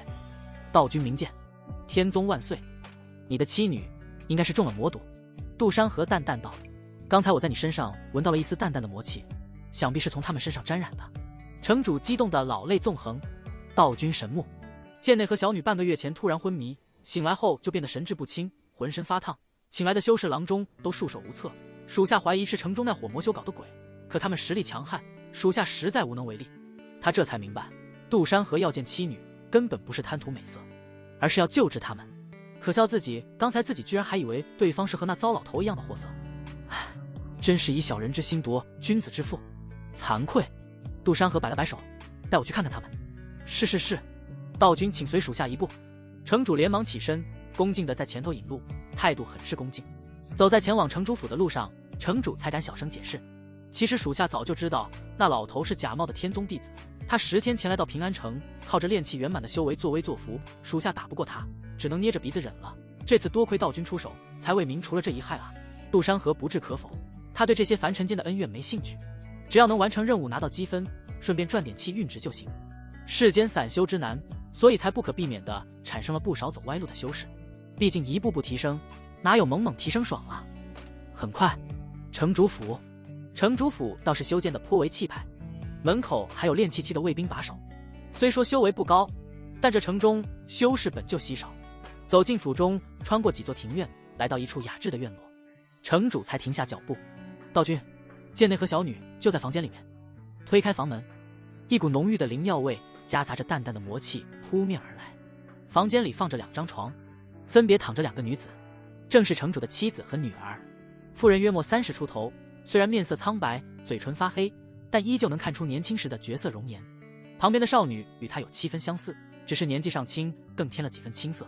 此刻2人都双目紧闭，蹙眉紧锁，俏脸上露出痛苦的神色，被褥都被汗水浸湿。道君，您看。城主忧心忡忡，自从半个月前就一直这样，只是偶尔才会苏醒。如果他不是一名炼气后期的修士，还能勉强吊着妻子女儿的命，换做普通人早死了。杜山河走近，神识扫过，一股微弱的灵力探进美妇人。片刻后，杜山河收回神识，也确定了一个消息，这群魔修只是炼气巅峰或者圆满之境，问题不大。5点积分轻轻松松拿到手，比杀5头筑基5层的妖兽简单多了。确实是魔毒，不过不算太严重，只是侵入了心脉，再拖下去就麻烦了。那怎么办？城主急道。你先出去吧，我要施法救治他们。杜山河挥了挥手。城主一愣，脸上露出犹豫的神色。让一个陌生男子单独和妻女相处，他实在放心不下。可对方是筑基道君，自己又不敢违逆，自己妻女的容貌他很清楚，吸引力特别大。当然这不单单是指容貌，还有特殊体质，2人都自带天生魅惑。城主怕这位筑基道君万一没顶住怎么办？难道真就要戴绿帽子？怎么，信不过我？杜山河无奈，淡淡笑了笑。不敢。城主连忙摇头，咬了咬牙。属下就在门外候命，道君有任何吩咐，随时叫属下。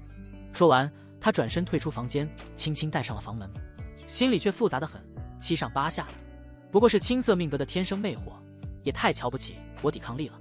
杜山河摇摇头，这2人确实天生自带魅惑命格，但是只是青色，魅惑等级并不高。下一刻，杜山河露出一抹笑容，向美妇人袭去，装得挺像。别睡了，起来嗨！唰！就在杜山河要抓住时，床上的美妇人突然睁开眼，那双原本暗淡的眸子此刻金光大亮，带着一丝狡猾与冷然。咻！她的身形如同羽毛迅速飘后，轻盈地躲过。那双看向杜山河的眸子却满是幽怨与愤怒。你好大的胆子，竟趁人之危想欺辱奴家这病弱妇人！他的声音带着哭腔委屈。杜山河站在原地没动，脸上的戏谑之色更浓，灵力缓缓散去。他抱着胳膊，好整以暇地看着对方。哦，病弱妇人，能躲开我抓手的病弱妇人，我还是头一次见。美妇人不说话，泪珠只是一个劲的掉。天宗的弟子都是这般德行吗？就在这时，砰！房门被猛地撞开。城主看到眼前这一幕，脸色瞬间变得煞白。妻子正梨花带雨地站在角落哭泣，而杜山河这抱着双臂，任谁看都像是意图不轨被撞破。道君，这……城主的声音都在发颤，他最担心的事情还是发生了。夫君，美妇人像是找到了主心骨，哭着扑到城主怀里。他刚才想对我动手动脚，亏我还以为他是来救我们的天宗仙师，没想到也是个豺狼。城主抱着妻子，他知道杜山河是筑基修士，杀自己如碾死蚂蚁。道君，城主深吸一口气，努力挤出一个笑脸。剑内大病初愈，怕是有些神志不清，误会了道君的好意。您的手段定然是特殊的治疗之法，对吧？城主恨不得把给我个台阶下这几个字刻在脸上。杜山河却像是没看见，淡淡开口：不，我就是想抓他。城主的笑容僵在脸上，嘴角抽搐了2下。他看着怀里还在抽泣的妻子，娘子，道君是高人，他的治疗手段定然与常人不同。为了咱们女儿，也为了你自己，你就忍忍吧。这话一出，那美妇人都猛地抬起头，停止了哭泣。我忍忍。没等他反应过来，杜山河突然笑了，笑声里带着几分洞察。城主倒是看得开，只可惜你这妻子，我可下不去手。他眼神一凛，看向那美妇人，既然装不下去了，就别再演了，你说对吧？美妇人的脸色彻底变了，原本柔弱的气质瞬间消失不见，取而代之的是一股阴冷的气息。她猛地推开城主，身形一晃，原本窈窕的身躯竟开始扭曲，衣裙下的骨骼发出牙酸的咔咔声响。只见那美妇人的长发脱落，皮肤变得粗糙起来，胸前的起伏渐渐平坦，吞下了一堆皮囊。不过片刻，竟变成了一个身形瘦小、面色阴鸷的男人。他穿着宽大的女装，看起来不伦不类。你是谁？我妻子呢？城主噌地拔出佩剑，指着他。那男人冷笑一声，娇柔造作道：夫君，我不过是借他的皮囊，和你共享几天美好，怎么翻脸就不认人了呢？你说什么？城主如遭雷击，踉跄着后退几步，眼前一黑，差点晕过去。他想起这半个月来，妻子虽然神志不清，但偶尔清醒时对自己感到很主动。想起2人同床共枕，他竟然跟一个男人睡了半个月。你还我妻儿命来！城主再也忍不住，提剑冲了上去，眼神里充满了崩溃和绝望。当搅屎棍就罢了，重要的是他的青儿居然被这颗狠的魔修做成了皮囊。他就说每次触碰妻子时，总觉得对方的皮肤有些僵硬。那娘气男人看着城主，眼底闪过一丝失望。夫君啊，我是真心喜欢你，只可惜温存的时间总是短暂的。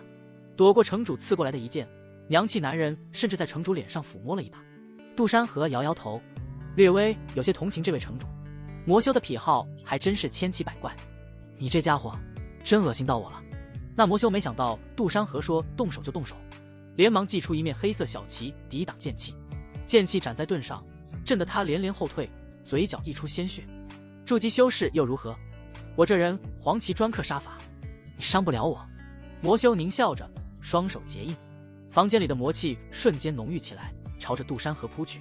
杜山河冷哼一声，剑身上萦绕着淡淡的青芒，一剑劈开魔气，雕虫小技，瞬间破开魔修人黄旗的防御，斩断旗帜，削去他小半肩膀。啊！魔修惨叫一声，不敢恋战。上一刻还信心满满，下一刻落荒而逃。你不是普通筑基修士，想走？晚了。杜山河自然不会给他机会，闪身出现在庭院中，拦住他的去路。扑哧，一颗头颅落地。斩杀炼器圆满魔修1名，吞噬青色命格，气运值加35。系统商城提示：售卖破碎的灵品上级人黄旗，气运值加100，气运值1105。这一波真不亏，可惜人黄旗坏了，只能回收了。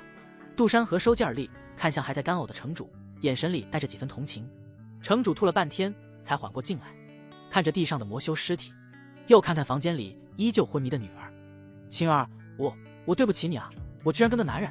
杜山河没说什么，这种事确实挺让人崩溃的。你女儿体内的魔毒我会解，至于你妻子，节哀吧。半个时辰后，城主女儿体内的魔毒被清除，脸色渐渐红润起来。杜山河收起剑，对还在发呆的城主询问。灵图并没有提示任务完成，说明城中还留有魔修。城中魔修还有多少同党？城主这才回过神，城中估摸着隐匿了那几名魔修，为首的好像是刚入筑基的修士。知道了。杜山河转身向外走去。你看好你女儿，我会解决的。城主看着杜山河的背影，忽然下跪。道君，请务必为我妻子报仇，我给您磕头了。说着，他跪在地上，重重磕了3个响头。杜山河没回头，只是挥了挥手。这城主也是个可怜人，修仙世界弱肉强食，修为低了，指不定哪天睡个男人都不知道。想到这种情况，杜山河一阵恶寒。平安城西，一处废弃地下室，各种腥味与魔气交织成令人作呕的气息。5名身着黑袍的魔修正围坐在祭坛中央，地上散落着撕碎的衣裙和沾血的锦缎。10几个衣着破碎的美少妇与少女蜷缩在角落，他们眼神空洞死寂，身上布满伤痕，显然刚经历过非人的折磨。老大，这次我可是赢了吧？一个满脸横肉的魔修舔了舔嘴角的血迹，语气带着炫耀。那穿绿裙的少妇，老子坚持了整整2个时辰，不用药的情况下，这耐力，你们谁比得过？称为老大的这名魔修身材高瘦，嗤笑道：“老三，你那算什么本事？折腾2个时辰有屁用！老子刚才对那穿粉衣的少女3秒就让她求饶，这才叫能耐。”其他几名魔修不敢露出异样的神情，纷纷夸赞：“老大就是老大，3秒真男人。是啊，是啊，还得是老大，强，3秒就让人痛苦不堪，甘拜下风了。”几人说着违心的话，拍马屁不断，能找着这角度也是没谁了。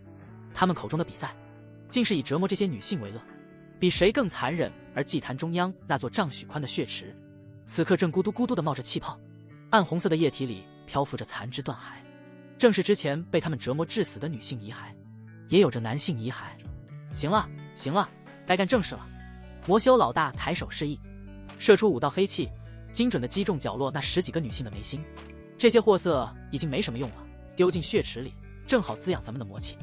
话音未落，其他2名黑袍魔修便像拖死狗一样抓起那些人，不管他们是否还有气息，一股脑地扔进血池。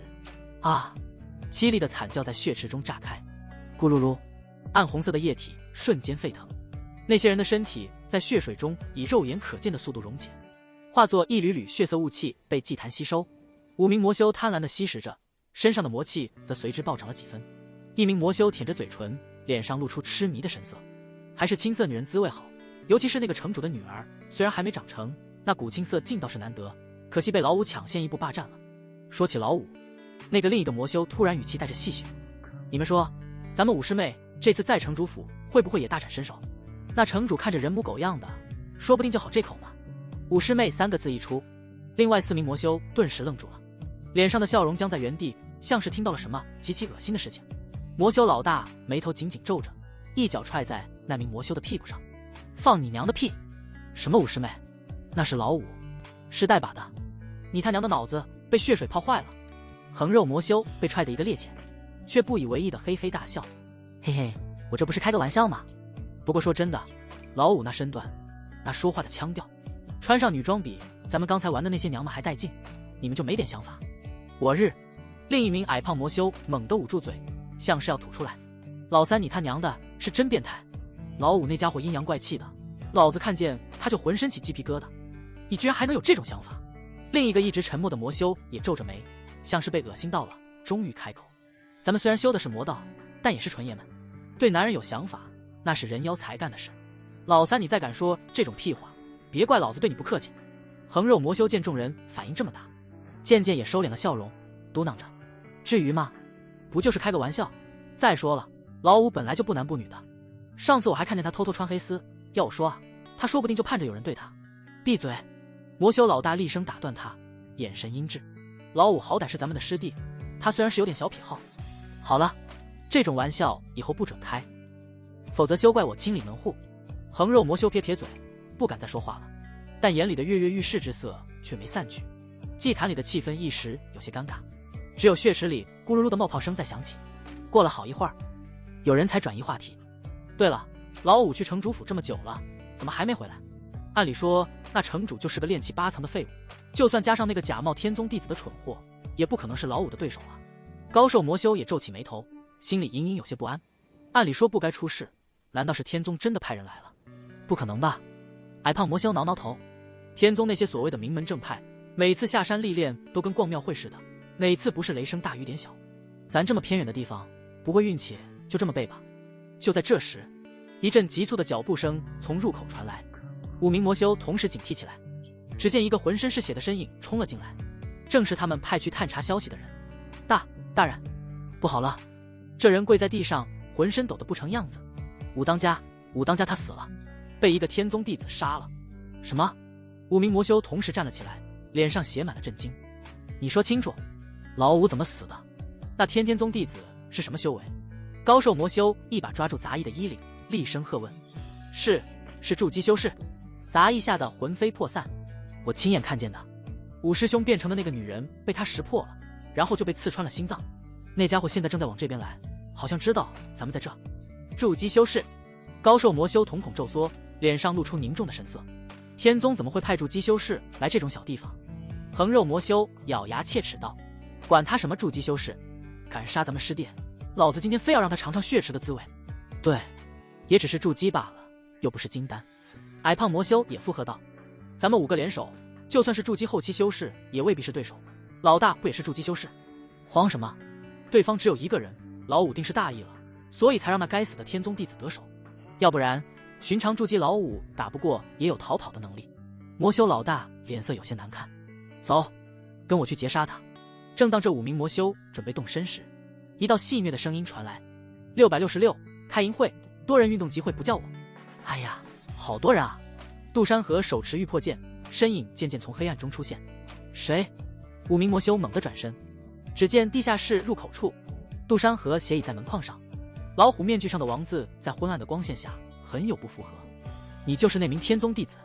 高寿魔修瞳孔骤缩，看清杜山河腰间的天宗玉牌后，脸色瞬间变得铁青。你居然敢闯进来？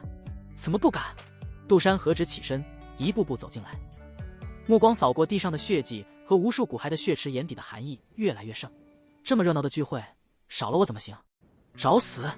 横肉魔修怒吼一声，挥舞着开山斧就冲了上来，斧刃带起浓烈腥风，显然是想将其劈成2半。小小炼气圆满，勇气可嘉。杜山河嘴角一撇，脚下步伐变换，身形利落，避开斧刃，玉破剑顺势出鞘，一道青光闪过，噗嗤，直接斩下横肉魔修脑袋。第一个，杜山河平淡的报数像是催命的阎王，剩下的4名魔修都被这干净利落的杀伐镇住了，尤其是那矮胖魔修吓得连连后退。一起上！高寿魔修咬牙道，他看出杜山河的实力远超他们，单打独斗就是送死。4名魔修同时出手，魔气翻涌，矮胖魔修喷出一团墨绿色的毒雾，白面魔修甩出数道缠着黑气的锁链，高寿魔修不停地扰乱视线。魔修老大伺机而动，来得好！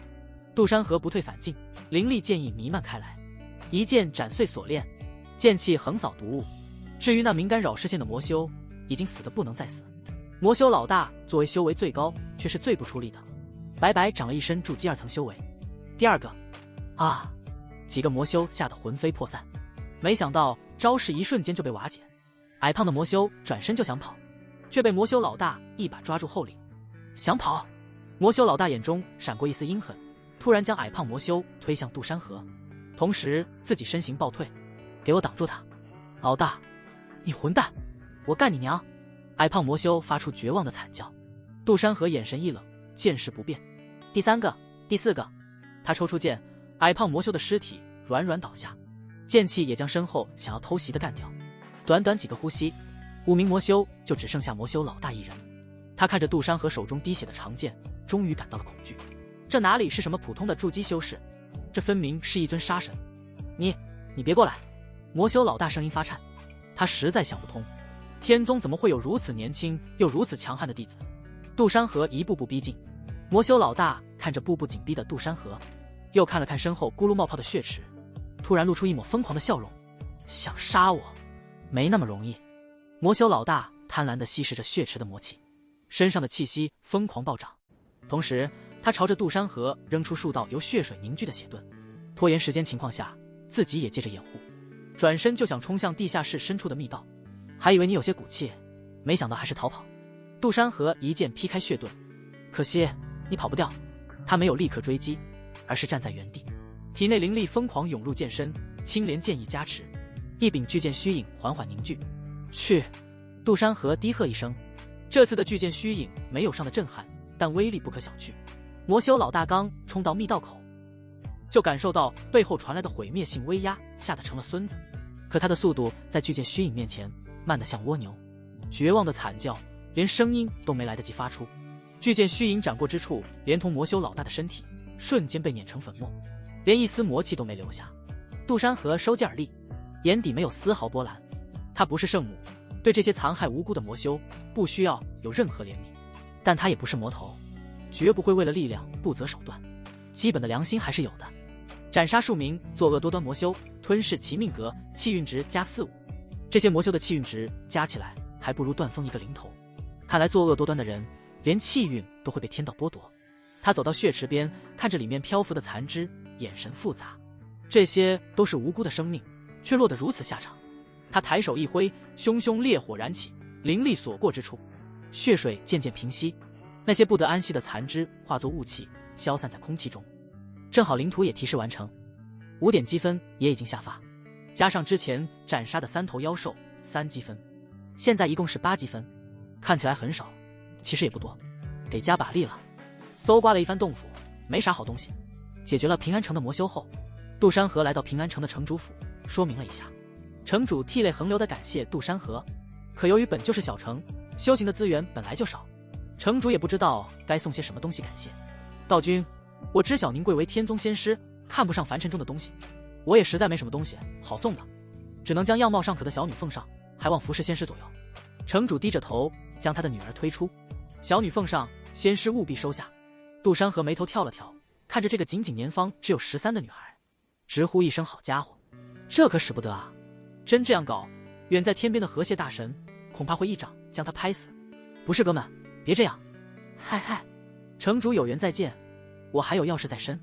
说完，杜山河脚下生风，一溜烟的跑了，生怕跑得慢了就完蛋了。小女孩呆萌的抬起头，眼里有些崇拜。就是那位仙师哥哥救了我吗？城主抬起头叹了口气，差点就能傍上一个大腿了。妖兽密林，杜山河抹了抹额前的汗滴，看着脚下斩杀了不下10头作恶妖兽，积分也来到20积分。杜山河看向灵图上的实积分排行榜，此刻他的积分勉强挤进前100，而第1名的积分居然已经快要破100，真变态啊！杜山河吐槽一句，也不知道是哪个猛士。咦，这里有50积分的任务，星玄城，阻止妖兽暴动，拯救星玄城100万人口。灵图上标注着。杜山河脸色闪过一丝复杂神色，这个星玄城正是他断绝关系的地方。星玄城中的第1大势力便是他家，当初原主为了追求姚香香，不惜与家族决裂。他这个家族势力，听说坐镇老祖是筑基修士，可谁也没见过。当时决裂，家族的长老们扬言再回来就要打断他的腿。虽然才短短过去几年，但算了，还是走一趟吧。50积分可不少，脸可以不要，积分不能没有。星玄城外，血腥气、硝烟战火四起。刚经历过一场惨烈厮杀的城墙下，横七竖八的躺着上百头妖兽的尸体。这些妖兽散发着淡淡的炼气初期以及中期修为，偶尔有几头有着炼气圆满，甚至半步筑基的修为。城墙上的士兵拄着兵器，皆是带伤状态，脸上满是疲惫。已经守了小半个月的他们，都快燃尽了。不过眼睛却依旧死死盯着远处，不敢有丝毫松懈。咚，咚，咚，城楼上鸣金战鼓缓缓敲响，这是击退妖兽攻城的信号。战鼓声未落，城墙上爆发出一阵压抑已久的欢呼，不少士兵直接瘫坐在地，松了口气。终于又守住了。一名断了一只胳膊的年轻士兵喃喃自语，他眼神空洞地看着城外，那里依旧能听到隐隐约约的兽吼。这到底什么时候是个头？仙师们怎么还没来支援？另一边，星玄城城主府此刻正召开紧急议会，大厅内气氛凝重，10几个身着华丽锦袍的长老围坐在长桌旁，面色皆是阴沉。主位上，一个身着玄色长袍的中年男子端坐，他面容刚毅，不过眉宇间的疲惫还是显露。此人正是星玄城第1势力的家主杜峰，也就是杜山河的父亲。这次能击退妖兽，多亏了唐四和唐五。坐在一边的大长老突然开口，他抚顺着花白的胡须，语气带着明显的炫耀：小四、小五不愧小西宗的弟子，小四仅凭炼气8层就能直接斩杀了那头铁角蜥，否则城墙早就被撞破了。小五也不错，死守城门，硬生生砍了几10头妖兽，不错不错。其他长老一听，纷纷响起一片附和声。唐大长老说的是，唐四少爷和唐五少爷真是年少有为啊，假以时日，定元婴有望。有这2位少爷在，我星玄城定能渡过难关。不像某些人占着星玄城家主的位置，却连个像样的本事都拿不出。这话虽然没指名道姓，但所有人的目光都若有若无地瞟向主位上的杜峰。阴阳怪气的谁很明显了。杜峰眉头紧蹙，握着扶手的手掌微微收紧，脸色铁青。他自然听得出这些话里的刺。前几年杜家筑基老祖还尚在时，自然能压得住这些人。自杜家老祖陨落后，每个人都对星玄城家主之位起了觊觎。很明显，这唐家的人，也就是唐家家主，这是借着夸赞自己的2个儿子，在向他发难。唐家主言之有理，小四和小五确实功不可没。杜峰强压不满，尽量平静地说道。不过击退妖兽更是全城上下的功劳，不光是唐四和唐五，守城的士兵个个都付出了代价。现在妖兽只是暂时退去，我们更该商量如何应对下一次守城，而不是现在论功行赏。听见这话，一众长老脸色变了。现在不论功行赏，搞鸡毛呢？要是后面人死了，那岂不是白白亏大发了？哦，那不知杜家主有什么高见？唐大长老挑眉，言语中有一丝挑衅。这新玄城家主之位，谁都做得，也该他唐三来做了。是继续向那些仙道宗门求援，还是指望你那个不知死活的儿子突然回来搭救？提到儿子，杜峰的脸色更加难看，周围的长老们也跟着哄笑起来。说起杜家主的儿子，倒是有几年没消息了吧？可不是嘛，为了个女人就敢忤逆家族，跑去天宗求仙，也不拿镜子照照自己。我看啊，怕是早就死在哪个山沟里了。仙道哪是那么好修的？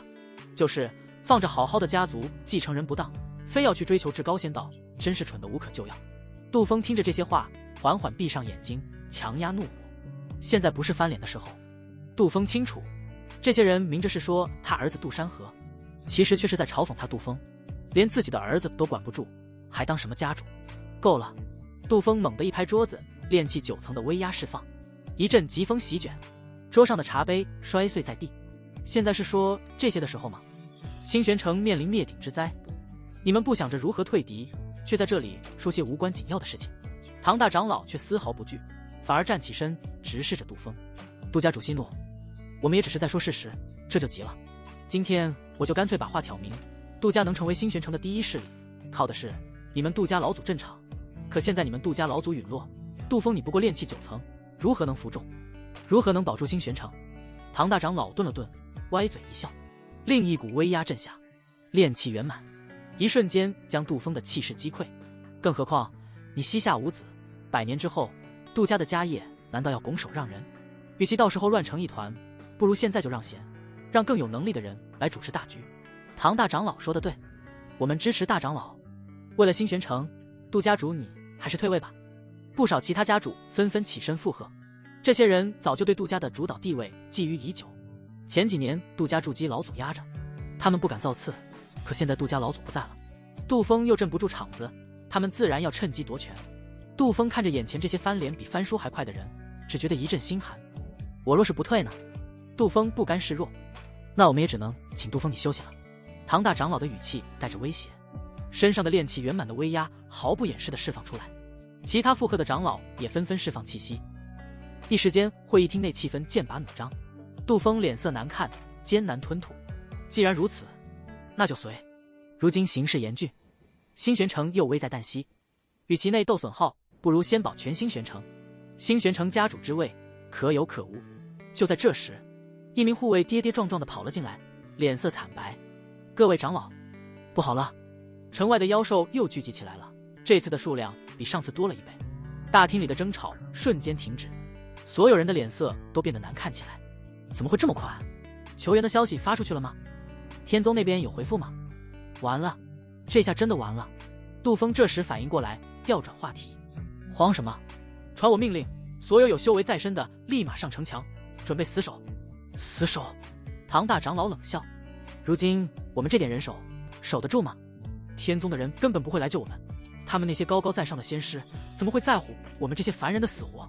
他们发出的求援消息石沉大海，连附近的小宗门派都没人愿意来帮忙。新玄城要完了。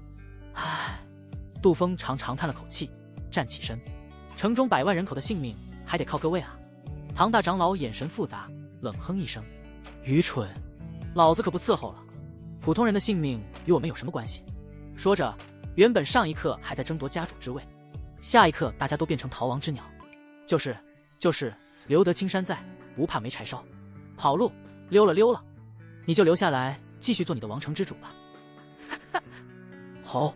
此起彼伏的嘶吼震耳欲聋。新玄城外的密林里，一大片黑压压的妖兽如同潮水般涌来，数量比上一次多了好几倍。谁也不知道这群畜生为什么发疯了。死守城门！杜峰站在城头，手中长刀滴着血，炼气9层的修为毫无保留的爆发，将一头跳上城的炼气初期妖兽劈成2半。杜峰身后的修士依旧咬牙坚持，各种符箓和术法交织成一片光网，勉强抵挡着妖兽的冲击。家主，我这边快守不住了！一个修士踉跄着跑来，杜峰眼神一凛，刚想分兵支援，就听见城内传来凄厉的哭喊。他转头望去，心瞬间沉到了谷底。那些本该一同御敌的家族势力，此刻竟趁着妖兽攻城的混乱，在城内烧杀抢掠。唐大长老的2个儿子唐四、唐五带着一群人放飞自我，将哭喊的许多女子拖出来肆意凌辱。一些散修更是过分，连婴儿也不放过，挑在枪尖上，不停哈哈大笑。这群畜生！杜峰目眦欲裂，手中的长刀因愤怒而微微颤抖。城外妖兽环伺，城内自相残杀。新玄城这些人模狗样的畜生，家主管管他们吧，再这样下去，城没破，人先死光了。一个老修士泣血哀求，他的家人刚才就被城中其他势力作乱的修士所杀。杜峰闭上眼，在睁开时，眼底只剩下绝望。他有心阻止，可城外的妖兽攻势正猛，他一旦分神，城门立刻就会被攻破。他只能眼睁睁看着城内的惨状。杀！给我杀！城中的这些畜生，咱们等会再找他们算账。杜峰猛地转身，身影闪烁，长刀翻飞，血肉横溅。其他修士被杜峰的悍不畏死气势感染，也跟着疯狂反击。可妖兽的数量实在太多，他们的灵力在快速消耗，人员防线渐渐收缩，不断有人惨叫着被妖兽拖下城头。吼！然而这时，妖兽群突然分开一条宽敞大路，一头身形庞大巨兽缓步走出，他头上的独角闪烁幽幽光芒，浑身的鳞甲如同铠甲，正是筑基中期的妖兽铁蜥王。筑基中期妖兽，杜峰的脸色瞬间惨白。炼气修士与筑基妖兽之间有着天堑般的差距，这头铁蜥王单凭他根本不能抵抗。城上的修士们彻底慌了，不少人直接瘫软在地，眼神涣散，连反抗的勇气都没了。铁蜥王低下头，猛地朝着城墙冲来。轰隆！城墙上的防御法阵瞬间亮起耀眼的光芒，紧接着在巨力冲击下寸寸碎裂，城墙轰然倒塌，碎石飞溅，不少来不及躲闪的修士都被埋在下面。完了！杜峰看着倒塌的城墙，心中最后一丝希望也破灭了。铁蜥王独角一扫，就将10几炼气修士拍成肉泥，百姓的哭喊声、惨叫声响彻天地。唐四、唐五等人吓得魂飞魄散，哪里还顾得上抢掠，带着一群人就想从另一处逃跑。嗡嗡嗡！刹那间，天空突然暗了下来，所有人下意识地抬头望去，只见一道金光穿透而下，在新玄城上空缓缓凝聚出一柄巨剑虚影。巨剑通体金黄，恍若神迹。暴躁铁蜥王停下动作，神情不安地刨着蹄子，他仰头对着巨剑咆哮：那是什么？一柄剑。杜峰喃喃自语，眼中充满了震惊和迷茫。不少人呆呆地看着那柄悬浮在天空中的巨剑，不知道从哪来的。落！剑鸣响彻天地，仿佛来自9天之上。巨剑虚影动了，带着破空嘶鸣，缓缓朝着玄甲蜥王斩下。玄甲蜥王怒吼一声，全身灵力汇聚在独角上，想要与之抵抗。可两者碰撞的瞬间，巨剑虚影没有丝毫停留，如同刀切豆腐，纵响丝滑。噗嗤！不可一世的铁蜥王连惨叫都没发出，就被巨剑虚影碾成了一滩肉泥，连一丝血肉都没剩下，连带着其他妖兽一同碾碎，随后化作星点消散。寂静，死一般的寂静。这时有人反应过来，赢了，我们赢了。那些刚才逃跑的家族势力此刻也纷纷折返回来，脸上带着笑容，毕竟这里才是他们的根，不到万不得已，谁都不想逃离。唐大长老更是第一个冲上前，恭敬对着天空中的巨剑虚影方向拜了3拜，多谢前辈出手。然后转身看向杜峰，他脸上又露出了之前的倨傲。杜峰，你也看到了，是仙师降临救了我们新玄城，你连筑基妖兽都挡不住，根本没资格再当家主，还是赶紧退位，让我们好好准备迎接仙师降临吧。其他家族的长老也纷纷附和。唐大长老说的对，杜峰你还是退位吧，仙师大人降临，自然该由更有能力的人来主持大局。杜峰，别丢人现眼了，你这修为比不上唐三长老一根。杜峰看着这些人气愤不已，刚才危难之际，这些人跑得比谁都快，如今危机解除，却又跳出来争权夺利，甚至想把功劳都揽到自己身上，欺人太甚。杜峰握紧手中的长刀，这些人刚才混乱时对城中百姓所做之事，他可都看在眼里。让这些卑劣小人当新玄城家主，那才是真完了。唐三脸色一沉，杜峰，你还想动手不成？我劝你别敬酒不吃吃罚酒。唐三也不甘示弱，一掌压下。杜峰抬刀抵挡，本就灵力亏空，虚弱得很，这一掌自然是抵挡不住，整个人倒飞了出去。杜峰倒在地上，吐出一口鲜血，笑道：哈哈，新玄城家主之位给你又如何？想要那就杀了我。唐三怒喝，一步步欺身上前。别以为我不敢，只不过如今仙师在，不想给你难堪。来人，给我压下去。现在新玄城家主是我。一大批长老纷纷抱拳恭贺。咦，快看，那位就是拯救咱们新玄城的那位仙师吧？有人说道。众人这时才向城外看去，只见一道人影缓缓从密林中走出，手提一柄长剑，身影修长匀称，气质脱俗超凡，给人的第一印象便是剑修当如是也。不少女修两眼放光，眸中含情，甚至有人自我高峰了。那仙师怎么好像是？杜峰凝眼，有些不敢置信。那道身影很是熟悉，虽然几年未见，那抹身影速度很快，只是几息之间就跨越上千米距离。闲庭淡步，不愧是筑基大修士。唐三大长低声喝道。所有人还愣着干什么？仙师都来了，给我低头哈腰，不准直视仙师。大修士嘛，尊重必须给够。以前就有人因为没有给大修士低头哈腰，大修士觉得是不尊重自己，一夕之间屠灭整个城池。关键这还没人敢说。听见唐三这么说，所有人赶紧低头，等待仙师来临。唐四，唐三压低声音怒喝，瞧见这个儿子还直愣愣地站着，有些惶恐。仙师来了，还不给我放尊重点？唐四撇着嘴往后缩了缩，躲在人群后，满脸的不耐烦。他好歹也是小西宗的弟子，就算小西宗没有附近的天宗那么赫赫有名，可也是有头有脸的宗门，换个地方可就得别称呼他为仙师了。唐三叹了口气，罢了罢了。众人低头没仰息时间，就见一道人影来临，恭迎仙师。新玄城上下感念仙师救命之恩，无以为报。所有人齐齐呼喊，姿态放得很低，唯有杜峰被一脚死死踩趴在地上，视线却一直随着那道渐近的身影上。杜峰的嘴唇微微颤抖，不敢相信。杜儿。杜山河只是一眼就发现人群里的父亲，见此到他的惨状，心中略微有一丝怒意。当初将他赶出新玄城，就是这一群长老借着所谓为了女人而忤逆家族的理由将他赶了出去，其实还是利益之争。杜峰为了儿子安全，不如送出去。你们就是这样对待自己人？杜山河冷冷的声音陡然响起，筑基修士的威压淡淡释放，震得唐三等一众长老耳膜嗡嗡作响。他心里咯噔一下，暗道不好，不过脸上依旧堆着笑。仙师明鉴，这杜峰贪生怕死，妖兽攻城时只顾着自己保命，害得百姓流离失所。我等也是为了全城安危才。抬起头来，4个字平淡却不容置疑。唐三浑身一僵，不知道这个仙师是吃了啥火药，怎么这么暴躁？仙师叫我们抬起头，自然遵从。唐三谄媚地扯着笑容抬起头颅，只是一瞬间，唐三瞳孔瞬间缩小，震惊的嘴角不自觉抽搐。你不是死了吗？唐三踉跄着后退，撞到身后的人，退无可退。可惜啊，我命大，没死。其他人听见唐三震惊的话语，纷纷抬起头，想要看看这是怎么回事。结果一抬头，所有长老都惊呆了。杜家的那个废物儿子，怎么回事？不是说他已经死了吗？几年没一点消息，这到底怎么回事？仙师居然是这个废物！杜山河凌厉的目光横扫全场，不少长老立马噤声。呵呵，废物，你们也配说我？杜山河自然不会原谅这些老混蛋。有句话说得好，没修仙时被你们欺负，我都修仙有成了，还被你们欺负，那我这仙不是白修了？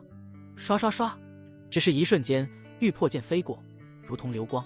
那几个出言不逊的长老捂着脖子就倒了下去。你这小畜生干了什么？那可都是同胞亲友啊！唐三见此一幕，怒从心起，也不知道哪里来的勇气，敢出言不逊了。或许是见到熟悉的面孔，下意识地认为好欺负。说完后，唐三才反应过来，冷汗直冒。我是说，小杜你也不能这样滥杀无辜，太残暴了。杜山河的冷笑，玉破剑在他身边环绕，轻轻震颤。他没看暴跳如雷的唐三，目光落在那对缩在人群后的兄弟身上。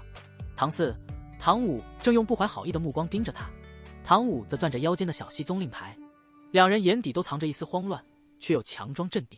杜山河，你太放肆了！唐五见藏不住了，率先跳出来。以前两兄弟没少欺负杜山河，仗着小西宗的身份，那可耀武扬威了杜山河。就算你成了天宗弟子，也不能滥杀无辜。这些长老都是星玄城的根基，你这样做是要毁了整个星玄城吗？唐四跟着附和：没错，你杀他们就是在动我们，我们可是小西宗的正式弟子，你剁我们一根手指头试试？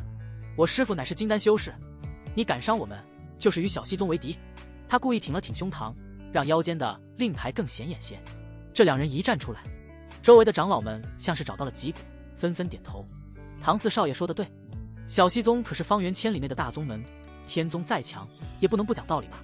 杜山河，你快收手吧，真把小西宗惹来了，别说你，连你爹都得跟着遭殃。小西宗，这宗门杜山河知道，算是天宗领域内的附属宗门，实力自然没有天宗强，不过也不可小觑。刚才你们凌辱妇孺，挑杀婴儿的时候，怎么没想过自己是哪个宗门的弟子？杜山河的身影突然在原地消失，下一秒已出现在唐武面前。唐武吓得魂飞魄散，慌忙祭出一面法宝小盾，这是他从宗门换来的防御法器，据说能挡住筑基修士的全力一击。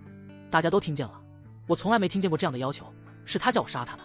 杜山河剑指落下，当，玉破剑落在盾上，没有惊天动地的巨响，只有一声脆响，小盾像纸糊一样，满是蜘蛛裂痕。你，唐武眼中满是惊骇，他还想说什么，喷出一口血沫，下一刻头如骨碌碌滚到唐三脚边。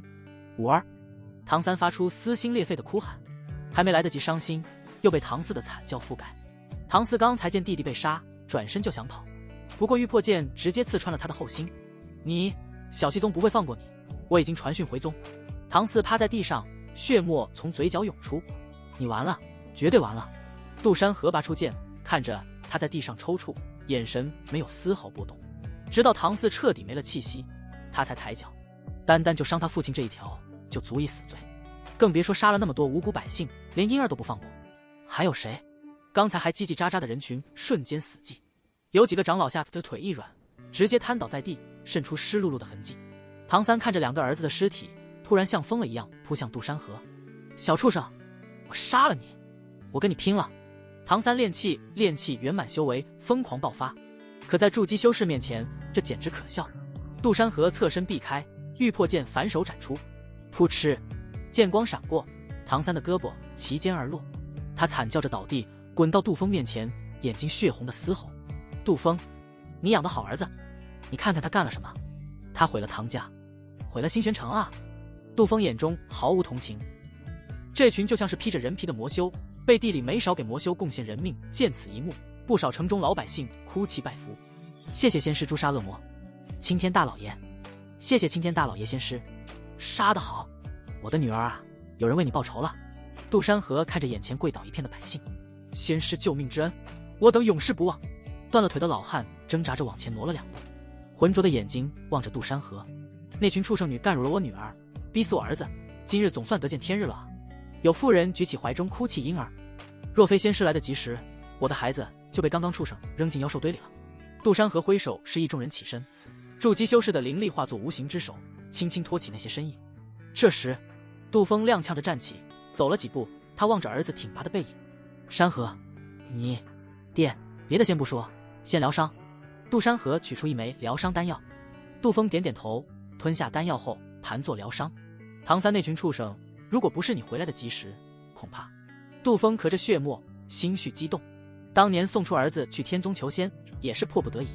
那时筑基老祖正好陨落，杜山河微动，几缕灵力帮助杜峰疗伤。此处不宜久留，我先送父亲你去安全的地方。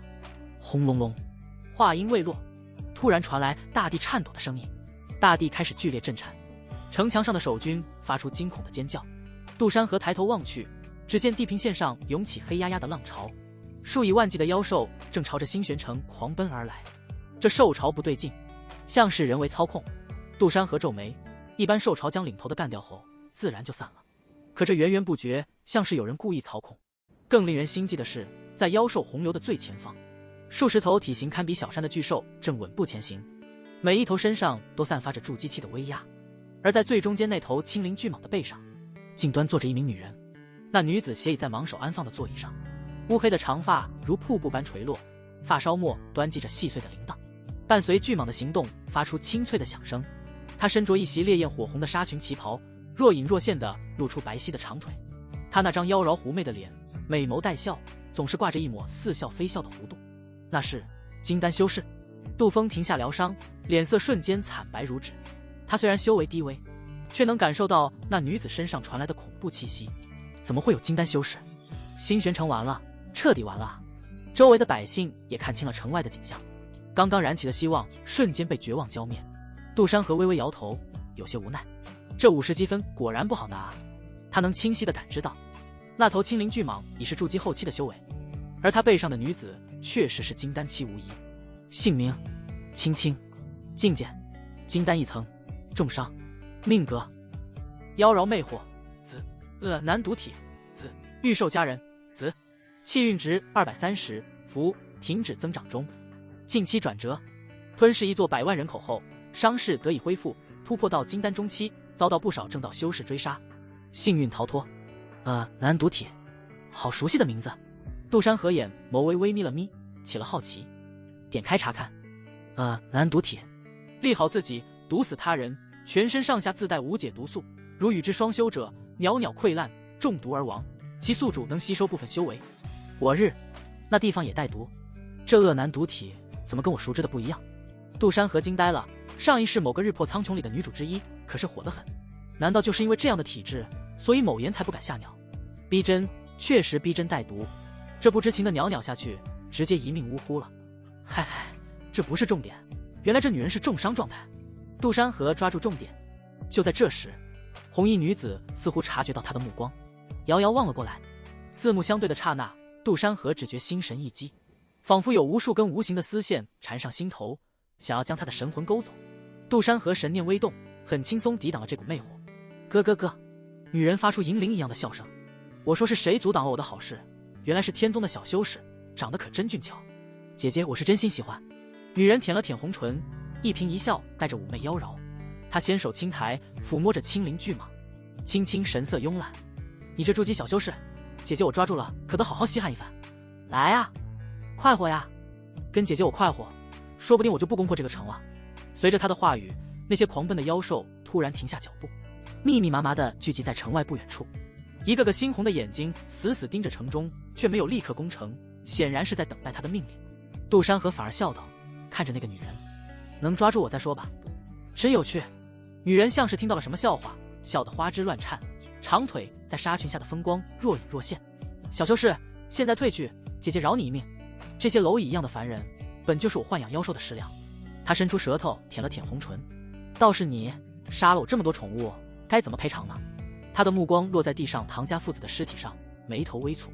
还有这2个废物，本让他们配合行事，居然被你一个筑基修士杀了，真是没用。杜峰闻言如遭雷击，是你指使唐三他们做的？女子瞥了他一眼，眼神轻蔑如看动物。哦，你就是这小修士的爹，倒还有几分骨气，可惜啊，马上就要变成妖兽的粪便了。杜山河剑指那个女人，神情不悦。这50积分真特么难拿。轻轻挑了挑眉，眼中闪过一丝玩味。一个筑基中期也敢在我面前猖狂？天宗的弟子都这么不知天高地厚吗？随着他缓缓站起身，雪白长腿显现，周身散发出磅礴的金丹威压。一些修为较低的修士顿时口吐鲜血，连站立都难以维持。小修士，姐姐可是金丹，你若是现在跟姐姐快活，姐姐我就放了你家人。轻轻红唇轻启，一股魅惑再次席卷，说不定心情好了，还能收你做个侍妾呢，不让你死得那么快。咯。青青脸上笑容不变，甚至还对着杜山河抛了个媚眼。杜山河明目一笑，这女人也是个人精。刚刚那一剑，很显然她是察觉到的。破空剑诀可是玄阶功法，威力自然不可小觑。这女人要是真有把握拿下自己，还特么废什么话？我可不敢和你成欢，袅袅无福承受。再者，受了重伤的你，真有把握抢我？咦？青青脸色变了变，这男人是怎么知道自己虚张声势？有意思，那可别被姐姐追上了，不然就把你嘿嘿嘿。这妖女虽受了重伤，可终究还是金丹境，不可小觑。杜山河眼神凝重，要不是新玄城是他家，早撂挑子跑路了。不过杜山河嘴角微微扬起，我也不是没有办法。系统，给我加点。啊，不是，打开系统商城。刹那间，琳琅满目的商品浮现在眼前，龙火天雷符售价200气运值，元婴之下炸得飞灰烟灭，爆炸就是艺术。还魂丹售价250气运值，生死人肉白骨，濒死状态可瞬间恢复一口气，虽然还是濒死。隐身披风售价250气运值，披上后可隐匿身形半个时辰，金丹期以下无法看破。杜山河咂了咂嘴，有些东西要么太贵，要么不适合眼下的局面，最终还是只能定格在龙火天雷符上。上次用这符干掉了凌云，这次没想到又要用上了。杜山河摸了摸下巴，这符的威力是足够，可那缺点是要近身将符贴在人身上，没有那个修士会傻傻的站那，让你往他身上贴。金丹修士的感知何等敏锐，想近身谈何容易？但转念一想，眼下也没有更好的选择了。常规打法必输无疑，就他了，不就是近身吗？干了！随着杜山河念头一动，400气运值瞬间扣除。为了保险，直接购买了2张。气运值900，之前斩杀的各种人和获取的机缘气运点，一瞬间就消耗了大几百。2张通体赤黄符箓入手，他迅速将符箓揣入储物戒指。小修士，磨蹭什么呢？姐姐，我可是等着呢。青青见杜山河半天没有动静，反而低头沉思，于是再次轻启红唇，那股勾魂夺魄的魅惑将不少男人迷住，眼冒爱心。若是怕了，现在退至一旁，等姐姐忙完来临，幸于你。杜山河望向青青，你妖女休要猖狂，今日我便替天行道，斩了你这祸害。说罢，杜山河身形如流光般急射而出。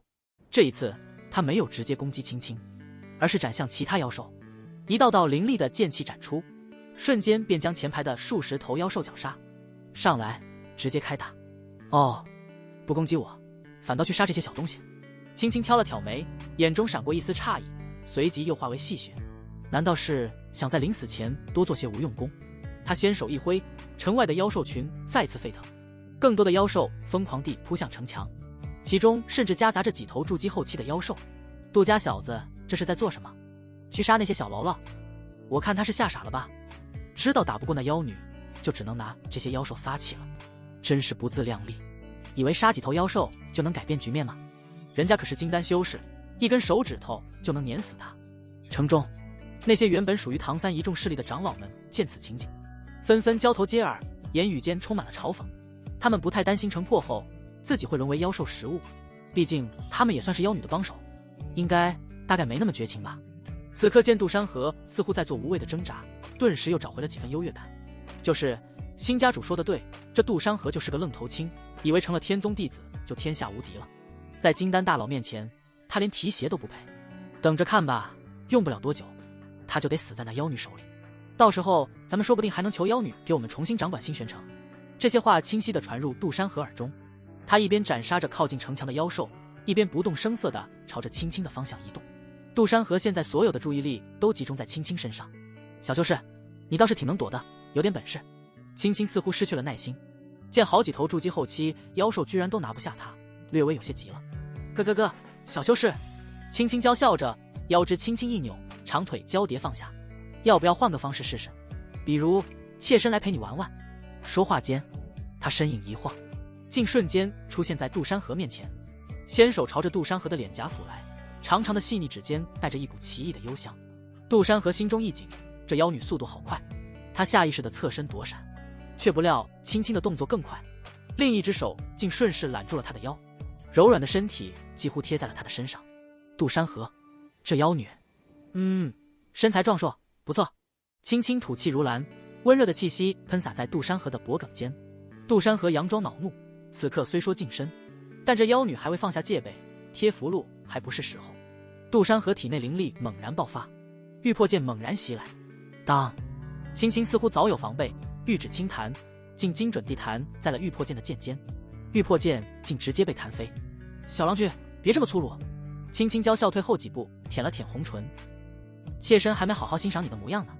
他说着，眼神肆无忌惮地在杜山河身上扫过，在某处停留了几息。咯喽，小郎君真有料。杜山河表面上气的脸色铁青，心中却慢慢盘算着，这金丹期确实不是他能力敌的。他故意装作被青青的举动激怒，招式变得凌厉，也更加急躁，露出了不少破绽。青青见状，眼中的戏谑之色更浓。哦，生气了，看来还是个纯情小处男呢。他一边调侃着，一边轻松地化解着杜山河的攻击，时不时还故意做出一些亲昵的动作，极尽挑逗之势。城墙上的那些长老们看得目瞪口呆，随即爆发出一阵哄笑。哈哈哈，你们看杜芬儿子那窘迫的样子，我看他哪是在打架，分明是在跟妖女打情骂俏，真是丢尽了天宗的脸。我看他还不如乖乖从了那妖女，说不定还能多活几天。杜峰听着这些污言秽语，神色担忧，他只能死死地盯着战场上的儿子。战斗持续了片刻，杜山河渐渐凌厉不支，动作越来越迟缓，气息也变得有些紊乱。小郎君没力气了吗？轻轻娇笑着，攻势猛然加快。只见他玉手一挥，一道红色的绸带射出，瞬间缠住了杜山河的手腕。不好！杜山河大叫一声，脸上露出惊慌之色。杜山河奋力想要挣脱，怎么也摆脱不了那绸带的束缚。轻轻一拉，杜山河便身不由己地朝着他飞了过去。他眼中闪过一丝欲色。来吧，俊俏的小郎君，和我交欢吧。轻轻另一玉手凝聚起一团浓郁的粉气，狠狠朝着杜山河的胸口拍去。噗！杜山河被这一掌结结实实的拍中，顿时喷出一口鲜血，身体如断线的风筝般倒飞出去，重重地砸在地面上，激起一片尘土。杜儿！杜峰见状，目眦欲裂，发出一声撕心裂肺的呼喊，不顾一切的想要冲过去，却被身边的几名死士死死拉住。杜家主，别去，太危险了，先施他，他一定会没事的。轻轻缓缓降落在杜山河面前，看着躺在地上一动不动的杜山河，脸上露出一丝得意的笑容。小修士，早知今日，何必当初呢？乖乖听话，不就不用受这份罪了吗？他赤着双脚，一步步走向杜山河，那白皙如玉的脚面踩在布满尘土的地面上，却丝毫不见沾染。他走到杜山河身边，抬起一只脚，轻轻踩在了他的胸口上。等会再来收拾你。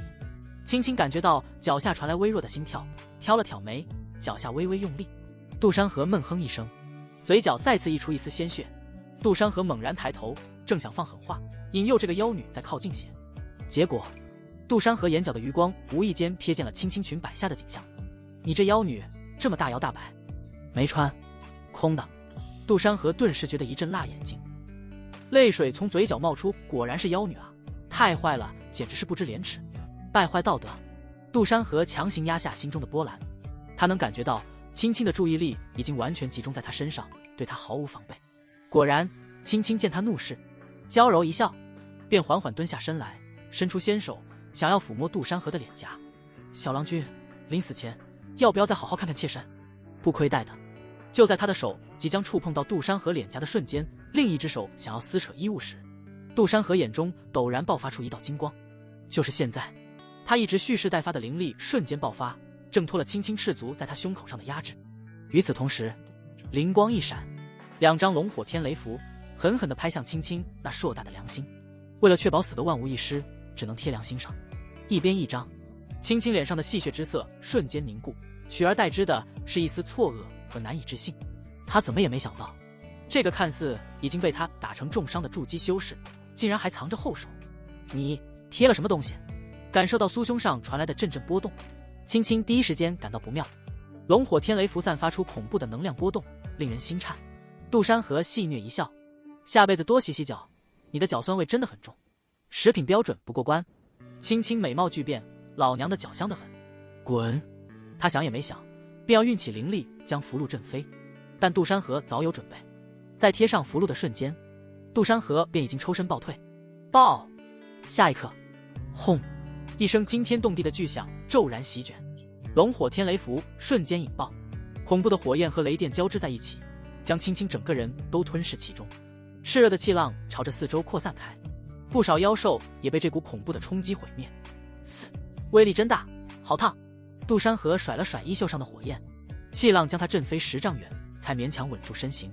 他抹去嘴角的血迹，抬头望向那片被火光和雷电笼罩的区域，眼中充满打量。金丹修士又号称白骨修士，意思是只要不是死的，连骨头都不剩下，哪怕只有一个脑袋都还能活着。金丹修士的生命力极为顽强，寿命也长达1000载。城中的那些长老们被这吓得目瞪口呆，脸上的嘲讽和得意瞬间消失得无影无踪，取而代之的是深深的恐惧。那是什么？好恐怖的威力！金丹修士也死了吗？过了许久，火光和雷电渐渐散去，露出了中心的景象。只见青青原本站立的地方，地面被炸出了一个巨大的深坑，而青青本人则衣衫褴褛地倒在坑底。什么？没死？我日！系统，你给了假货啊？那可是2张啊！见他并没有死，依旧艰难地喘着气，不过眼中充满了怨毒，死死地盯着杜山河。你找死！青青声音嘶哑，他挣扎着想要站起来。这从没见过的符箓极其恐怖，居然将他师尊给的保命法宝都给炸碎，那可是能抵挡元婴真君强者的法宝，居然被2张符箓炸碎了。杜山河看着他，幸好兑换了2张。修仙界里的老鹰比很多，如果仅仅只兑换了1张龙火天雷符，恐怕现在麻烦就大了。混蛋，你敢！青青感受到杜山河身上传来的杀意，不由得色厉内荏地吼道：“我乃是合欢宗亲传弟子，你若是杀了我，合欢宗绝不会放过你。”杜山河一个闪身出现在他不远处，以防有诈。合欢宗，你当我是吓大的？他走到边缘，操控起玉破剑，要将其斩杀。就在这时，异变陡生，只见青青眼中突然闪过一丝诡异的红光，他张开嘴，喷出一口浓郁的黑雾，黑雾在空中迅速凝聚，形成了一个巨大的蛇头，发出一声震耳欲聋的咆哮，朝着杜山河扑了过来。果然还有后手，老鹰比一个还狠。杜山河心中微动，身形暴退，同时巨剑虚影祭出，轰！巨剑虚影与黑乌蛇头碰撞在一起，当尘土散去，妖女青青已经不见了踪影，只留下一滩黑色的血迹。跑了！杜山河眉头微皱，心中有些不甘。不过杜山河也知道，想要将其留下还是有些困难，而且经过这么一番大战，他自己也消耗巨大，实在不宜再追。他转过身望向城中，城墙上的百姓们见妖女被击退，顿时爆发出一阵震天的欢呼。仙师威武，杜家威武！那些原本嘲讽杜山河的长老们，此刻早已吓得面无人色，纷纷跪倒在地，不停地磕头求饶。仙师饶命！仙师饶命啊！我们有眼不识泰山，求仙师大人有大量，放过我们吧！杜山河冷冷地瞥了他们一眼，这些都是唐三势力残余，这些人他自然也不会放过。爹，这些人交由你处置。杜山河走到杜峰跟前，杜峰欣慰地看着这个儿子，才几年不见，成长到如此恐怖的地步，说不定以后还真有机会前往他娘所。在终遇杜山河这时，看向灵图，咦，发放了100积分，一共120积分。如今杜山河的排名直线飙升到第2名，到底是哪个第一的掉毛，比我还高1分？杜山河看向灵图榜单第1名，121积分。等一下，光顾着赚积分，忘了帮瑶瑶公主找寻极品魂心草了。回宗门还有足足6天，如果不到万不得已，杜山河实在不想用气运值去兑换。今天这一战就亏了400气运值，只能等回宗浸泡深渊灵泉时，狠狠地售卖给系统商城了。杜儿，你要老婆不要？这时，杜峰拉过来一个女孩，那女孩眨巴着大眼睛看着杜山河，他轻声唤了一句：“哥哥。”等。杜山河瞪大眼睛，什么鬼？这是谁？父亲，你说要老婆不要，这女孩又叫我哥大傻疯，你要干什么？父亲，这是……杜山河一脸错愕地看着杜峰，随后又看向女孩。这女孩长得很水灵，水汪汪灵动的大眼，小脸有点婴儿肥。此刻她正一脸好奇地望着自己，说通俗一点就是萝莉，恋童使不得啊，这模样才7、8岁出头吧？哈哈，瞧你小子吓的，这是你妹妹杜子怡，多年未见，贵妇给你开了一个玩笑，好笑不？杜峰哈哈一笑，大咧咧地拍了拍杜山河肩膀，不是，这对吗？不好笑，甚至有点惊吓，差点就被河蟹大神关注，直接完蛋了。杜山河无奈，自己的父亲还是那么喜欢开玩笑，这性格还是老样子。妹妹，不对啊，这哪冒出来的？杜山河疑惑。从他记事开始，娘亲就不在了。听父亲说，娘亲是某个大宗门的修士，因为迫不得已才回了宗门。那个地方叫中域。那这个妹妹从哪来的？娶了小老婆了？想什么呢？我这一辈子除了你娘，谁都不会娶。这是我收的义女，你的义妹。杜峰似乎看出来了，便解释了一下。杜山河点点头，随后杜山河下意识地用系统查看这个义妹的信息，这一看不知道，看了吓一跳。姓名：杜子怡，境界：封印中，命格：金乌神女，金封印，狠人先帝，金封印，先修妙体，金封印，旺夫好运，金封印，气运值30，停止增长中，近期转折暂无，境界看不穿，这命格看起来就很牛逼啊。杜山河一不留神，差点被这金灿灿的命格闪瞎狗眼。爹，这个小女孩，哦不，小妹是从哪来的？杜山河向杜峰询问。这傻子都能看出来不对劲。杜峰倒也没隐瞒，大概是2年前吧，很突然就晕倒出现在咱家府上，也不知从何而来。魏父见他还小，又失去了记忆，这就收为了义女。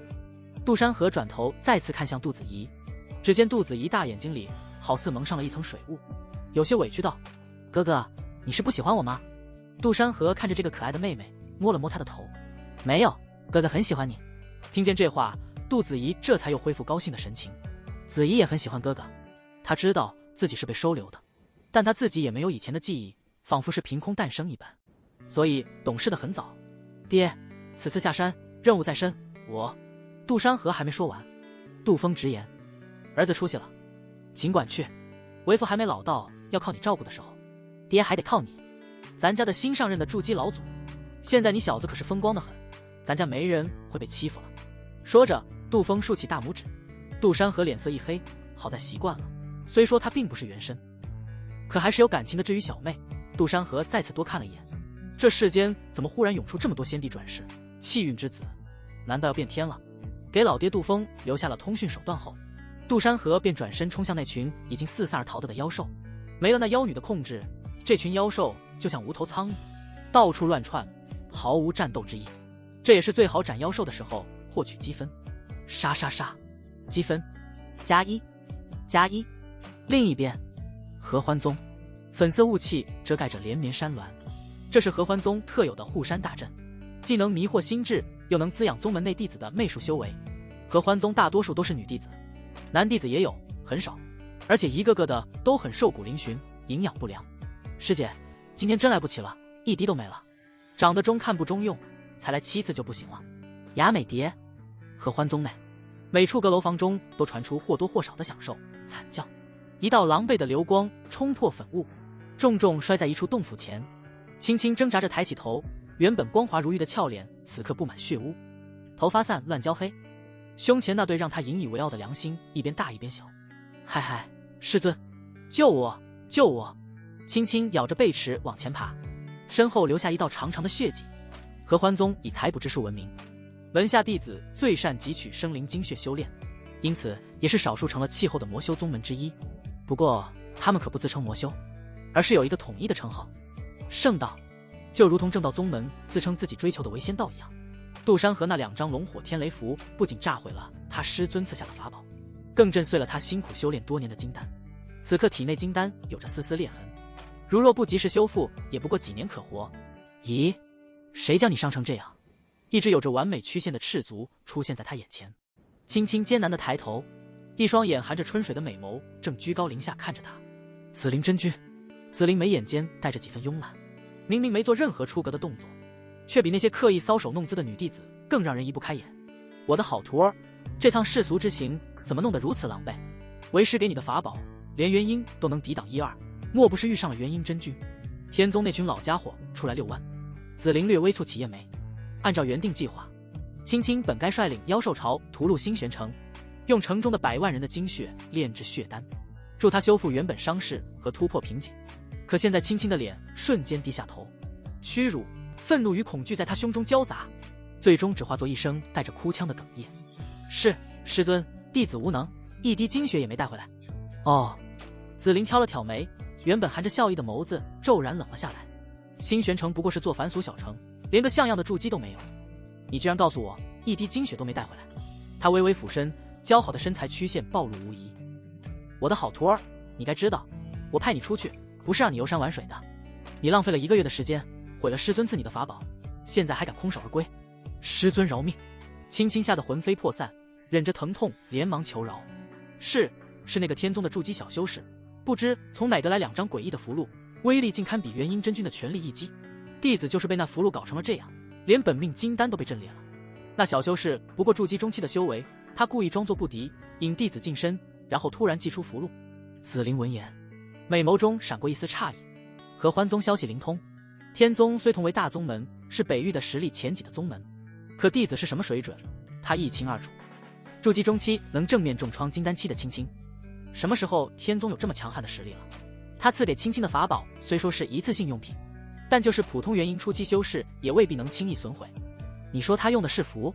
紫灵玉只绕着垂落的发丝轻轻打转，露出一丝思索。什么样的符能有这般威力？一个筑基小修既然拥有此等宝物，弟子也说不清楚。青青连忙道：那符爆炸后的火焰极其凶狠，还伴有雷霆，弟子从未见过如此霸道的符箓，恐怕是秘境中获得宝贝。不知为何，青青又想起杜山河那句你的脚酸味真的很重，此刻又羞又怒地补充道：那小修士不仅手段诡异，嘴巴还极损。紫菱听闻，美眸中已泛起好奇的金光。他修行200-300年，见过的奇珍异宝不计其数，可让筑基修士越阶重创金丹的符箓，却实在罕见。紫菱笑了笑，能让青青说对方嘴巴损的，还是第一个。紫菱反倒笑了起来，看来这小修士倒是个有趣的人，此符甚好，他把握不住。言语间，紫菱玉手流转，一道光芒将青青包裹。青青露出欣喜之意，借着这道灵光，立马盘坐疗伤。片刻后，青青恢复了些许精神。你这段时间就好好养伤，为师下山一趟。说话间，紫菱赤足踏空而行，一步步远去。青青看着师尊的雪白的背影，神色复杂。天宗的小修士，你完了。天山密林，杜山河的身影在山林间穿梭，玉魄剑化作一道银白色的流光，所过之处，逃亡的妖兽哀嚎遍野。那些失去了青青控制的妖兽，此刻早已没了先前的凶悍，只剩下求生的本能。扑哧，一头试图钻进山洞的青面獠牙兽被玉魄剑精准地斩下头颅。积分+1，灵图上的数字跳动了一下，变成了121。杜山河嘴角勾起一抹笑意，脚下不停。深渊灵泉我拿定了，再往前深入，便是魂心草可能生长之地，一举两得。一头筑基后期疾风青狼猛然从一旁跃出，当！玉魄剑与疾风青狼的利爪碰撞在一起，疾风狼吃痛，发出一声凄厉的嚎叫。见这人是个难啃的骨头，起了退意。杜山河眼神一冷，剑锋乱影祭出，疾风青狼变成了草船借箭。积分+1，122。就这样，杜山河一路追杀，积分也在不断的上涨。123、124、125，山林间上演着一场单方面的屠杀。随着时间的推移，周围的妖兽越来越少，倒不是杜山河杀完了，而是跑光了。150，杜山河这时看向了灵图上的榜单，原本排在第一位的那个121积分已经消失不见，取而代之的是他150积分，位列第一。就在杜山河准备休息片刻，一道不怀好意的声音突然从身后传来：杜山河，我终于找到你了。杜山河猛地转身，警惕地看向声音传来的方向，只见一道身影从密林深处走了出来，不是别人，正是之前长枪锋的老冤家段峰。段峰一步步走向杜山河，每走一步，脚下的地面都会泛起一丝黑气，周围的草木也随之枯萎。不枉费我浪费了许多寻人宝物。段峰冷笑一声：杜山河，你害我在天宗颜面尽失，这个仇今日你死定了。杜山河飒然一笑：筑基圆满，以为这就能干掉我，不过内心有一分心惊。仅仅几天不见，段峰的修为竟然从筑基巅峰飙升到了筑基圆满，这等修炼速度简直骇人听闻。你沾染了魔修手段？杜山河沉声问道。段峰低头看了看自己身上缠绕的黑气，脸上露出一丝得意的笑容。不错，多亏了这些好东西，我才能在这么短的时间内突破到筑基圆满。杜山河，你现在是不是很害怕？杜山河摇摇头，有些无奈。你说你这些反派逼话咋就那么多呢？玉魄剑，去！杜山河一声轻喝，当！玉魄剑被长枪阻挡，震得倒飞而回。段峰的实力比他想象中还要强。哈哈，杜山河，怎么样？感受到我的厉害了吧？段峰得意地大笑起来。现在的你，在我面前就像是一只蝼蚁一样，我随时都可以捏死你。杜山河掏了掏耳朵，有没有人跟说过你逼话很多？你找死！言语未落，段峰被激怒，不管不顾地冲了上来，一副要杜山河必死无疑做事。魔焰枪诀，段峰自信这一枪足以将杜山河钉死在当场。杜山河脚下步伐变换，每次都能躲过，这让段峰更气了。跑啊！怎么不跑了？终于，段峰抓住机会封锁退路。今日我便用你的精血祭枪，让你知道得罪我的下场。我当然不跑了，因为你就要死了。杜山河不退反进，指尖夹着一张早已备好的龙火天雷符。段峰没见过这符，还以为是虚张声势，怎么也想不到这张符箓的真正威力。龙火天雷符，给我报！这次杜山河没能将其贴身引爆，不过也足够了。这是怎么可能？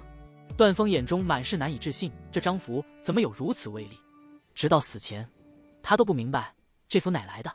早这样不就省事了？非要逼我用大招，又可惜了我200气运值啊！不过好在不亏，气运值1000。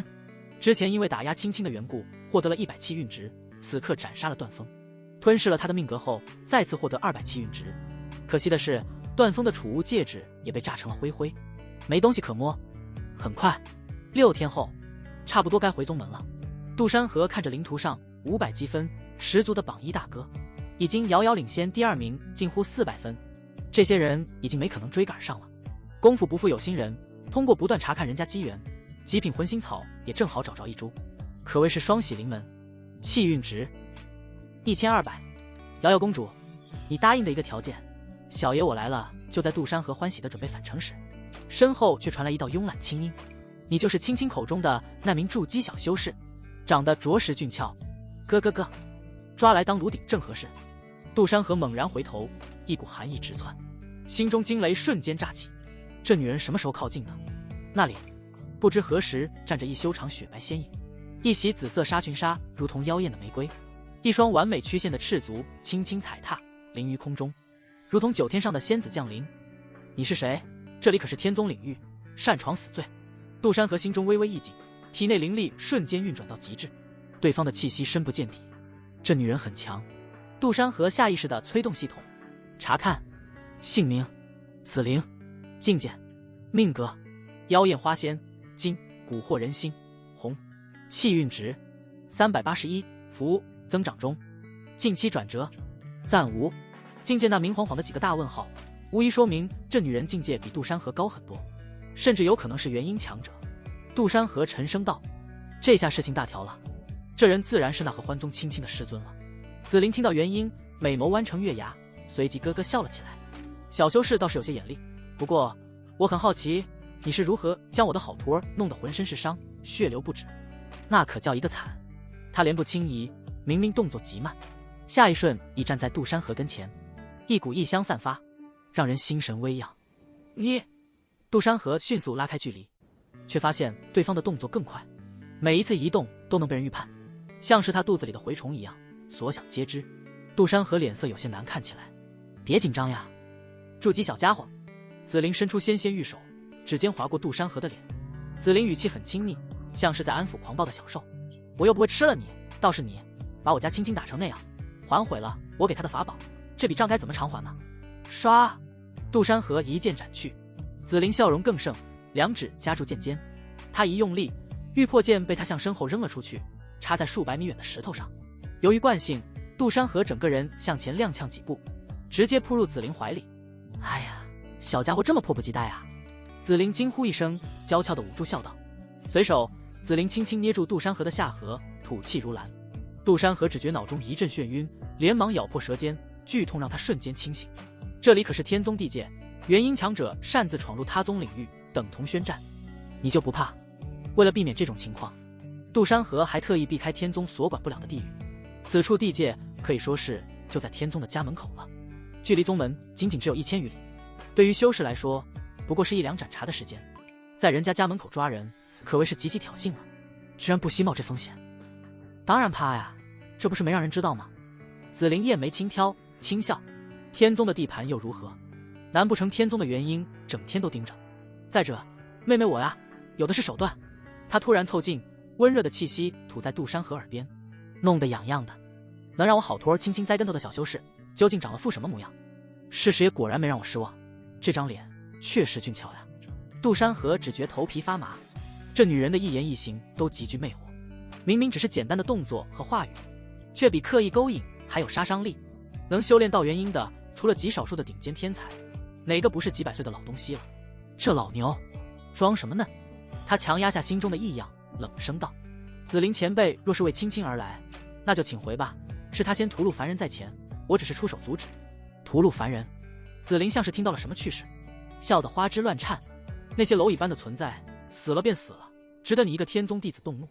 北域最不缺的就是凡人，割一茬，来年又会长出一茬。旋即，紫菱再次捏起杜山河的下颌。小家伙，你是不是忘了我和欢宗可是你们这些虚伪的伪君子口中的魔宗？杀些凡人多正常。杜山河当然知道这些，不过此刻却在疯狂地在系统商城寻找着能逃离的手段。杜山河的目光一一扫过那些商品，可惜的是今天运气不佳，刷新不出好东西，还浪费了200气运值。气运值1000，最终目光还是只能落在龙火天雷符上。一咬牙决定购买2张，哪怕只制造出动静，自己能坚持10息，天宗的强者定能关注到这，并且赶到，就看能不能了。走了，小家伙，你是自己走还是我动手？紫灵玉指轻点杜山河额头，一道粉色光芒从上自下涌出，瞬间缠绕杜山河，让他动弹不得。粉色光芒如同丝绸缎带，看似能轻松击破，实则坚韧无比。别白费力气了。紫灵凑近他，吐气如兰。这是昧心思，专门克制你们这些练气修心的正道修士。你越是挣扎，他收得越紧。他的目光落在杜山河某处，似笑非笑。还是说，你想让我给你捆绑个奇特造型？杜山河眼角抽搐，立马不动了。真捆绑个奇特造型，真是脸都没了。真乖。紫灵咯咯咯地笑着，这女人不仅实力恐怖，脸皮更是厚得离谱。你到底想怎样？杜山河咬牙道：跟我回宗当炉鼎呀！做梦，老东西！杜山河怒喝：老子跟你拼了！沉下心，直接购买了足3张，看来2张是不够了。气运值400。下一刻，3张龙火天雷符出现在储物戒指里。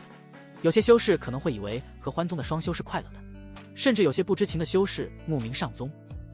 实际上，合欢宗的双修是极其痛苦，因为合欢宗的双修已经不是正常意义上的双修，对双方都有好处。这些妖女是敲骨吸髓，硬生生将对方的修为逆转吸收为自己的。这个过程比把全身骨头敲碎再重组还要痛苦。也许偶尔会给点甜头，不让死得那么快。看来你是敬酒不吃罚酒，还敢骂我？紫灵美眸闪过一丝厉色，昧心思骤然收紧。杜山河闷哼一声，只觉经脉像是要被撕裂。紫灵看着他痛苦的模样，却露出一丝玩味的笑容。小家伙，筑基和元婴之间的差距比天堑还宽。他缓缓抬手，拉起杜山河就往天空上飞。爆！就在此刻，杜山河念头微动，3张龙火天雷符从储物戒指里取出，浮现在空中。不过紫灵似乎早有防备，他微微回手，一团粉色之气瞬间包裹住3张出现的符箓。起爆的龙火天雷符直接终止。小家伙，玩够了吗？终于舍得将底牌从储物戒指里拿出来了。紫灵灿然一笑，仿佛终于等到此刻。他将符箓收于手中，仔仔细细地瞧了瞧。一开始燕脸上还带着俏笑，随后越来越凝重。你这小家伙，这趟真是不白来。下一刻，一道流光冲天而起，瞬间就消失在天边。就在紫灵带着杜山河化作流光远遁后不久，约莫10息后，原地所在之处出现2道身影。咦，奇怪，刚刚这里似乎有异常气息波动。老东西，你感受到没？一个中年男人向着旁边佝偻着背的老头说道。这2道气息赫然都是元婴。老头敲打着背，步履蹒跚。哎呦，老了，不中用了。不过确实有些许微弱气息。老头眼皮顿了顿，神识瞬间铺开，并未发现异常。不过1息功夫又收了回来。在天宗通常不会随时外放神识，这就好像拿着大喇叭一样不断广播。在自己的地盘不会那么太过警惕，总不会有其他宗门修士闯入我天宗领域吧？吃了龙心凤凰胆了。中年男人冷哼一声，显然是不相信这个可能。这里离宗门说远不远，说近不近。这是媚气残留。另一边，老头蹲下，干枯手指捻起一点土。除了天宗的1名弟子残留气息外，还有1名其他修士。合欢宗。另一边，天宗内门山门广场上，此刻已聚满了人。7日期限一到，参与历练的内门弟子们陆续归来。出宗门时约莫1000名，现在回来大概只有800-900名，有损耗很正常，修仙就是这样。几位峰主正襟危坐，上届最高分才222，也是我长枪锋弟子，这届最高是500积分，想来也是我长枪锋。长枪锋赵烈呵呵一笑，毫不掩饰。其他几位峰主沉默不说话，没有接茬。赵烈自感无趣，忽然转头看向平子剑，哼，用剑的老东西，你这次有多少弟子参加？平子剑瞥了他一眼，有些赶苍蝇似的挥挥手，搅屎枪，你不说话，没人把你当哑巴。见2人又要掐架，其他峰主习以为常的来劝架。辰时一到，负责主持的长老缓步走上高台。这是一位元婴初期的长老，已经步入末年，换句话说就是快挂了，所以担任的这些闲职。他手持领土总控，宣布：诸位弟子肃静，7日期限已至，现将此次历练积分公式。一张虚幕在空中铺开，无数光点最终汇聚成一行行金色文字。第100名80分，是李道时，耀峰；第99名88分，是欧阳锋。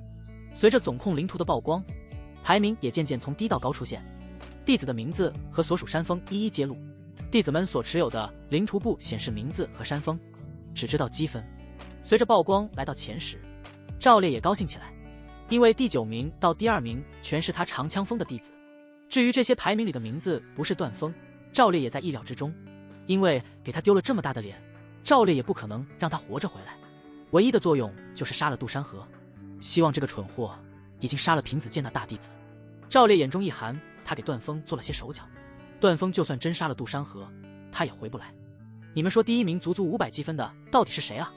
是啊，这也太猛了，比第2名足足高了365积分，简直不是人啊！畜生中的畜生，这也太猛了。不少弟子低声讨论。还在历练时，他们就亲眼看见这人积分跟做了元婴大佬一样，直直的往上冲，恐怖如斯。众人有些期待的看着那光幕，随着字迹显现，第1名剑道锋，杜山河。杜山河竟然是剑道锋的大师兄，不是长枪锋，不是，这对吗？剑道锋大师兄不是才筑基中期吗？卧槽，演都不演了！弟子们议论纷纷，高台上的峰主们更是神色各异。平子剑愣了半晌，才不确定，一直看下来没见到杜山河的名字，还以为是没上榜。毕竟也才筑基中期，就算是持有剑痴的功法，也比不过这些老牌筑基弟子，很正常。没想到的是，居然是第1，真是惊了个大喜。平子剑目光扫视全场，800、900名内门弟子里，并未发现杜山河的身影。奇怪，这小子还没回来，莫不是忘了时间？一旁的赵烈脸色跟吃了屎一样难受。剑道锋获得第1，旋即赵烈挥袖离去。废物！也不知赵烈是怒骂段峰没能杀了杜山河，还是怒骂长枪锋弟子不争气。主持长老压了压手，沉声道：现在开始核对人数，领取奖励。随着他的吩咐，执法弟子开始逐一核对名单。叶很烦到，刘华强到，孙红雷到。随着一个个名字被念到，对应的弟子纷纷应声，直到最后一个名字念完，也就是第1名。高台上的众人依旧没有看到那个叫杜山河的身影。没来。主持长老皱眉，旋即看向灵图，比划结了几个手印，让我看看你灵图位置。光幕上画面开始变动，所有人的目光都集中在灵图上。只见代表杜山河的灵图光点即将出天宗疆域，正在朝着一个方向快速移动。他在离开天宗。不对，筑基修士远远达不到这个速度。平子剑失声惊呼，更像是仿佛被什么人带着，正朝着某个未知的方向疾驰。那个地界方向，除了天火门、土元宗，便就是合欢宗的地界。全场的弟子看着这一幕，很懵逼，这发生了什么事？全场哗然。就在这时，地图上的光点突然闪烁了几下，便消失了。这也意味着已经脱离天宗领域。所有人都目瞪口呆。一个拿了500积分的弟子，不仅没有按时回宗，反而跑到了其他敌对宗门的地界。平子剑本就是个火爆性格，立马就坐不住了。林虚师兄，此事关乎我天宗颜面，更是关乎弟子性命，我们不能坐视不理啊！此人太过嚣张，居然跑我宗核心领域来扶人，欺人太甚。主持长老也就是林虚沉默片刻。这事情说大也大，说小也小。往大了说，人家都跑宗门领域内来撒野了，边境警戒的修士干什么吃的？往小了说，一个弟子而已，死了就死了。他们天宗不少人也经常跑人家地盘去俘虏人，当双修材料。当然，这话不可能当着这么多弟子的面直言，那就寒心了。林虚缓缓目光扫过在场众人，玄子，你带人立刻派人去天火门、土元宗、合欢宗探查，我会将此事上报。林虚说完，化作一道流光远去。平子剑深深皱眉，内门剑道锋大师兄被他宗给掳走了，要是他都不出头，剑道锋来年招收弟子可就麻烦了。如果是天火门或者土元宗，以他的面子还有点作用，毕竟剑道锋以前可是剑痴那疯子的着手发展起来。以金丹之境，一手剑法杀得连元婴都害怕。如果是合欢宗，就麻烦了。平子剑也化作一道流光，向宗外而去。合欢宗，粉色雾气笼罩，连绵山脉不绝。我说，这位好姐姐，能不能放松一点？我快乐吐了。飞了一次，杜山河这才发现自己好像有点恐高，还是说飞的速度太快？哦，小家伙，你是上面吐还是下面吐呀？紫菱一开口就知道是老开车选手了，没一句话正经。你这元婴老怪物，装的你好意思吗？给我松绑，勒得慌。杜山河不回答紫菱开的荤段子，反呛一句，反正也被绑到老巢了，这会反而没那么惶恐，无所谓起来。岂料紫菱听闻并没有生气，咯咯一笑，小弟弟，你真是可爱的很。姐姐我元婴寿命长达几千载，区区几百年的岁月，姐姐我可还年轻着呢。杜山河语气一致，对啊，这话对普通凡女绝对是气煞不已，但对于寿命悠长的修士来说，这更像是夸奖。好了，小修士到了，欢迎来到合欢宗。一落地，紫菱挥挥玉手，杜山河身上的媚心丝化作空气缓缓消散，终于舍得松绑了，可勒死我了。杜山河活动了一下身子骨，完全没有害怕的神情，好似回到家一样。合欢宗到处都是粉色，真够少女心的，不知道的还以为是啥好地方。紫菱妩媚的抛了一个眉眼，示意杜山河跟着。杜山河无奈，只能缓缓跟着。别说跑了，在一个元婴眼皮子底下，杜山河都不知道自己还能不能活着出去。忽然，不远处的阁楼有莫名声音传来，再用力些。好姐姐，今天就到这里吧，我快坚持不下去了。这样的声音还不止一道，仔细听去，竟然能略微听闻有几十上百道这样的不同声音。这就是合欢宗开了眼了。杜山河喃喃自语，外界传闻合欢宗的双修之法极其恶毒，合欢宗的妖女是活生生把人吸死，过程比全身骨头粉碎还痛苦。如今来看，好像有点名不符其实。小弟弟，你看。紫菱俏脸微动，还想说什么，却被杜山河打断。别叫我小弟弟，我一点都不小。杜山河打住，好，确实不小呢。紫菱娇笑，仿佛想到什么，半掩面着盯着杜山河，旋即他纤纤玉指指向那些发出声音的阁楼里。这便是我合欢宗的双修之道，阴阳调和，互惠互利，何曾有外界传的那般可怕？这老怪物故意把我带这里干什么？难不成就只是来听欢和之音？什么离谱癖好？杜山河猛地别过脸，细细的再次听去。这时杜山河终于发现端倪，一开始不少男婴修士确实带着享受，可没几分钟后便带着痛苦的喘息，随后陷入一片安静。只不过这声音非常小，或者说只是一瞬间就没了声息。互惠互利，我只听见像是杀猪。杜山河可不会被这表面骗了，这老怪物想扭转自己的心思，不过是想更多的吸收自己的修为，因为只有彻底放松和自愿，才能最大化的吸收修为。所以合欢宗的妖女们才不会靠酷刑打骂来逼迫，那是最低级的吸收效率，反而会和你谈恋爱，真正俘获了人心后，让你心甘情愿的奉献。因此合欢宗的妖女每次下山就是去谈恋爱，把这个叫做经历红尘。小家伙倒是聪明，没骗过你，不过我喜欢，我最喜欢的就是聪明的小家伙。紫菱故意将他往一栋阁楼里凑近，靠近后里面的人影愈发清晰，一男一女，人影晃动，他们这是在修炼一心术，需以精血为引，看似痛苦，实则能快速精进修为呢。紫菱说道。话音未落，阁楼里突然传来男子的惨叫，遮挡的纱幔被猛地撕裂开。杜山河定睛一看，那男子已干瘪如枯槁干尸，皮肤紧紧贴在骨头上，双眼空洞地望着天空。哎呀，看来是没能撑住。紫菱语气平淡，拉着杜山河离开。看来这男人还是太过心急，想要完成离开的任务，总是会出些意外的。杜山河皱眉，可以离开。紫菱回首，美眸一眨不眨地盯着杜山河。对啊，可以离开，只不过需要完成离开的任务，这个任务每个主人定制的不同哦。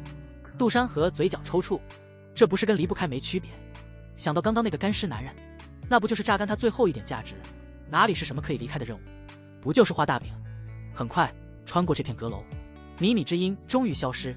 这时迎面走来一群个个衣衫单薄的雪白和欢宗弟子，他们看见紫菱，纷纷屈膝行礼。咦，师姐终于又带新宠回来了，记得上一次还是很多年前吧？一名穿着一袭绿裙的女修，美眸眼波流转，视线在杜山河身上扫视。不得不说，这合欢宗的女修个个都是大美人级别，放在前世都是顶流明星那一类。这小修士看着细皮嫩肉的，怕是经不起师姐折腾呢，修为太低了。师姐，您什么时候换了口味？喜欢这种嫩嫩的修饰？紫菱斜睨了他一眼，语气骤冷寒：“滚！”绿衣女子捂嘴俏笑，也不再多言。走之前还凑近杜山河，仔仔细细地打量了一番，好像也没什么特别的。绿衣女子低声嘀咕，旋即离开。看见没？紫菱突然凑近，温热的兰香的气息涌来。怎么样？我宗的女子个个姿色不错吧？杜山河瞥了他一眼。你想说什么？来双修呀？紫菱再次挑衅。休想！你就算是强上我的修为也不会放开。别想从我这里得到一点好处。你个老东西！紫菱被逗笑了，伸手捏住他的下里巴根。老东西，你可知我修的是驻颜术？这张脸可比你们天宗那些小丫头嫩多了。再说，等你尝过滋味，怕是要天天缠着我这老东西呢。就在这时，前方再次传来一阵脚步声，黑纱裙的女子推着一辆推车走来，车上盖着白布，隐约能看见好几具人形轮廓。那女子看见紫菱，顿时笑道：“哟，师妹这是从哪拐来的俊俏郎君？筑基期，师妹如今进好这口了。”她说话间，一阵风正好掀开白布，露出一具干瘪的尸体，皮肤干瘪如树皮，七窍还在往外渗黑血。师姐说笑了。紫菱语气略带一丝恭敬，行为却没有恭敬的表现。这小家伙顺手带的，倒是你，还是得节制一些。黑裙女子摆摆手，有些愁意。别提了，最近需求太大，控制不了呀，师妹。说着，黑裙女子忽然将美眸投向杜山河，正好还没尽兴，要不师妹就把这个现成的给我吧。紧接着，黑裙女子一双玉手就要去抓杜山河，师姐还是自己去找吧。另一双玉手阻止了黑裙女子，旋即紫菱便强拉着杜山河离开。黑裙女子美眸闪过一丝好奇，奇怪了，能让紫菱护着的小修士，看来是有点东西。紫菱洞府，进去吧。紫菱一把将杜山河推入洞府。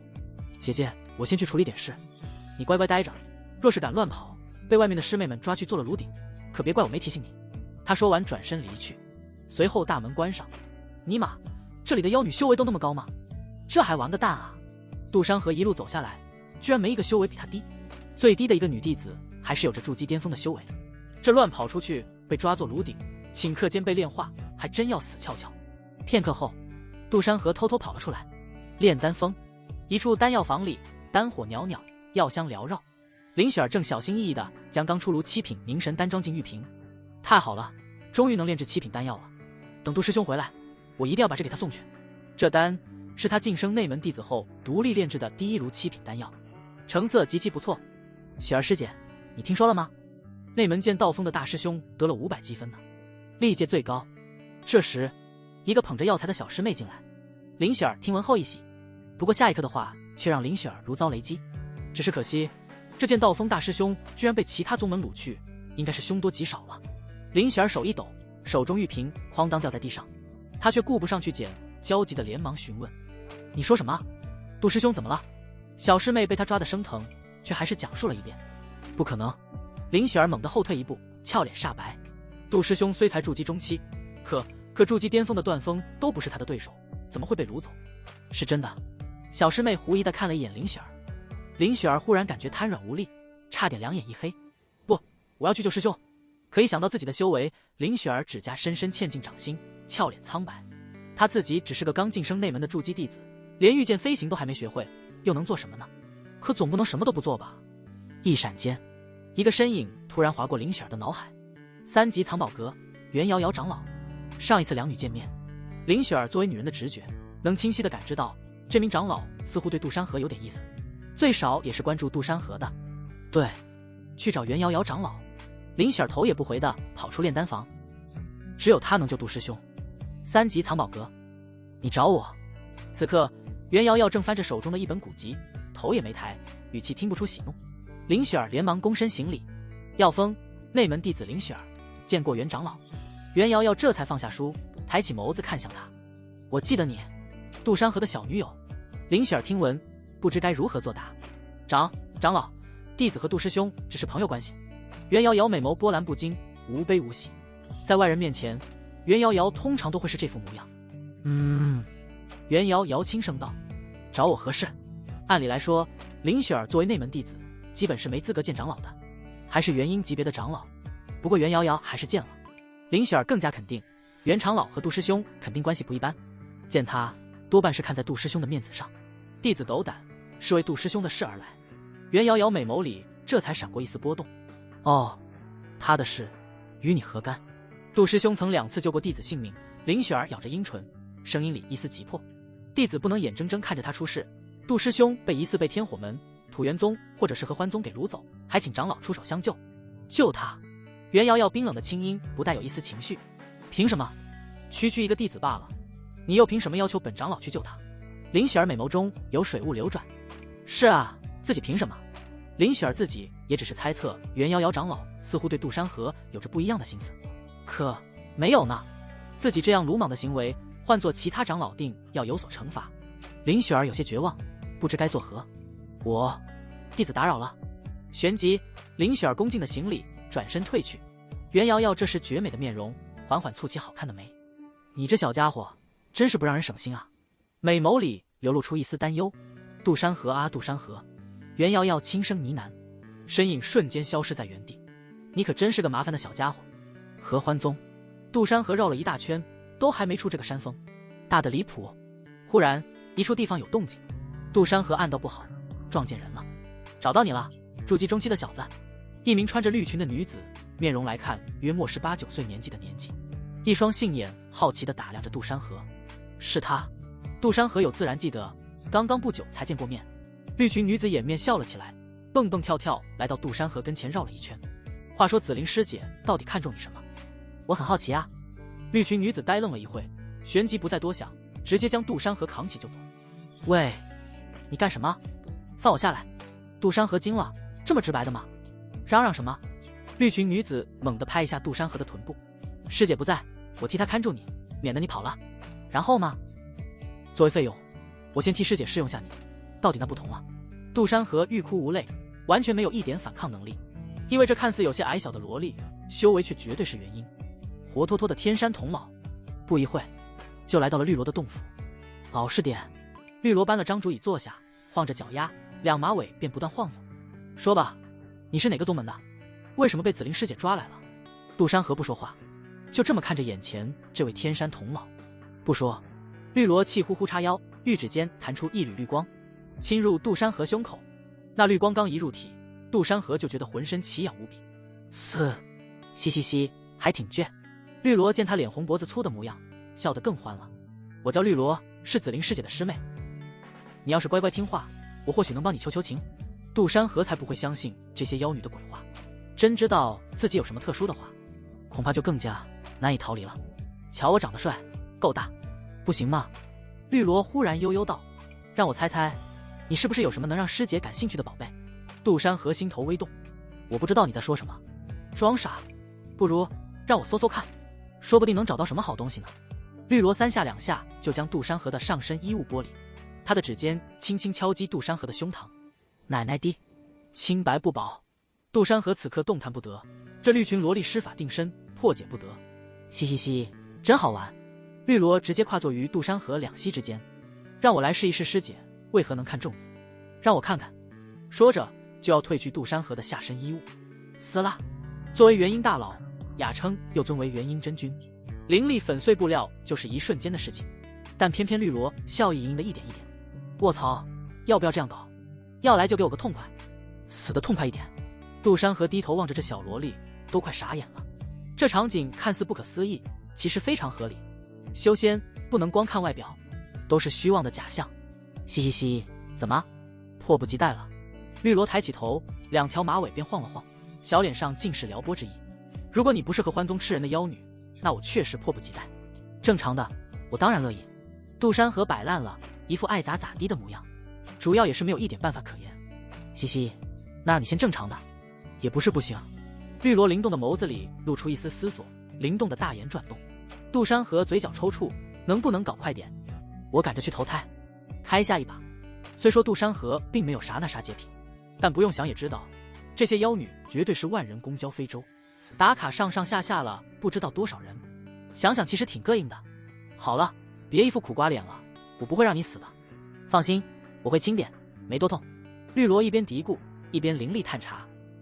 这话到反天罡不过就在绿萝快要最后一点时，突然一道流光袭来，绿萝第一时间就察觉，挥出一道灵力与之相抵消。谁？绿萝猛地回首，身子瞬间绷紧，他那双杏眼此刻褪去了所有志气，翻涌着元婴修士的威压，方才还带着戏谑的声音陡然冰冷。大师姐，你怎么来了？洞府门口不知何时立着一道身影，来人穿着一袭黑裙，裙摆开叉至大腿根，露出线条流畅的小腿，赤足踩在地面上，脚踝系着银铃，却一声不响。她生得极美，此人正是绿萝和紫菱的大师姐柳如如。杜山河瞪大眼睛，什么情况？又来一个？这是要闹哪样？这不是之前那个黑裙女人吗？柳如如眸光扫过洞府内的景象，随后停留在杜山河身上，满是好奇。她也很好奇，这紫菱师妹上一次带灵宠回来都是20年前了，基本带回来的都是金丹，没想到这次抓了个筑基，还是中期。到底这筑基小修士是有什么特殊吗？柳如如唇角勾起一抹笑意，我再不来，怕是小师妹要把二师妹带回来的宝贝给私吞了。绿萝小脸一红，却梗着脖子不服气，我只是看看她有什么特别之处，免得被二师姐骗了。绿萝说着，故意往靠了靠，手指还在她身上轻轻划着圈。再说了，这小修士是我先从二师姐那里先抓到的，理应由我先。先什么？柳如如缓步走进来，小师妹，你忘了和欢宗的规矩，凡事论资排辈，二师妹的东西轮不到你一个小师妹先动手。她走到竹椅旁，弯腰拾起杜山河被剥掉的外袍，指尖捻着衣料轻轻一抖，长袍竟自动展开，化作一道光带，旋即缠上绿萝的腰肢，猛地往后一拉。哎呀！绿萝猝不及防，被拽得从杜山河腿上摔下来。她气鼓鼓的叉腰：“大师姐，你耍赖！耍赖！”柳如如舔了舔红唇：“我只是在提醒你，尊卑有序。二师妹还没发话，轮不到你这小丫头片子先尝鲜。”杜山河被这突如其来的变故整不会了，感情这是打起来了。如果硬要选一个来丧命，杜山河还是觉得绿萝好一点。一看那黑裙女子就不知轻重，什么尊卑有序？绿萝跺了跺脚，双马尾便晃悠的厉害。这小修士明明是我抓的，要不是我，他早就跑没影了。按规矩，战利品也该归捕获者所有。再说了，大师姐你修为最高，什么样的男人没有？何必跟我抢一个筑基小修士？哦。柳如如挑眉，眼中闪过一丝兴味，她的目光落在杜山河身上，舔了舔唇。能让二师妹破例带回宗的男人，想必滋味不错，我倒要亲自尝尝，他到底有什么能耐。话音未落，两女竟然以威压比胜负，整个洞府震颤。两女对持了几息，绿萝有些不敌。大师姐你，够了！柳如如打断她，不如这样，咱俩一起，不然我就告诉二师妹，谁也得不成。绿萝脸色犹豫了一番，随后道：他仅仅是个筑基小修士，承受不住吧？真弄死了，二师姐会发飙的。绿萝回眸看向身后的杜山河，绿萝的犹豫只持续了片刻，随即被强烈的好奇压倒。柳如如瞥了眼杜山河，红唇勾起一抹狡黠的笑。筑基修士的身子骨确实娇弱，不过事事也不一定要那啥。柳如如率先长腿向前迈了半步，与绿萝一左一右，将杜山河夹在中间。淡淡的两道元婴威压如同无形的墙，将他牢牢锁在原地，连呼吸都变得困难。杜山河一副被玩坏的表情，这元婴威压不好受，先看看他的根骨。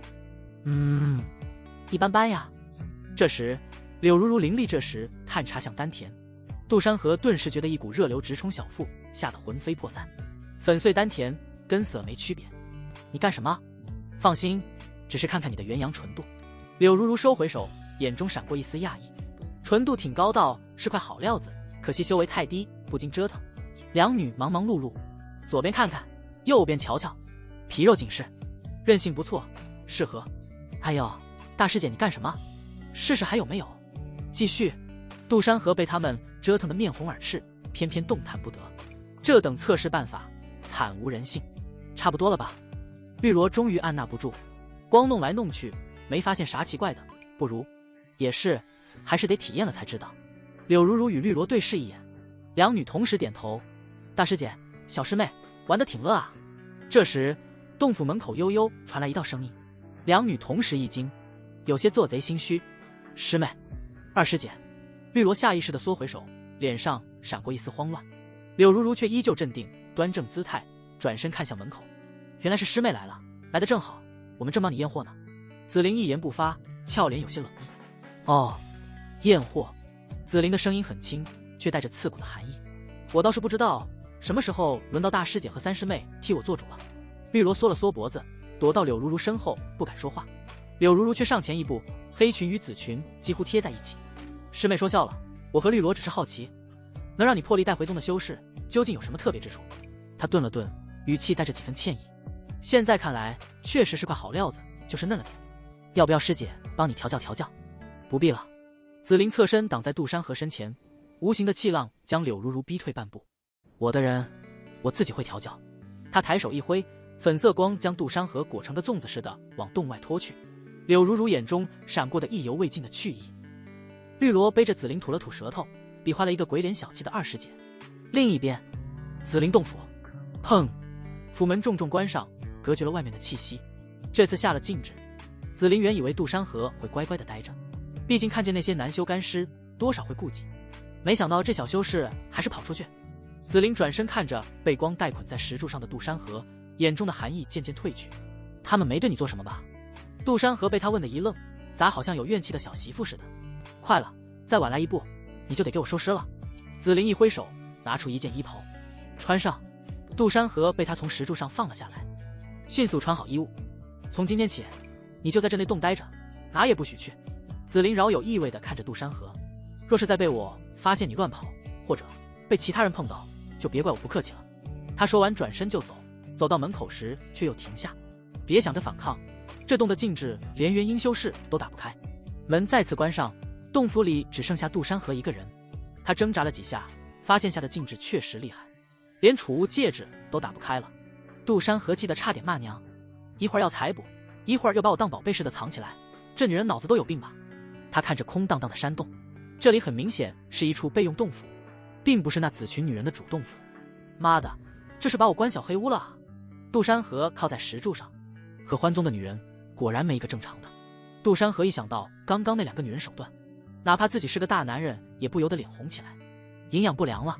另一处，看来二师妹对这小修士太上心了啊，绝对有猫腻。柳如如修长双腿交叠，神态泰然。绿萝啃着一颗不知名的果子，含糊不清。那又怎样？大师姐，你刚才也看到了，他就是个普通的筑基修士，除了长得好看点，根本没什么特别的。还有一点，比我见过的修士都大。绿萝将果子吃完，扔向悬崖下。二师姐总不能是看中这一点吧？柳如如半信半疑，持有怀疑，还得再找机会把那小家伙抓来。下次咱们就直接开门直入。绿萝点点头，有道理。天宗边界，袁瑶瑶踏着一柄白玉飞剑，如一道流光，耳边疾驰的狂风连她一丝发丝都未曾吹乱。正当白玉飞剑掠过一道巨山时，前方的云层中迎来一道青芒，正是天宗剑道风平子剑。姚真君，平子剑显然也没想到会在此地遇见天宗的元婴真君，眼中闪过一丝诧异。平子剑略微行礼，姚真君的大名如雷贯耳，平子剑自然有耳闻。袁瑶瑶收起飞剑，凌空而立，落在平子剑对面。不必多礼，为何你在边境？平子剑干咳一声，试图掩饰。我只是恰巧路过，我溜达巡查边境。屏风主，袁瑶瑶打断他，语气平淡却带着不容置疑的威压。杜山河是你的弟子，他灵图信号消失，你实话说，你可有他的消息？平子剑虽心有疑惑，这事传得这么快，也对，山门广场上传得不快就怪了。见姚真君神色凝重，平子剑知道瞒不住这丑事，叹了口气。剑道风大师兄被人给掳去，实在不是什么光彩的事情，他也不敢询问姚真君为何也在这。实不相瞒，我已去过天火门和土元宗，都没找到他的踪迹。那小子所在唯一的可能就是和欢宗了。说到这，平子剑的眉头深深打结，显然很难办。仅凭他一名金丹圆满，真想要从和欢宗救人，可谓是极其的难。袁瑶瑶美眸毫无波荡，盯着远处云层。不行，我得去和欢宗。平子剑猛地握拳，周身灵力暴涨，青山猎猎作响。平子剑像是想到什么，狠下心一咬牙。虽说他只是金丹圆满，但寻常对上元婴，逃跑还是没问题。话音未落，平子剑就调转箭头。慢着！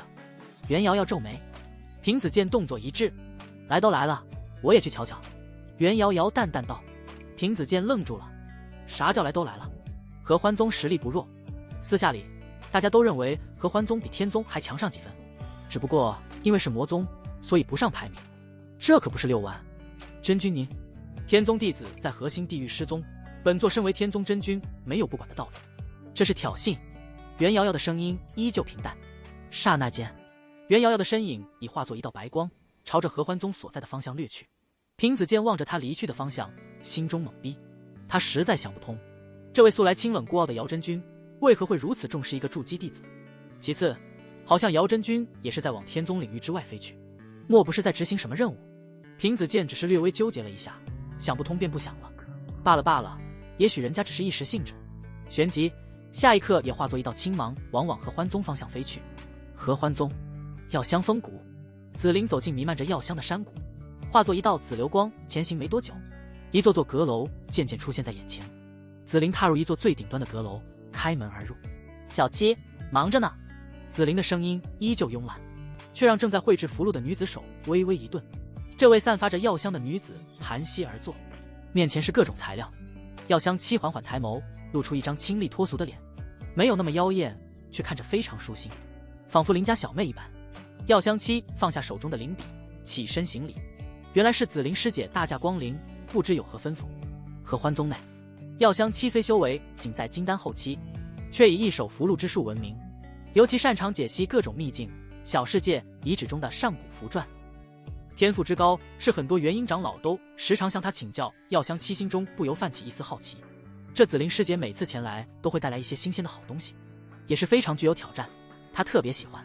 紫菱从储物戒指中取出一张符箓，凌空而立，帮我看看这东西。只是一瞬，药香七瞳孔微缩，漂浮的那张符箓，其中蕴含的能量极其狂暴，隐隐有龙吟雷啸之声，赫然是龙火天雷符。这是……药香七接过符箓，一抹温柔浅笑浮现。雷符。药香七自幼钻研符箓，自认北域之内能在符箓术上胜过他的不超过一手之数。这雷符虽绘制精妙，却终究是五品，还入不了他的眼。紫菱摇摇头，你再仔细看看。药香七见他神色认真，便收敛了轻视之心。这细细解析之下，药香七的俏脸上的笑容渐渐消失，眉头越皱越紧。这朱砂竟是用炎火地心混合龙血炼制的，最奇的是这雷纹采用的竟是早已失传的九雷手法。药香七喃喃自语，声音越来越激动，握着符箓的葱葱玉指都开始微微颤抖。他取出一支银针，刺破指尖，将一滴精血滴在符箓上。这是他独创的术法，能清晰感知符箓最核心的灵力流转方式。下一刻，怎么可能？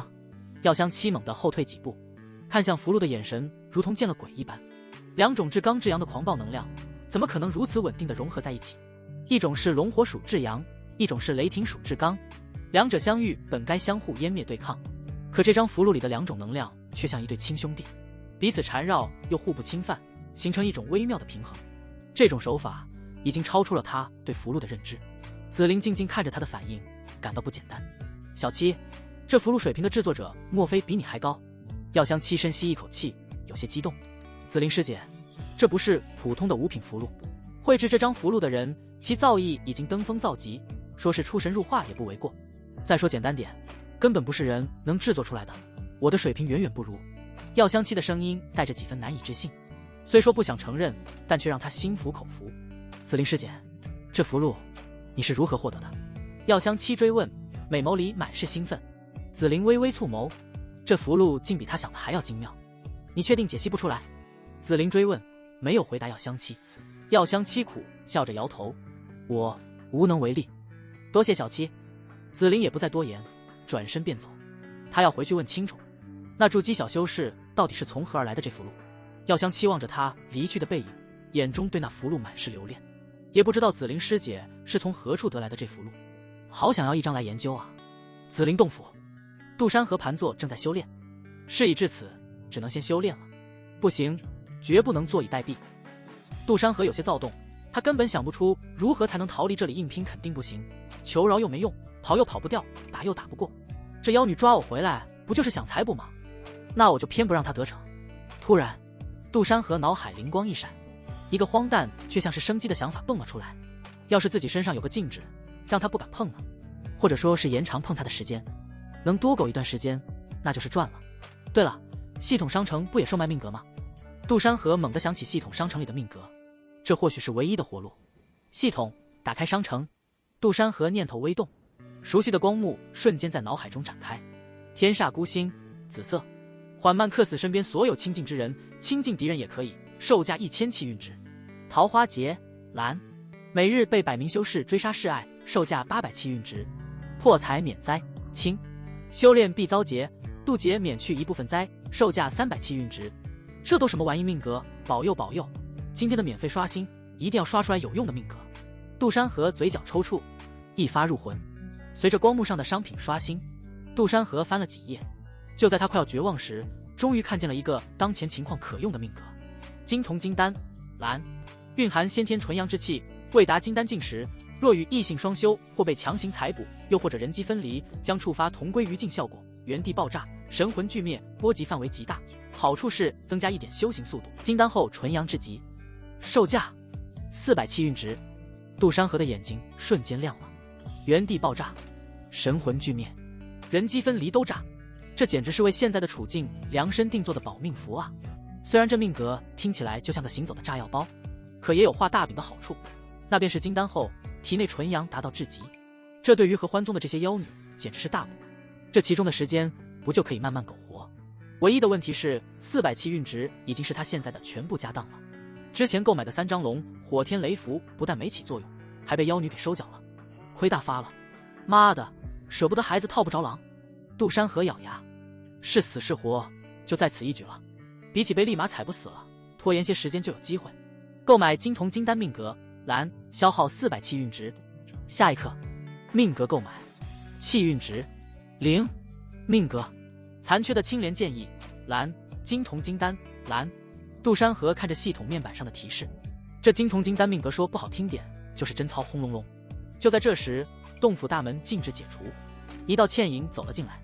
随着紫菱踏入洞府，一股奇异的芬香也随之而来，说不上这是什么味道，还挺好闻。紫菱一眼就瞧见盘膝打坐修炼的杜山河，艳润的红唇勾起抹似笑非笑的弧度。小修士道心倒是坚固，把我这里当成修炼宝地了。杜山河缓缓睁眼，心中早已有打算，是死是活就在此一举了。不过面上却不动声色。怎么，妖女，莫不是想放了我？放你！咯。紫菱一款一行，长腿交叠走着猫步，极有韵味，来到杜山河面前，美眸一眨不眨的凌下打量着杜山河。你若肯乖乖说出这张符箓的来历，说不定姐姐我一高兴就放你离去，也说不一定。灵光一闪，空中漂浮着3张龙火天雷符。杜山河再次入定，闭眼。紫菱见杜山河不理自己，也没恼怒。紫菱再次捏起杜山河的下颌，美眸极具侵略性，语气慵懒。那符箓的绘制手法，连我和欢宗的天才都解析不出。你一个筑基修士，总不会告诉我是你自己画的吧？杜山河睁开眼，迎上他的目光，冷笑一声。如果我说是，你会相信吗？紫菱言简意赅，不相信，不说也没关系。紫菱艳美一笑，我呢有个奇怪的神通，那便是在双修时能让双修之人绝对的吐露真诚。来吧，让姐姐试试。本来还想让你多活一段时间。杜山河知道是时候了，也不再犹豫。这妖女所言不假，她命格中带有蛊惑人心，或许这就是原因。其实要我告诉你，也不是不可能，只要放我走。不用了，我自己来慢慢摸索。紫菱轻笑出声，俯身凑近，两人的距离近得能感受到彼此的呼吸。小修士，你心跳的好快啊，怎么害怕了？紫菱的墨发垂落在杜山河颈间，带着蛊惑的芬香，醉人心神。杜山河强压下心中的莫名的悸动，看向自己某处，这妖女居然让他起了反应。别惊讶，姬操。紫菱眼中闪过一丝戏谑，这操作和欢宗妖女基本不会，要不然人家不配合的话，还怎么双修？杜山河的心跳漏了一拍，知道他是在试探自己，他故意绷紧身体，露出一副可惜的模样。能和元婴大佬合欢，我会怕？笑话，占便宜的是我才对。紫菱像是听到了什么笑话，掩面羞笑。好，那就让我看看你这小修士有多大本钱。紫菱见他油盐不进，眼中的耐心渐渐耗尽，看来不给你点教训，你是不会说实话了。既然你敬酒不吃吃罚酒，那我就只好撕啦，一阵阵布料翻飞。杜山河有些懵逼，不是，你们和欢宗都是喜欢玩这一套调调？等等，杜山河突然出声，脸上露出一丝慌乱，像是终于扛不住压力，再玩下去就要玩脱了。紫菱的动作一顿，挑眉道：想通了。杜山河深吸一口气，像是下定了巨大的决心。不是我不说，而是就算我说了，你也未必敢去。而且我体质特殊，你就算采补我，只会2败俱伤。哦，紫菱来了兴致，收回玉手。这话是什么意思？杜山河缓缓道，眼神中故意带着几分凝重。我有一隐藏体质，未到金丹境时，若被强行采补或与人双修，会触发一种同归于尽的秘术。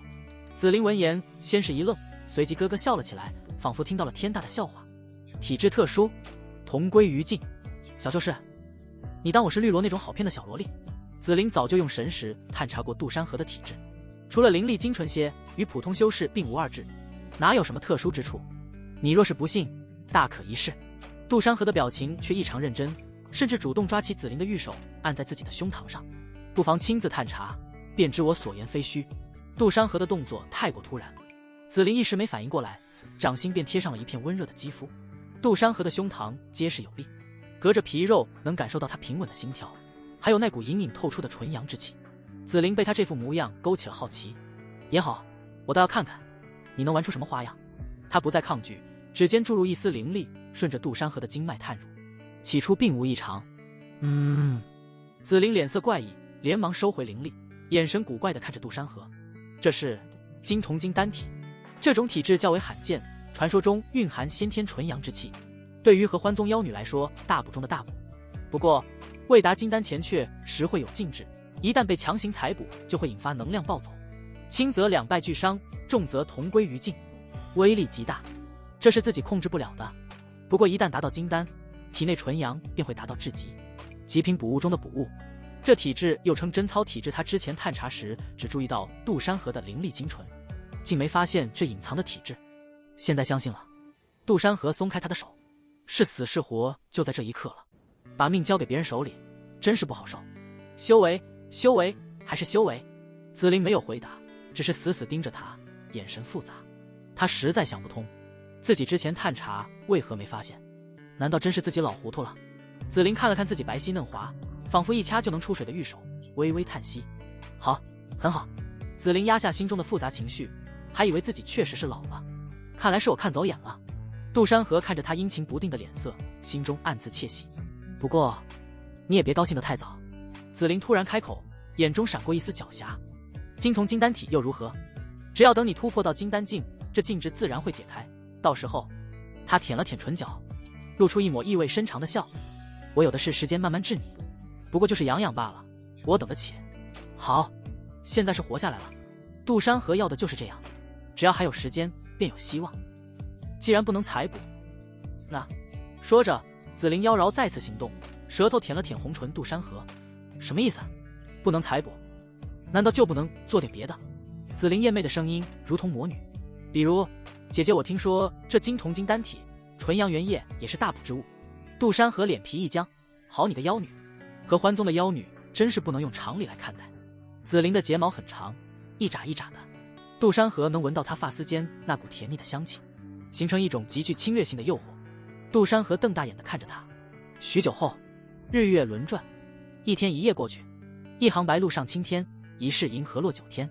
哎呀呀，金铜金丹体果真有如此效果。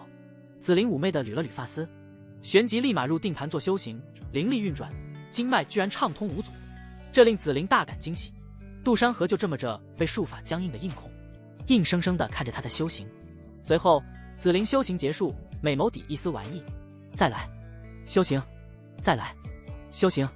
杜山河一脸苍白，两眼昏花，活脱脱的颓废相。妖女，你要不还是杀了我吧。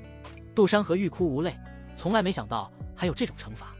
一开始还能说享受，可后面完全就是折磨，比酷刑还酷刑。畜生，他妈的畜生啊！紫菱正巧修行完毕，俏脸满是欣喜。多年未精进的修为，居然仅仅一天一夜就有略微浮动。哥，小修士，你的金铜金丹体衍生之物真是大补啊！姐姐，我好喜欢，怎么会杀了你呢？紫菱凑近在杜山河的耳边轻轻吹了口气。杜山河浑身一颤，屈辱尽在眼底。没了，真没了，我都快成干尸了。紫菱眼中闪过一丝讶异，随即化为浓浓的兴味。这不还有反应？这体质倒是比传说中更有趣。说着良久后，小修士，你说不说？啊，说不说？紫菱捏起杜山河下颌。杜山河眼眸满是智者金光，仿佛毫无波澜。你他妈倒是问啊！光问说不说？说啥？你都不问，我说鸡毛啊！哦，也对。紫菱拍了拍额头，一脸歉意，修长双腿交叠坐在凳子上。抱歉啊，修为有所精进，太过兴奋，一时间脑子有点不清晰。杜山河眼角抽搐，脑子一不清晰就足足250次，250次啊！你知道我这250次怎么过来的吗？你那威力极大的五品符箓是从何而来？紫菱神色终于正色起来，不再随时随地地散发该死的魅力。杜山河眉头微跳，随即心头狂喜，机会来了。杜山河强压下喉咙里的冒烟的干涩，故意露出一副事到如今说不说都一样的神情。说出来，你可能不会信。杜山河没吐露一个字，都透着虚弱。那符箓是我在一处秘境里捡到获得的。紫菱挑了挑眉，指尖在他额头轻轻画着圈。哦，秘境？什么秘境？具体在哪？在天宗边境的一处秘境。当时我也是做宗门任务，那时候我刚筑基，在秘境中被仇家追杀，慌不择路，钻进了一处山洞。那里，他故意说的含糊。那秘境里全是雷火，我差点被劈死。就在一个快塌了的石台上，捡了这几张符箓。不过，那山洞深处肯定有更好的东西。紫菱听闻后，俏脸上浮现一抹危险的寒意。天宗边境，秘境。这时，紫菱猛然伸出手，掐住杜山河脖子。你当我是绿萝那种胸大无脑的小萝莉？杜山河咳嗽2声，声音嘶哑。我都说了，你可能不相信，但确实如此。我该说的都已经说了。紫菱显然不信，匆匆白皙玉指发力，掐得杜山河脖梗骨咔咔作响。还不说实话？是真的。杜山河疼得额头冒汗，仍旧坚持。你是说，那秘境里只有这几张符箓？紫菱追问，语气带着一丝不易察觉的急切。药香七都说这符箓不似人力所为，若是能找到产出这种符箓的秘境，至少我只找到这些。杜山河垂下眼睑，掩去眸中的金光。而且你手里就是我得到最后3张了，我之前用了2张，剩下的都被你搜走了。这话半真半假，既解释了符箓的去向，又暗示了秘境可能还有存货。连他这种筑基修士都能获取得到，那秘境里说不定藏着更大的秘密。紫菱沉默了，似是在思索，美眸眼神闪烁。他在权衡，那秘境如果是真的，这价值可就大了。杜山河的心提到了嗓子眼，他能感觉到紫菱的动摇，这是他唯一的机会，必须再加一把火。只要出了合欢宗，逃离的机会总要大些。其实，杜山河突然开口，带着一丝犹豫。那秘境里不只有符箓，我还隐约看到过刻在石壁上的字，像是某种功法。可惜当时仇人追得太紧，没细看。功法？紫菱猛地抬头，眼中闪过一丝金光。能孕育出如此雷符的秘境，藏着的功法绝非凡品。功法本就稀少，自从北域几万年前一场大战后，世间存在的功法就极其稀少，已经断代。杜山河心中暗喜，知道自己赌对了。他说的石壁刻字，正是他获得破空剑诀那个秘境。半真半假，真的是这秘境确实不简单，假的是符箓根本是系统的产物。那处秘境确实存在，你确定看到了功法？紫菱追问，语气里的急切再也掩饰不住。杜山河越是说的模糊，紫菱反而越相信，一个被追杀的小修士，在危机四伏的秘境里，确实没胆子研究什么功法。紫菱站起身，在洞府里踱了几步，一袭紫色裙摆带起一阵香风。片刻后，紫菱猛地转身，美眸眼中已有了决断。那秘境在天宗边境哪里？来了。杜山河强压下心中的狂喜，脸上露出为难的神色。我真记不清具体位置了，只知道大概位置。带着我去，或许能找到。带着你，我找不到。紫菱冷笑一声，就算入口藏在石头缝里，我也能给你翻出来。他元婴真君的修为，找个秘境入口自然不在话下。可是杜山河故意拖长了声音，眼神闪烁，带着我去就能轻松一点，直接进入秘境，难道不是吗？他这话一半是真一半是假。现在他确实累得快散架，但更重要的是他必须跟着去，否则怎么找机会逃跑？怎么利用秘境里的环境摆脱紫菱？紫菱何等精明，瞬间看穿了他的心思，却故意不点破，只是妖娆一笑，走到他面前，挑起杜山河的下巴，想跟我一起去？杜山河迎着他的目光没有躲闪。我知道你不信我，但只有我能找到大概范围，而且他顿了顿，露出一丝豁出去的决绝。那秘境里我最熟悉路，总比你乱闯好，不是吗？紫菱笑得更欢了，俯身凑近，一对奶白的靴子晃悠。小修士，你这点心思还想瞒我？你不就是想找机会逃跑吗？咯。紫菱笑得花枝乱颤，伸手在他脸上捏了一把。不过你以为到了秘境我就看不住你了？他直起身，居高临下地看着他，眼神带着绝对的自信。也罢，就带你去，真让你跑掉，也算是你的本事。紫菱伸出手，一道粉色光带缠上杜山河，包成个木乃伊，将他轻轻提起。我知道你打的什么主意，不过你想在我眼皮子底下逃跑，可能性为零。走吧。紫菱不再废话，提着杜山河转身就走。一道流光冲天而起，就在紫菱带着杜山河走后没多久，洞府不远处外有了动静，两道身影偷偷摸摸的。前面的绿裙少女动作轻盈，时不时回头对着身后的黑裙女子做个噤声的手势。小师妹，你确定是这个洞府？柳如如压低轻音，跟做贼似的扫视着周围。这处洞府隐藏得极好，还有阵法隐秘，几乎发现不了。绿萝拍着胸脯，一脸得意。大师姐放心，二师姐的所有备用洞府我都了如指掌。这处是她去年才开辟的，隐蔽得很，除了我，没人知道。绿萝说着，弹出几道绿光，面前的阵法破开一个洞。柳如如挑眉，有些惊奇，这阵法这么简单，就被这丫头给破开了。你倒是对二师妹的事挺上心，不过为何你连她这么多洞府的禁制都能破解？合欢宗的禁制术向来以繁复著称，每个合欢宗弟子多少都会些。紫菱的洞府更是布下了多重禁制，就算是同阶修士也未必能轻易破解。绿萝得意的一边摆弄着禁制，一边闻言随口道：“这不是好奇二师姐每次带回来的男人吗？他藏得再严实，我也能找着机会偷偷溜进去。嘿嘿，有时候还能抢先一步尝尝鲜。”话说到一半，绿萝突然捂住嘴，大眼睛瞪得溜圆。坏了，说漏嘴了。旋即看向柳如如的眼神充满了慌乱，他居然把这事说出来了。柳如如先是一愣，随即嘴角勾起一抹玩味的笑意，似笑非笑地看着他。哦，抢先一步尝尝鲜，看来我这位小师妹懂得不少嘛。大师姐，我不是那个意思。绿萝的脸瞬间涨得通红，拉着柳如如的袖子就往里走去。那啥，我这就破解禁制，咱们进去看看。他手忙脚乱的一通解析，符文流转间发出一阵轻微的嗡鸣，片刻后符文渐渐暗淡，禁制破开了，成了。绿萝眼睛一亮，率先钻了进去，柳如如紧随其后。刚一进洞，一股奇异的气味便钻入鼻腔，那气味算不上难闻，却带着几分甜腻的腥气，像是石楠花混合着某种灵草的味道，萦绕在空气里，挥之不去。绿萝皱了皱琼翼，疑惑道：“咦，这味道？”柳如如的眉头也微微蹙起，这气味她并不陌生，只是这气息还很新鲜，显然不久前这里刚发生过什么。这次二师姐怎么这么快就动手了？绿萝摸着抓了抓小脸，一脸不解。以前她最讨厌霸王硬上弓的做法，总说要慢慢调教，让对方心甘情愿才行。这次怎么这么迫不及待？柳如如没有说话，目光在洞府里扫过。人呢？绿萝绕着洞府转了一圈，难道二师姐吃干抹净丢了？柳如如美眸眼中好奇更盛，她捻着发丝，有些思索之色。绿萝凑过来，也拿起一根发丝闻了闻，这气息好浓郁啊，看来动静不小。不过好奇怪，二师姐向来喜欢在自己的主洞府办事，怎么会突然跑到这备用洞府来？两人你看我，我看你，都从对方眼中看到了疑惑。绿萝拖着抱着臂，某物被托起，难道是二师姐觉得这小修士太不经折腾，带他去寻药了？柳如如白了他一眼，你二师姐的储物戒里什么灵丹妙药没有，用得着特意跑出去寻？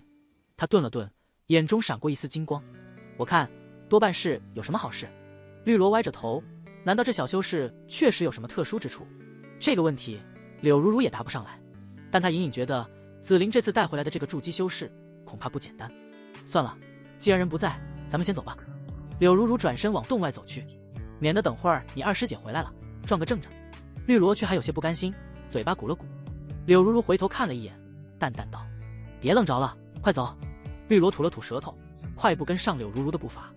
两人出了洞府，绿萝又抬手打出几道绿光，恢复了原状，仿佛从未有人来过。大师姐，你说二师姐带那小修士去哪了？走在路上，绿萝忍不住又问。柳如如沉吟片刻，不好说，不过看这情况，你二师姐对她很重视。她侧头看了绿萝一眼，似笑非笑地说：“怎么，没尝着鲜，不甘心了？”才没有。绿萝的脸又红了，跺了跺脚。我就是好奇嘛。二师姐这次的眼光好像变了，以前她带回来的都是些金丹修士，要么就是天赋异禀的，这次怎么会带个筑基中期回来？柳如如轻笑一声，那就是这小修士有什么过人之处了。她想起刚才在洞府里闻到的气息，柳如如美眸闪过一丝金光，那股纯阳之气虽然微弱，却异常精纯，不像是普通筑基修士能拥有的。过人之处？能有什么过人之处？绿萝撇撇嘴，难道比圣子还厉害？就在这时，宗门上空划过几道元婴气息，急速向宗外赶去。那是属于元婴气息，而且不止一道。绿萝抬头望去，只见数道流光拖着长长的尾迹，从合欢宗深处掠出，朝着宗门大门的方向疾驰而去。灵力波动之强，连空气都在微微震颤。怎么回事？绿萝瞪大了眼睛，这么多长老同时出动，难道出什么事了？去看看。柳如如当机立断，拉着绿萝便往宗外的方向飞去。两人拦住了一名金丹弟子，询问情况。金丹弟子吓了一跳，看清是柳如如和绿萝，连忙躬身行礼。见过两位长老，外面发生什么事了？为何这么多元婴长老都往外赶？柳如如开门见山的质问。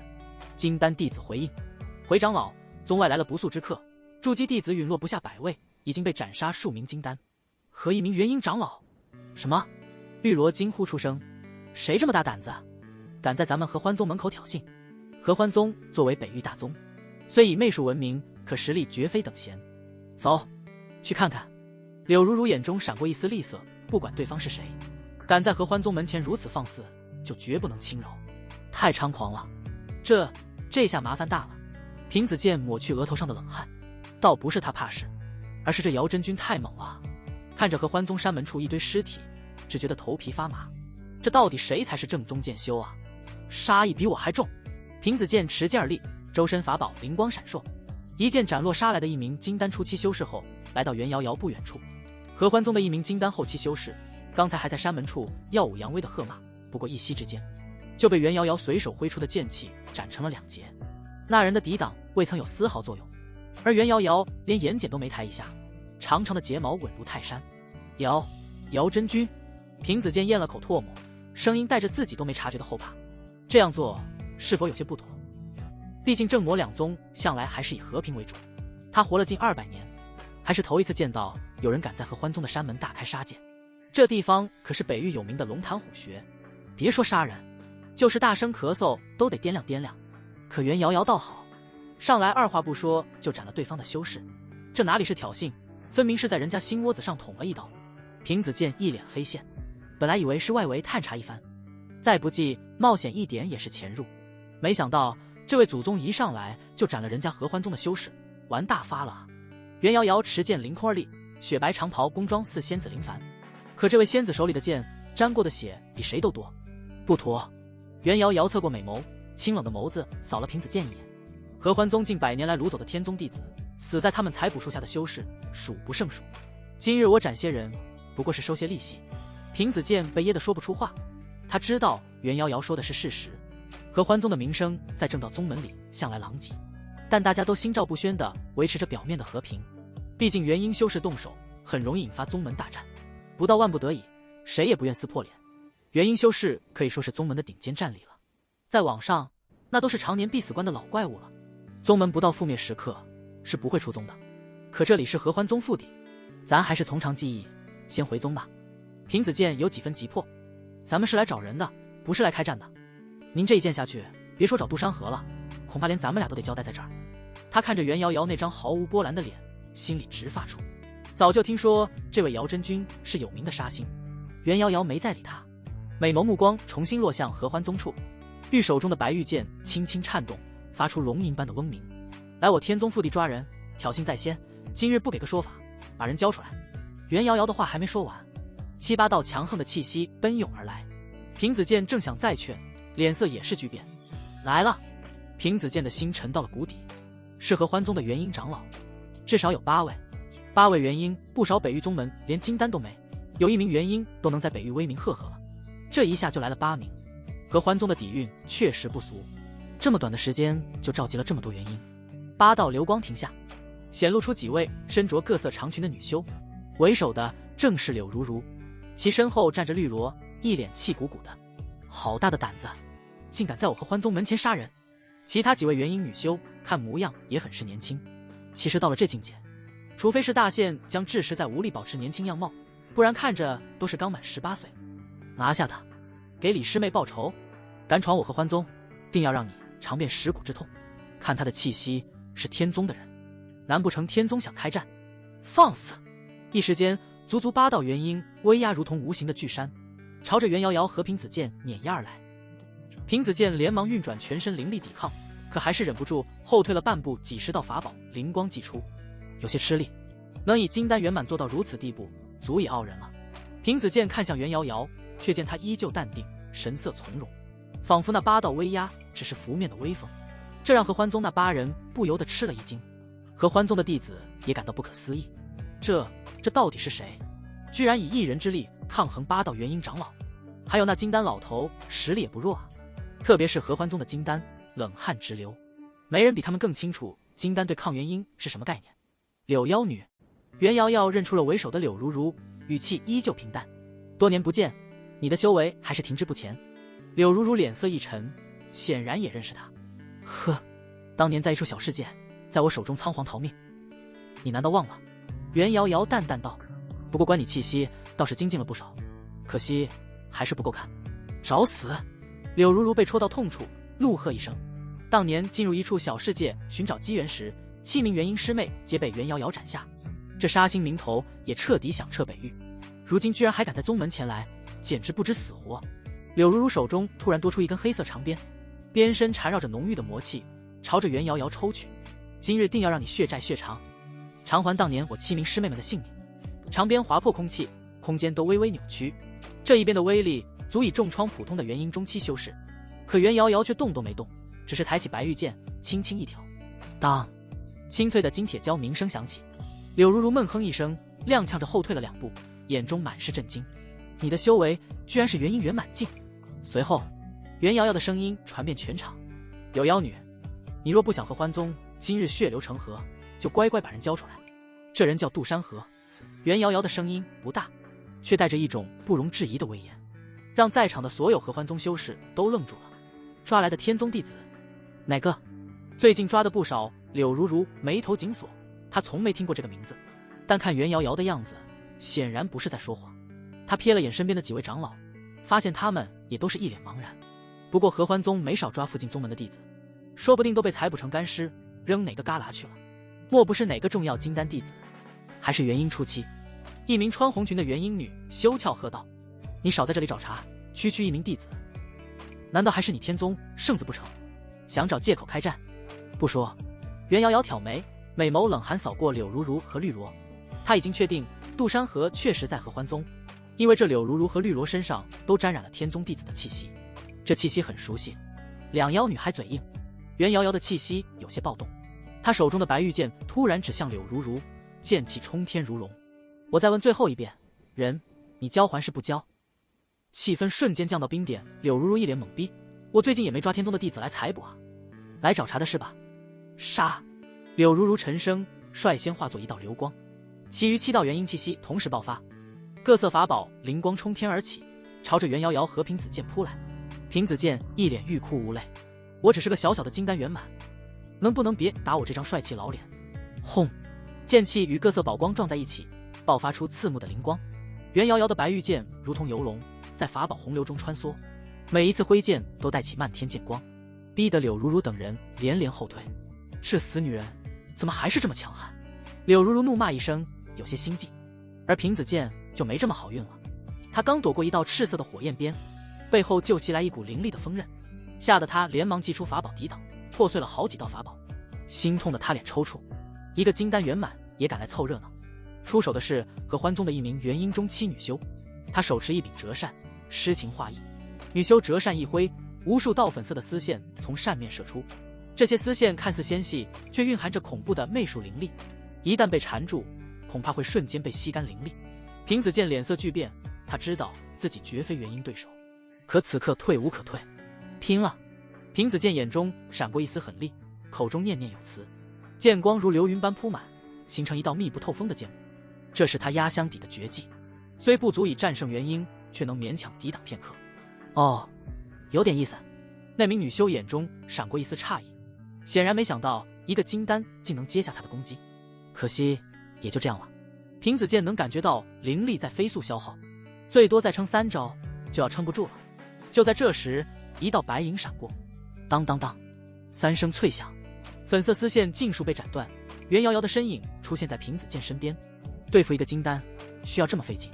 那名女修被剑气震退，脸色难看。袁瑶瑶，有种别插手，跟我单打独斗。没兴趣。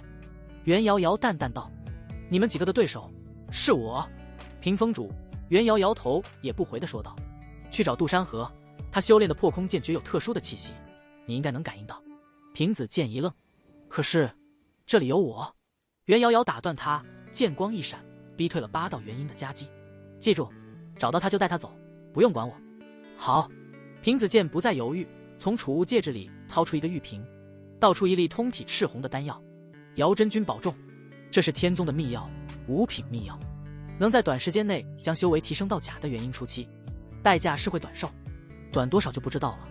不到万不得已，他绝不会动用。”丹药入口，平子剑的气息以肉眼可见的速度暴涨，很快就稳定在元婴初期。他化作一道青光，朝着合欢宗里飞去。不少金丹都不敢上前阻拦，唯恐死翘翘了。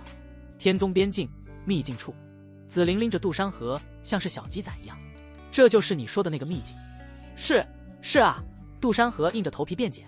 “我也说了，我是偶然闯进来的，可能当时正好是灵气爆发期。”紫菱转过身，饶有兴致地上下打量着杜山河，他的指尖轻轻划过杜山河的喉结，带着冰凉的触感，有些痒痒的。“你要是敢骗姐姐，我就……”杜山河的心跳瞬间漏了一拍，有种不祥的预感。“我就用手一点一点把你的纯阳元液榨干。”紫菱艳媚的声音极具诱惑，“一滴都不给你留，别以为金铜金丹体就成了你的保命符。”“嘶！”杜山河倒吸一口凉气，打了个寒战。这妖女是怎么想出这种酷刑的？用手榨干，这他妈比直接裁不还狠！不仅要他的命，还要他的脸。开创新死法还是自己造成的？尼玛，修仙界这种死法第一人，你能不能要点脸？”杜山河已经不知道说什么了。“不要脸！”紫菱笑得花枝乱颤，伸手捏了捏杜山河的脸颊。“我都是合欢宗妖女，更刺激都玩过，这点算什么？继续带路吧，小修士。要是山洞里真有你说的好东西，姐姐给你玩个花的，保管舒服。”两人一前一后走进山谷，这秘境外围都是些炼器和筑基妖兽，对于紫菱这种元婴大佬，挥挥手就可除去。许久之后，“小修士，你确定没记错路？”紫菱的声音从身后传来，带着一丝不耐烦。“再往前走就是石壁了。”杜山河猛地停住脚步，抬头一看，果然哪有什么山洞。紫菱缓步走到他身后，戏谑消失，只剩下冰冷的寒意。“找不到了。”杜山河身体一僵，完了。其实他也是漫无目的，可这一路上确实没发生什么意外，根本没机会。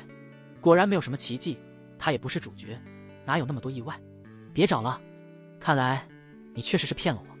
既然是骗了我，就得受惩罚，对吧？杜山河的嘴唇有些哆嗦，这刚不久才来了200多次，就是铁人也都没了，这谁不怕啊？怎么不说话了？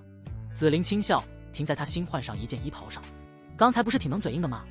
就在紫菱要当非洲机长时，轰隆一声巨响，刚才那堵光秃秃的石壁突然显现出一处洞府。紫菱和杜山河同时愣住，看向石壁的方向。紫菱玉指停留，随后收回，连他元婴期都没发现，有点意思。杜山河的眼睛瞬间亮了，这山洞正是上次寻到破空剑诀的地方，没想到居然是秘境中的秘境，真的不简单。得救了，不用被可恶的机长强行起飞了，不用被妖女榨干了。紫菱的目光重新落回山洞，舔了舔红唇。秘境中的秘境，看来今天真是没白来。他转身看向杜山河，语气恢复了之前的慵懒。走吧，小修士，带我进去看看，这山洞里到底藏着什么好东西。杜山河松了口气，两人进入洞府，映入眼帘的便是石壁上的功法口诀。紫菱第一时间便看见，美眸微眯。剑诀吗？好像还不错。殊不知这剑诀其实早已被杜山河索取。你先进去。紫菱推了一把杜山河，跨越过传送光幕。几息之后，紫菱也跟着进去。这秘境中的秘境通常是人为设置，意味着有好东西。在两人进入不久后，山洞深处2道小山般大的血红眼睛亮起，穿过传送光幕的刹那，杜山河只觉精纯灵气扑面而来，浓稠的几乎要凝成水，吸入一口便浑身舒服，连之前被紫菱折腾出的疲惫都消散了大半。这地方好浓郁的灵气，杜山河喃喃自语，眼中满是难以置信。没想到还真有一处隐藏秘境，撞了狗屎运了。连地上的杂草都在如此浓郁灵气滋养下化作淡淡的灵草，更没见过这么多高阶灵草扎堆生长，这里简直是修仙者的天堂。此处小世界恐怕分离大洲之前就本是一方宝地。紫菱的声音带着一丝惊叹，她伸出玉手，感受着空气中流淌的灵气，美眸中满满的炽热。小修士啊，小修士，你真是姐姐的福星啊！她转头看向杜山河，嘴角勾起一抹意味深长的笑。你说想让姐姐如何奖励你？不会的姐姐可以学哦，什么高难度姿势姐姐都会。杜山河干笑2声，没敢接话。这妖女3句话离不开荤语，只有更不坏的甜，没有累不死的牛。一想到之前被迫起飞250次有余，就感到心颤。你敢接话，他是真敢做。旋即，杜山河看向那些地上生长的灵草、灵药，眼中满是思索。这要是兑换成气运值，可就多了逃跑的希望。他的气运值已经清零，现在看到这么多能兑换气运值的材料，就像饿狼看到了小肥羊。可如何在紫菱眼皮子底下玩花样，就成了难题。别光顾着看，小修士。紫菱的声音打断了他的思索。他走到一株8品壮阳仙之前，缓缓蹲下。紫色的开叉裙袍勾勒出姣好的身材曲线，饱满无比。紫菱一边抚摸着饱满的枝盖，一边说道：“这里的灵气浓度比我和欢宗的核心宝地还要高出10倍，确实是修炼的绝佳之地。就算没有其他好东西，光是这灵气就足以是一场机缘。”他说着，转头看向杜山河，美眸眼神拉丝如水。有这么多灵草补药，看来不用担心你营养不良了。跟姐姐在这里好好修行一番。尼玛，还来，没完没了。杜山河心里咯噔一下，连忙后退半步。好姐姐，就算有灵草，也得循序渐进吧。我这身子骨经不起折腾啊，纯阳原液也得寸寸不是。咯。紫菱笑得花枝乱颤，2枚良心抖动。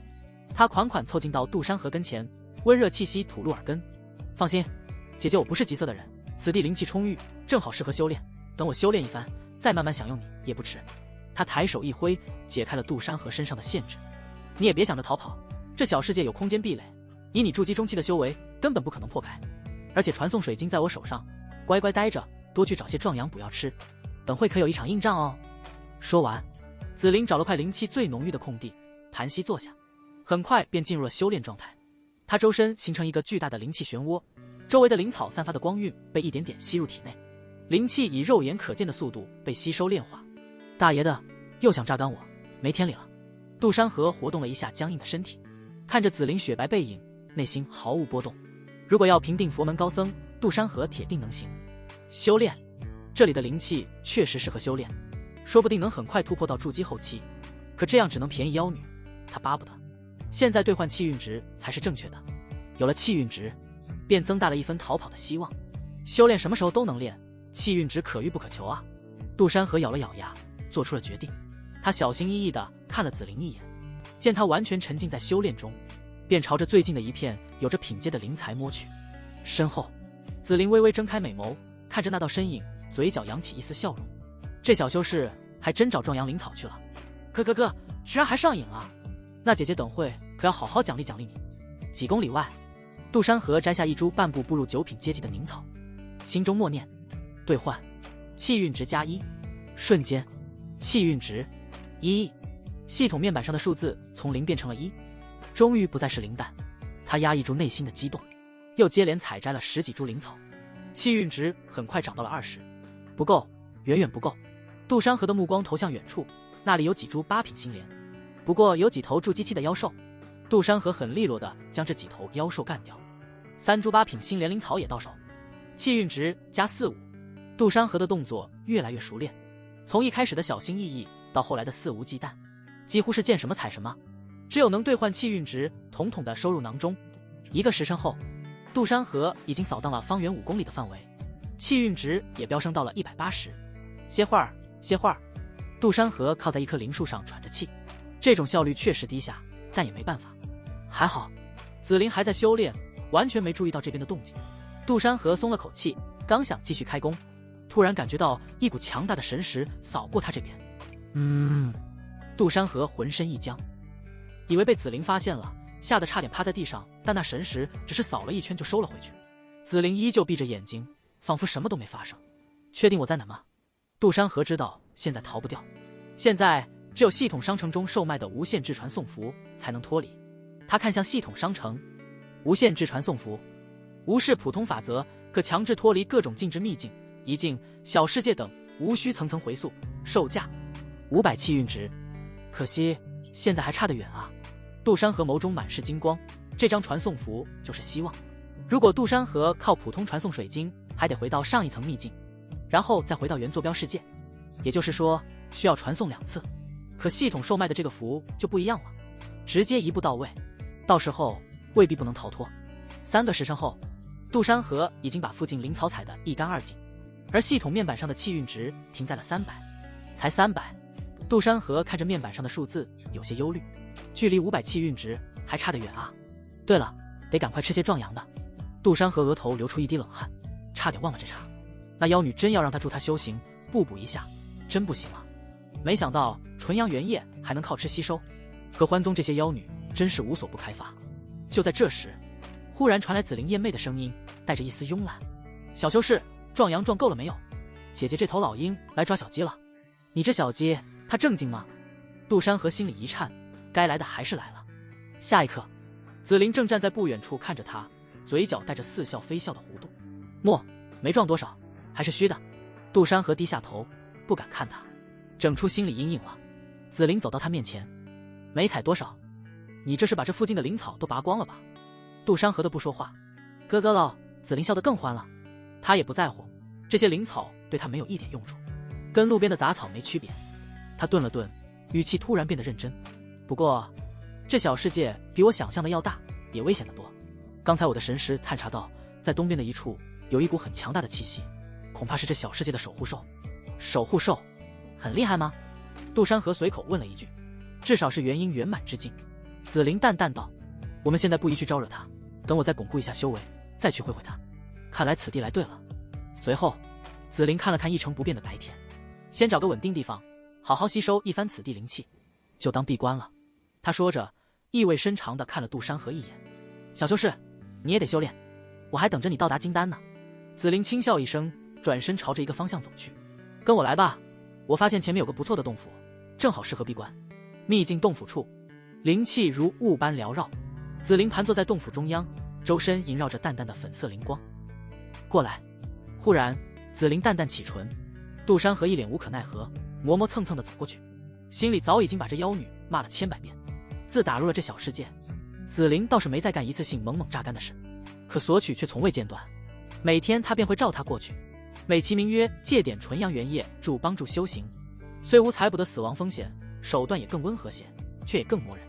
又要，杜山河的声音带着不情愿。现在他比和尚还和尚，无欲无求。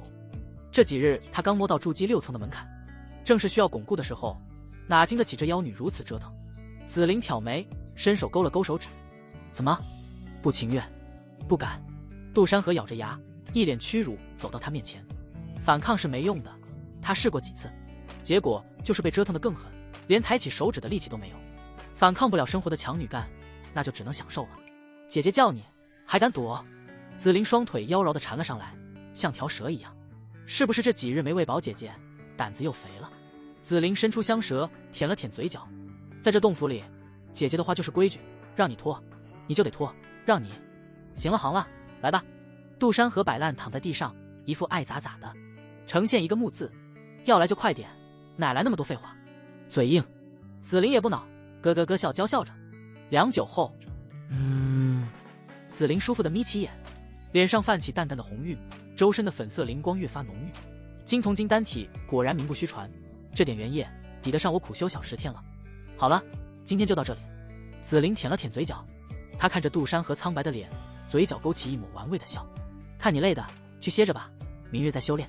杜山河如蒙大赦，转身就往角落走，脚步都有些发飘。他倒在铺着灵草的草床上，连运转功法的力气都没有，很快便沉沉睡去。这样的日子不知过了多久，也许过了1个月，又或者过了1年。这天，杜山河正在稳固筑基8层时，忽然感觉到周围的灵气一阵剧烈波动。他睁开眼，只见紫菱周身的粉色灵光骤然暴涨。嗡，一声轻鸣，紫菱缓缓睁开美眸，眸中闪过一丝更加精纯的魅惑，周身的气息比之前强横了数倍。成了，突破1小阶。紫菱轻笑一声，语气中带着一丝满意。他看向角落里的杜山河，眼中闪过一丝讶异：“你进步也不慢，筑基8层了。”杜山河点点头，没说话。他现在对这妖女只有厌恶。紫菱站起身，小蛮腰暴露，活动了一下筋骨。他走到洞口，望着外面天空，忽然道：“我们该走了。”杜山河一愣：“走？去哪？”守护兽。紫菱的声音凝重：“去杀了那头守护兽。”杜山河表面脸色微变，内心狂喜，机会终于来了。这段时日，他也会借着出去采集壮阳灵草的理由，偶尔偷机器运值也来到了450，还差50，也不是没机会。之前或许不行，现在未必没有胜算。紫菱眼中闪过一丝自信，而且他守着的地方定然有好东西，说不定能助我彻底突破。紫菱顿了顿，语气变得严肃起来。更重要的是，我们原世界的坐标正在模糊，再待下去，我们可能就回不去了。杜山河倒是不担心这个，你这妖女被困在这更好。回不去？没错。紫菱点头。小世界本就不稳定，待得越久，与外界的关联就越弱。一旦坐标彻底消失，就算杀了守护兽，也找不到出去的路了。收拾一下，我们即刻出发。走。两人离开洞府，朝着紫菱所说的方向而去。快到了。紫菱停在一处深不见底的悬崖，指着对面被黑色雾气笼罩的山谷。守护兽就在里面。杜山河顺着他指的方向望去，光是听着风效就让人头皮发麻。他的气息好强。杜山河咽了口唾沫，手中也没有武器，玉破剑被轻轻打落在天宗某处，现在可谓是穷光蛋一个。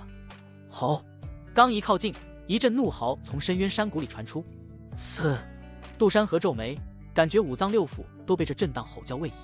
紫菱此刻绝美艳丽的脸上无比凝重，这头畜生比我想象中的还要棘手。旋即，紫菱又灿烂一笑。不过就需要这样，这才说明有好东西啊。杜山河脑海闪过一个念头，眼咕噜一转，有了一个主意。妖女，要不你把传送水晶给我，我回到上一层秘境等你，我就助机器修为，过去不找死吗？紫菱挑起杜山河下巴，魅惑道：“想得到美。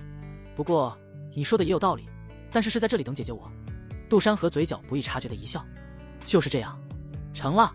只要这妖女离开，我便马上搜寻灵草等好东西，兑换气运值，直接逃之夭夭。”杜山河内心的笑容还没来得及显露，就感觉一股莫名的气息将他圈禁在此。低头看去，地上一层层波纹向外散去。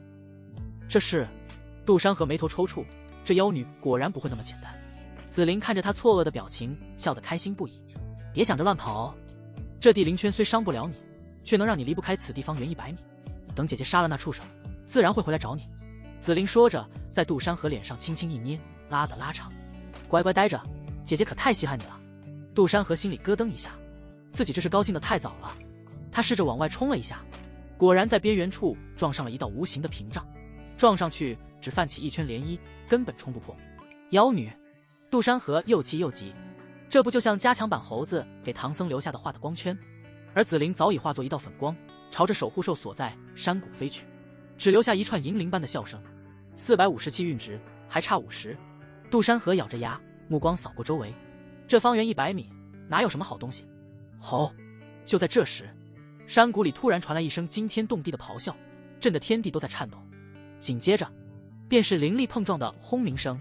显然紫菱已经和守护兽打了起来。山谷处，紫菱的身影如同化作一道粉色流光，不断与那头身形庞大的守护兽碰撞缠斗。守护兽体型巨大，如同小山丘，有点像龙生九子中的囚牛，不过不同的是，还多长了一对翅膀。当，紫菱手中的紫色长鞭如矢臂膀，凌厉的破空声抽在守护兽的鳞铠上，却只留下一道浅浅的白痕。紫菱眉头微蹙，这畜生的防御力远超预期，难怪能成为这小世界的守护兽。孽畜，速速受死！紫菱轻喝一声，忽然盘坐下来，一股灵体从他身上飘出，随后身形陡然拔高，赫然是元婴真身，颇为类似法相天地，不过不是本体巨大化，这也是元婴拥有的重要手段之一，消耗极其巨大，一般情况下根本不可能放出，一旦被打伤，反而会加倍的反噬。吼！守护兽被激怒，小山般的身躯猛地站起，双翼展开遮天蔽日，只是那双血红的眼睛死死盯着紫菱的元婴真身，充满了暴力。有点意思。紫菱的本体坐在远处，脸色微微发白，维持元婴真身对灵力的消耗极大，一举一动都如同吸收灵力的漩涡。再来！元婴真身双手结印，紫色长鞭在空中分化出数十道边影，每一道边影都蕴含着元婴修士的全力一击。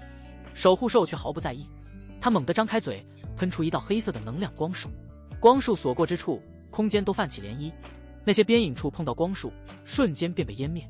不好！紫菱的本体脸色一变，连忙操控元婴真身躲闪，但能量光束的速度太快，紫菱的元婴真身还是被擦到了一角，缺失一只手臂。紫菱闷哼一声，嘴角溢出一丝鲜血。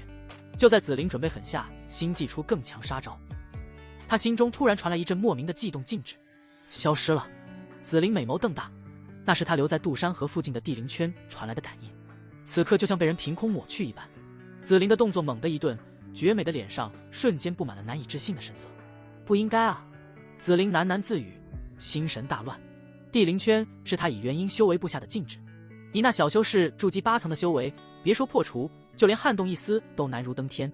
这禁制与他的心血相连，除非他主动解除，或者被比他修为高深得多的修士强行破除，否则绝不可能消失。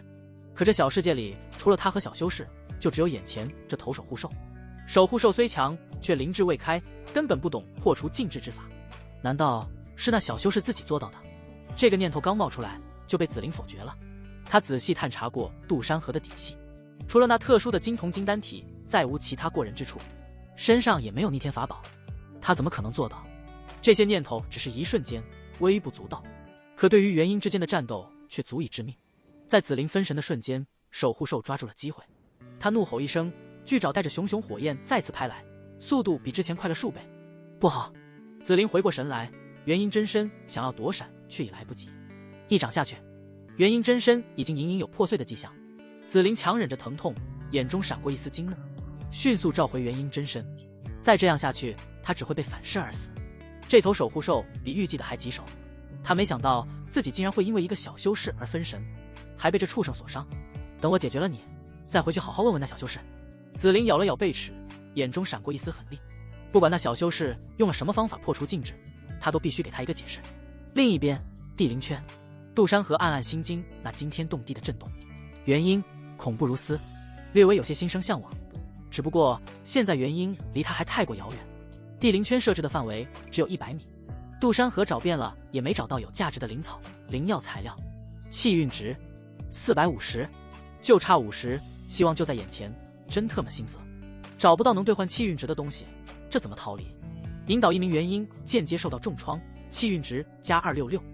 忽然，系统的提示音响起，杜山河大喜，差点给这忘了。看来这妖女正陷入苦战，气运值到手，跑路溜了。一想到不用被妖女狠狠吸取精华，浑身轻松。就在杜山河准备兑换无限制传送符箓时，身后一道火辣的艳丽女音响起：“人类，你是那个女人的奴隶吗？”杜山河正处于兴奋中，冷不丁地响起一道声音，还以为是那妖女回来了。不过当杜山河转身看去，有些呆滞，因为那根本不是人类。只见不远处的灵树底下斜靠着名女子，白皙的额间生着2节月牙状的小角，泛着珍珠光泽，2只耳朵尖尖的，身后一条龙尾正悠闲地晃悠。最惹眼的是她的身段，一身红色裙袍，只堪堪遮住几处重点。说是裙袍，不如说是几块遮盖布料。修长白皙的双腿上有着淡淡灵纹。龙人，小龙女。杜山河脱口而出，这模样实在是太像前世一些游戏中的半龙人形象，强大、火辣、美丽。龙女闻言，尾巴间卷住一片落叶抛向他。杜山河侧身躲过，倒是个有趣的人类，居然知道龙族的名号。龙女缓步走近，迎面飘来一股香风，不似紫菱妖女那般魅惑，而是一种最纯粹的火辣。这小世界里怎么会有妖族？据外界北域所记录，妖族已经消失近10万年。你想干什么？杜山河只知道这女人很强大，地灵圈在这女人进入的一瞬间便轰然破碎。龙女歪着头打量他，一双赤足踩在灵草上，悄无声息。当然是吃了你，闻着灵气挺香的。龙女突然栖身上前，润唇凑到他脸颊边轻轻一舔。杜山河浑身汗毛倒竖，只觉一股寒气顺着脊椎爬上来，比被紫菱调戏时惊悚10倍。这龙女说的吃是真正意义上的吃，可不是比喻。咦？龙女突然蹙眉，尾间失望地扫了扫。金铜金丹体，真是晦气。龙女像是吃到了坏东西，拿出块手帕擦着润唇，语气里满是嫌弃。这种体质的修士吃下去会引发能量暴动，弄不好要折损修为。龙女白了一眼，顿时失去兴致。还好，金铜金丹体，又救一命。杜山河正想趁机后退，兑换无限制传送符，一举脱离这里。杜山河也不怕这龙女追来，如果真有那本事，想必也不会一直待在这里了。龙女似是察觉到杜山河的意图，突然上前不由分说地吻了上来。杜山河脑子里嗡的一声就炸开了，这龙女搞什么飞机？没见过男人吗？寂寞了。直到龙女舔了舔唇角，而后主动退开。杜山河眼里全是茫然，一脸懵逼，自己的魅力什么时候大到是个女的就冲上来的地步了？龙女理了理耳边碎发，长尾得意地晃了晃，别紧张，只是给你中个印记。印记？杜山河一惊，这可不是啥好玩意啊！印记分为很多种，可几乎都是控制类。龙女淡淡抚摸了一下杜山河额头，一个类似龙形的红色印记闪过。从现在起，你就是我的人了。你做了什么？杜山河终于回过神，你给我种下了什么印记？龙女挑眉，突然打了个响指。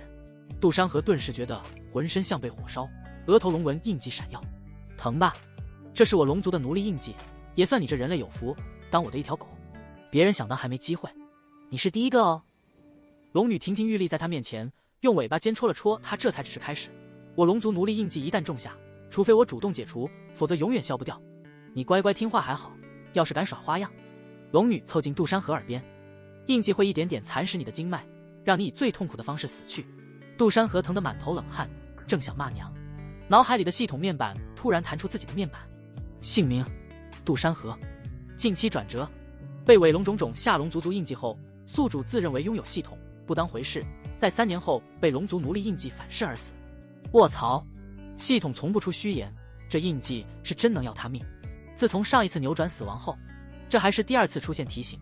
杜山河看向龙女的眼神瞬间变了，从警惕变成了惊惧。这娘们比紫菱还狠，紫菱顶多是采补，这会是真打算把她玩死啊？你到底想干什么？杜山河咬着牙问，强忍着浑身灼痛。平白无故被中了个奴隶印记，总不能是好玩吧？放心，这奴隶印记暂时不会要你的命，我需要你帮我办一件事。龙女眼神直勾勾地盯着杜山河。杜山河，什么事？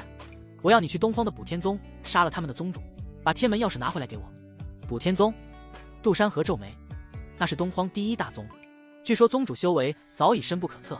天玄大陆共分5块区域，北域、南域、东荒以及西地，还有一处中州，实力超群。东荒的实力在4大洲中虽说不是最强，可也比北域深厚。你要我一个筑基修士去杀他，你怕不是脑子进水了？杜山河毫不犹豫地骂道。先不说补天宗多厉害，光是元婴真君的一根手指头就能把他碾成粉末，人家宗主是何等实力，连外界都不知道。龙女回眸瞪了他一眼，尾巴狠狠拍碎一块石头。少废话，我当然知道你不行，这不是还有几年的宽限期，努力说不定就行了。龙女戏弄之意浓去，这印记哪怕你脱离这方小天地也能控制，别想着。知道，化成脓水吗？杜山河翻了个白眼，心里把这疯女人骂了千百遍。他算是看明白了，自己这是刚出狼窝又入了虎口，这龙女也根本没当回事，大概率是突发奇想，戏弄之意升起。龙女似乎没想到他这么快就接受了，愣了愣。杜山河现在知道这龙女不会杀了自己，胆子也大了起来，于是试探着问，心里盘算着能不能给点好处。我一穷苦小修士，想要在3年内达到元婴之上，能不能给点好处？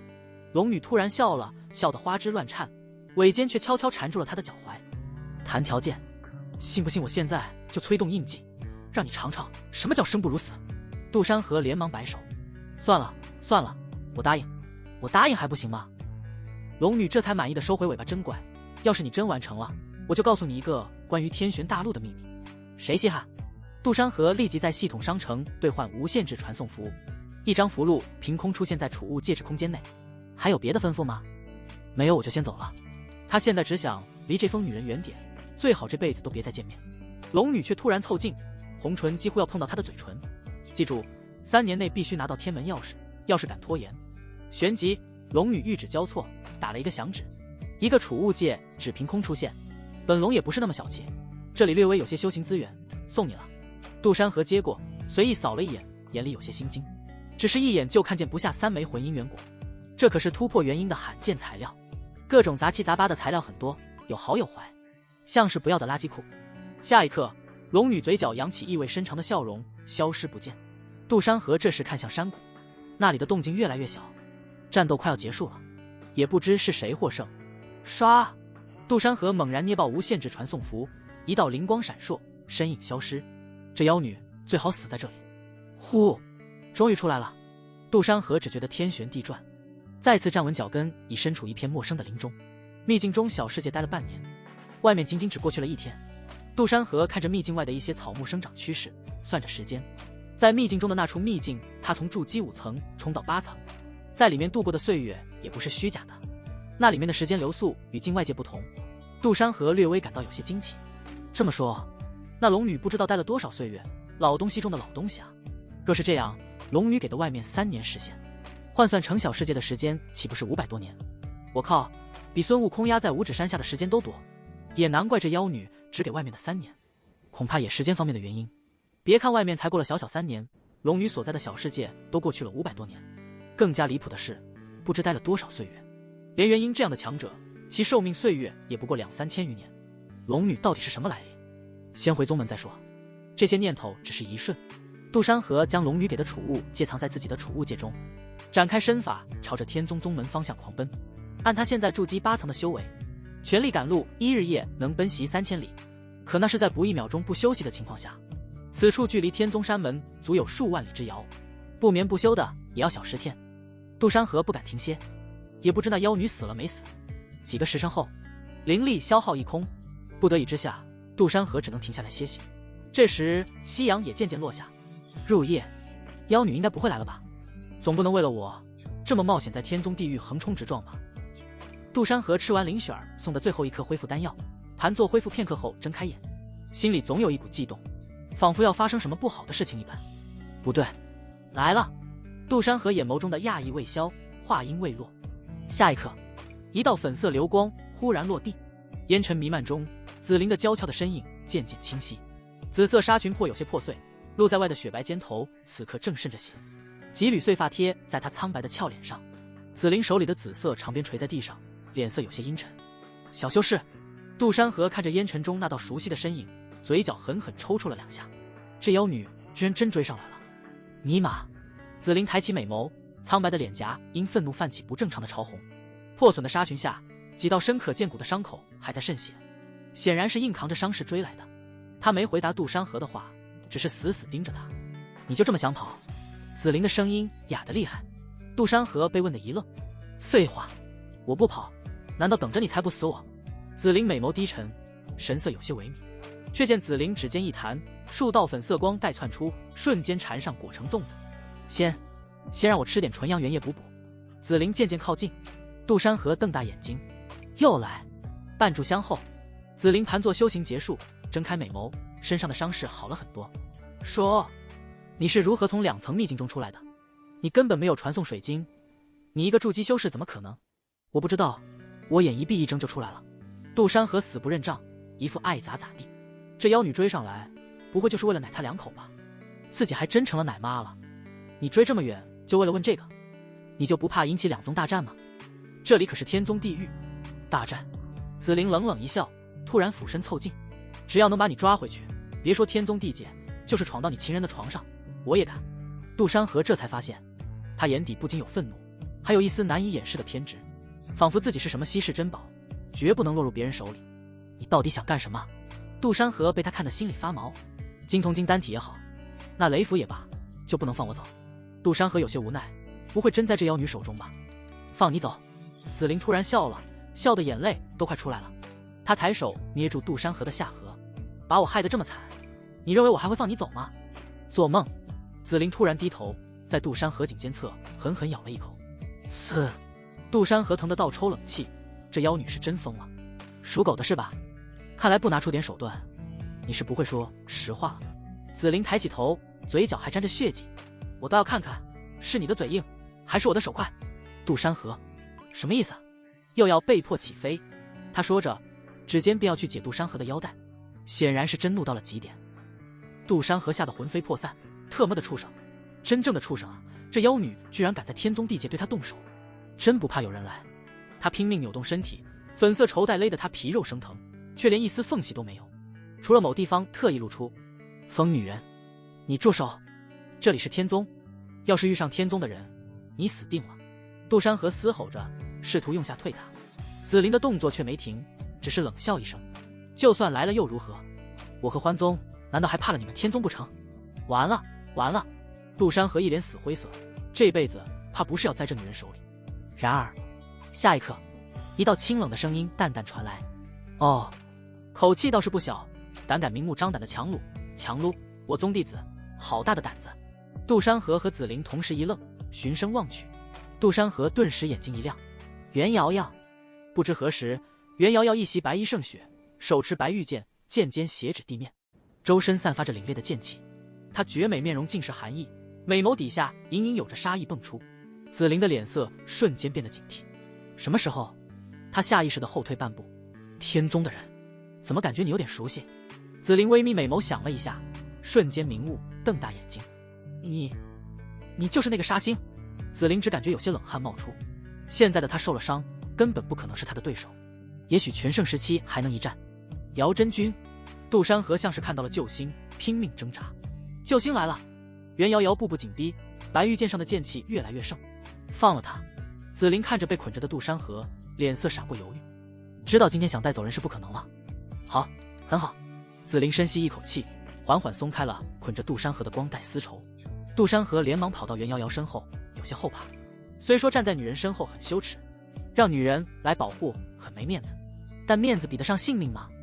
这么一想就舒服多了。紫菱狠狠瞪了杜山河一眼，那眼神像是在说你给我等着。随后她转身就想离去。我只叫你放了他，没说让你走。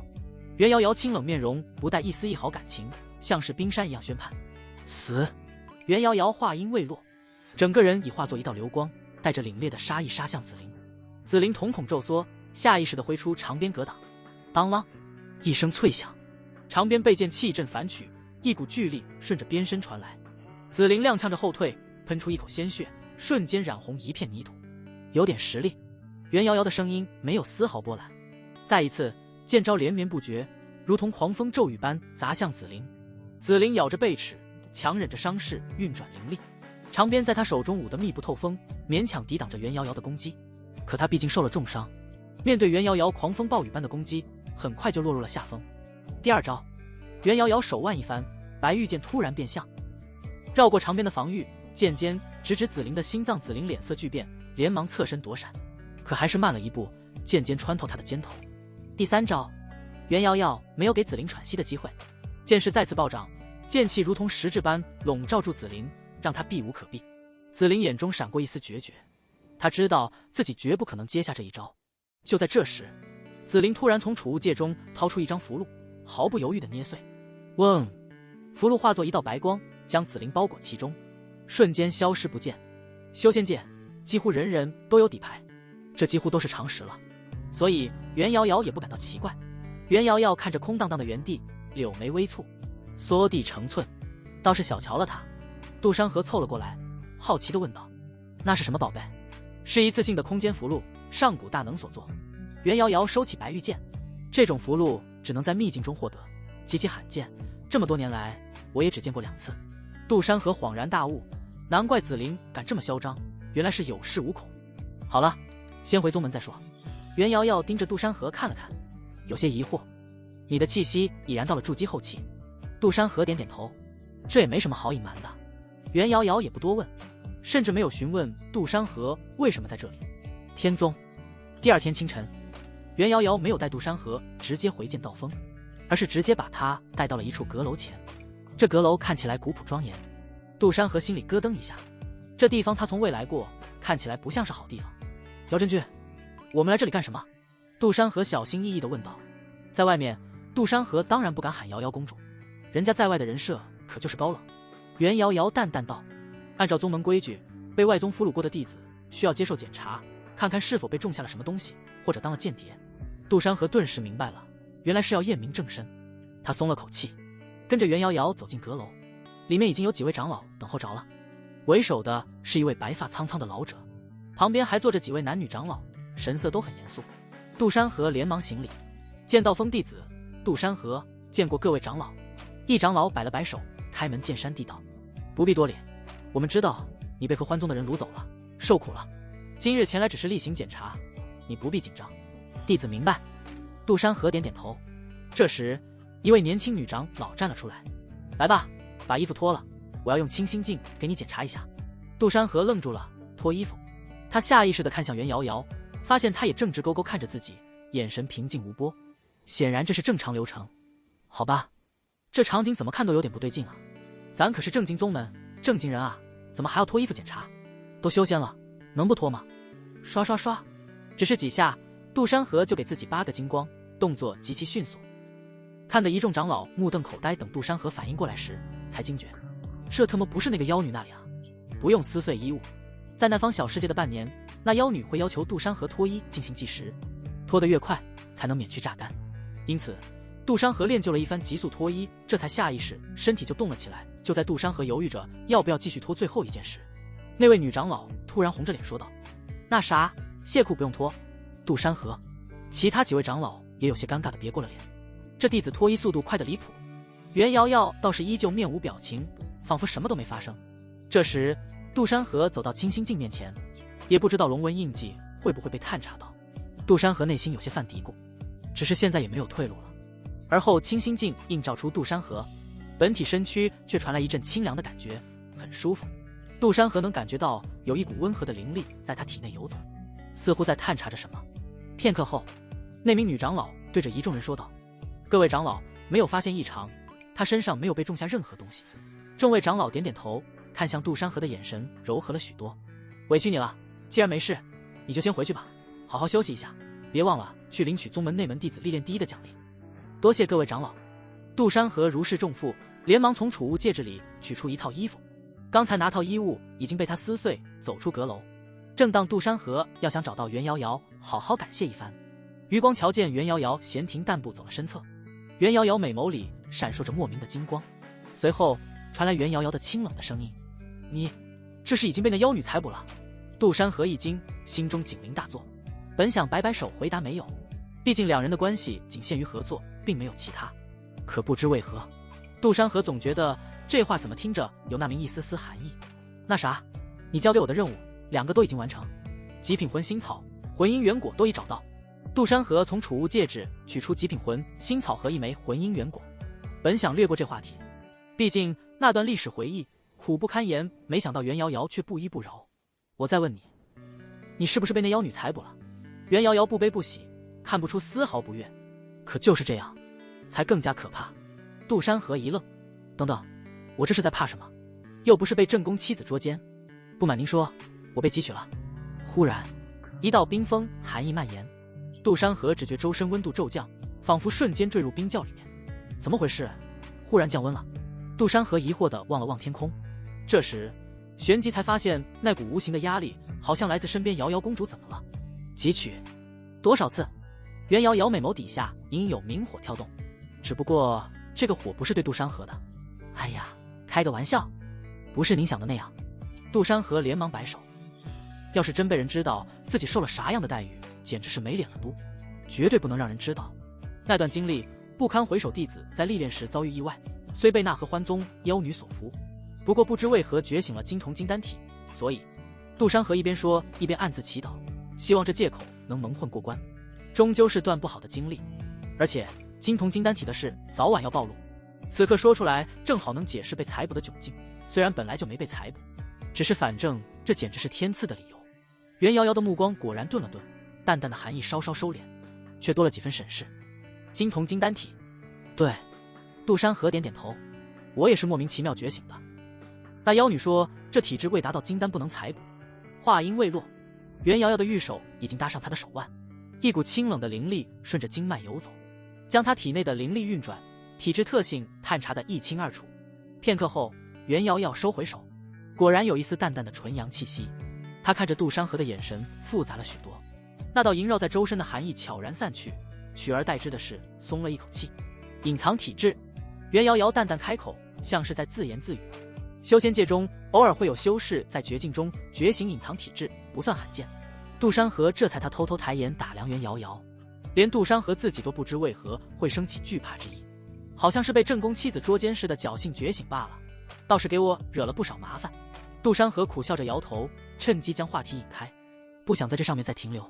不说这个了，姚真君，您之前说过，只要找到极品魂心草和魂姻缘果，就无条件答应弟子2个条件。杜山河故意拖长了声音，眼神带着几分狡黠。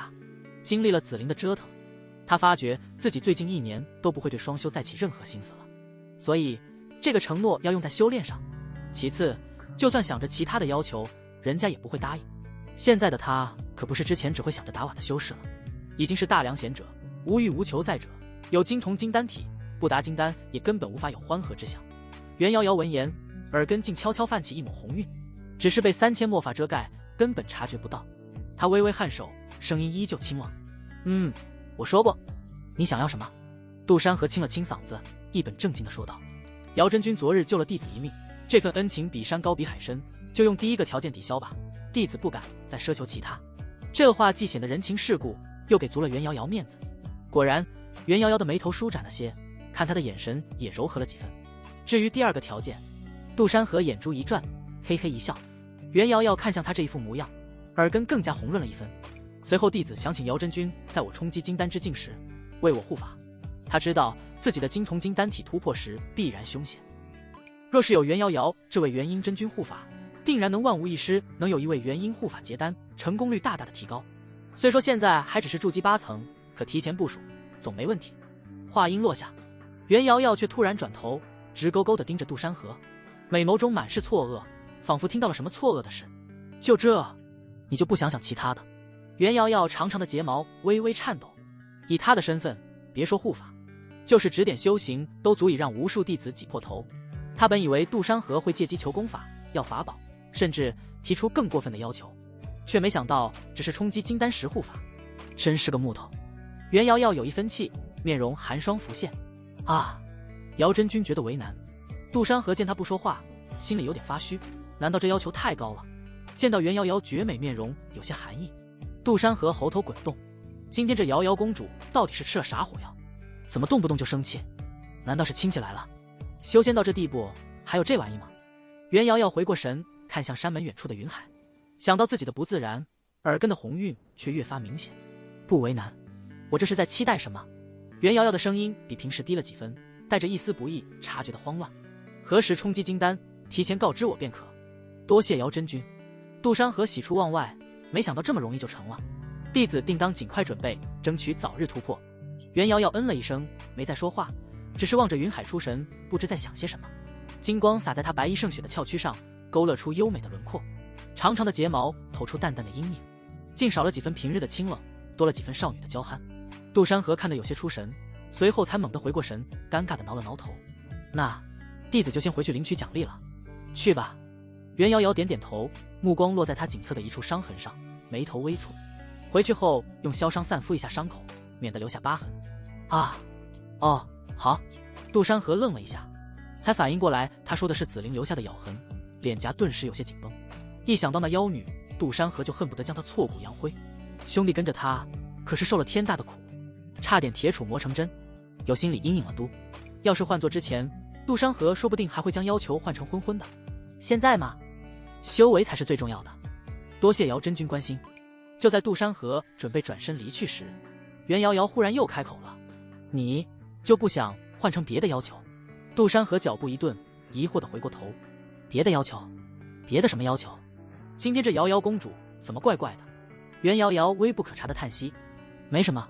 对了，你师尊受了重伤，最近闭关，让我与你交代一下。”袁瑶瑶说道。杜山河点点头，心里虽然不解，但现在是领取奖励为重。看着杜山河一溜烟跑远的背影，袁瑶瑶才缓缓抬手，指尖轻轻触碰自己发烫的耳根，眼神中闪过一丝茫然。她本以为自己会反感有些得寸进尺的要求，却没想到听到他只求护法时，心里虽莫名松了口气，但还有一丝失望。我这是怎么了？就算是也得等到金丹，也不知还有无机会。袁瑶瑶轻斥一声，试图压下心头的异样，转身化作一道白光，朝着自己的洞府飞去。就在杜山河前往复命的途中，一道熟悉的软糯之音传来：“杜师兄，真的是你吗？杜师兄，杜师兄，真的是你吗？杜师兄。”杜山河看去，只见山道那头跑来一道身影。林雪儿跑得很急，发髻都有些松散，几缕碎发贴在白皙额间，美眸之中的焦急清晰可见。林师妹。还没等杜山河开口，林雪儿已经来到他面前。林师妹，好久不见。杜山河话还没完，林雪儿直接扑到他怀里，撞得个结结实实。由于林雪儿现在炼丹，除了淡淡的芳香外，还有着淡淡的药草香。杜师兄，你总算回来了。林雪儿把俏脸埋在他胸口，肩膀微微耸动，声音里带着哭腔。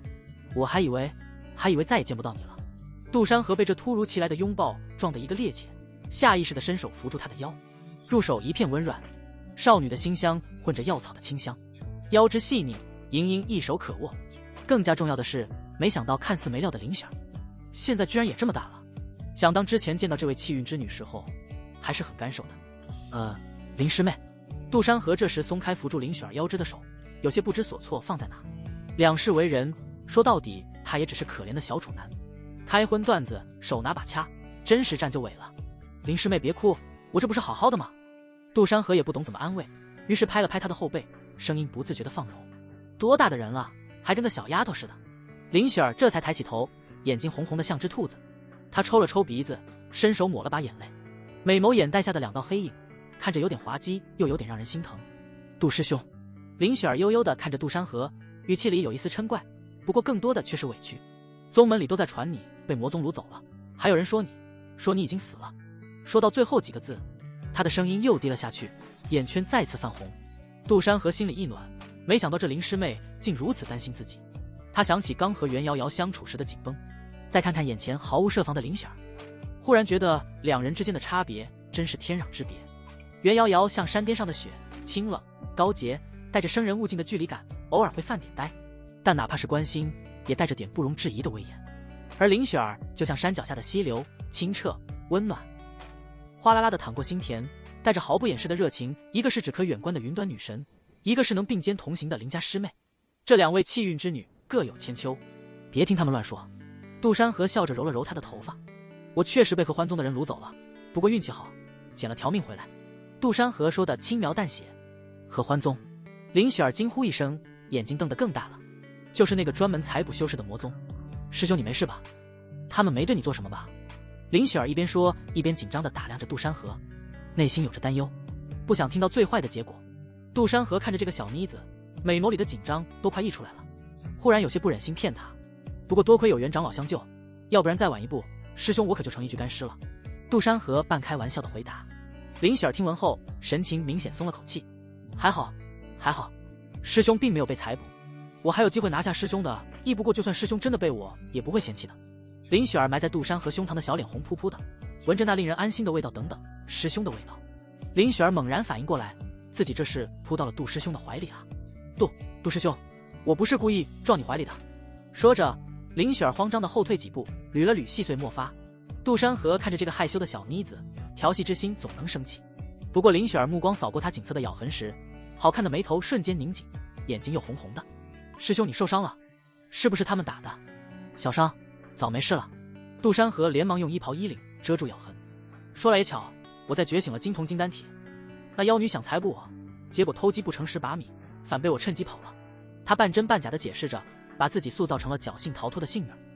金瞳金丹体。林雪儿眨了眨眼，随即露出惊喜的表情。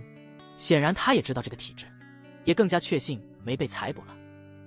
杜师兄，我能看看这金瞳金丹体吗？林雪儿说完这话，觉得有些奇怪，连忙补充：师兄你别误会，我只是好奇。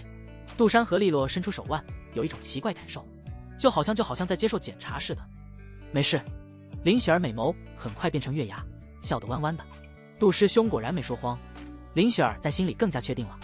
我听说清茶阁那边有动静，好像是姚真君带了人回来，就想着过来看看，没想到真的是你。林雪儿转悲为喜。对了师兄，你现在修为怎么样了？林雪儿忽然问道，好奇地打量着他。我怎么感觉你的气息比以前强了好多，侥幸突破到筑基8层了。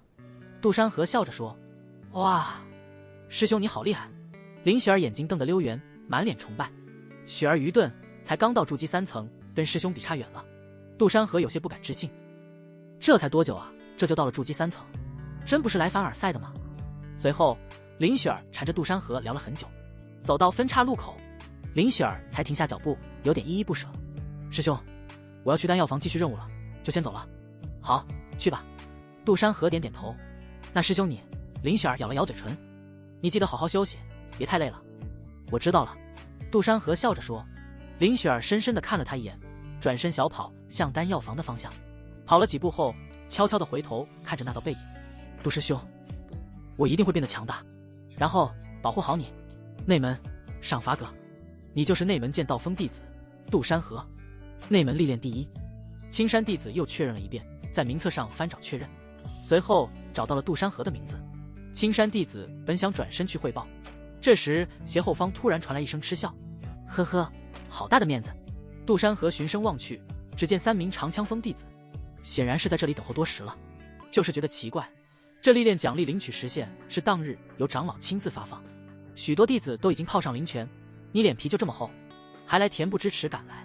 旁边的矮个长枪锋弟子立刻附和：“就是，逾期不候，这是写在赏罚条例第1条的规矩。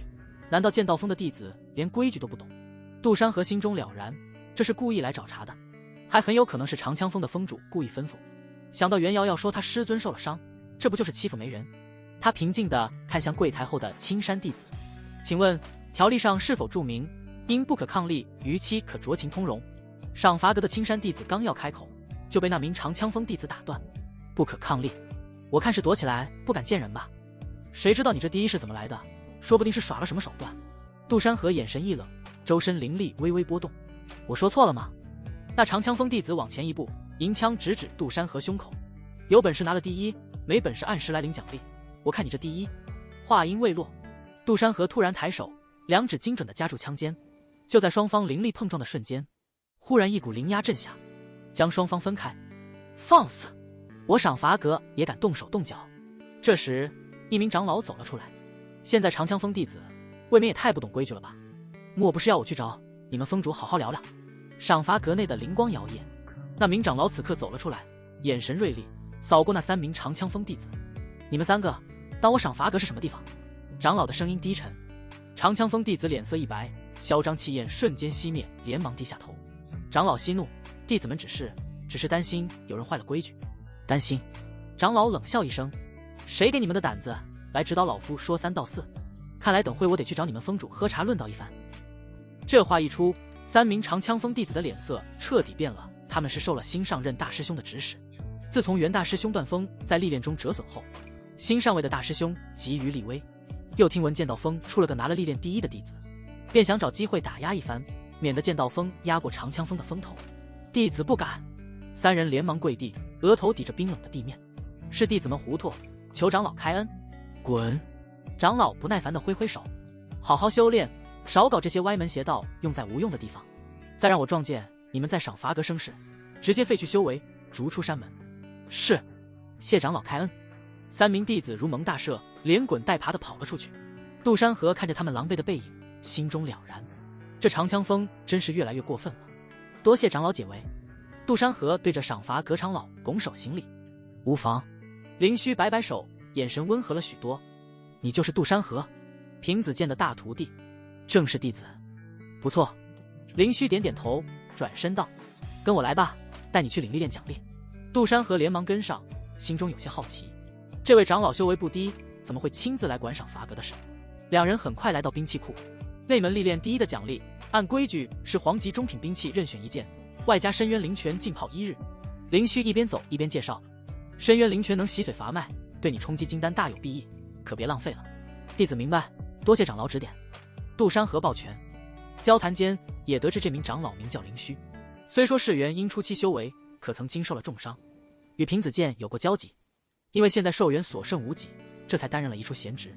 原因不管在哪个宗门都是顶尖战力，按理不会用来扫地。这样的话就明悟了。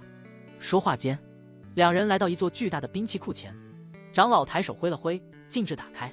走进去后，露出里面琳琅满目的兵器，刀枪剑戟、斧钺钩叉，应有尽有，每一件都散发着淡淡的灵光。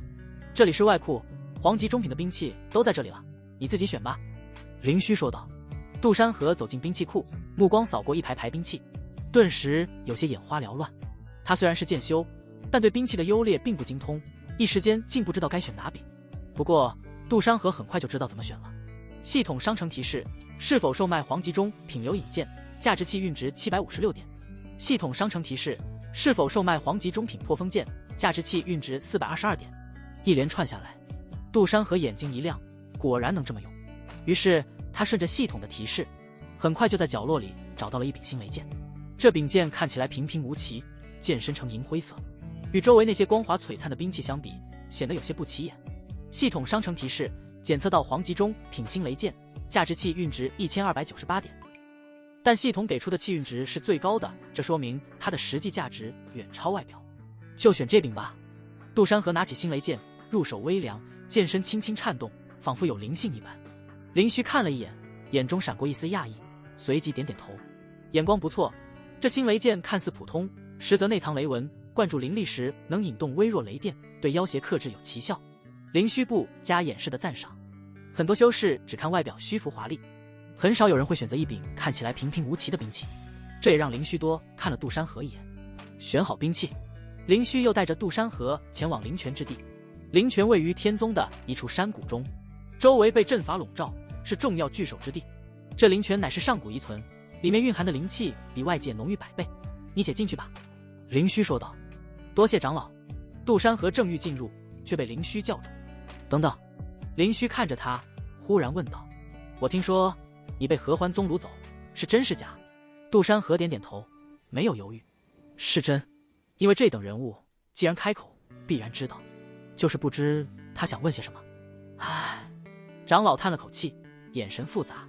你可知，为了救你，你师尊平子剑可是闹到了合欢宗门口？杜山河愣住了，这他还真不知道。我师尊去了合欢宗。何止是去了？灵虚摇摇头。你师尊为了逼合欢宗交出你，硬闯合欢宗禁地，被打成重伤，现在还在闭关疗伤。瑶瑶那女娃也是玩趣心大起，巡视天宗边境时遇见你师尊，便也凑了热闹，在合欢宗山门杀了他们6名元婴长老，差点引发2宗大战。杜山河的心脏猛地一缩，难以置信地看着灵虚。姚真君杀了6名元婴长老，他们竟也去了合欢宗，可为什么啊？平子剑是他师尊不假，可2人相处时间并不长，只能说得上投机，并没有多深厚的师徒感情。而瑶瑶公主真的只是去玩吗？是啊。灵虚的语气带着一丝惋惜。虽然最后2宗达成了和解，没真的开战，但袁瑶瑶杀了那么多合欢宗强者，终究是理亏。宗门为了平息风波，已经决定罚他去洛神剑。灵虚摇摇头，这地方很显然不简单。洛神剑，杜山河从未听过这个名字。那是一处上古陨落之地，里面布满了空间裂缝和上古禁制。灵虚解释道：是机遇还是劫难，就看自己的造化了。杜山河沉默了，他脑海中却浮现出袁瑶瑶那张清冷的绝美面容。他一直以为自己能逃出来是侥幸，正巧遇上袁瑶瑶，没想到是这样。灵虚长老，姚真君什么时候出发？杜山河的声音有些沙哑。明日。长老看着他，眼神中带着一丝探究。你和瑶瑶那女娃子有没有交集？还没等杜山河回答，灵虚长老摆摆手：是我这老头想多了，瑶瑶这女娃子是我看着长大的，玩心可大，与你怎么可能有关系？杜山河没有回答。好好修炼吧。灵虚拍了拍他的肩膀。之所以说这么多，原因还是因为灵虚长老与他师尊有些交集，换个人根本不会多说一句话。杜山河跟随灵虚一路来到了深渊灵泉，一路上不少正在浸泡普通灵泉的弟子都羡慕看着杜山河，甚至有人泡着泡着就突破了。那深渊灵泉又该有何等功效？咕咕咕。翌日清晨，天宗议事阁，阁内12根盘龙柱支撑着穹顶。袁瑶瑶一袭白衣正襟危坐，纤长的手指轻轻搭在膝头，神色平静。姚真君，你就不再考虑考虑？左侧守卫的白发长老叹了口气，声音里满是惋惜。不过是去合欢宗磕头守灵，赔句不是，总比去洛神剑送死强。他身旁的灰袍长老立刻附和：李长老说得对，你是我天宗千百年难遇的奇才，若是折在洛神剑，那可是宗门天大的损失。议事殿内顿时响起一片附和声，大半长老都觉得让袁瑶瑶去洛神剑太过。那地方从上古时期就是绝地，别说元婴修士，就是阴变七大能进去，也没什么可能活着。袁瑶瑶却只是淡淡抬眼，美眸扫过天宗众长老，还有2位来自合欢宗的长老赔罪。我袁瑶瑶行事光明磊落，杀合欢宗的人也是事出有因，为何要赔罪？来我宗父地俘虏弟子，本就是等同开战。袁瑶瑶面容冷冽如冰，声音决绝：洛神剑虽险，却也未必是绝路。对我来说，说不定是机缘。你……大长老气得吹胡子瞪眼，眼里却满是惋惜。就在这时，角落里传来一声轻笑，娇媚的声音里带着几分嘲讽：姚真君倒是有骨气，只可惜这骨气怕是要埋在洛神剑了。杀我宗6名元婴，真是好本事。众天宗长老皱眉，说话之人自然是合欢宗的长老，也是前来谈判和监视之人。只见那女子双腿修长，穿着暴露，一袭黑衣裙袍宫装，正是合欢宗派来的监视使者柳如如。柳如如纤纤玉手把玩着一串珍珠手链，眼神轻佻地扫过袁瑶瑶，紧接着她红润嘴唇微起。若是天宗各位长老拿不出一个交代，我合欢宗在北域虽只是分宗，但实力想必不用多说。柳道友这话是什么意思？现场立马有火爆脾气的长老愤怒，你这是威胁我天宗不成？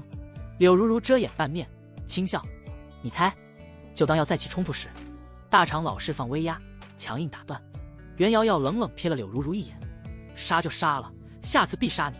柳如如眼唇轻笑，袁道友太过固执，能活着才有希望，不是吗？可能你没那机会。够了！主位上的大长老站了起来，他顿了顿，目光落在袁瑶瑶身上，你真的决定了？袁瑶瑶波澜不惊，迎上大长老的目光，缓缓颔首，心意已决。大长老沉默片刻，叹了口气，罢了，你既如此坚持，便依你吧。这时大长老看向柳如如，柳道友也听到了，我天宗已做出裁决，还请回禀贵宗，此事就此了结。柳如如美眸弯成月牙，露出一丝得逞，自然，不过我得亲自看见姚真君进入洛神剑。深渊灵泉，杜山河整个人包裹其中，说是泉，其实是个小水坑一样的地方，估摸着是太过珍贵，只有这么点。当杜山河沉下心神，放弃杂念，专注吸收灵气时，才真正体会到这灵泉的玄妙。起初只是细微的酥麻感，如同无数蚂蚁在攀爬。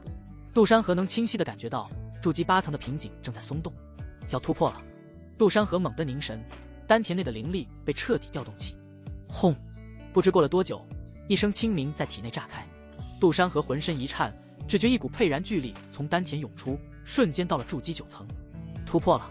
杜山河心中一喜，却没有停下，借着这股势如破竹的劲头，继续冲击下一层。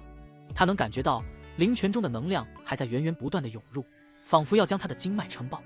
这种感觉既痛苦又舒畅，像是在烈火中淬炼，剔除杂质，留下最精纯的灵力。筑基10层，杜山河喃喃自语，这才多久，自己就已经到了筑基10层。对了，不能浪费了，这处灵泉里阴上完全归我处置了，看看能售卖多少气运值。杜山河起身，看着已经少了许多的灵泉水，啧啧称奇。系统商城提示，售卖污染的深渊灵泉，气运值666。一瞬间，那半米深的水洼瞬间干涸，气运值882。杜山河刚将最后一滴灵泉水转化为气运值，洞府外便传来灵虚长老的声音：“小子，时辰到了，该出来了。”话音未落，灵虚已推门而入。可当他看清洞内情形时，捋着胡须的手猛地顿住，眼睛瞪得像铜铃。水呢？灵虚长老声音都在发颤，快步冲到干涸的泉洼，手指了指干涸的石底。深渊灵泉呢？这巴掌大的水洼虽说看着寒碜，却是几十年才有这么一洼。从地脉深处接引的本源灵液，几十年才能积攒起。当年他年轻时浸泡，还小心翼翼的，乃见过整池干涸的景象。杜山河故作茫然的挠挠头：“灵虚长老，弟子来拾水就不多啊。”他指着石壁上淡淡的水痕：“您看，原本也就这么浅，许是灵气被我消耗殆尽了。”好像是。灵虚指尖溢出的灵力探入地下3尺，却只感应到稀薄的灵气残留。这灵泉与地脉相连，除非被人抽干，否则绝不可能凭空消失。他猛地转头看向杜山河：“你小子老实说，是不是你搞的鬼？还是说全吸收了？太离谱了吧！”杜山河连忙摆手，脸上满是无辜：“弟子哪有这本事？您看我这修为，连引动地脉灵气都做不到，倒是托灵泉的福，弟子侥幸突破了2层，还得多谢宗门厚赐。”灵虚盯着他看了半晌，见他神色坦然，不似作伪，不过看着干裂的泉眼，满是疑惑。这灵泉虽珍贵，却也没到震动上下的地步，可平白无故消失，实在蹊跷。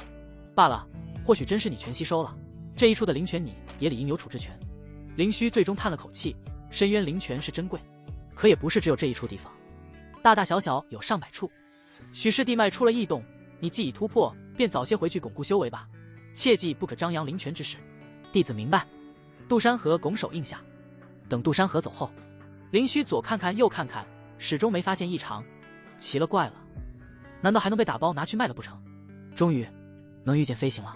杜山河有些生疏地操控星雷剑踩踏在剑身之上，紧接着缓缓上升，好像有些慢，速度快一点。到达了筑基石层，对抗不能飞行的法则便像是忽然消失了。谁也弄不明白这到底是怎么回事。要说御剑飞行，其实并不是什么难事，毕竟刚入筑基的修士都拥有不凡的破坏力量。这条到达筑基石层以上才能飞行，更像是某个大能故意制定下的法则。嗖，一道流光猛然冲天而起。我日！停！慢点，慢点！杜山河离开深渊灵泉后，便朝着袁瑶瑶经常所在的方向而去。袁瑶瑶今天就要前往洛神剑，他心里始终有些不安，想再见他一面，哪怕只是说句一路小心。更重要的是，他想试试系统的近期转折功能，看看能不能探查到关于洛神剑的危险，给他提个醒。去了3级藏宝阁，发现已经由另一个长老接手，杜山河心中有一丝丝不好的预感。随后又前往瑶光峰，瑶光峰是袁瑶瑶的居所。杜山河这时来到山脚下，却被2名身着黑衣的弟子拦住了去路。站住，不得擅闯！其中一名弟子面无表情地说道。杜山河愣了一下，洞府山峰独属个人，除非是特意安排，一般不会有刑法堂的弟子。不过杜山河还是拱手道：弟子剑道峰杜山河，有事求见姚真君，还请通报一声。那名弟子上下打量了他一眼。姚真君正在闭关，不见外客，而且从今日起，瑶光峰由我们刑法堂接管，任何人不得入内。刑法堂接管，杜山河心中一沉。快走吧！这名弟子语气生硬，显然不想多谈。请回吧，不要让我们为难。杜山河也不多言，转身离开瑶光峰。看来已经去往洛神剑。早知道昨天一见面就该查看他的转折的。杜山河懊恼地拍了下额头。昨天他光顾着领奖励和震惊偶遇袁瑶瑶，竟然忘了这茬。现在好了，人找不到，想提醒都没机会。就在杜山河准备回剑道峰时，身后突然传来一道熟悉的女声，带着几分讥讽：哟，这不是杜山河吗？真巧啊，听说你被魔宗所俘，没想到还能回来。杜山河回头一看，眉头顿时皱了起来。说话的是个女修，容貌娇俏，眼神却带着几分刻薄，正是他的前任姚香香。有事？杜山河语气冷淡，懒得跟他废话。没想到这也能遇见。姚香香走到他面前，上下打量着他，眼神中带着一丝嫉妒。真没想到，当初那个废物，现在居然成了内门历练第一。虽然你隐藏了修为，但想必能飞行，定到达筑基石层了。姚香香的话听起来是在夸赞，可语气里的酸味却藏不住。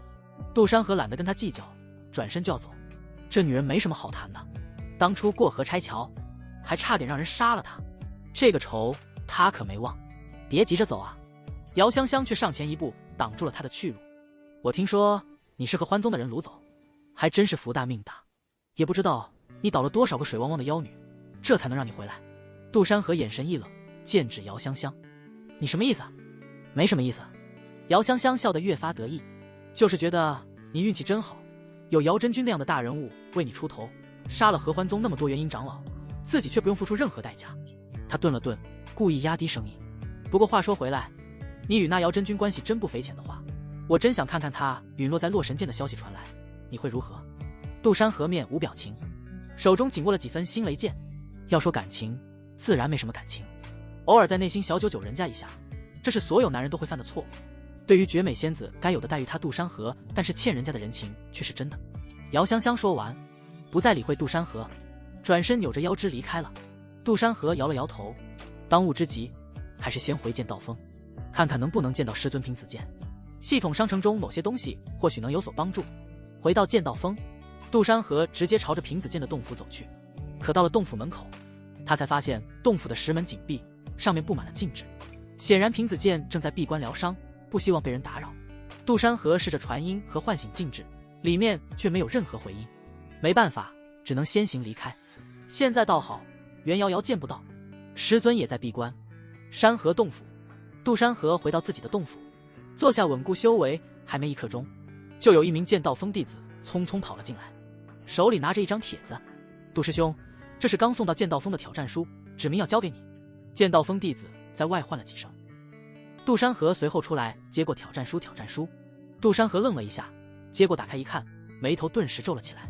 挑战书是小西宗送来的，小西宗是天宗的一个附属宗门，实力远不如天宗，元婴修士不超过3名。杜山河实在想不明白，这样一个宗门为什么会突然向自己下挑战书？挑战书上的内容很简单，小溪会派弟子来天宗，与杜山河进行一场切磋，地点就在天宗。若是杜山河不敢应战，就亲自前往小溪宗道歉。莫名其妙，杜山河将挑回忆了一番。小溪宗，随后忽然想起，莫不是前段时日在星玄城杀了2个小溪宗弟子的缘故？这么一来就通顺了，原来是星玄城的残余之事。大师兄，你没事吧？剑道峰弟子有几分担忧地问了一句。如今换了一任大师兄，剑道峰所有弟子对这任大师兄倒是很满意，不3天2头的搞虚假讲会，没有乱祸害师妹师弟，这就足够了。没事，杜山河回应了一句。随后这名剑道峰弟子有一丝犹豫，再次说道：对了，大师兄，这封战书发起者已经来到了天宗，内门的长老们也叫你过去一趟。杜山河点点头。内门议事阁，檀香袅袅升腾，此刻阁内气氛有些沉默。小溪宗的3名金丹长老正坐在客座上，为首的老者捶胸顿足，声音里满是悲愤：诸位天宗长老明鉴啊！小溪宗的那名老者抹着不存在的眼泪，一下将手中的所谓的证据重重拍在桌上。贵宗的那名弟子在星玄城历练时，为了抢夺积分，竟对我宗弟子痛下杀手。我那2个徒儿不过是多看了他2眼，就被他一剑封喉，手段之残忍，简直令人发指。坐在主位的内门大长老，也就是赵烈，他捋着短胡，眉头紧锁。孙长老，此事当真？千真万确。小溪宗孙长老立刻接口。旁边的小溪宗中年修士连忙掏出一枚记忆水晶，这是我宗现场弟子传回来最后影像，不但将人斩尽杀绝，还把人爹也杀了。水晶投射出画面，正好从一处断章取义处演放。此刻正挥剑斩向2名小溪宗弟子，周围的长老们顿时议论纷纷，看向小溪宗众人的眼神多了几分同情。不仅如此，小溪宗的孙长老趁热打铁，声音陡然拔高悲壮。据我宗同样与贵宗在历练时的弟子带回来的消息，贵宗的那名弟子为了凑齐积分，连自己宗门的弟子都不放过。这等心狠手辣之徒，若不严惩，何以服众？历练虽说有伤亡很正常，但滥杀无辜者，是不是该有些惩罚？这话一出，阁内顿时一片哗然。天宗最忌讳同门相残，若真被恶意抢夺反杀，没人会说什么，但是滥杀就不行了。若是属实，杜山河确实罪该万死。哼，我就说剑道峰怎么突然出了个历练第一，原来是靠这种阿杂手段。赵烈猛地一拍桌子，脸上满是痛心疾首。平子剑啊，平子剑，你真是教出了个好徒弟。他话锋一转，看向小溪宗的孙长老。孙长老放心，此事不会因为是我宗弟子就姑息。小溪宗与我天宗世代交好，如今你们的弟子惨死，我们若不给个说法，岂不是寒了其他宗门的心？依我看，当即将杜山河拿下，废去修为，给小溪宗一个交代。说着，赵烈将目光看向一众的峰主，有几名与长枪锋交好的几位峰主立刻附和：大长老说得对，必须严惩，不能因为他是历练第一就徇私枉法。是啊，这等恶徒留着何用？就在这时，议事阁门被推开，杜山河一袭青衫，背负星雷剑，缓步走了进来。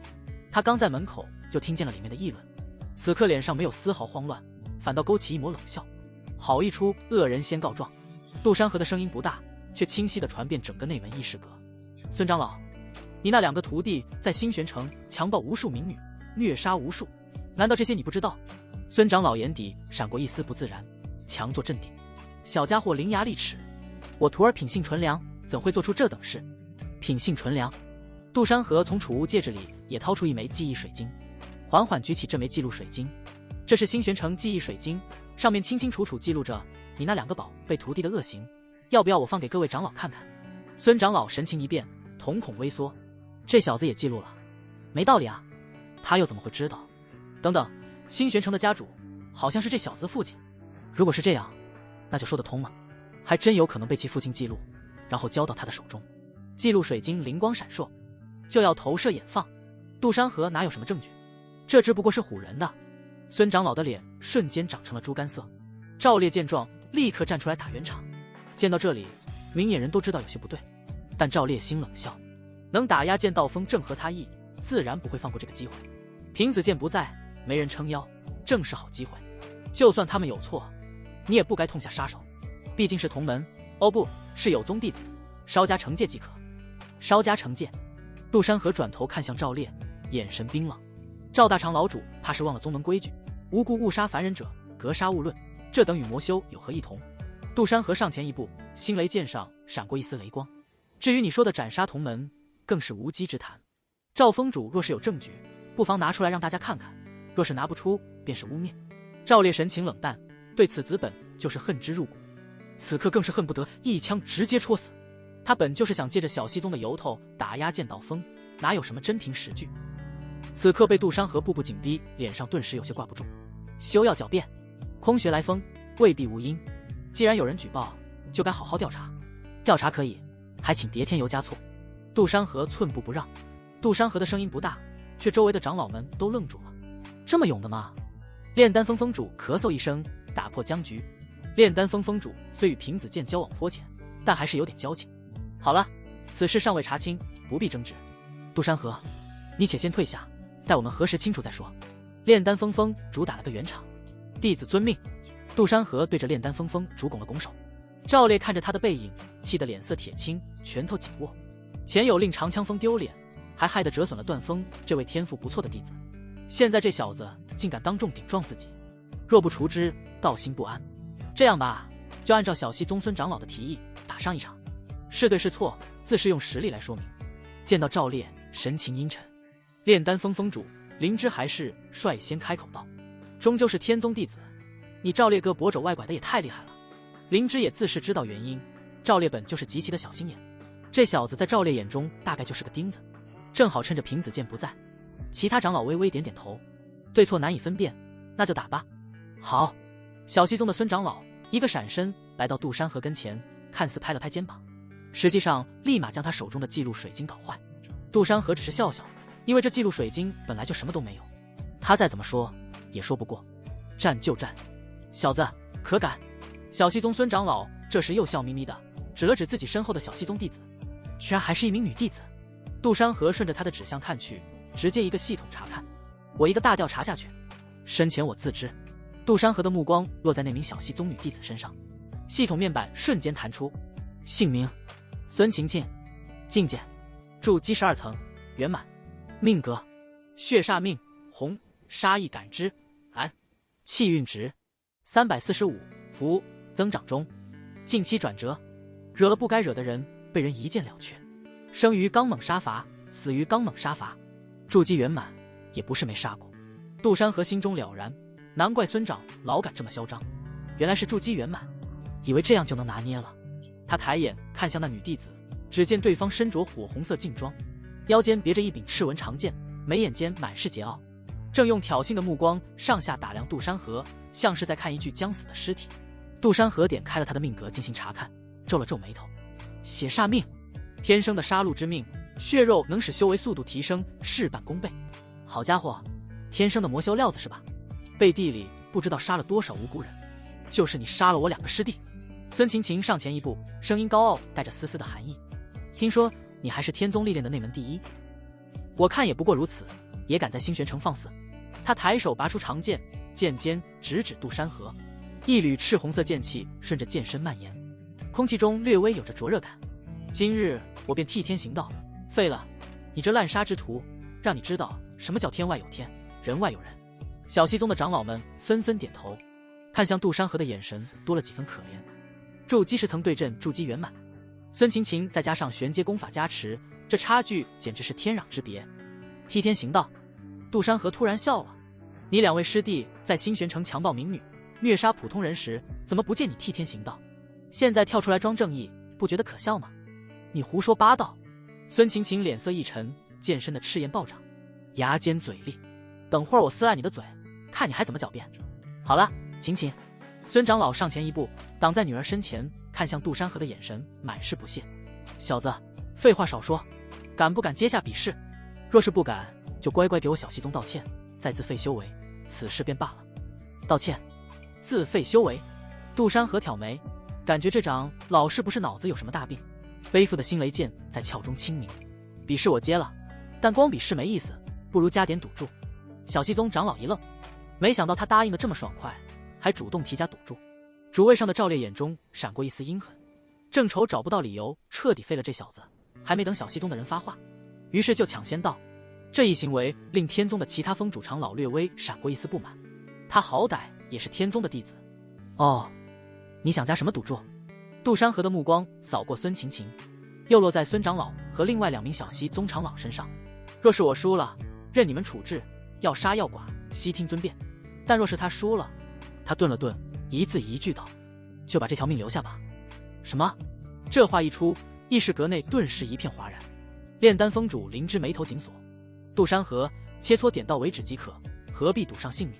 孙长老先是一愣，随即哈哈大笑，像是听到了巨大的笑话。好一个狂妄的小子！就依你，我女儿若是输了，便赔你一条命。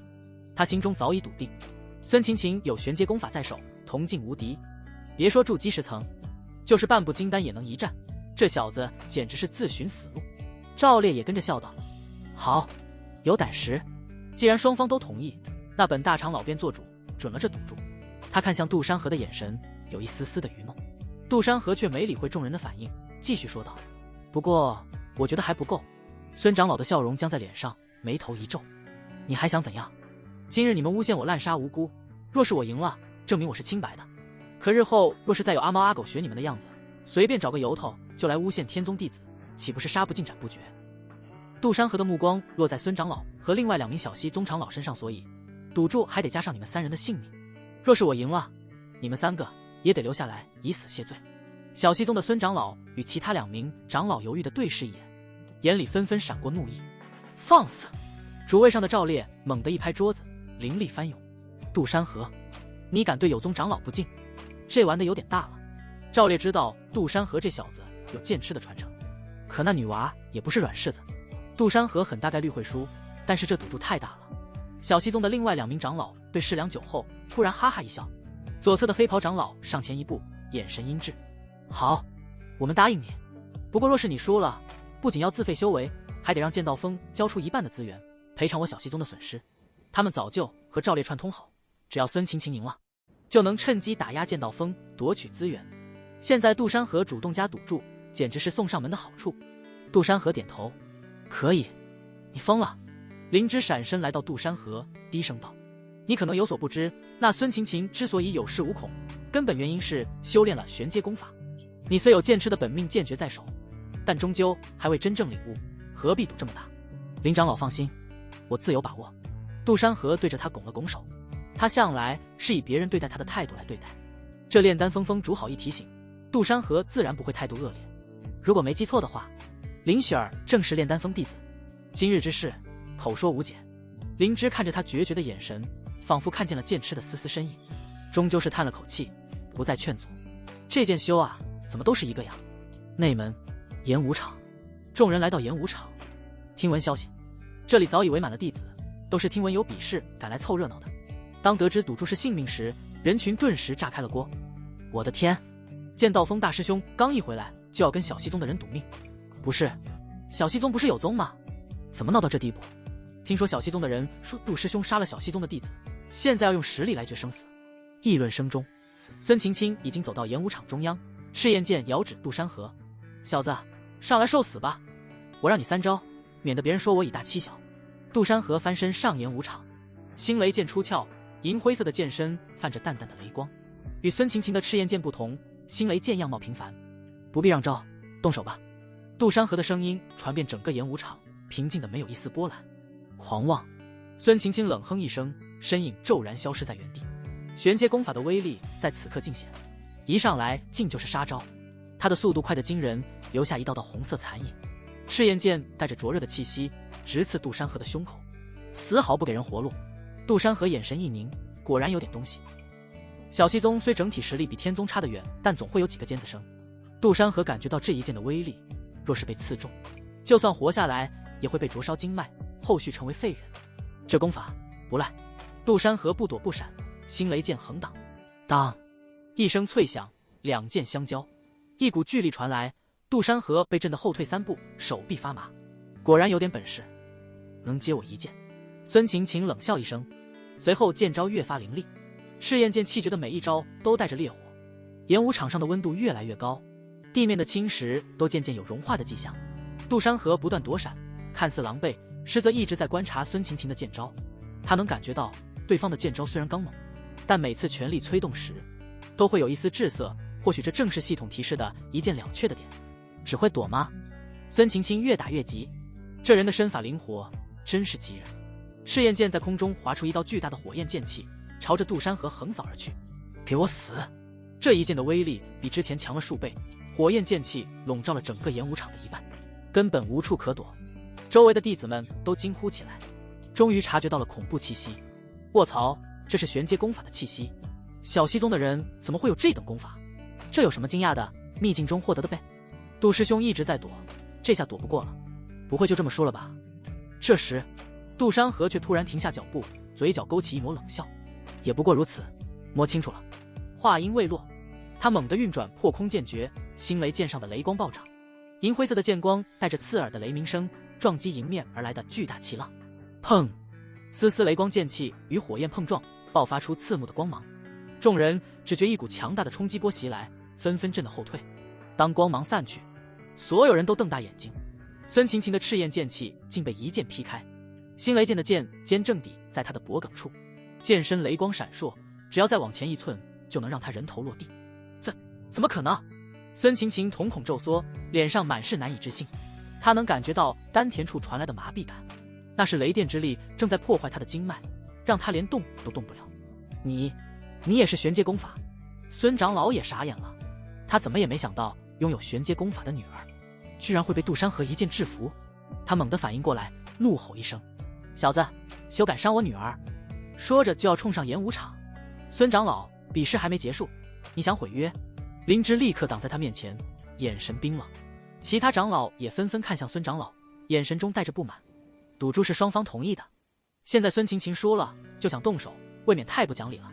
孙长老被众人盯着，脸色一阵青一阵白，却不敢再上前。演武场上，杜山河看着孙晴晴惊恐的眼神，语气平淡：你输了。不，我没输。孙晴晴疯狂挣扎：你这该死的小人，趁我不注意偷袭！偷袭！杜山河冷笑一声：比试场上只有胜负，没有偷袭。你要杀我时可没说过偷不偷袭这回事。他顿了顿，眼神陡然变冷：你师兄在我老家新玄城杀了那么多人，你今日又想杀我，这笔账也该算了。话音未落，杜山河手腕一翻，星雷剑猛地闪过。呵！孙晴晴还没来得及发出一声凄厉的惨叫，鲜血喷涌而出，最后彻底失去生命，软软地倒在地上，气绝身亡。演武场上瞬间鸦雀无声，所有人都目瞪口呆地看着杜山河。可惜了，长得还不错来着，要是我就趁热。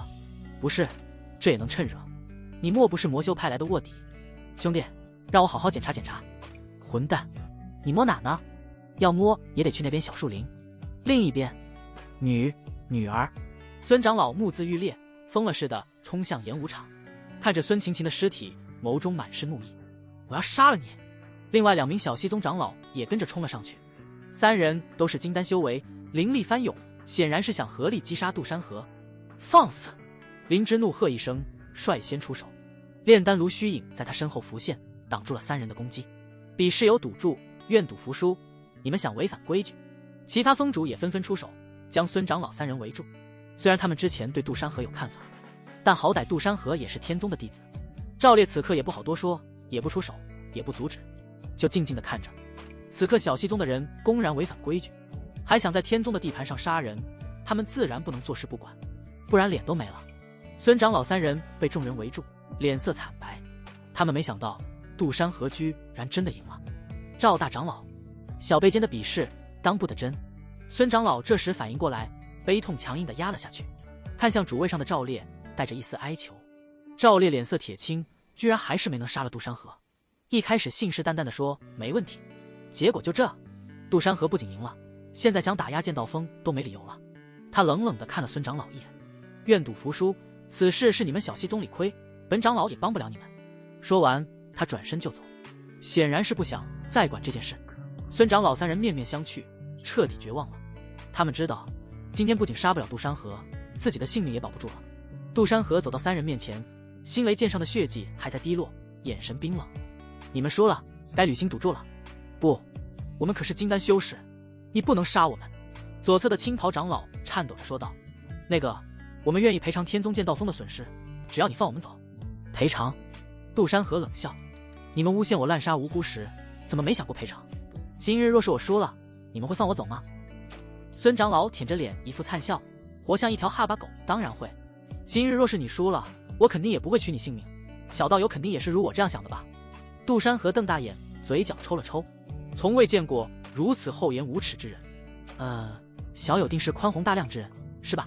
孙长老笑得很难看，毕竟刚死了女儿，能做到这地步也是奇人了。杜山河看着孙长老那张谄媚的近乎扭曲的脸，只觉得胃里一阵翻涌。他见过无耻的，却没见过这么无耻的。前一秒还喊着要杀他报仇，下一秒就能舔着脸说放你一马，铁是一副小人。孙长老，你猜错了，我这人心眼子小得跟针一样。杜山河的嘴角扯起一抹饶有意味的笑容，星雷剑在手中轻轻一旋，剑身上的血迹甩落在地。马德，小子，别给脸不要脸。孙长老也不装了，脸色不再谄媚，直言道：好，你要能凭你的本事杀了我3人，我们就认栽。随后孙长老看各位封主，微微拱手，我想各位封主也不想沾染这事吧？莫不是真要杀了我3人？其他2名长老也同样如此，他们可是金丹初期，一个小小的筑基期，就算让他100招防都破不了。上前围住3人的各位封主虽然未发话，但态度却显然是不想掺和这等事情。毕竟杀了有宗的长老，后续外交之事很是麻烦，都不想麻烦缠身。而阻止孙长老一行人对杜山河下手是一码事，杀了孙长老一行人可又是另一码事了。小子，老夫劝你凡事留一线，别做得太绝了。这时孙长老又发话了：呵呵，就你想杀了我3人，做梦，滚去再修炼个几10年吧。如此贴脸开大，杜山河脸色自然不好看。杜山河也瞧见这些封主的态度，不想掺和这事。你女儿要杀我时，你怎么没说凡事留一线？你那2个徒弟在新玄城屠杀手无寸铁的百姓时，我就不相信你不知道。孙长老脸上的笑容瞬间僵住，他眼神闪烁了几下，见杜山河油盐不进。好一个牙尖嘴利的小子！孙长老的声音从牙缝里狠狠挤出，咬牙切齿：既然你非要找死，那老夫就成全你。你若真能凭自己的本事杀了我们3个，今日之事我们认栽。孙长老侧身看向旁边的2位小西宗长老，3人交换了一个眼神，皆是冷笑。青袍长老上前一步，凌厉鼓荡着衣袍，猎猎作响：小子，你真是不知天高地厚。金丹与筑基之间的差距，我们就算站在这里让你砍100剑，你也破不了我们的防。另一名灰袍长老更是直接，手掌一翻，一柄厚重的铁斧出现在手中，斧刃上泛着寒光。识相的就赶紧滚，别逼我们动手。周围的封主们见状，神色变得复杂起来。这事其实只要杜山河主动松口，差不多就过去了，可偏偏剑修都是一群倔驴，全天下都一个样，到最后丢脸的也只能是杜山河了。林之风诅咒着没想上前，却被旁边的扶风封主悄悄拉了一把。扶风封主对着他摇了摇头，用只有2人能听到的声音低语：杀有宗长老非同小可，若是我们插手，日后小西宗联合其他附属宗门闹事，谁来收场？赵烈已经走了，我们没必要趟这浑水。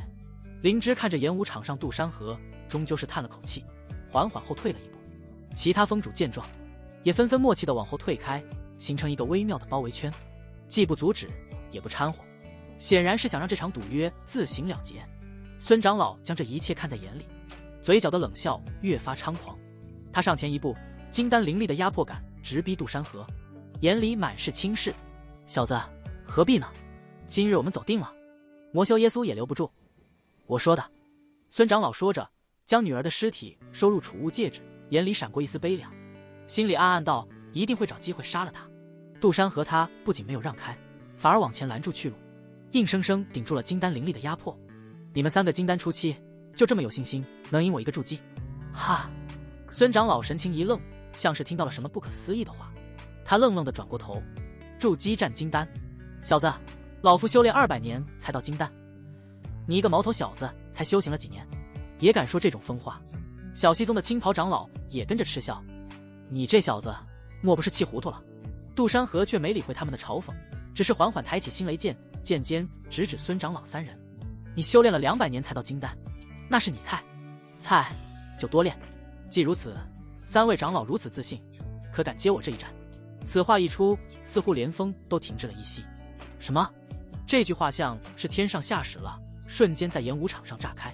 所有弟子都惊呆了，什么可能都想过，最有可能的就是杜山河不得不让小戏宗的3名长老离开，根本没想过会有主动发起挑战这可能啊！所有人纷纷瞪大了眼睛看着杜山河，那表情像是在看一个疯子。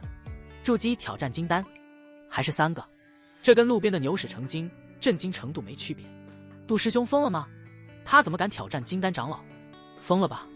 就算他有内门历练第一，有这些手段，也不可能越一个大境界杀敌啊！小戏宗长老太过分了，之前还装可怜求放过，现在翻脸就想杀人，还嘲讽杜师兄。杜师兄这是气懵了！完了完了！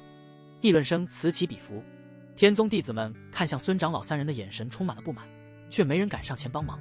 金丹的实力实在太恐怖了，杀他们这些练气、筑基跟切水果似的。人群里不乏有长枪锋的弟子。哼，我看剑道锋这大师兄真是一个蠢猪。灵芝脸色骤变，忍不住来到杜山河跟前提醒：杜小子，你冷静点，金丹不是你能抗衡的，此事我们再从长计议。你也占了便宜，此事松松口，就这样过去了。灵芝看着眼前这杜山河，脑海里再次浮现剑痴那老东西的身影，有些感慨。说好听点，贱羞羞的是一颗无畏的心，难听点就是一群没脑子的疯子。林长老，我意已决。杜山河对着灵芝拱了拱手，眼底闪过自信。今日之事，关乎剑道锋的声誉，更关乎天宗的规矩。他们既然敢毁约，我就敢接战。杜山河嘴角一扬，戴了个高帽。一众天宗听见杜山河这样说，不由得有些感动。杜师兄，算了吧，君子报仇10年不晚。是啊，是啊，这差距太大了，让他们走，不丢人。孙长老看着杜山河不知天高地厚的模样，终于失去了耐心。他冷哼一声，手中也出现一柄赤红色的长刀，与孙晴晴显然是同款，不过要高阶一些，估摸着是临阶上品，赤焰刀。好，既然你非要找死，老夫就成全你。你的挑战，老夫们接受了。小西宗的3人残忍笑了笑。平子剑，你这徒弟倒是跟你一样疯啊！灵芝低声呢喃。内门炼丹峰，丹房内，药香弥漫，炉火升腾。炼丹炉顶悬在半空，地火被控制得恰到好处，火焰反照着林雪儿清丽绝美的面容，白皙的额间沁着细密的香汗淋漓。也不知杜师兄此刻在干什么，我还是太弱，不能保护杜师兄。林雪儿呢喃一句，玉手飞快地掐着丹诀。她此刻正在炼制的是7品聚灵丹，是帮助筑基修士修行增速的珍品。此刻药鼎内的丹纹已隐隐成型，再过1刻钟就能成丹。可就在这时，丹房的门被猛地撞开，一个小师妹气喘吁吁地冲进来。师姐，不好了，你让我关注杜师兄的消息，现在杜师兄正在内门演武场和3名金丹要打起来了。什么？林雪儿的玉手猛地一顿，丹诀瞬间错乱，炼丹炉顶内的灵力骤然失控。砰！一声轻响，鼎身剧烈震动，原本成型的丹纹瞬间裂开，一股焦糊味弥漫开来。废了！可林雪儿根本顾不上这些。听闻小师妹的解释后，林雪儿一把推开身前的小师妹，连忙向外跑去。内门演武场，赶到演武场，林雪儿正好看到孙长老手持赤焰长刀，双方就要一触即发。林雪儿的心瞬间揪紧，想都没想就冲了上去。等等，住手！我代表个人前来助杜师兄。所有人都愣住了，弟子们看着突然冲出来的林雪儿，有些不解。这不是炼丹峰那位天赋异禀的林雪儿吗？她怎么也来了？现在的林雪儿，绝大部分弟子都认识。先不说从林雪儿手中流出的丹药品质极佳，就单凭绝美的样貌，就让人很难不记住。孙长老的刀势顿了顿，他看向挡在杜山河身前的少女，当看清身上灵力波动只是筑基期时，不屑言露于表。小丫头片子，凑什么热闹？旁边的青袍长老一笑，多一个不多，少一个不少，就算再来100个你这样的，也不够我们塞牙缝的。林雪儿，你胡来什么？灵芝峰主快步冲过来，吹胡子瞪眼，快回去，这里不是你该来的地方。林雪儿却倔强地与灵芝对视，重新挡在杜山河身前。我不回去，杜师兄救过我的命，当初我在杂役峰被师兄们欺负，今天他有危险，我不能不管。他的声音不大，却毫无惧意。雪儿，你听我说。灵芝的语气软了下来，杜山河的事我们会想办法，你不能拿自己的性命开玩笑。你的天赋，灵芝自然不愿意这个徒弟傻乎乎的送死。要知道，当初林雪儿仅仅入门不到1个月就达到了9品丹师，现在更是不到半年就到了7品丹师。假以时日，必登峰造极。丹师分级没那么严格，只只要能熟悉的练出对应品阶丹药，就是极品。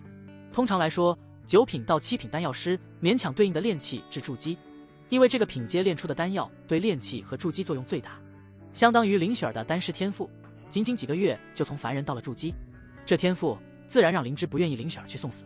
师傅，天赋再高，要是连想护的人都护不住，又有什么用？林雪儿打断师尊的话，转头看向杜山河，眼眶红红的，却带着笑意。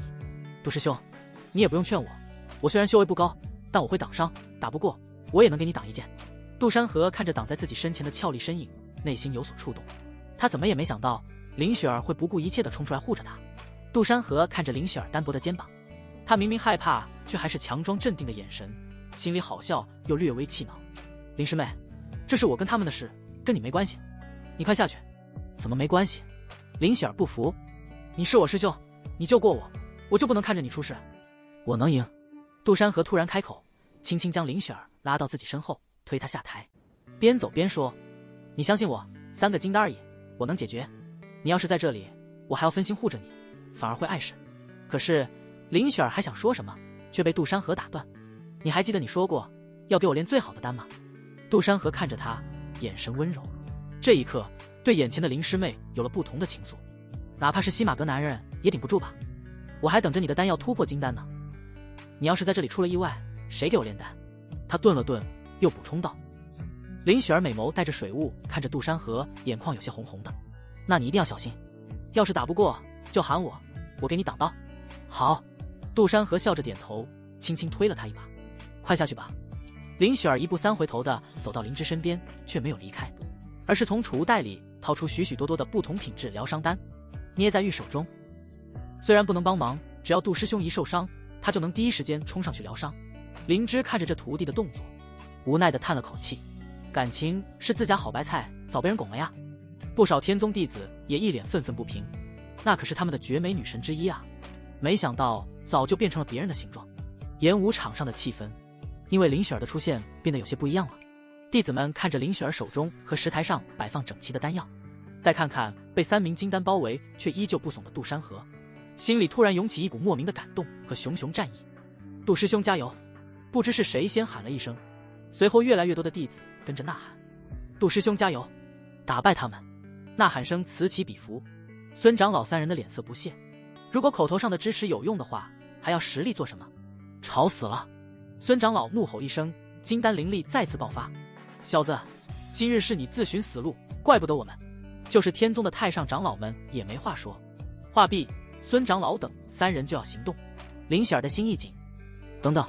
杜山河忽然伸手打断停止。你们是金丹，又是3人，就算是胜了也是没脸，不如你们3人每人让我一招，如何？孙长老等3人动作停滞，还以为什么事，随后听闻哈哈一笑，让你100招又如何？杜山河嘴角微扬，竖起大拇指，好，有魄力。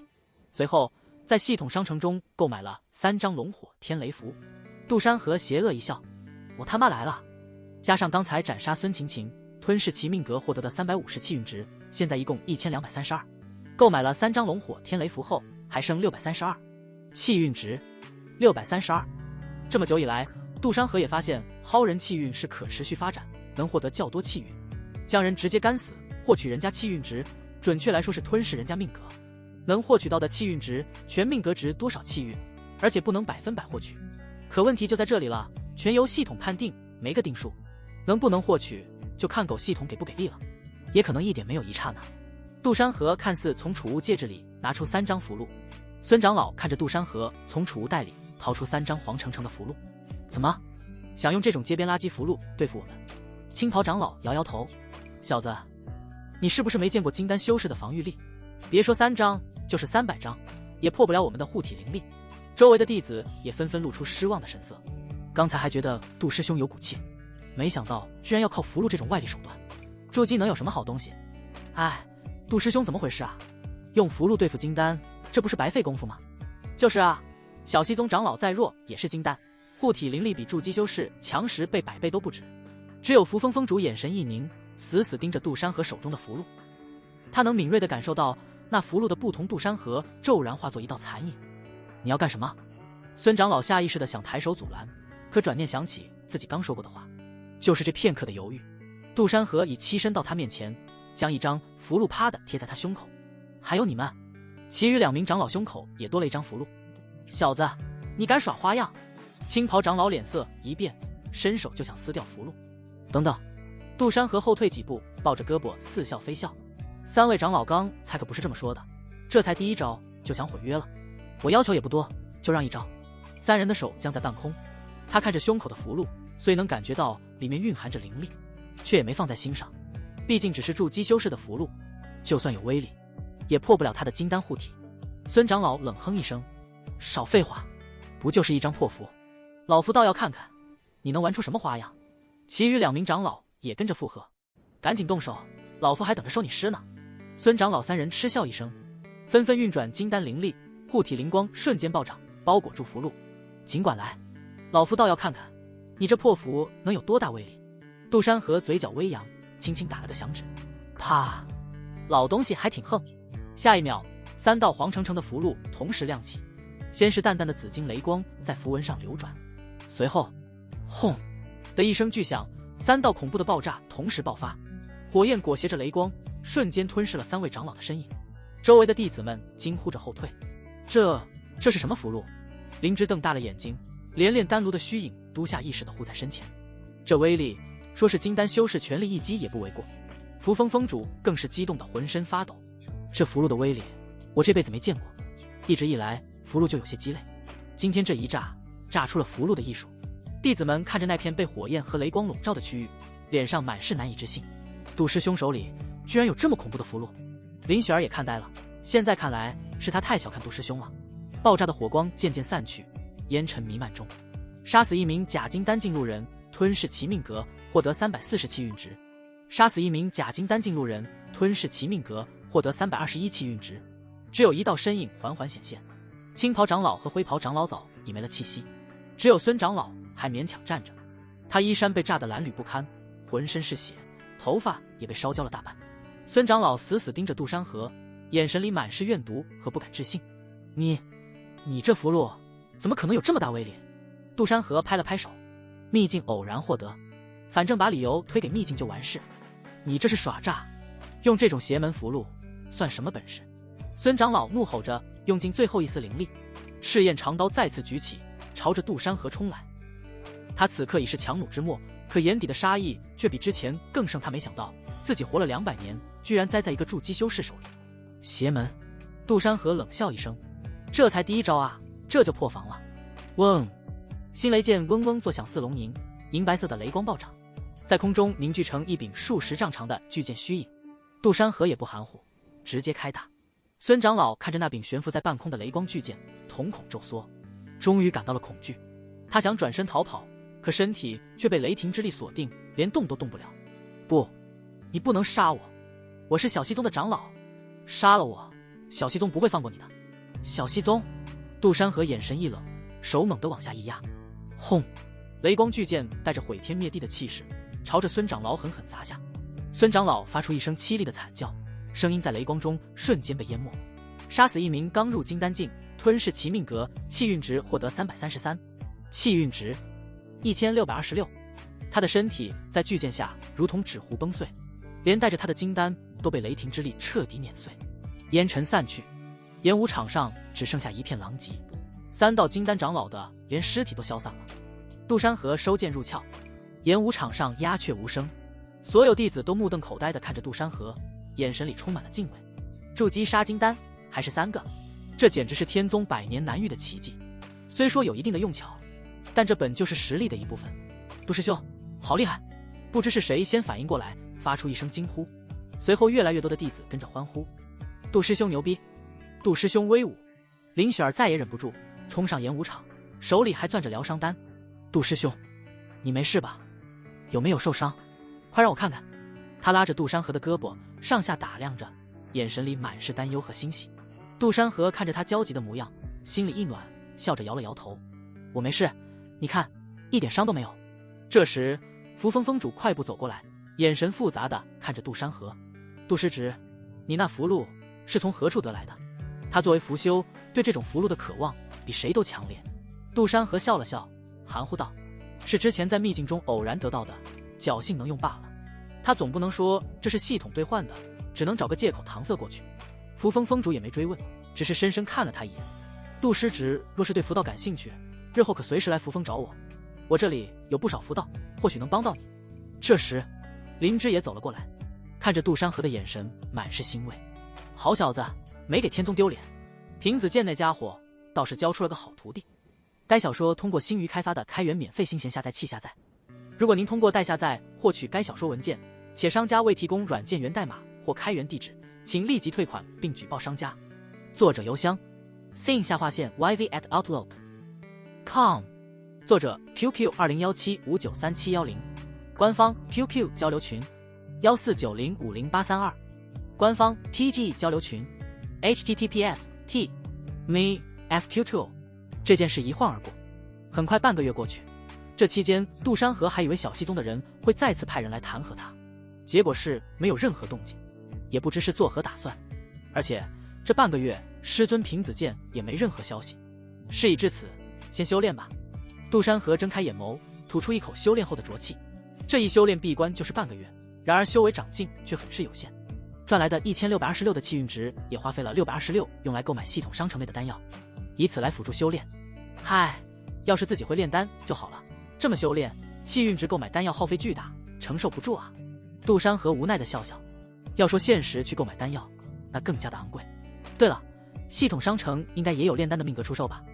想到这里，杜山河打开系统商城面板。其实天宗的弟子并没有限制说成为了某一种修士后就不能再入其他门道，反而天宗还是鼓励这种多修的行为，前提是你自己要吃得开。其实不少修士因为辅助修炼的丹药昂贵，自己也会辅修丹道，但是很显然，丹道也不是那么容易的。找到了，心有丹灵，蓝色，有一定的丹道天赋，可快速掌握基础丹方，进阶7品之下的丹药无瓶颈。兑换价格800气运值，800点，真贵。杜山河肉疼的咂咂嘴，可一想到日后能省下买丹药的气运值，还是咬牙点了兑换。仅仅修炼半个月就花了600多气运值购买丹药，这还没突破筑基10层，花800，值多了。气运值瞬间削减，气运值200，一股温热的气流从丹田涌向四肢百骸，脑海中突然多了许多关于丹药的灵性，哪种灵草要去根，哪种药材需文火慢炒，不同丹方的药性配比，仿佛他天生就懂这些，这就是丹道天赋。杜山河点点头，他当即起身朝着炼丹峰走去。想炼丹，总得先找个懂行的人指点。林雪儿无疑是最佳人选。炼丹峰，炼丹峰的丹房依旧药香弥漫。林雪儿正蹲在案前分拣灵草，听到脚步声，她抬头一看，见是杜山河，美眸瞬间亮了。杜师兄，你出关了？这不之前答应要来看你，我就来了。杜山河笑着走近，捏了捏林雪儿的俏脸。林雪儿微着低头，脸色有些红润。那个，我这次来其实还有一件事。杜山河说道。杜师兄，请说，只要雪儿能办到。林雪儿红着脸，我想辅修炼丹。炼丹？林雪儿惊讶地眨了眨眼，随即兴奋地抓住杜山河的胳膊。真的吗？太好了。不过，他突然想起什么。炼丹峰有规矩，外峰弟子想辅修得峰主同意才行，所以才来找你帮忙。杜山河笑着揉了揉他的头发。你是林峰主的得意弟子，帮我说说情，应该没问题吧？林雪儿瞬间亮了，拍着胸脯保证，包在我身上。师尊最疼我了，我跟他说一声，肯定同意。林雪儿拉着杜山河就往外走，我现在就带去找师尊。两人刚走到丹房门口，就撞见了迎面而来的灵芝。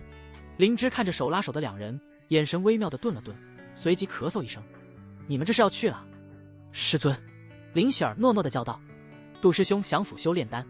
灵芝看向杜山河，眼神带着几分探究。你想辅修炼丹？杜小子，炼丹可不是那么容易的。弟子知道难，但弟子有信心。杜山河拱手行礼。弟子修炼耗费丹药太多，想自己炼制也能为节省些资源。灵芝看着他认真的模样，又看了看旁边一脸期待的林雪儿。罢了，既然你有这个心，我就给你个机会。正好雪儿今天要炼淬体丹，你就在旁边看着，要是能学会基础步骤，我就同意你辅修。谢谢峰主。杜山河喜出望外。三人回到丹房，灵芝指着旁边一座闲置的炼丹鼎，那是给外门弟子用的鼎，你先用着。雪儿，你给杜师侄演示一遍淬体丹的炼制过程，仔细讲解要领。好。林雪儿兴奋地应下，走到自己的药鼎前，拿起案上的灵草。杜师兄，你看好了，淬体丹需青灵草、淬谷花和新凝露，比例是3比2比1。首先要用地火将鼎温升到300度火焰，不能太高也不能太低，不然药材会焦。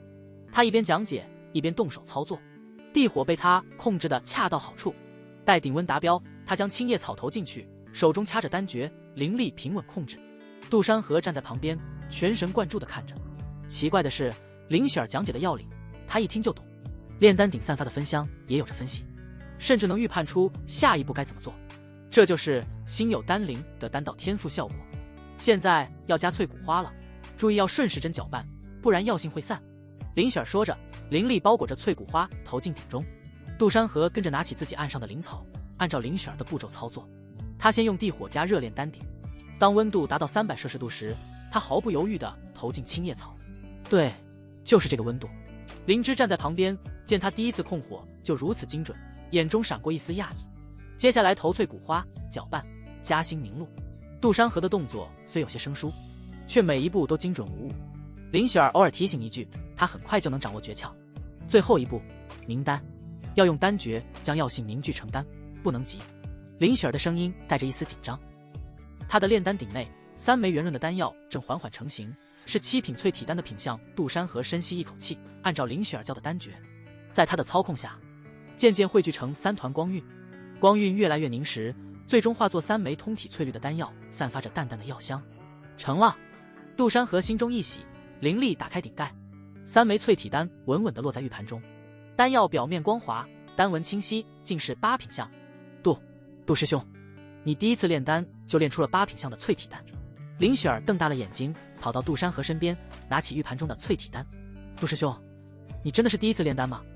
灵芝也快步走过来，眼中满是震惊。药性纯粹，丹纹完整，确实是8品淬体丹。虽说各种药材等步骤是按照7品来，不过能达到这程度，天赋异禀。他看向杜山河的眼神彻底变了，这哪是有信心，这分明是有天赋。我也不知道，就是感觉很熟悉，好像以前练过一样。杜山河故作惊讶，心里却乐开了花。心有丹灵，果然给力。灵芝盯着杜山河看了半晌，突然哈哈大笑。好，天宗又出了个丹道天才。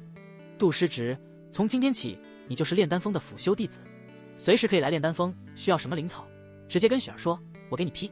谢谢峰主。杜山河连忙道谢。林雪儿也兴奋地拉着他的胳膊。杜师兄，你太厉害了，以后我们可以一起炼丹了。我教你炼聚气丹，你教我炼剑，好不好？好啊。杜山河笑着点头。又是半个月后，炼丹峰一处丹房。杜师兄，火候再降一点点，不然丹会裂开的。林雪儿的声音从旁边传来，她手里捧着刚分拣好的灵草。一袭炼丹服衬的她肌肤银白，额间的碎发沾着细密的汗珠，却丝毫不见狼狈，反而多了几分灵动。杜山河依言调整地火，这半个月来，心有丹灵，命格加持，再加上林雪儿的悉心指导，他的丹道造诣突飞猛进，从最初的8品淬体丹，到如今能独立炼稳定炼制7品丹，连灵芝都直呼炼剑是浪费了天赋。要不是平子间一直闭关，没有丝毫消息，灵芝都上门想要把杜山河要过来了。这半个月来，他和林雪儿时常一起炼丹，有了丹药的辅助修炼，修为也从筑基10层达到了筑基11层。这样的速度看似很慢，实则是极其快了。很多人半年甚至好几年才晋升一层小阶。好了，明丹。杜山河低喝一声，双手快速结印，鼎内的灵光骤然收缩，3枚圆润的7品灵神丹浮起，丹纹清晰，药香浓郁，赫然是7品的品相。哇，杜师兄，你太厉害了，这品相比我练的还好。林雪儿快步走过来，拿起一枚丹药清秀，美眸里满是崇拜。我练了10几次，最多也只能练出8品了，你才练第3次就到7品了，简直是丹道奇才。杜山河看着他雀跃的模样，伸手揉了揉他的头发，还不是你教的好，要是没有你指点，我哪能进步这么快。林雪儿的脸颊瞬间泛起红晕，她下意识地低下头，手指绞着炼丹符的衣角。我也没教什么，主要是杜师兄你天赋好。这小妮子动不动就脸红，杜山河都快习惯了。丹房内的气氛突然变得有些微妙。就在这时，林雪儿突然抬起头，眼神里带着几分狡黠，还有一丝不易察觉的紧张。她踮起脚尖，凑到杜山河耳边，吐气如兰的气息吹拂杜山河的耳廓。杜师兄，你说我们现在算不算形影不离了？杜山河心跳漏了一拍，他能清晰地闻到林雪儿发间的清香，混合着淡淡的药香，让人有些心猿意马。算吧。林雪儿见杜山河的模样，忍不住扑哧一声笑了出来。他胆子也大了些，于是伸手拉住杜山河的胳膊，轻轻晃了晃。那杜师兄，你有没有觉得我们现在这样像不像一对道侣啊？道侣？杜山河看向林雪儿，这妮子是在表白。林雪儿美眸有些不安和期待，显然是鼓足了勇气才问出这句话。林师妹认为呢？杜山河笑眯眯地将这个问题踢了回去。像呀。林雪儿害羞地低下头，话还没说完，一双手便搂上了她的腰肢。杜山河也不犹豫，低下头与之润唇相接。良久后，林雪儿美眸神色迷腻，竟主动去扯杜山河的腰系带子。到这里，杜山河的眼神瞬间清醒了几分，语气带着几分无奈。林师妹，我们现在还不行。林雪儿美眸也清醒过来，眼神里满是失落。为什么？是我哪里不好吗？不是你不好，是我当前的金铜金丹体的缘故。杜山河叹了口气，伸手拂去他脸颊边的碎发。林雪儿忽然明悟，美眸一眨不眨地看着杜山河。想起来了，那师兄可要努力到达金丹境啊。雪儿还等着师兄摘取我。杜山河吞咽了下唾液，一个绝美的大美人，这样说谁能顶得住？话都说到这份上了，修炼必须修炼。就在这时，丹房的门被轻轻推开，林之风逐走了进来。杜山河和林雪儿一惊，还好两人已经是处于分开状态，要不然这模样被人家撞见，太尴尬了。你们两人丹药练完了？林雪儿的脸颊瞬间红到了耳根，低着头不敢看灵芝。杜山河则镇定地拱手行礼。回峰主，刚练完一炉，是7品的品相。不错。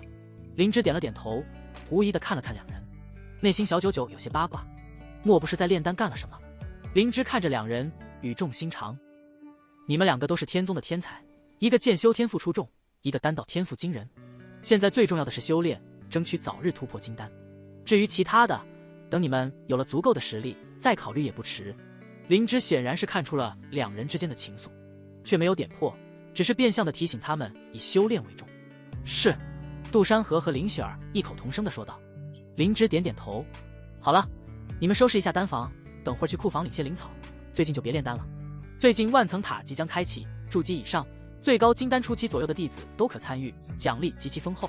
林雪儿和杜山河对视一眼，分别看出了对方眼里的疑惑。万层塔是什么？灵芝却不急着解释。从储物戒中取出一个紫檀木盒，打开后2枚水晶出现，这就是通往万层塔的大厅传送水晶。灵芝在水晶上点了点，水晶瞬间亮起。万层塔不是天宗的私产，是上古凌霄宗遗留的试炼之地。当年凌霄宗可是北域第1大宗，因变期大能多如狗，化神期大能变得走。可惜不知何故突然陨落，这座万层塔便是遗留下的产物，每50年开启一次。灵芝顿了顿，目光扫过杜山河和林雪儿，这才又继续解释道：每次开启，整个北域有头有脸的宗门都会派弟子抢夺机缘，合欢宗、小溪宗、焚天谷、土元宗等等，甚至连常年闭关的玄冰阁都会派弟子参加，谁都想从凌霄宗的遗迹里捞点好处。凌霄宗的遗迹。林雪儿拿着1枚水晶，将另1枚水晶递给杜山河，美眸里满是好奇，那塔里到底有什么，能让这么多宗门都动心？灵芝笑笑，显然有些追忆神色浮现心头。塔里的好东西可多了，每层都有试炼关卡，通关后获得不同程度的灵气奖励，越往上好东西越多，运气好的话还能找到凌霄宗遗留的丹方、剑诀，甚至是上古时期的法宝。灵芝话锋一转，万层塔正如这个名字，没有人到达顶层，至今为止北域还没人能走到500层以上，没人知道到底有多少层。林雪儿看着灵芝浮现回忆的神色，于是问出了口：那师尊你曾经参加过了吗？灵芝笑着点头，当然，为师当年也是其中翘楚之一，足足达到了250层。说着，灵芝有些昂然得意。杜山河脸色有些怪异，250层，当然这方世界没有关于250的奇异，不过你们也别太心急，万层塔的试炼没那么容易，光是前50层就能刷掉1半的弟子。灵芝这时看向杜山河，眼神多了几分担忧，尤其是你，杜师侄，小溪宗上次被你杀了3个长老，虽然他们没有反应，但在万层塔里肯定会有所针对你，切记凡事以保命为主，别为了奖励硬闯，留得青山在，不怕没柴烧。杜山河郑重点点头，弟子明白，多谢峰主提醒。万层塔既是机遇，也是龙潭虎穴。以他现在筑基11层的修为，在参赛弟子中或许算得上一流的一批次，但也不能掉以轻心。灵芝又从储物戒中取出2本蓝色封皮的小册子，递给2人。这是往届弟子整理的万层塔攻略，里面记录了50层的关卡特点和应对方法，你们拿去看看，能少走不少弯路。虽说每一次开启万层塔都会变化，但看看总是好的。对了，传送水晶的使用方法很简单，捏碎后会自动开启空间通道，将你们传送到万层塔大厅。想要出来的话，每一个整10数楼层都会有传送阵，比如第10层、第20层、第30层，以此类推。明天就将开启。林雪儿接过小册子，迫不及待地翻开。谢谢师尊，我和杜师兄这就去准备。去吧。灵芝看着2人，嘴角勾起一抹欣慰的笑容，转身离开了丹房。丹房内，杜山河翻开攻略小册子，仔细看着上面的记载。前50层的关卡看似简单，实则暗藏杀机。有弟子因为贪心捡取灵力珠，错过了通关时间；有人在幻境中沉迷，最后被塔内的禁制抹杀；还有人因为跟其他宗门的弟子争斗，2败俱伤，都没能走到下一层。总的来说，这是一场大逃杀模式，每一层都会剔除掉许多弟子和放弃。看来这次万层塔之行不仅要斗实力，还要斗心性。杜山河低声自语，将水晶和小册子收好，开始整理自己的储物间。林雪儿诺诺地说道：“杜师兄，这趟万层塔很危险，雪儿会保护好你。”说着，林雪儿扬了扬小拳拳，美眸尽是坚定。杜山河笑了笑：“那就拜托林师妹了。”这话，杜山河还真没打趣林雪儿。林雪儿虽说修炼起步晚，但进步神速，如今的修为竟与杜山河相当，同为筑基11层，只能说不愧是气运之女，天道的女儿，修炼起来的速度简直无人性。第2日清晨，天宗山门外聚集了数百名弟子，都是筑基以上、金丹以下的修为。赵烈站在高台上，神色严肃。此次万层塔之行关乎天宗的声誉，你们要记住，在塔中可以竞争，但不能内讧。遇到其他宗门的挑衅，能忍则忍，若是对方得寸进尺，也不用客气。天宗弟子不能让人欺负了去。弟子们齐声应和。旋即，众弟子齐齐拿出传送水晶，一道道光芒一闪而逝。随后，万层塔大厅，此地地域辽阔，一望无际，像是虚无的空间。杜山河站在人群中，默默地观察。此刻不断有人进来，大厅内已经聚集了数千名来自不同宗门的弟子，人数还在不断增加，穿着各式各样的服饰，三三两两地聚在一起，眼神中满是警惕和打量。进来后，哪怕是同宗弟子都会有所远离，自发地组成小团体，毕竟命只有一条。不远处，小西宗的弟子们正低声交谈，为首的一名筑基圆满修士眼神阴鸷地盯着杜山河。杜师兄，别理他们。林雪儿拉了拉杜山河的衣袖，小声说道：“我们专心闯关，拿到好东西就撤。”杜山河点点头：“那不是天宗的杜山河吗？听说他杀了小西宗3个金丹长老，真是好手段啊！”“哼，不过是靠偷袭罢了。这次万层塔，小西宗肯定会让他付出代价。你们看他身边那个女弟子，真是一个大美人啊！要是能被我……不敢想啊，不敢想。”议论声传入耳中，杜山河皱了皱眉。人多眼杂，他拉着林雪儿走到人少的角落，默默观察着周围的情况。合欢宗的女弟子正用暧昧的眼神打量着不少男弟子。焚天谷的弟子浑身散发着火焰气息，性格张扬，已经跟其他宗门的弟子起了争执。玄冰阁的弟子则显得低调许多，穿着蓝色长袍，手里拿着罗盘，似乎在探查万层塔的气息。“杜师兄，你看那边。”林雪儿指着广场东侧，“是小西宗的人，他们好像在跟合欢宗的人交谈，说不定在打什么坏主意。”杜山河顺着他指的方向看去，果然看到小西宗的弟子正跟合欢宗的女修低声交谈，还时不时朝他这边看一眼。他心中冷笑，却没有上前。现在还没进入万层塔，若是发生冲突，他不介意在这里杀了来闹事的。所幸这群人的目光虽然不善，但没上前来找麻烦。等待了一会，轰！一声巨响，一扇虚空巨门浮现而出，一股磅礴的灵气从门内涌出，如同一阵飓风一般。大厅上的所有弟子都感受到了强烈吹拂。万层塔开启了，不知是谁喊了一声，弟子们纷纷朝着塔门冲去。高空俯瞰之下，密密麻麻的人群如同蚂蚁一样涌向那扇巨门。达到筑基10层的便急速飞行，化作拖尾流光；没达到的只能就苦哈哈的在地上跑了。穿过虚空巨门的瞬间，一股强烈的空间拉扯感。林雪儿下意识地死死挽住杜山河的手臂，待眩晕感散去，两人发现自己身处一片昏暗的空间，没有日月星辰，也没有山川草木，下是光滑如镜的黑色石板。远处的雾气若隐若现，空气中弥漫着稀薄的灵气。此次参加万层塔的弟子，虽说名义上是整个北域都可参加，实际上只有北域的东部宗门，因为其他地方的宗门离得太远，就算是想也没辙。再者，本地老牌宗门也根本不会割让利益，所以本质上是北域东部所有宗门的相互竞争。这里就是第一层。林雪儿紧紧攥着杜山河的手，杜山河拍了拍她的小手，示意别怕。不过林雪儿似乎很享受杜山河的关心，表现得更怕了，美眸底却闪过一丝狡黠。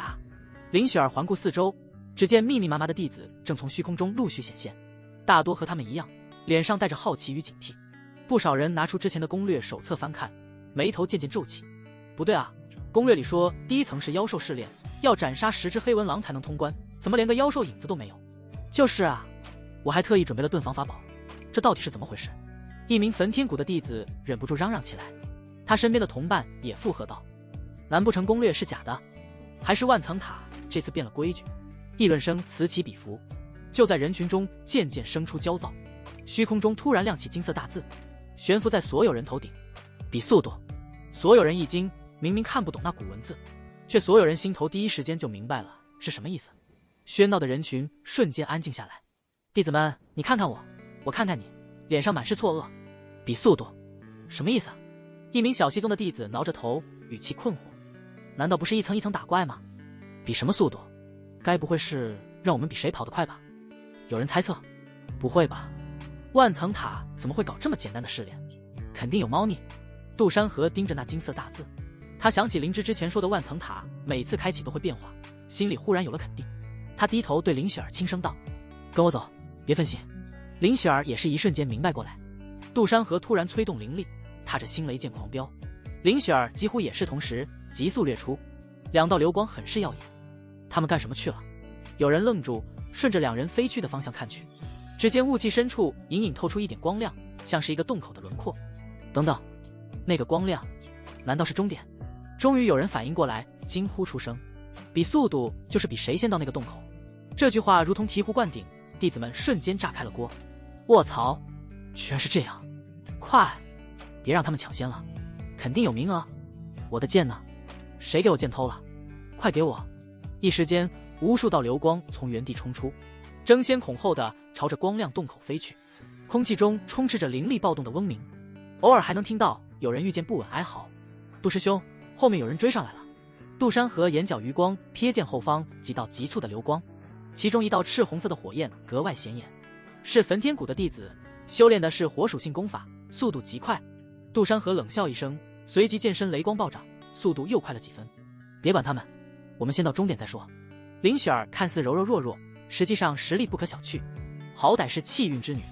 那道赤红色流光的主人见状，气得怒吼：天宗的，给我站住！就在这时，前方的光亮洞口突然扩大，快到了！林雪儿有些欣喜的俏喝，身后的焚天谷弟子只差半步，眼睁睁看着两人的身影消失在洞口，气得他一拳砸在空气。可恶，慢了一步。当杜山河和林雪儿穿过洞口，眼前的景象豁然开朗。这里是一处圆形的平台，周围刻满了上古符文，平台中央有一道通往上层的阶梯，随后平台上也出现零星几人，都是刚才速度最快的弟子。杜山河感受到来到第二层后，一道精纯的灵气主动融入丹田。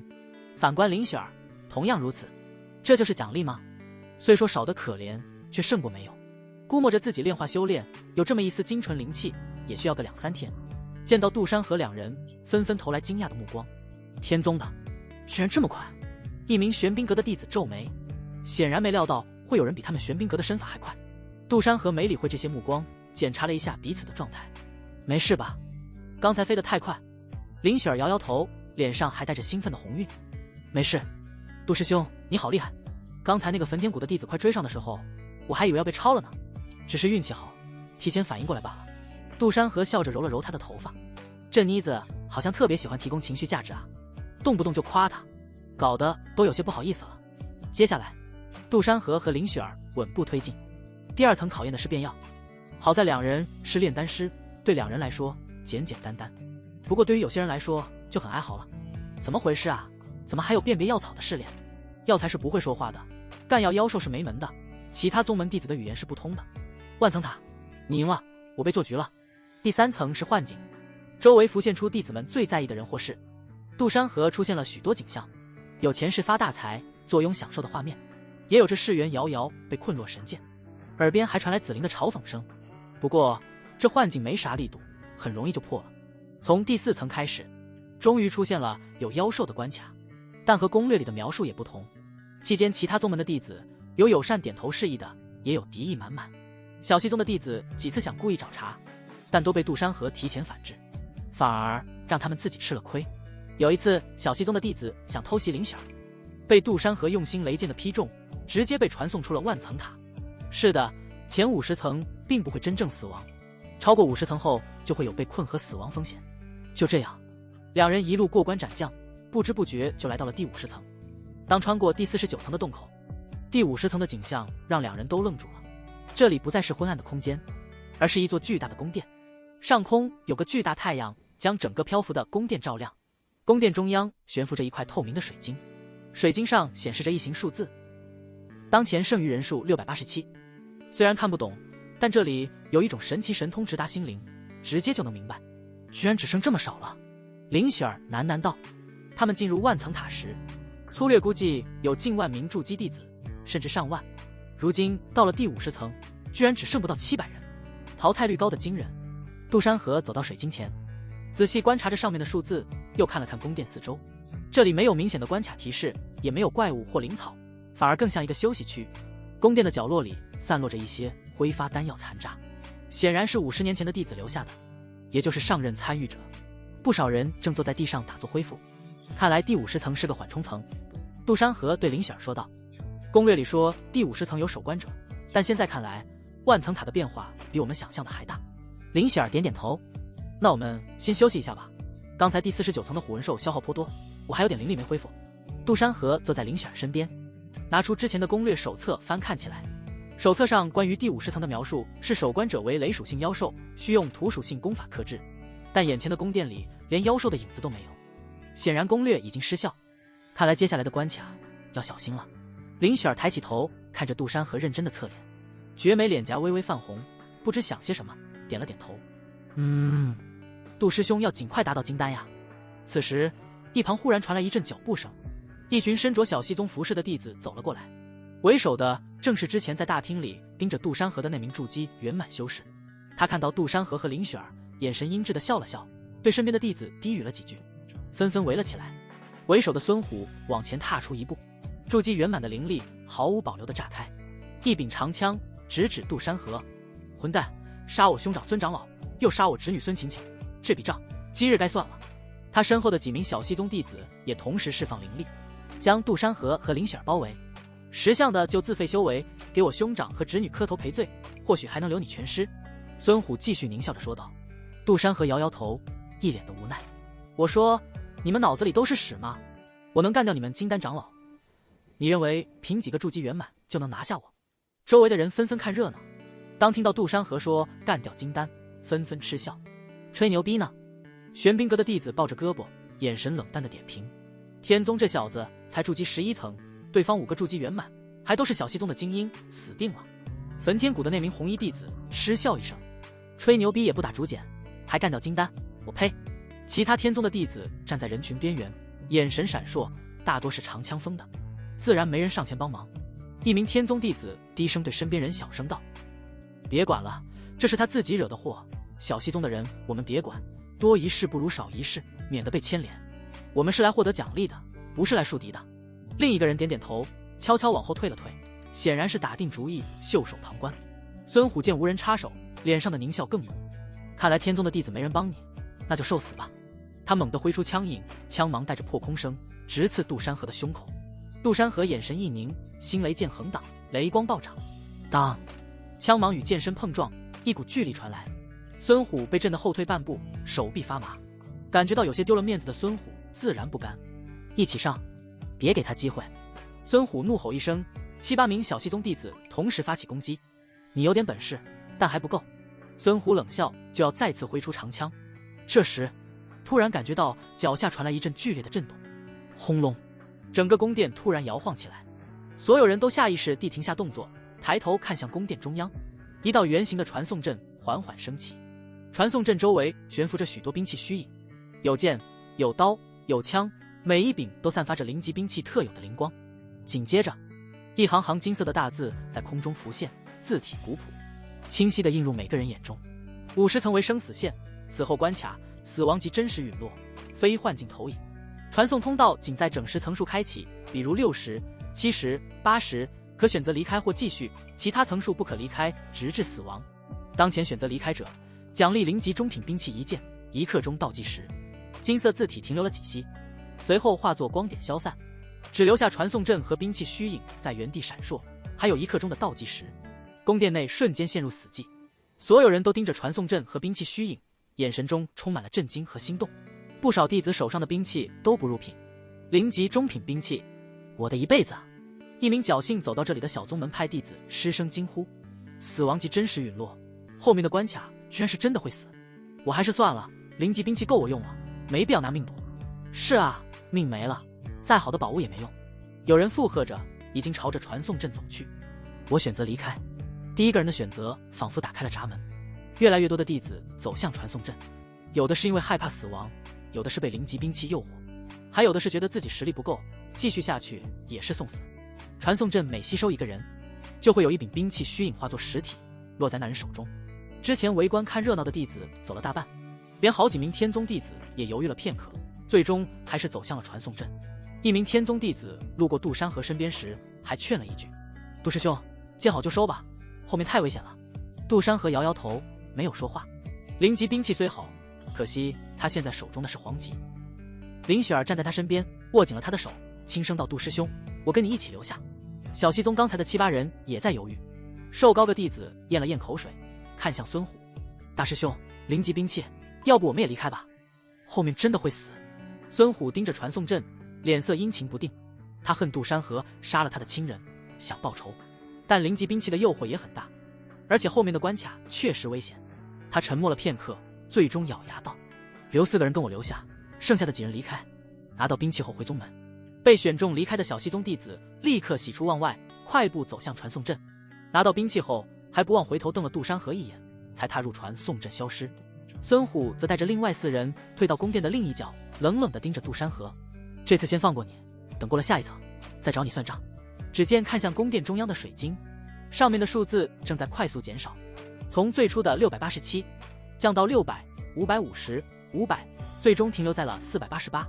传送阵的光芒渐渐暗淡下去，1刻钟不短也不长。留在宫殿里的不到500人都是选择继续闯关的弟子，这些人要么是实力极强，有信心应对后面的危险，要么是有底牌后手的硬茬。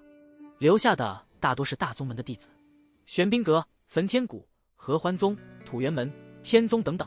走！不知谁喊了一句，人群纷纷向着下一层进发。51层。